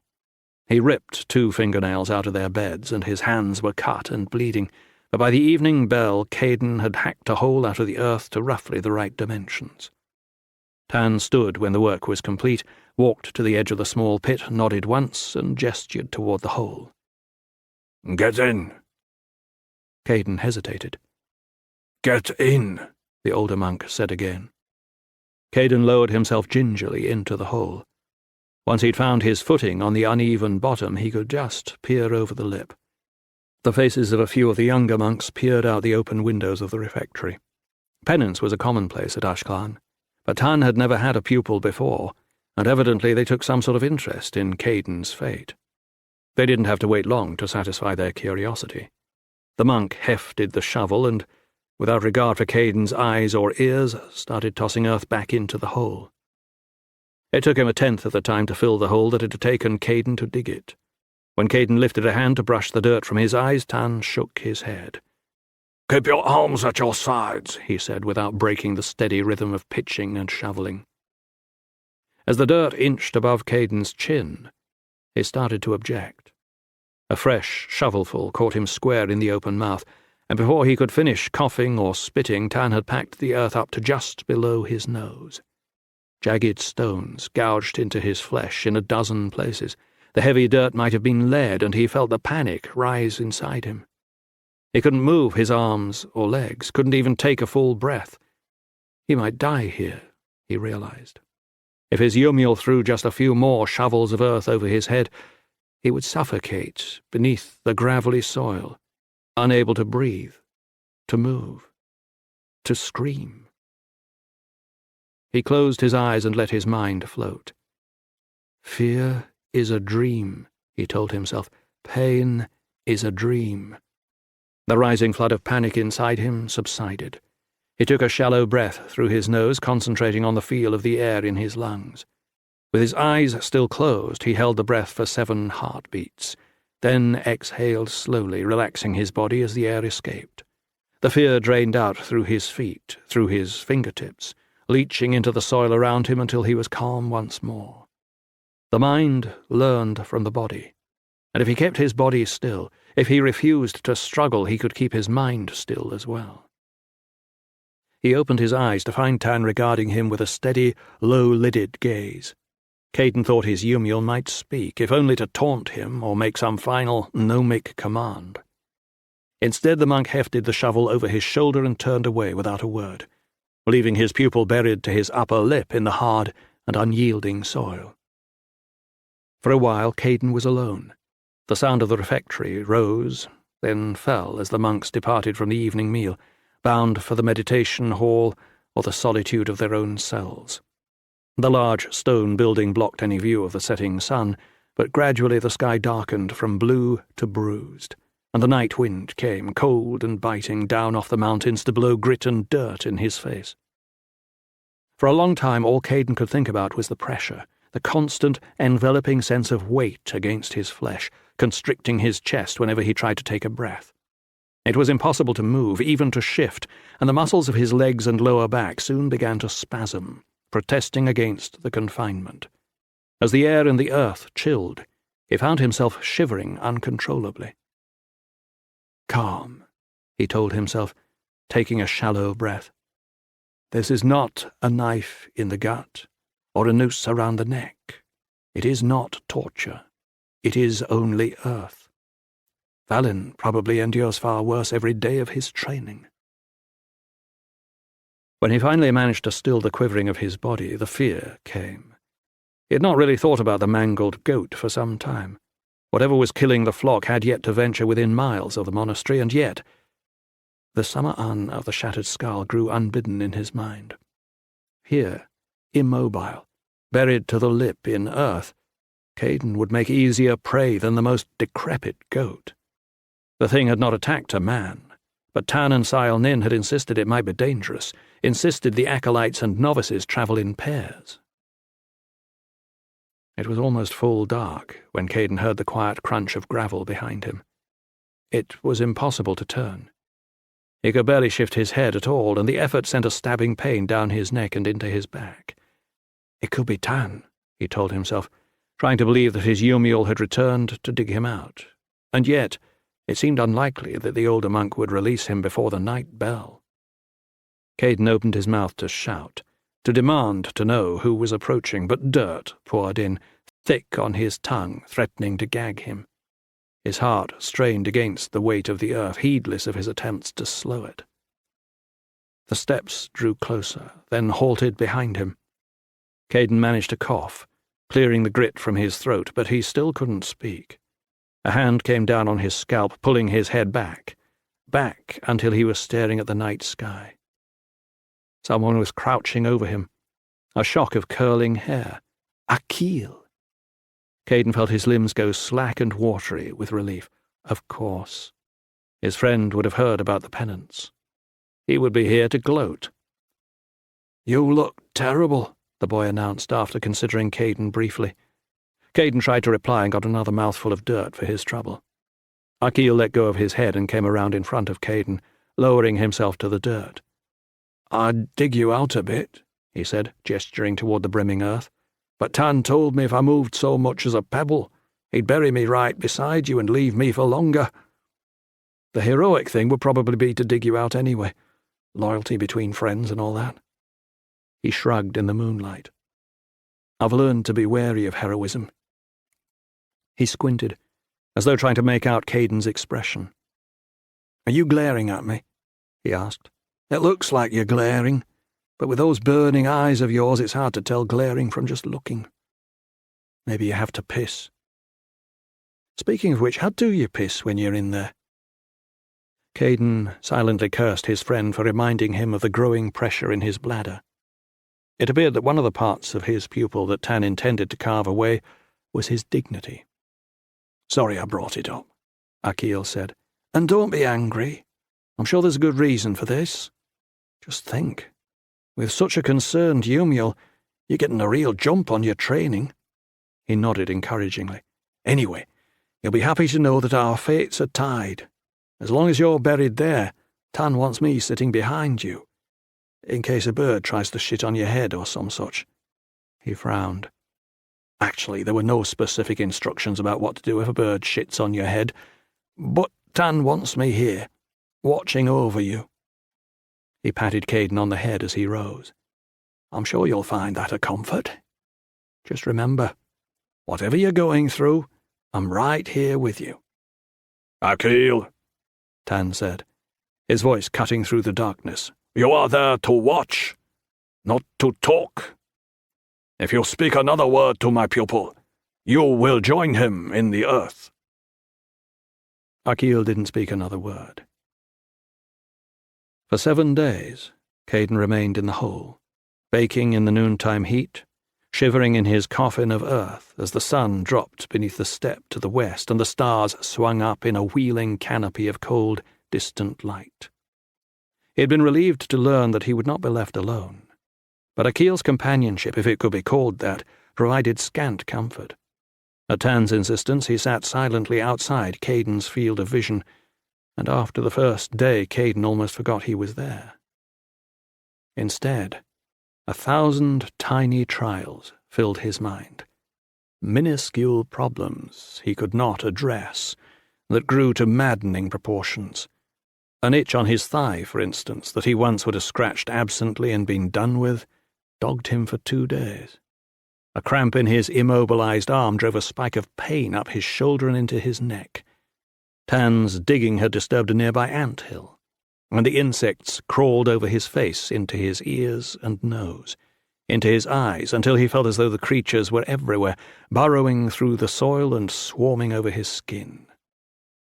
Every 2 days, someone brushed aside the earth covering his mouth and poured a cup of water onto his lips. Caden lapped at it greedily, even going so far as to suck at the moist soil when the water was gone, a decision he always bitterly regretted when hours later he found his mouth plagued with grit that he could not spit out. He managed to tumble into a few hours of sleep late each night when the monks had retired to their cells and the central square was still, but even his sleep was dogged by dreams of captivity and crushing confinement, and he woke, haggard and exhausted each morning, to find his nightmares real. By the end of the first day, he thought he might go insane. By the 4th, he found himself hallucinating about water and freedom, vivid waking visions in which he splashed and danced in one of the cool mountain streams, whirling his arms and kicking his legs like a madman, slurping up great gulps of water and sucking in endless breaths of clean, uncluttered air. When the monks came with his water, he found it difficult to tell if they were real or not, and stared the way one might at an apparition or a ghost. On the 8th day he woke to a cold dawn, the sky grey as slate, the light of the sun faint and watery over the eastern peaks. Several monks were up and about their morning ablutions, moving across the square, the only sound their bare feet crunching on the gravel of the paths. For a few heartbeats, Caden's mind moved with a clean clarity he thought he had lost days before. Tan will leave me here, he realized. He will leave me here forever, if I don't learn what he wants me to learn. The thought should have filled him with desperation, but thoughts had lost all urgency. He felt as though reality was slipping from his grasp, and since his reality was a coffin of hard rock and unyielding soil, he was happy to let it go. After all, Caden could suffer, but if Caden wasn't there was no suffering. For a while he watched a thin white cloud, light as air and impossibly far away. When it scudded beyond the range of his vision, he looked instead into the wide grey blank of the sky. The empty sky, he thought idly to himself, a heaven of nothingness. Without that space, the cloud could not sail past. Without it, the stars could not turn in their orbits.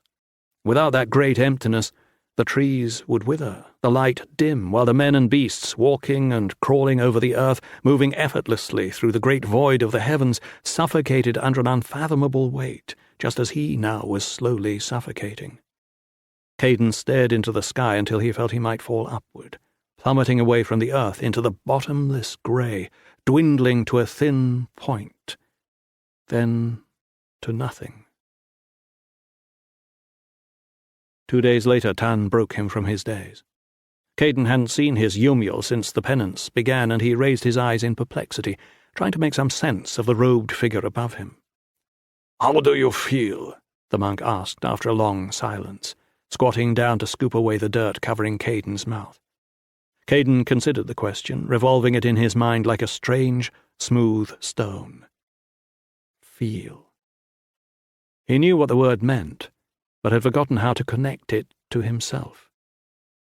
"I don't know," he replied. "Are you angry?" Caden moved his head slightly in the negative. It occurred to him that he had reason to be angry. But his imprisonment was a fact. The earth around him was a fact. Thirst was a fact. It made no sense to be angry at facts. I could leave you here until the new moon.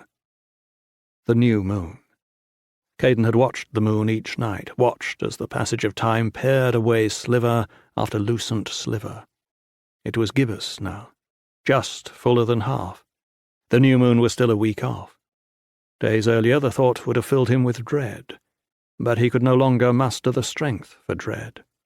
He could not even muster the strength to respond. Are you ready for me to dig you out? Tan pressed. Caden stared at the man, at the puckered scars running down the sides of his scalp. Where did he get those scars? He wondered idly. Everything about the monk was a mystery. There was no point trying to guess the right answer to the question. Tan would release him or he would not, according to whatever arcane thoughts governed his mood. I don't know, Caden replied, his voice raw and ragged in his throat. The older monk considered him for a while longer, then nodded. Good, he said, then gestured to Akil. Dig, he added, gesturing to the earth around Caden. The sensation was strange and unsettling at first. As the pressing weight that had held him, had crushed him for so many days, began to disappear, he felt as though he were falling, endlessly falling. As the gravel crunched beneath the steel, Caden felt something trickle back into him. Thoughts, he realized. Emotions. You're letting me out? It would have been better to leave you in another week, Tan replied. But circumstances have changed. Caden squinted, trying to make sense of the words. Circumstances? The earth was packed around him, the sky spread above him, the sun carved its ineluctable arc through the blue. Those were the circumstances. What could have changed? A cloud passed in front of the sun, casting the monk's face into deep shadow. I'd leave you here longer, but it's no longer safe. 22. The morning of the start of Hull's trial dawned clear and cool. Balin was relieved when the watery light finally leaked over the horizon. He had tossed and turned half the night, alternating between the worry about Harlin that had plagued him for the past week and the more nebulous fear of the grueling test that lay ahead, the test that would determine the course of his life. It was all well and good to be selected as a child by the Ketrel, all well and good to spend half a life training on the islands. If you failed Hull's trial, it was all finished. The years of work gone like yesterday's breeze. Just get through the week, he kept telling himself. You can't help anyone. Not Lynn, not Caden, no one, if you don't make it through the week. The day was chilly for the Kirins, and as the cadets assembled on the rocky headland beneath the wide tenebril oak, a menacing black front was moving in swiftly from the north, darkening the waves beneath it and whipping their crests to a foamy chop. The storm, if it broke, would make for a dismal start to the trial, not that the airy commanders would take any more notice of the storm than they did of the inevitable injuries to come. When you signed on to be Ketrel, you knew what you were getting into. Sometimes it rained, sometimes people got hurt. You bandaged your wounds, buckled your slicks, and got on with it. He looked through the group for Lynn, but she stood on the far side, as far from him as it was possible to get, and met his stare only briefly, her eyes flat and unreadable. Ballandin and Yerl were another matter. Yerl stood only a few feet away, chuckling under his breath with one of his minions.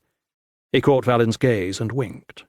Valin forced himself to breathe, to keep his hands still at his sides, to ride out the tide of blood boiling behind his eyes. He'd almost gone after the two of them right after Lynn left his room in the infirmary a week earlier, had almost hauled himself out of bed, busted shoulder or no, dragged himself to wherever they were, and broke their Kent-kissing knees. Oddly, it was Yerl and Ballandin themselves who convinced him not to. As he was hoisting himself out of the infirmary bed, cursing to keep back the burning sickness in his gut, he remembered the fight in the ring. Remembered Ballandin baiting Lynn until she bit, then Yerl falling upon her, goading Valin into his own error. The two were using the same strategy now, he realized, although on a larger, more horrible scale. They knew he'd come after them. How could he not go after them after what they did to Lynn? And, as in the ring, they were planning for it. They were ready.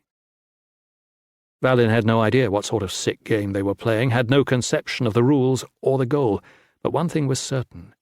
Playing into their hands was the quickest way to lose, and he had no intention of losing, not this time. As the storm cloud broke overhead, he met Yerl's eye and winked back. A shiver of unease passed over the youth's face, and he scowled, then looked away. The first drops were pelting the ground as Davin Shalil, commander of operations for northeastern Vash, stepped onto a small rostrum. She began without preamble. "Today you will begin your trial, if you so choose." She paused there, shifting her eyes slowly from one cadet to the next. Shalil was a slender woman and well into her 6th decade, but Valin had to force himself to meet that unbending gaze. "I am here," she continued finally, "to convince you to forego the ordeal." The words drew a surprised murmur from the assembled cadets, who glanced at one another in confusion. 8 years they had prepared for this moment, and now this woman was urging them to quit? Valin scanned the faces. Talal looked cautious, careful. Laith seemed to think the whole thing was one more joke. Anik might have been considering the troublesome rigging of a small boat she'd been ordered to sail around the point. Gwenna was picking something off her blacks and scowling. Only Lynn showed no emotion. Her eyes were hollow, blank. Those eyes frightened Valin more than the upcoming ordeal. "The trial," Shalil continued, once the effect of her words had subsided, "is named, as you well know, for Hull, the Lord of Darkness, the Owl King, Lord of the Night. While the various soldiers here worship as they please, it is Hull who smothers the flame, Hull who hangs darkness over the heavens like a cloak, and Hull who spins the shade and shadows that allow you to slip close enough to slide your blade between the ribs." Valin was surprised to hear the long, graceful cadences from the woman. Most commanders tended to speak in the same clipped periods they had learned to rely on as soldiers in the field. Shalil was no exception, but today, for some reason, she orated rather than spoke, as though she were leading a religious service rather than briefing her troops. Perhaps she was. The trial, like other services, would hinge on sacrifice. "Above all other gods, the Ketral worship Hull," the woman continued, gesturing to the tree behind her.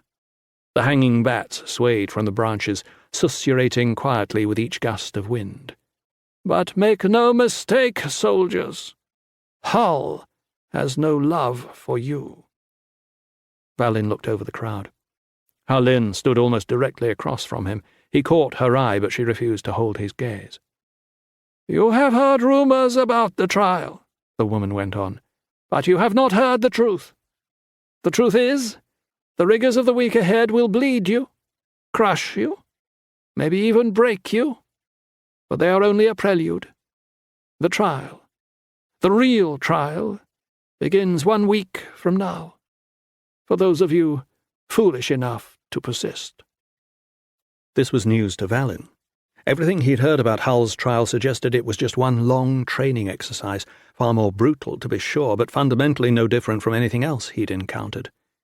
A few paces away, Gwenna muttered something about mysterious horse shit and spat onto the stone. The other cadets seemed equally surprised, although they handled it differently. Anik held her bow, strung and ready, as if she expected to shoot something right away, staring down the commander the way a hawk might a mouse. Sammy Yerl made some sort of crack that Valin couldn't hear, and Ballandin nodded. Unease filled the heavy air. "The details of the trial," Shalil continued, "are reserved for those who successfully navigate this first week. But I can tell you one thing. It will break some of you. Break you horribly. And for life." She paused to let her words sink in. "After 8 years, no one doubts your valor. Step forward now, and your labors are over. Arin awaits, just a day's sail distant. Arran, the island of failures. The Eyrie had no intention of allowing Ketrel-trained soldiers to return to the world to find work as mercenaries or spies, and so those unable or unwilling to complete Hull's trial were relocated to Arran, near the northwest end of the Kirin chain. It was the most luxurious of the islands, more temperate and lush than the others, rising from the sea in a riot of green and blue.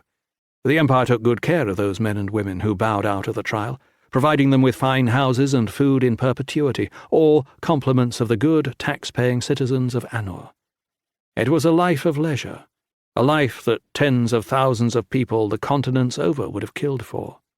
And yet, the failed soldiers paid for it with their freedom.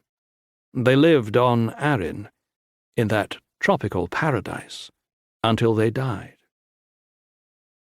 No one stepped forward. Shalil nodded as if she had expected as much. "The offer stands," she said. "Remember that in the days ahead. Remember it as you labour in the surf, as you struggle through the sands, as you come near to drowning in the open sea. Remember, too, that this coming week is the easy part, a gentle prelude. At any point, right through the end, you can step away from all this.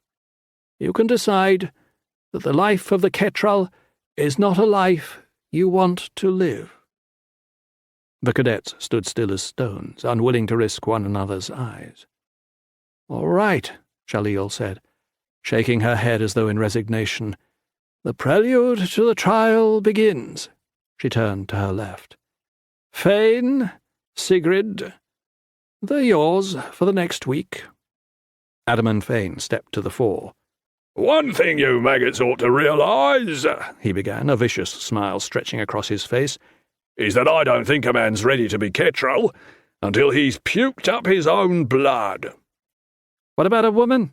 Gwenna shot back. Fane grinned. "Well, you women have the higher pain tolerance, so we need to go even harder on you."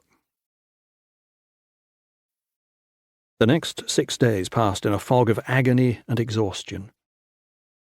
Along with the rest of the cadets, Valin ran until the promised blood wept from blisters and open wounds, swam until he thought he would sink to the bottom of the Sound, then dragged his aching body out of the water to run some more. He crawled on his belly for miles over fire spike and broken rock, carried an entire tree trunk across the island, then carried it back, wrestled Talal until both of them collapsed into the dirt of the ring, panting for a few hopeless breaths before a boot kicked him in the ribs and a voice told him to run some more. He navigated the coastline in a leaking small boat with a plank of wood for a paddle. Then they took the plank away and told him to do it again. For half the night he clawed at the surf with his hands, trying to drag the tiny vessel forward. Each day around noon the cooks slopped a few dozen dead rats, still slick and glistening from the drowning pots, onto the ground outside the ring. That was the only food. Valin tried to force the meat down, ripping out the liver and heart, cracking the slender bones for the marrow while blood and viscera coated his already filthy fingers. The first day he vomited it all back up. He cursed himself all night as his gut gnawed at itself angrily, impotently. The next day he ate everything, even the eyes and soft putty of the brain, and he kept it down. Like ghosts or apparitions, the trainers were everywhere, looming above the grovelling cadets, alternately ridiculing their efforts and extending the soft, treacherous hand of relief. "You don't have to do this," the flea murmured to Valin at some point on the 4th day, leaning over him as he tried to haul a huge barrel of sand up out of the surf. "I'll tell you, kid, you think this is bad? It only gets worse." Valin growled something cross and incomprehensible, even to himself, and kept pushing the barrel. "Son of an emperor," the man mused. "Lot of options for you. Maybe you don't even need to go to Arran. We could make an exception. Why don't you call it a day? We'll get you cleaned up. Set you up on a fast ship home. No shame in it." "Piss off," Valin snarled, yanking the recalcitrant barrel furiously, freeing it from the wet, sucking sand, then throwing his weight behind it as he struggled up the dunes. The flea chuckled, but he went away. Not all the cadets resisted. The pain and exhaustion mounted every day, every hour, every minute, until it seemed that the sun had ground to a halt in its course through the heavens, and the unbearable suffering would go on forever, longer than forever, an eternity of misery devised by Mesh Kent himself. The verdant shore of Arryn beckoned, a paradise of leisure and ease to be had just by stopping, by giving up. Balin finally understood the true genius of the offer. Put a man's back to the wall, and he's got no choice but to fight. Offer him a comfortable retirement before the age of 20, and you learn who's committed to the cause. Balin watched with a pang of exhausted envy as 1, then 2, then 6 cadets abandoned the trial, gave themselves up to the quiet blandishments of the trainers. "Don't even think about it," he muttered to himself, straining to lug yet another sand-filled barrel out of the sea. Whatever the flea claimed, failure meant Arryn. Arryn meant never leaving the islands, and that meant leaving Caden and Adair vulnerable, Ummi and Harlin unavenged. Don't even dream about it. On the 5th day he found himself next to Gwenna, both of them harnessed like oxen to a large cart filled with small boulders. Jacob Brallan, the master of cadets, sat perched atop the pile, a whip in his right hand. "Onward, mules!" he shouted in that shrill voice of his, cracking the whip close enough to Valin's ear that it drew blood. "Onward!" Gwenna glanced over. Half her face had purpled with a vicious bruise, but there was no surrender in those green eyes. "On 3?" she gasped, leaning forward to brace herself against the halter. "What if we just strangled him with a whip and called it a day?" Valin asked, forcing his weight against the collar, driving with his legs until the whole wagon creaked reluctantly into motion. The whip came down again, this time nicking Gwenna's cheek. "Strangling's not my style," she replied. She was a head shorter than Valin, but she was strong, and with the two of them hauling the cart it slowly gained speed, jolting over the rocky ground. "How about a flickwick in his bed?" Valin gasped, heaving air into his ragged lungs as he strained against the traces. "Too quick, plus a slob like him. We'd be scraping gobbets of fat off the ceiling." Valin grinned in spite of the pain. "What if we toss him out of the cart and drag the thing over him?" "I'll follow your lead, oh my prince," Gwenna replied, before another crack of the whip silenced both of them. He caught occasional glimpses of Harlin. On the 3rd day he managed to watch her briefly as she swam the harbour, dragging a barge behind her, her face a rictus of determination. He wanted to call out, to offer some encouragement, but it was all he could do to stand, and she was clearly past hearing anything but the salt waves sloshing in her ears. He tried to linger, to wait for her to reach the breakwater, but one of the trainers drove a hard fist into his kidney and sent him stumbling off down the rocks for yet another tortuous circuit of the coast. Each evening, the grinding midday sun bled into the horizon, and Valin struggled on in darkness, shivering and chattering in the waves, his mind worn to a dull nub, his body depleted past pain, past suffering, into dead, leaden numbness. At some point on what he thought was the 6th day, he found himself side by side in the surf with Leith, the two of them wrestling a swamped small boat up out of the waves. "Pull!" Valin urged him, straining at the ropes himself until he thought his tendons would tear. "Pull!" "If you tell me to pull one more time," Leith responded breathlessly, hauling for all he was worth, "I'm going to put down these ropes and bash the nose into your royal face." Valin had no idea if it was a joke or not. The other cadet certainly sounded serious. But after 6 days of dead rat and endless agony, he didn't care. "Pull!" he shouted again, bursting into helpless laughter. Some dim, lost part of him recognized the insanity in the sound, but it was powerless to stop it. "Pull, you fucker!" he screamed. Leith bellowed right back at him, words as crazed and desperate as his own, and together they dragged that boat up onto the shingle, only to be told to dump it, right it, and then swim it out to the ship swinging at anchor a mile offshore. Valin was convinced during that swim that he was going to die. His heart had never hammered so hard inside his chest. He felt like every breath was bringing up blood and lung, and when he spat into the waves he saw pink flecking the foam. It was possible, he knew, for the body to simply quit. Cadets had died of burst hearts before, their bodies battered, then broken under the physical strain. "Fine," he panted to himself, towing the recalcitrant boat through the waves toward that ship that never seemed to grow any closer. "This is a fine place to die." When he heaved himself onto the deck at last, the Flea and Adam Fane were there, scowling and shouting something Valin couldn't understand. What were the words? He peered around blearily for something to haul, to hit, to hurt, but there was nothing, just the wide expanse of scrubbed deck. As he stared in stupefaction, the words started to penetrate, like water dripping through a poorly thatched roof. "You hear me, you idiot!" Fane was shouting, waving a thick finger at him from a few feet away. "You're done, at least for now. I suggest you hit the deck and get a few hours' sleep." Valin stared, his jaw slack. Then his legs collapsed beneath him, and he fell into stunned, desperate darkness. 23. 3 hours wasn't much sleep, not even by Ketrel standards. But after 7 unrelenting days and nights, each more brutal than the one before, Valin fell to the hard deck of the ship that would take them to Ursk, the most remote of the Kirin chain, as if the planks were a feather mattress, slept a blank sleep with no dreams, and woke only when an ungentle boot gouged into his ribs. He rolled to his feet, baffled and disoriented, but groping for his belt knife all the same, trying desperately to remember where he was, to find his footing on the rolling deck, to ready himself for a continuation of the suffering that had become his life. "You've got an hour before we make land." It was Chent Ral, a short veteran built like a bulldog with a personality to match. "I suggest you use it to get below and stuff down some chow." "Chow?"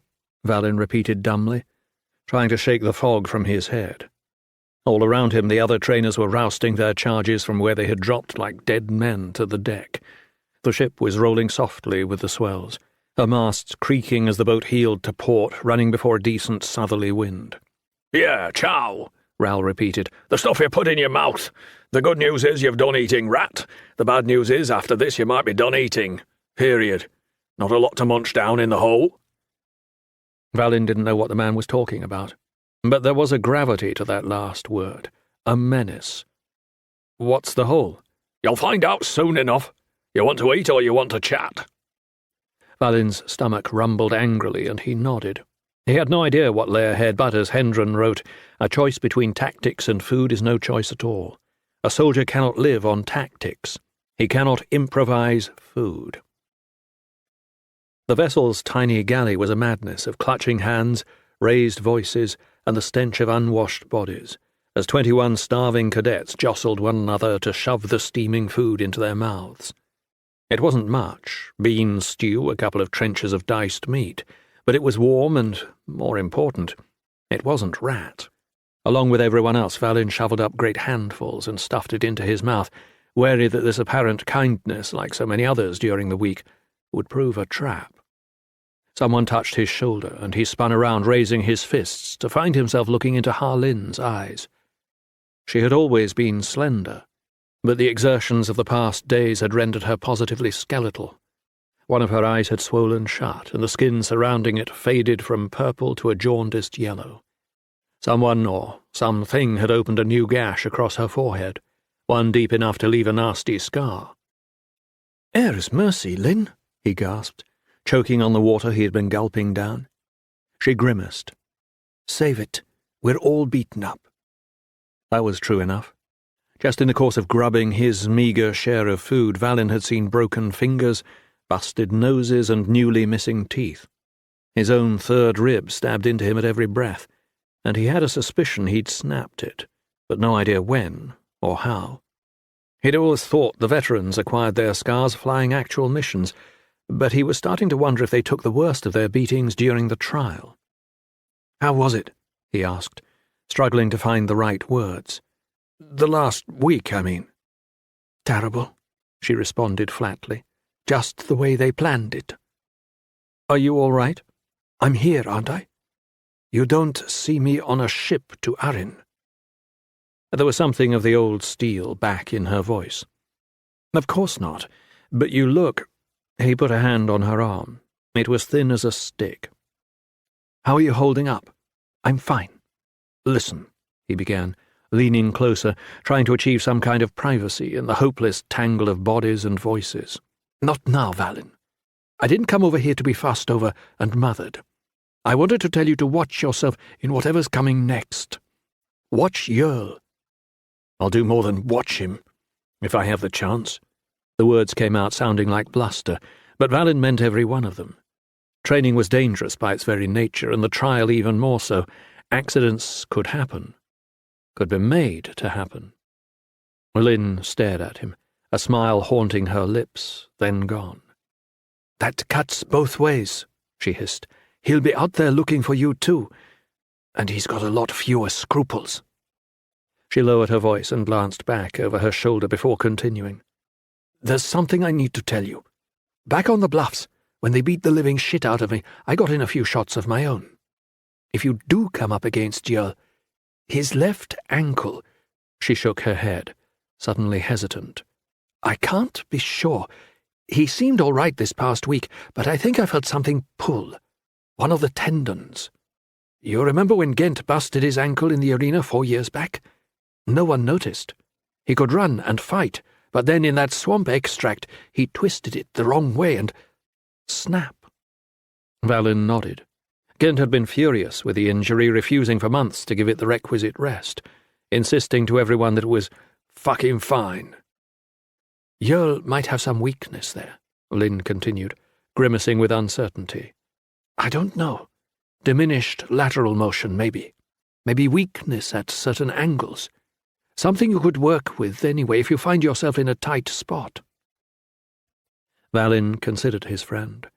As Hendren wrote in his chapter on morale, there's a big gap between beaten and broken.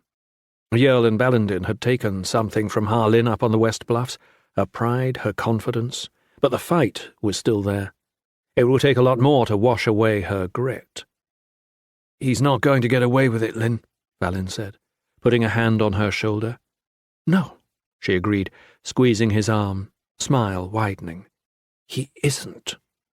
Then, before he could manage another word, she turned back, and he lost her in the press of bodies. Valin had never set foot on Ersk.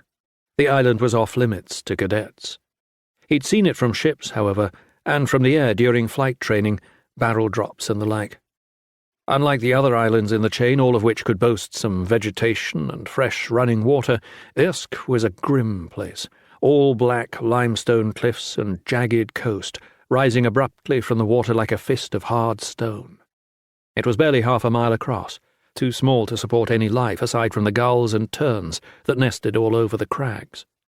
Valin had never realized that the island played any role in the trial, and once he stepped out of the small boat and onto a rocky promontory that served as a natural wharf, he looked around, a nagging splinter of worry gouging at him as he followed the others inland. A narrow path threaded through the jutting rock, pressing ever higher until it spilled into a rough bowl maybe 30 paces across, at what Valin took to be the island's centre. Cliffs rose in a circle around them, steep as the walls of an amphitheatre. Above them the gulls circled, shrieking in anger at having been driven from their nests. Valin, however, like the rest of the cadets, had eyes only for the stout steel cage in the centre of the bowl, its iron footings sunk into the rock itself. Beside it stood an old man, hair thin and grey, body trembling with fatigue or exertion, or fear. There was plenty for him to be frightened of. The cage, not 4 feet from where he stood, contained 2 creatures that Valin could only describe as monsters. "These are Slan," Davin Shalil began, stepping forward once everyone had assembled and gesturing to the beasts inside the cage. "Both maidens, about 6 years old, and a third their mature weight." Valin stared. So did everyone else. Referring to the creatures as maidens seemed like some sort of grotesque joke. They looked more like nightmares, 5 feet of sinuous reptilian flesh and scale, ending in a mouth filled with razor teeth. Their skin glistened the sickening translucent white of shattered eggs or rotted fish bellies, a web of blue and purple veins snaking beneath the surface. He was reminded of the flayed corpses he had studied on the islands years before, only these creatures were very much alive, prowling around the small cage on short, powerful legs tipped with savage-looking claws. "I must have misheard you," Leith began. He was standing a few feet from Valin and tilted an ear towards Shalil as though to catch her words more carefully. "I thought you said these were only the kids." "They are," the woman replied. "Much easier to handle than the full wives and concubines." "They look about as easy to handle," Leith said, eyeing the cage with a dismayed frown, "as a pile of greased eel shit on a marble floor." "They'll die like anything else," Gwenna said, hefting a short blade, "just as long as you hit 'em hard enough." "Maidens," Anik said flatly, fingering her bow as she spoke. "Concubines. Wives." "What about the males?" Shalil shook her head. "There are no males. Or, to be more precise, there's only one. Just as there are thousands of soldier ants to a single queen, there are thousands of wives, maidens, and concubines to a single Slan king." "Makes me rethink my positive opinion of harems," Leith said, eyeing the circling creatures with a mixture of interest and distaste. "The king must be a big old ugly bastard to keep this lot in line." "We don't know," Shalil replied. "We've never come across the king." "Where are they from?" Valin asked, glancing around him. The island didn't look like it could support one Slan, let alone thousands. "Here," Shalil said, extending a hand down toward the earth. "There's a network of caves beneath Ursk, dozens of miles of caves. The Slan live there. That's where Hull's trial takes place." The cadets drew in a collective breath. They'd all seen caves. Ketrol training covered just about every type of terrain conceivable. The vast majority of their time, however, had been spent on the ocean, in the air, struggling through the mangroves or labouring around the beaches of Karsh. The thought of descending into a maze of passageways buried beneath hundreds of thousands of tons of stone and sea, passageways stocked with monsters like the Slan, was more than a little unsettling. "They don't have eyes," Anik said. Valin peered closer. The creatures had been turned away from him when he first stepped into the bowl, but now he saw that the sniper was right. At the front of the face, where the eyes should have been, there was only a swath of translucent skin, white as curdled milk. "No need for eyes in the darkness," Valin realized, speaking the words aloud as they came to him. "I notice that they more than make up for it in teeth," Leith quipped, baring his own incisors. "Those things are as long as my belt knife." "They're also poison," Shalil put in. "Paralytic." "Deadly?" Anik asked, without taking her eyes from the Slan. "Not for humans. The Slan mostly hunt smaller game. Seafowl that wander into the cave, other subterranean creatures." "What's the recovery time?" Shalil shook her head grimly. "Never." "Carl," the woman continued, gesturing to the grey-haired man trembling beside the cage, largely forgotten in the flurry of questions about the Slan. "Please step forward." The man shuffled a pace forward and stood unsteadily, his limbs racked with spasms. "Carl once stood where you stand today." It was hard to tell if Carl nodded or not. His head was twitching so badly. Yellow, watery eyes rolled from side to side in their sockets.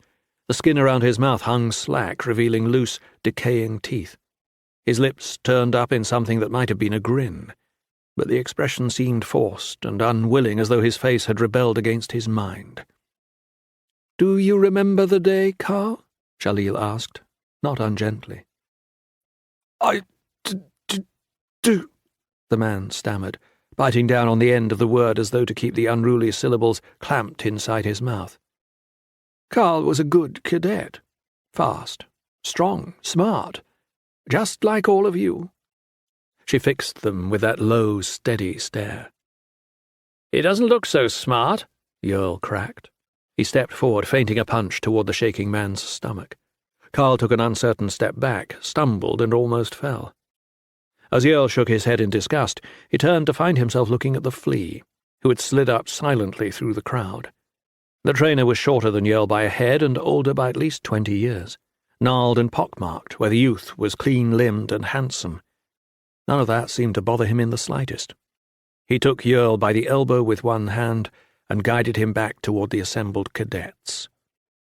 "You will show respect," he said quietly, but not so quietly that the others failed to hear. "Or you will spend your life envying Carl." Yerl jerked his arm away. The flea, for his part, just watched him the way a weary peasant might watch his own hearth, face flat and unreadable. It didn't look like much, didn't look like any iron-cold killer of men, but on the islands, where everyone was hard as nails and awe was about as common as ineptitude, all the soldiers, even veterans, seemed to stand in something like awe of the flea. After a tense moment, Yerl shut his mouth, turned on his heel and stepped back. Shalil watched the scene unfold with a small frown on her face, then nodded. "I was just about to ask Carl how old he is." She turned back to the former cadet. "How old are you, Carl?" 38, the man managed, nodding convulsively as he spoke. Valin considered the man more closely. Carl was a human husk, all tendon and peeling skin. Wrinkles creased his face, and his thin grey hair barely covered his scalp. He looked closer to 80 than 40. 38 years old, Shalil repeated, her voice clear and hard where the man's had quavered. "At 38, any Ketrel still on Karsh could run the perimeter of the island a half-dozen times and then spend the night swimming it. Most of your trainers are older than 38. Carl, however, has trouble walking up a flight of stairs. We take care of him, of course. He has a beautiful house on Arryn, overlooking the bay, and a slave to look after him day and night. What he doesn't have is his health. That was taken from him years ago, and that's why he's here today. We don't ask him to come here to warn you. He asks us." She returned her attention to Carl. "Go ahead. Tell the cadets what happened to you." The man gaped at the small crowd as though baffled, his jaw working futilely, a small string of spittle oozing from the side of his mouth. Valin wondered if he had even heard Shalil, but then he turned and lifted a wavering hand, pointing one crooked finger directly through the bars of the cage. "Slan, happened." A chill silence descended over the group. "So we're going down into the cave," Anik said finally. "We have to fight these things. If they bite us, we end up like him." "Just a matter of not getting bitten," Yerl said, brushing his blonde hair back from his eyes ostentatiously. "Shouldn't be too tough for anyone competent." Shalil chuckled mirthlessly. "Oh, they're going to bite you," she replied. "That's why Fane and the flea went to all the trouble to haul these two out of Hull's hole. We make sure they bite you. You're poisoned before you even go into the hole. It's why you go into the hole." For a long while the cadets just stared. "An antidote," Valin said at last. There must be something in the caves that would serve as an antidote to the poison. Shalil nodded. "The Slan wives have nests scattered all through the caves. In some of those nests are eggs, milk-white things about the size of my fist. Whatever's in the egg guards the hatchlings against the toxins of their mothers. You find an egg, eat it, and get out. You're all cured. You're Ketrel." "And if not," Laith concluded, jerking a finger at the grey-haired wreck of a man, "we're Carl." "That's right. Some of you will end up on Arryn either way. It's your choice whether you go now, get right back on that ship and leave with your mind and body intact, or if you go down there, into the hole, and maybe come out shattered." She paused and stared out over the group. A few cadets shuffled their feet. Valendin opened his mouth as though to ask a question, then shook his head and shut it once more. Anik was all business, stringing her bow, although what use that would be in the winding passages of the cavern, Valin had no idea. Talal seemed to be praying quietly. No one stepped forward. Evidently the rigours of the previous week had weeded out all those whose determination fell short of the necessary mark. Shalil nodded. "You will have about a day, once you've been bitten, before the damage becomes incurable. Find an egg in that time and find your way back to the surface. There shall be enough for all of you, but some will be easier to find than others. You may work in pairs, teams, or alone. You may even work against each other, although given the nature of the whole, I don't recommend it. Fane will give each of you a torch. It will provide about 10 hours of light. 10 hours is less than a day, Yell protested. You're very astute. This is, after all, known as Hull's trial. The cadets took a moment to digest that piece of information. Anything else we ought to know about this Kent-kissing cave? Gwenna demanded at last. She sounded angry rather than scared. The very corner of Shaleel's mouth turned up. It's dark. 24. Dark was an understatement. Nights were dark. Cellars were dark. The holds of ships were dark. The cave beneath Ersk, on the other hand, plunged everything into an inky blackness so perfect, so absolute, that Valin could well believe the world itself had vanished and that he crept forward in a vast, unending void with no up or down, no beginning or end. It was no wonder that Hull's trial took place here. If the Lord of Darkness himself had chosen a palace, a seat for his empire of blindness, the tortuous twists and turns of the whole would be entirely appropriate. In addition to the darkness, there was pain. 100 scrapes, cuts, and lacerations from the previous week burned with their tiny invisible fires, while the ache of muscles beaten past exhaustion harried him at each step.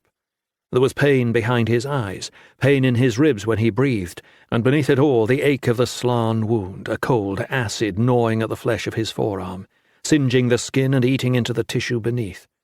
The trainers had summoned their charges one by one, barking a name, then gesturing curtly toward the cage.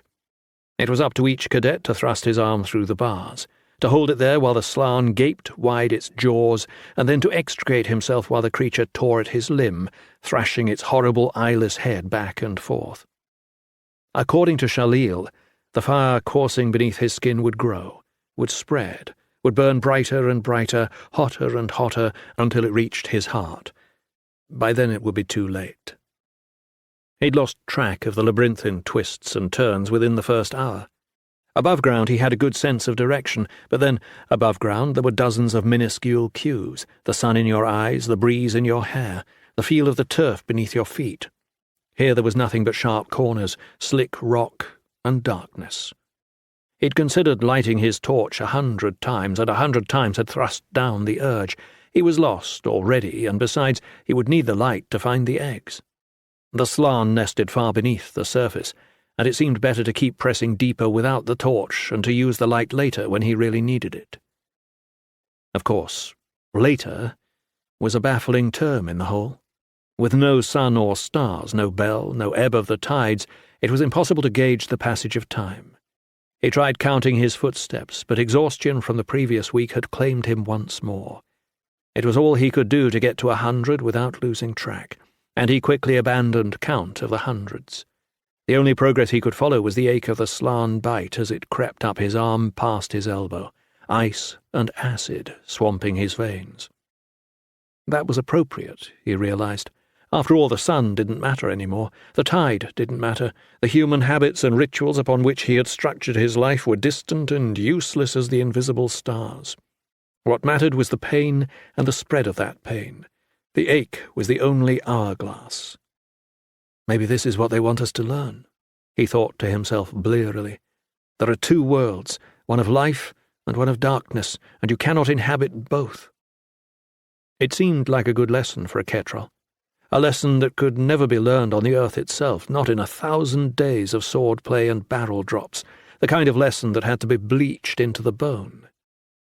A world of life and a world of darkness, Valin muttered to himself, dimly aware that he was growing delirious. There was nothing to do about it, nothing but press on into the very belly of the earth, down, down, endlessly down, past forks and branches, wading waist-deep in subterranean rivers, clambering over ledges and shelves, walking sometimes crawling until his knees and his palms were sticky with blood. He waited for the pain of the slan wound to creep toward his shoulder, deadening the entire arm, before he paused, struggled briefly with flint and tinder, then lit the torch. The dancing flame seared his eyes, and he squeezed them shut tight for a long time, then opened them slowly, peering carefully through slitted lids. He stood in a narrow passageway, the floor uneven, the ceiling low and jagged. Tunnels snaked away on either side, gaping mouths down into the earth. He had thought the slickness on the walls was water dripping from the roof of the cavern, but he realized with a shudder of revulsion that it seemed to be some sort of slime, white as an uncooked egg, pale and stringy. The darkness had been frightening, but actually looking at the place was like waking to find the walls of a prison built around you while you slept. Who'd have thought, he wondered wearily, that the darkness was the fucking good part? There was no sign of the other cadets. With all the branches and forks, it seemed entirely possible that he could wander in the catacombs for days without seeing another human being. That was fine, as long as he could find the nests. "You're not going to do that, standing here staring at the wall," he mumbled to himself, forcing his legs into motion once more. He almost stepped over the first nest without realizing it. The twisted mess of slime and shattered stone didn't look like any sort of nest one would find in the outside world. But then the slan had nothing to work with but the rock around them. There was some kind of bird, Valin remembered vaguely, a bird that built nests out of its own spit or vomit. He couldn't remember which. It seemed appropriate somehow for a creature to cough up its own being to protect its young. Appropriate and awful. He thrust the torch into the nest, trembling with a combination of eagerness, exhaustion, and the poison that scraped at his veins. He thought at first that he'd found an egg, and he laughed out loud until he realized he was looking at a shattered shell. Someone had been here before him. That, or the creature had hatched, was even now crawling through the darkness with 1,000 others, growing, hunting, prowling the tunnels for food. He swung the torch behind him in a broad, blazing arc. He hadn't seen any slan, but that didn't mean they weren't out there.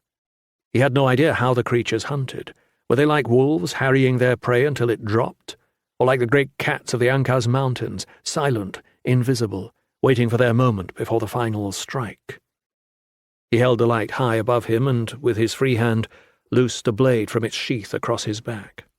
As Gwenna said, everything dies if you hit it hard enough. The next 4 nests were all the same, empty or littered with shards of pale white shell. At each one, Valin felt his hopes flare up, only to be doused by a wave of bitter disappointment, thick with the inky taste of fear. The burn from the poison had crept into his shoulder blade, and he tried to calculate what that meant. Jalil had said a day for the toxin to migrate from the wound in his forearm to his heart. Assuming it moved at a steady pace, that meant he'd been beneath the earth around 3/4 of a day. It seemed like no more than an hour. It felt like years. The slan found him after the 5th nest. He was so busy checking that they almost caught him unaware, 3 of them, swarming out of the darkness, sinuous and silent. Valin glimpsed them out of the corner of his eye and spun, his body dropping instinctively into a low slicing attack that caught the leading creature across the head.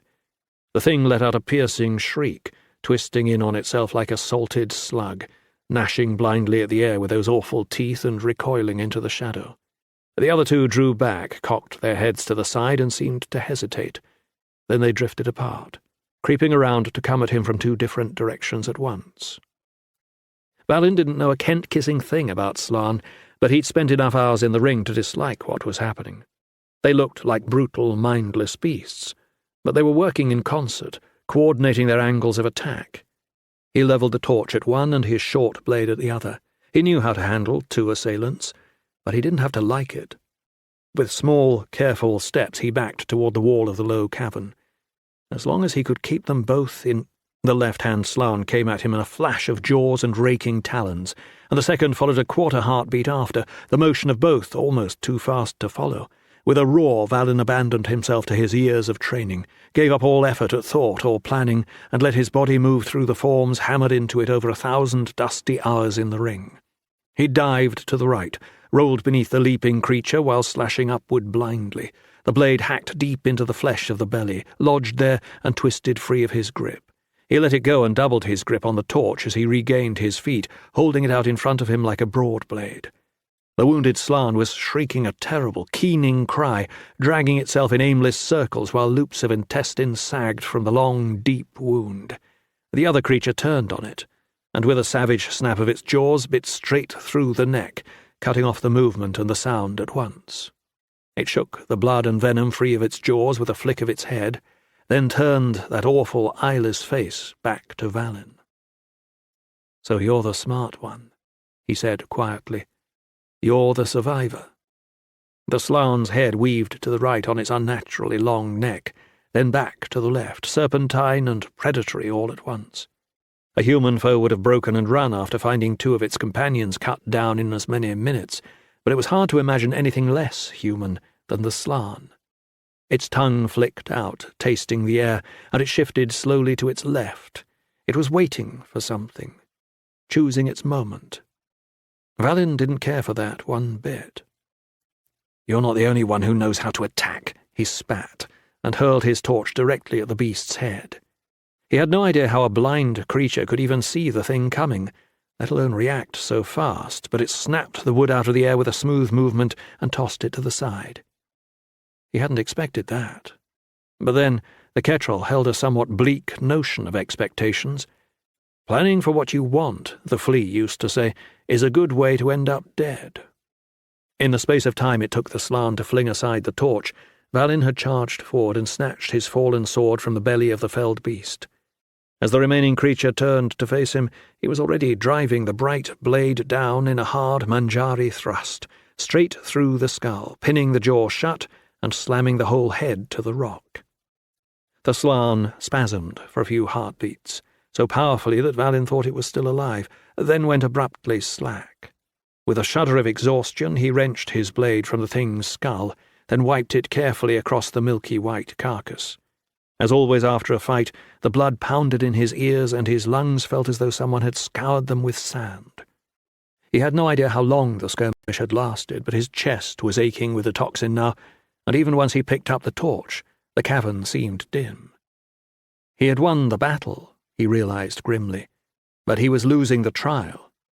It didn't matter how many slan he killed if he failed to find their eggs. How much time left? An hour? Maybe 2? Torch high above him, sword held out in front, he forged deeper into the tunnels. The full hunting pack caught up with him in a huge chamber bordered by a deep, swift river.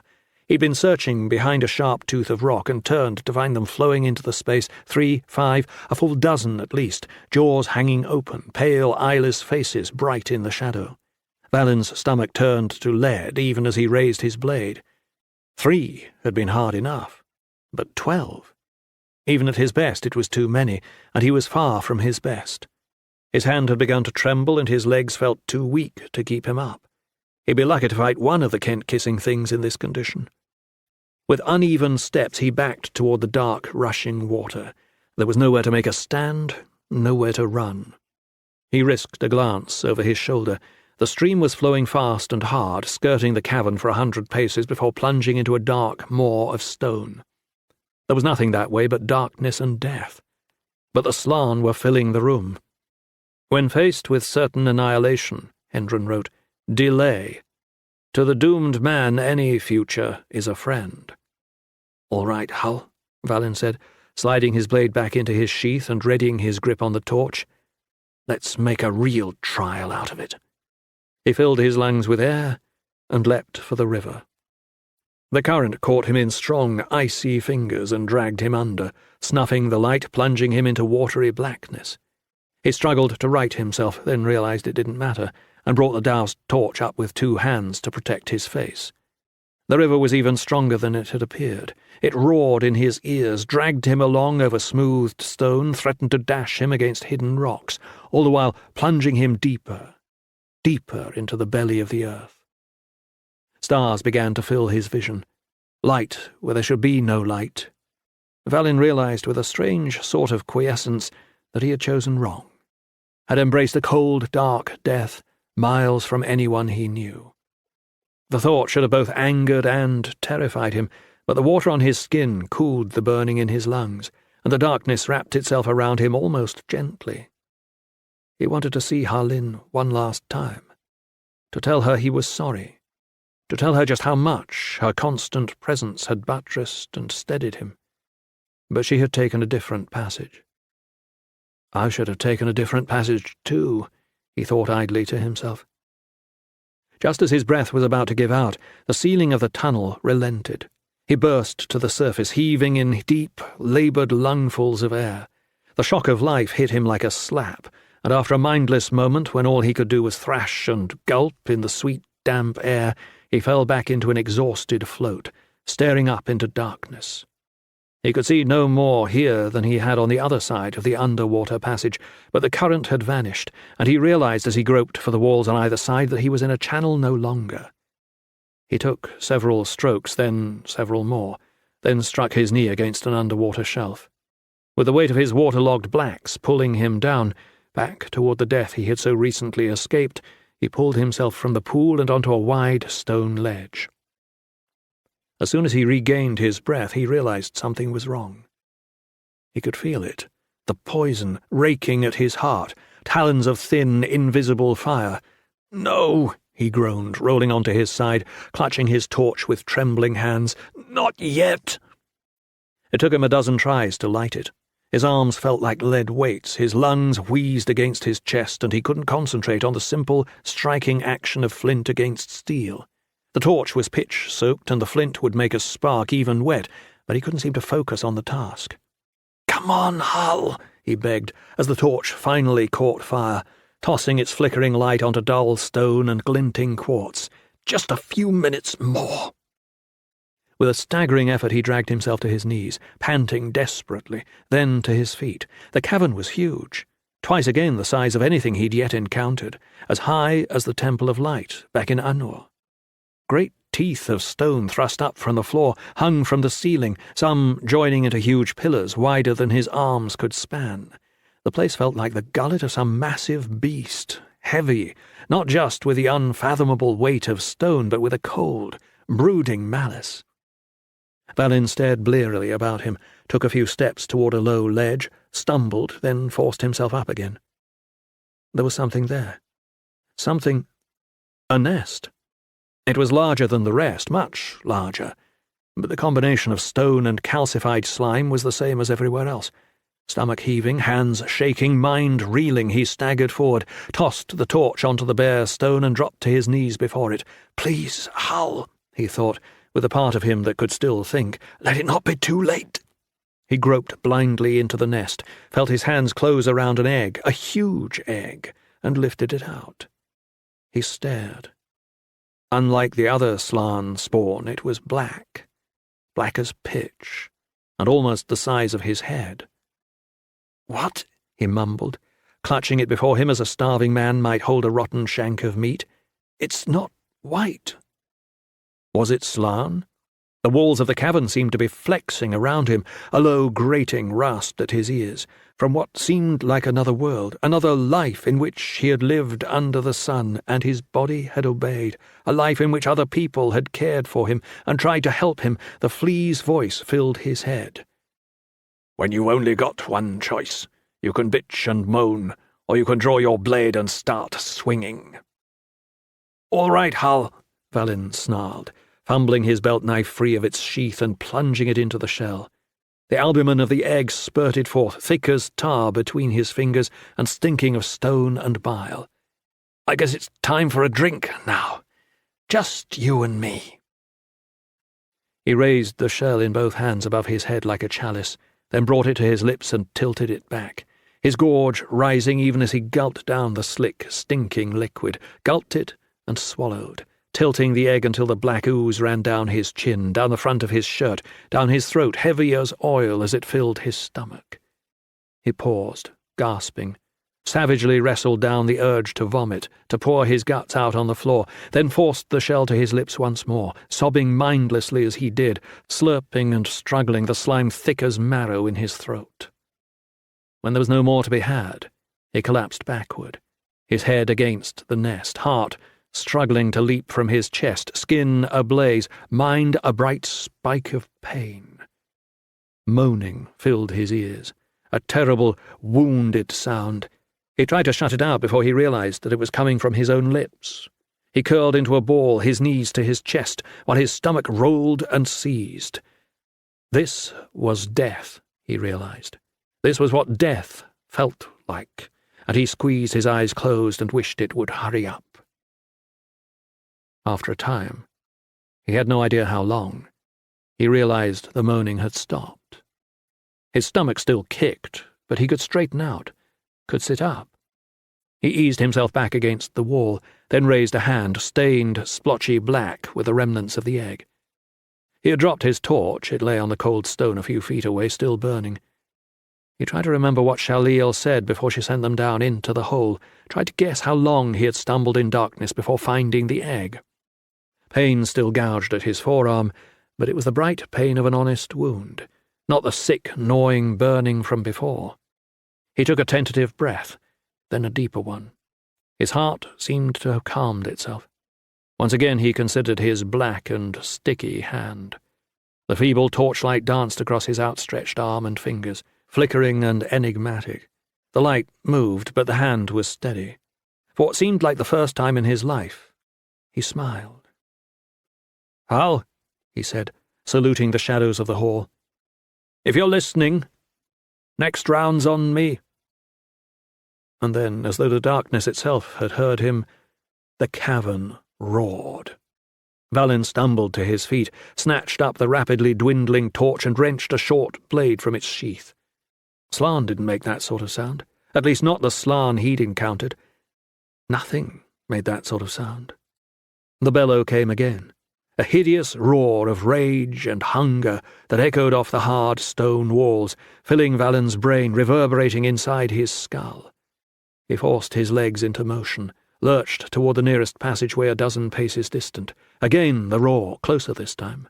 Valin risked a glance over his shoulder and glimpsed in the distant recess of the cavern, in the fickle penumbra of the torch, a monster, carved straight from the bloody dark of nightmare, scales, talons, teeth, all black as smoke steel, a dozen unnatural joints flexing in the shadow, and the size of it!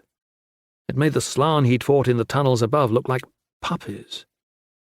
The king, he realized, dread lurching in his stomach. The underground river had dragged him to the lair of the Kent-kissing king. Without another thought, he turned toward the tunnel, praying desperately it was too small for the monster to follow, and fled blindly into the labyrinth.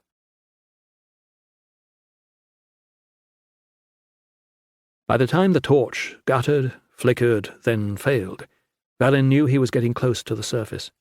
He'd been climbing for what seemed like hours, always following the upward path whenever there was a choice.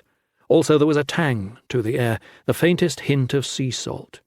He hadn't noticed it when he descended, but now, as he approached the sun and sky and freedom, he flicked out his tongue, tasting it. Without the torch, the blackness swallowed him once more, just as he had been dreading. To his surprise, however, the absolute pitch no longer seemed quite so terrifying. Rather than an infinite void in which he was destined to wander forever, it felt more like a blanket, still and soft and familiar. He paused, trying to get his bearings, and realized he could feel faint hints of movement in the still air, echoes of hints of breezes, the memory of a dream of wind, tickling the hairs on his neck and arms. As he worked his way down the passage, he found that he could anticipate the side corridors, could almost see them in his mind, invisible tunnels of draught snaking away into the blankness. "Stay down here long enough," he muttered to himself, "and you might come to like the place." As he climbed, the scent of salt grew stronger in his nose. He thought he could even hear the reverberating crash of waves at points, although that was impossible. "Holy Hal," he realized, a smile creasing his face. "You made it. You're Ketrel now." Of course, he'd have to avoid the other Slan. Avoid them, or kill them. The prospect seemed less daunting, however, now that he had purged his veins of the throbbing toxin, now that he was moving steadily toward the surface of the hole, rather than deeper into the blackness. Hadn't he already killed 3 of the bastards?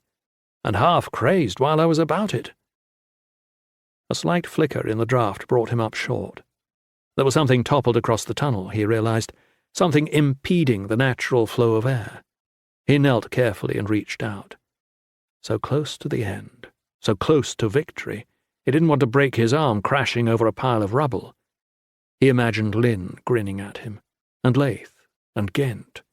Shit, after what he'd been through, he'd even be happy to see Gwenna.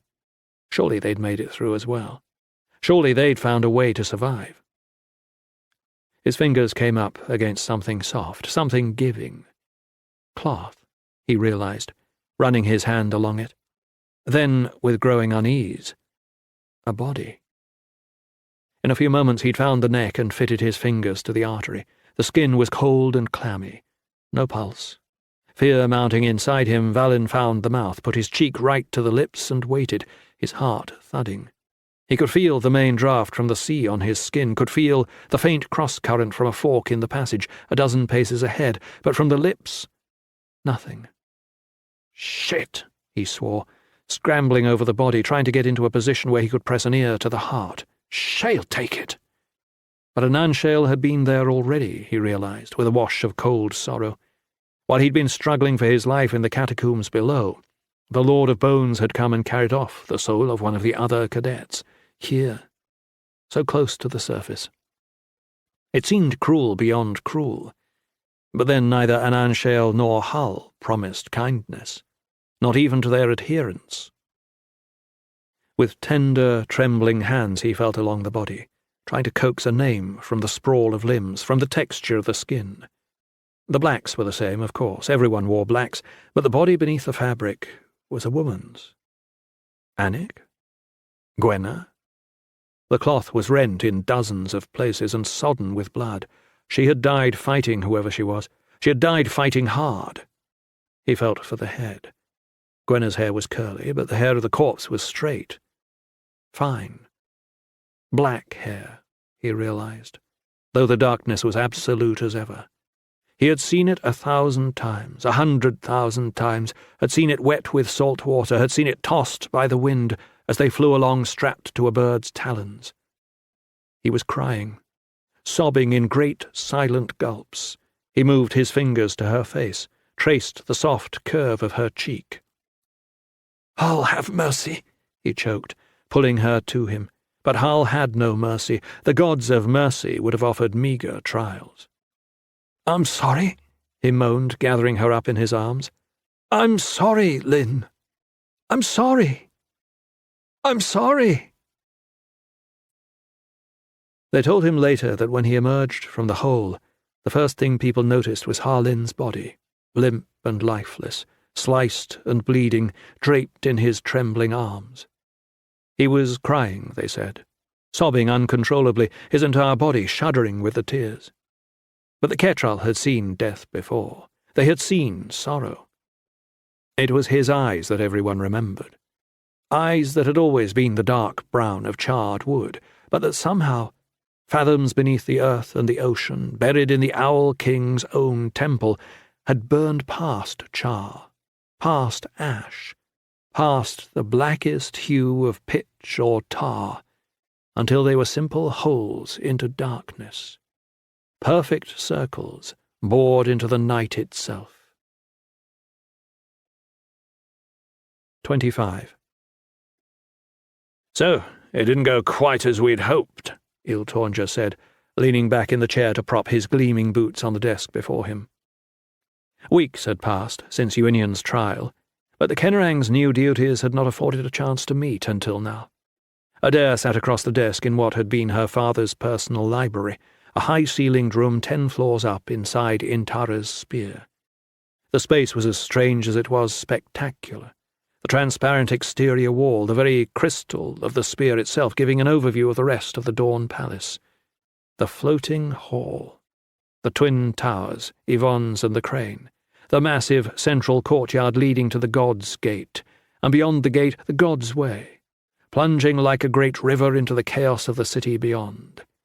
It was a space in which a man might feel himself master of the world, aloof from the trials of mortals toiling in the shops and shipyards, alehouses and temples below. Adair felt anything but aloof. "It was a disaster," she said flatly. "Worse than a disaster. Not only does Uinian go unpunished for my father's murder, but the rumours of his miracle are probably halfway to the bend by now." The memory of the serried ranks of the Sons of Flame marching in Sanlatun's funeral procession suddenly seemed more dangerous than ever. "Intara has always been a popular goddess. Uinian has his own private army, and now, in a single day, he's managed to command the awe and imagination of every citizen in Anor. Anlatun the Pious, come again, people are calling him. Never mind the fact that Anlatun was a Malkinian." "It was a pretty good trick," the Kennerang replied, pursing his lips. "That trick may have spelled the end of the Malkinian line," Adair snapped, amazed and irritated at the man's nonchalance.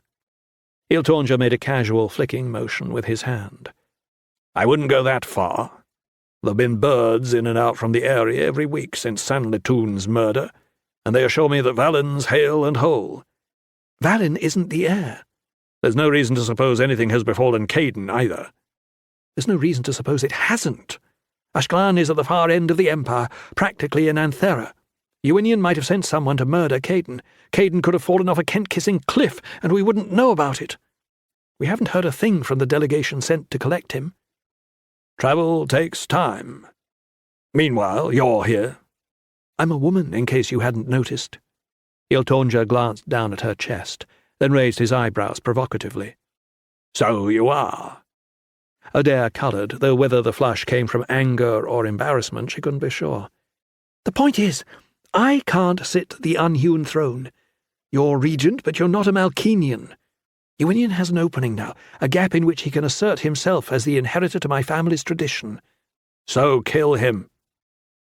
Adair opened her mouth, then shut it, unsure how to respond. Iltonja said the words the way another man might suggest purchasing more plums. Life, of course, was cheaper on the frontiers, and he'd spent a career watching men die, his own and those of the enemy. Unfortunately, they were not on the frontier. "There are laws," she replied, "legal codes to be followed." "The same legal codes that worked so well for us during the trial?"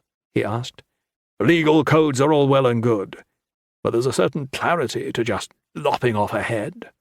I don't know about you, but I take that trial as a personal affront. That weasel of a priest won, which means I lost. And I don't like losing." "I can't just go around killing people." "You can't? I'm the Minister of Finance, not the headsman." "You're the Emperor's daughter. There's 500 Idolians whose only job is to fight for you. Their job is to protect me." "Tell them they can protect you by sticking Uinian full of steel." She shook her head. He was missing the whole point. "The Malkinians are not despots."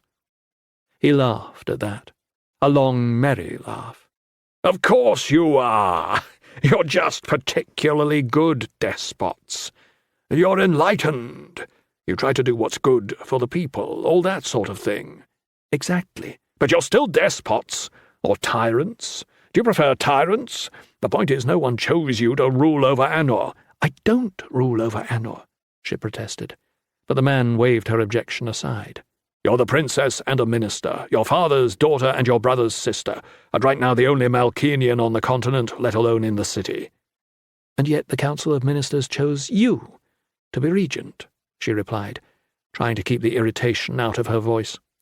"And I'm deferring to you. That should tell you just how much power you have." He dropped his feet to the floor and leaned forward in his chair, nailing her to the spot with his eyes, fully engaged for the first time in the conversation. "You're a remarkable woman, Adair.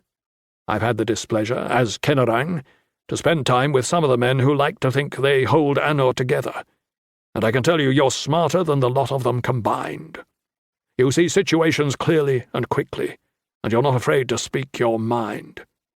She coloured at the unexpected praise, but he wasn't finished. "The question is, are you able to act? I've known a dozen men with good enough military minds to rise to my rank. They understood strategy, They could see their way out of impossible tactical positions. They knew the importance of the boring stuff, logistics, transport, and all the rest. Their weakness was their inability to act. There comes a time in every battle when the necessary course of action is clear, at least to someone who understands battle in the first place. What thwarts most men is the nagging doubts. What if I'm seeing it wrong? What if there's something I haven't considered? Maybe I should wait another minute, another hour. He smiled, a hard, predatory smile. I fight against men like this all the time, and I kill them. Kill Uinian? She said, trying to feel the full implications of the idea. The whole situation was overwhelming. Not just the problem of Uinian, but Iltonja's praise and criticism as well.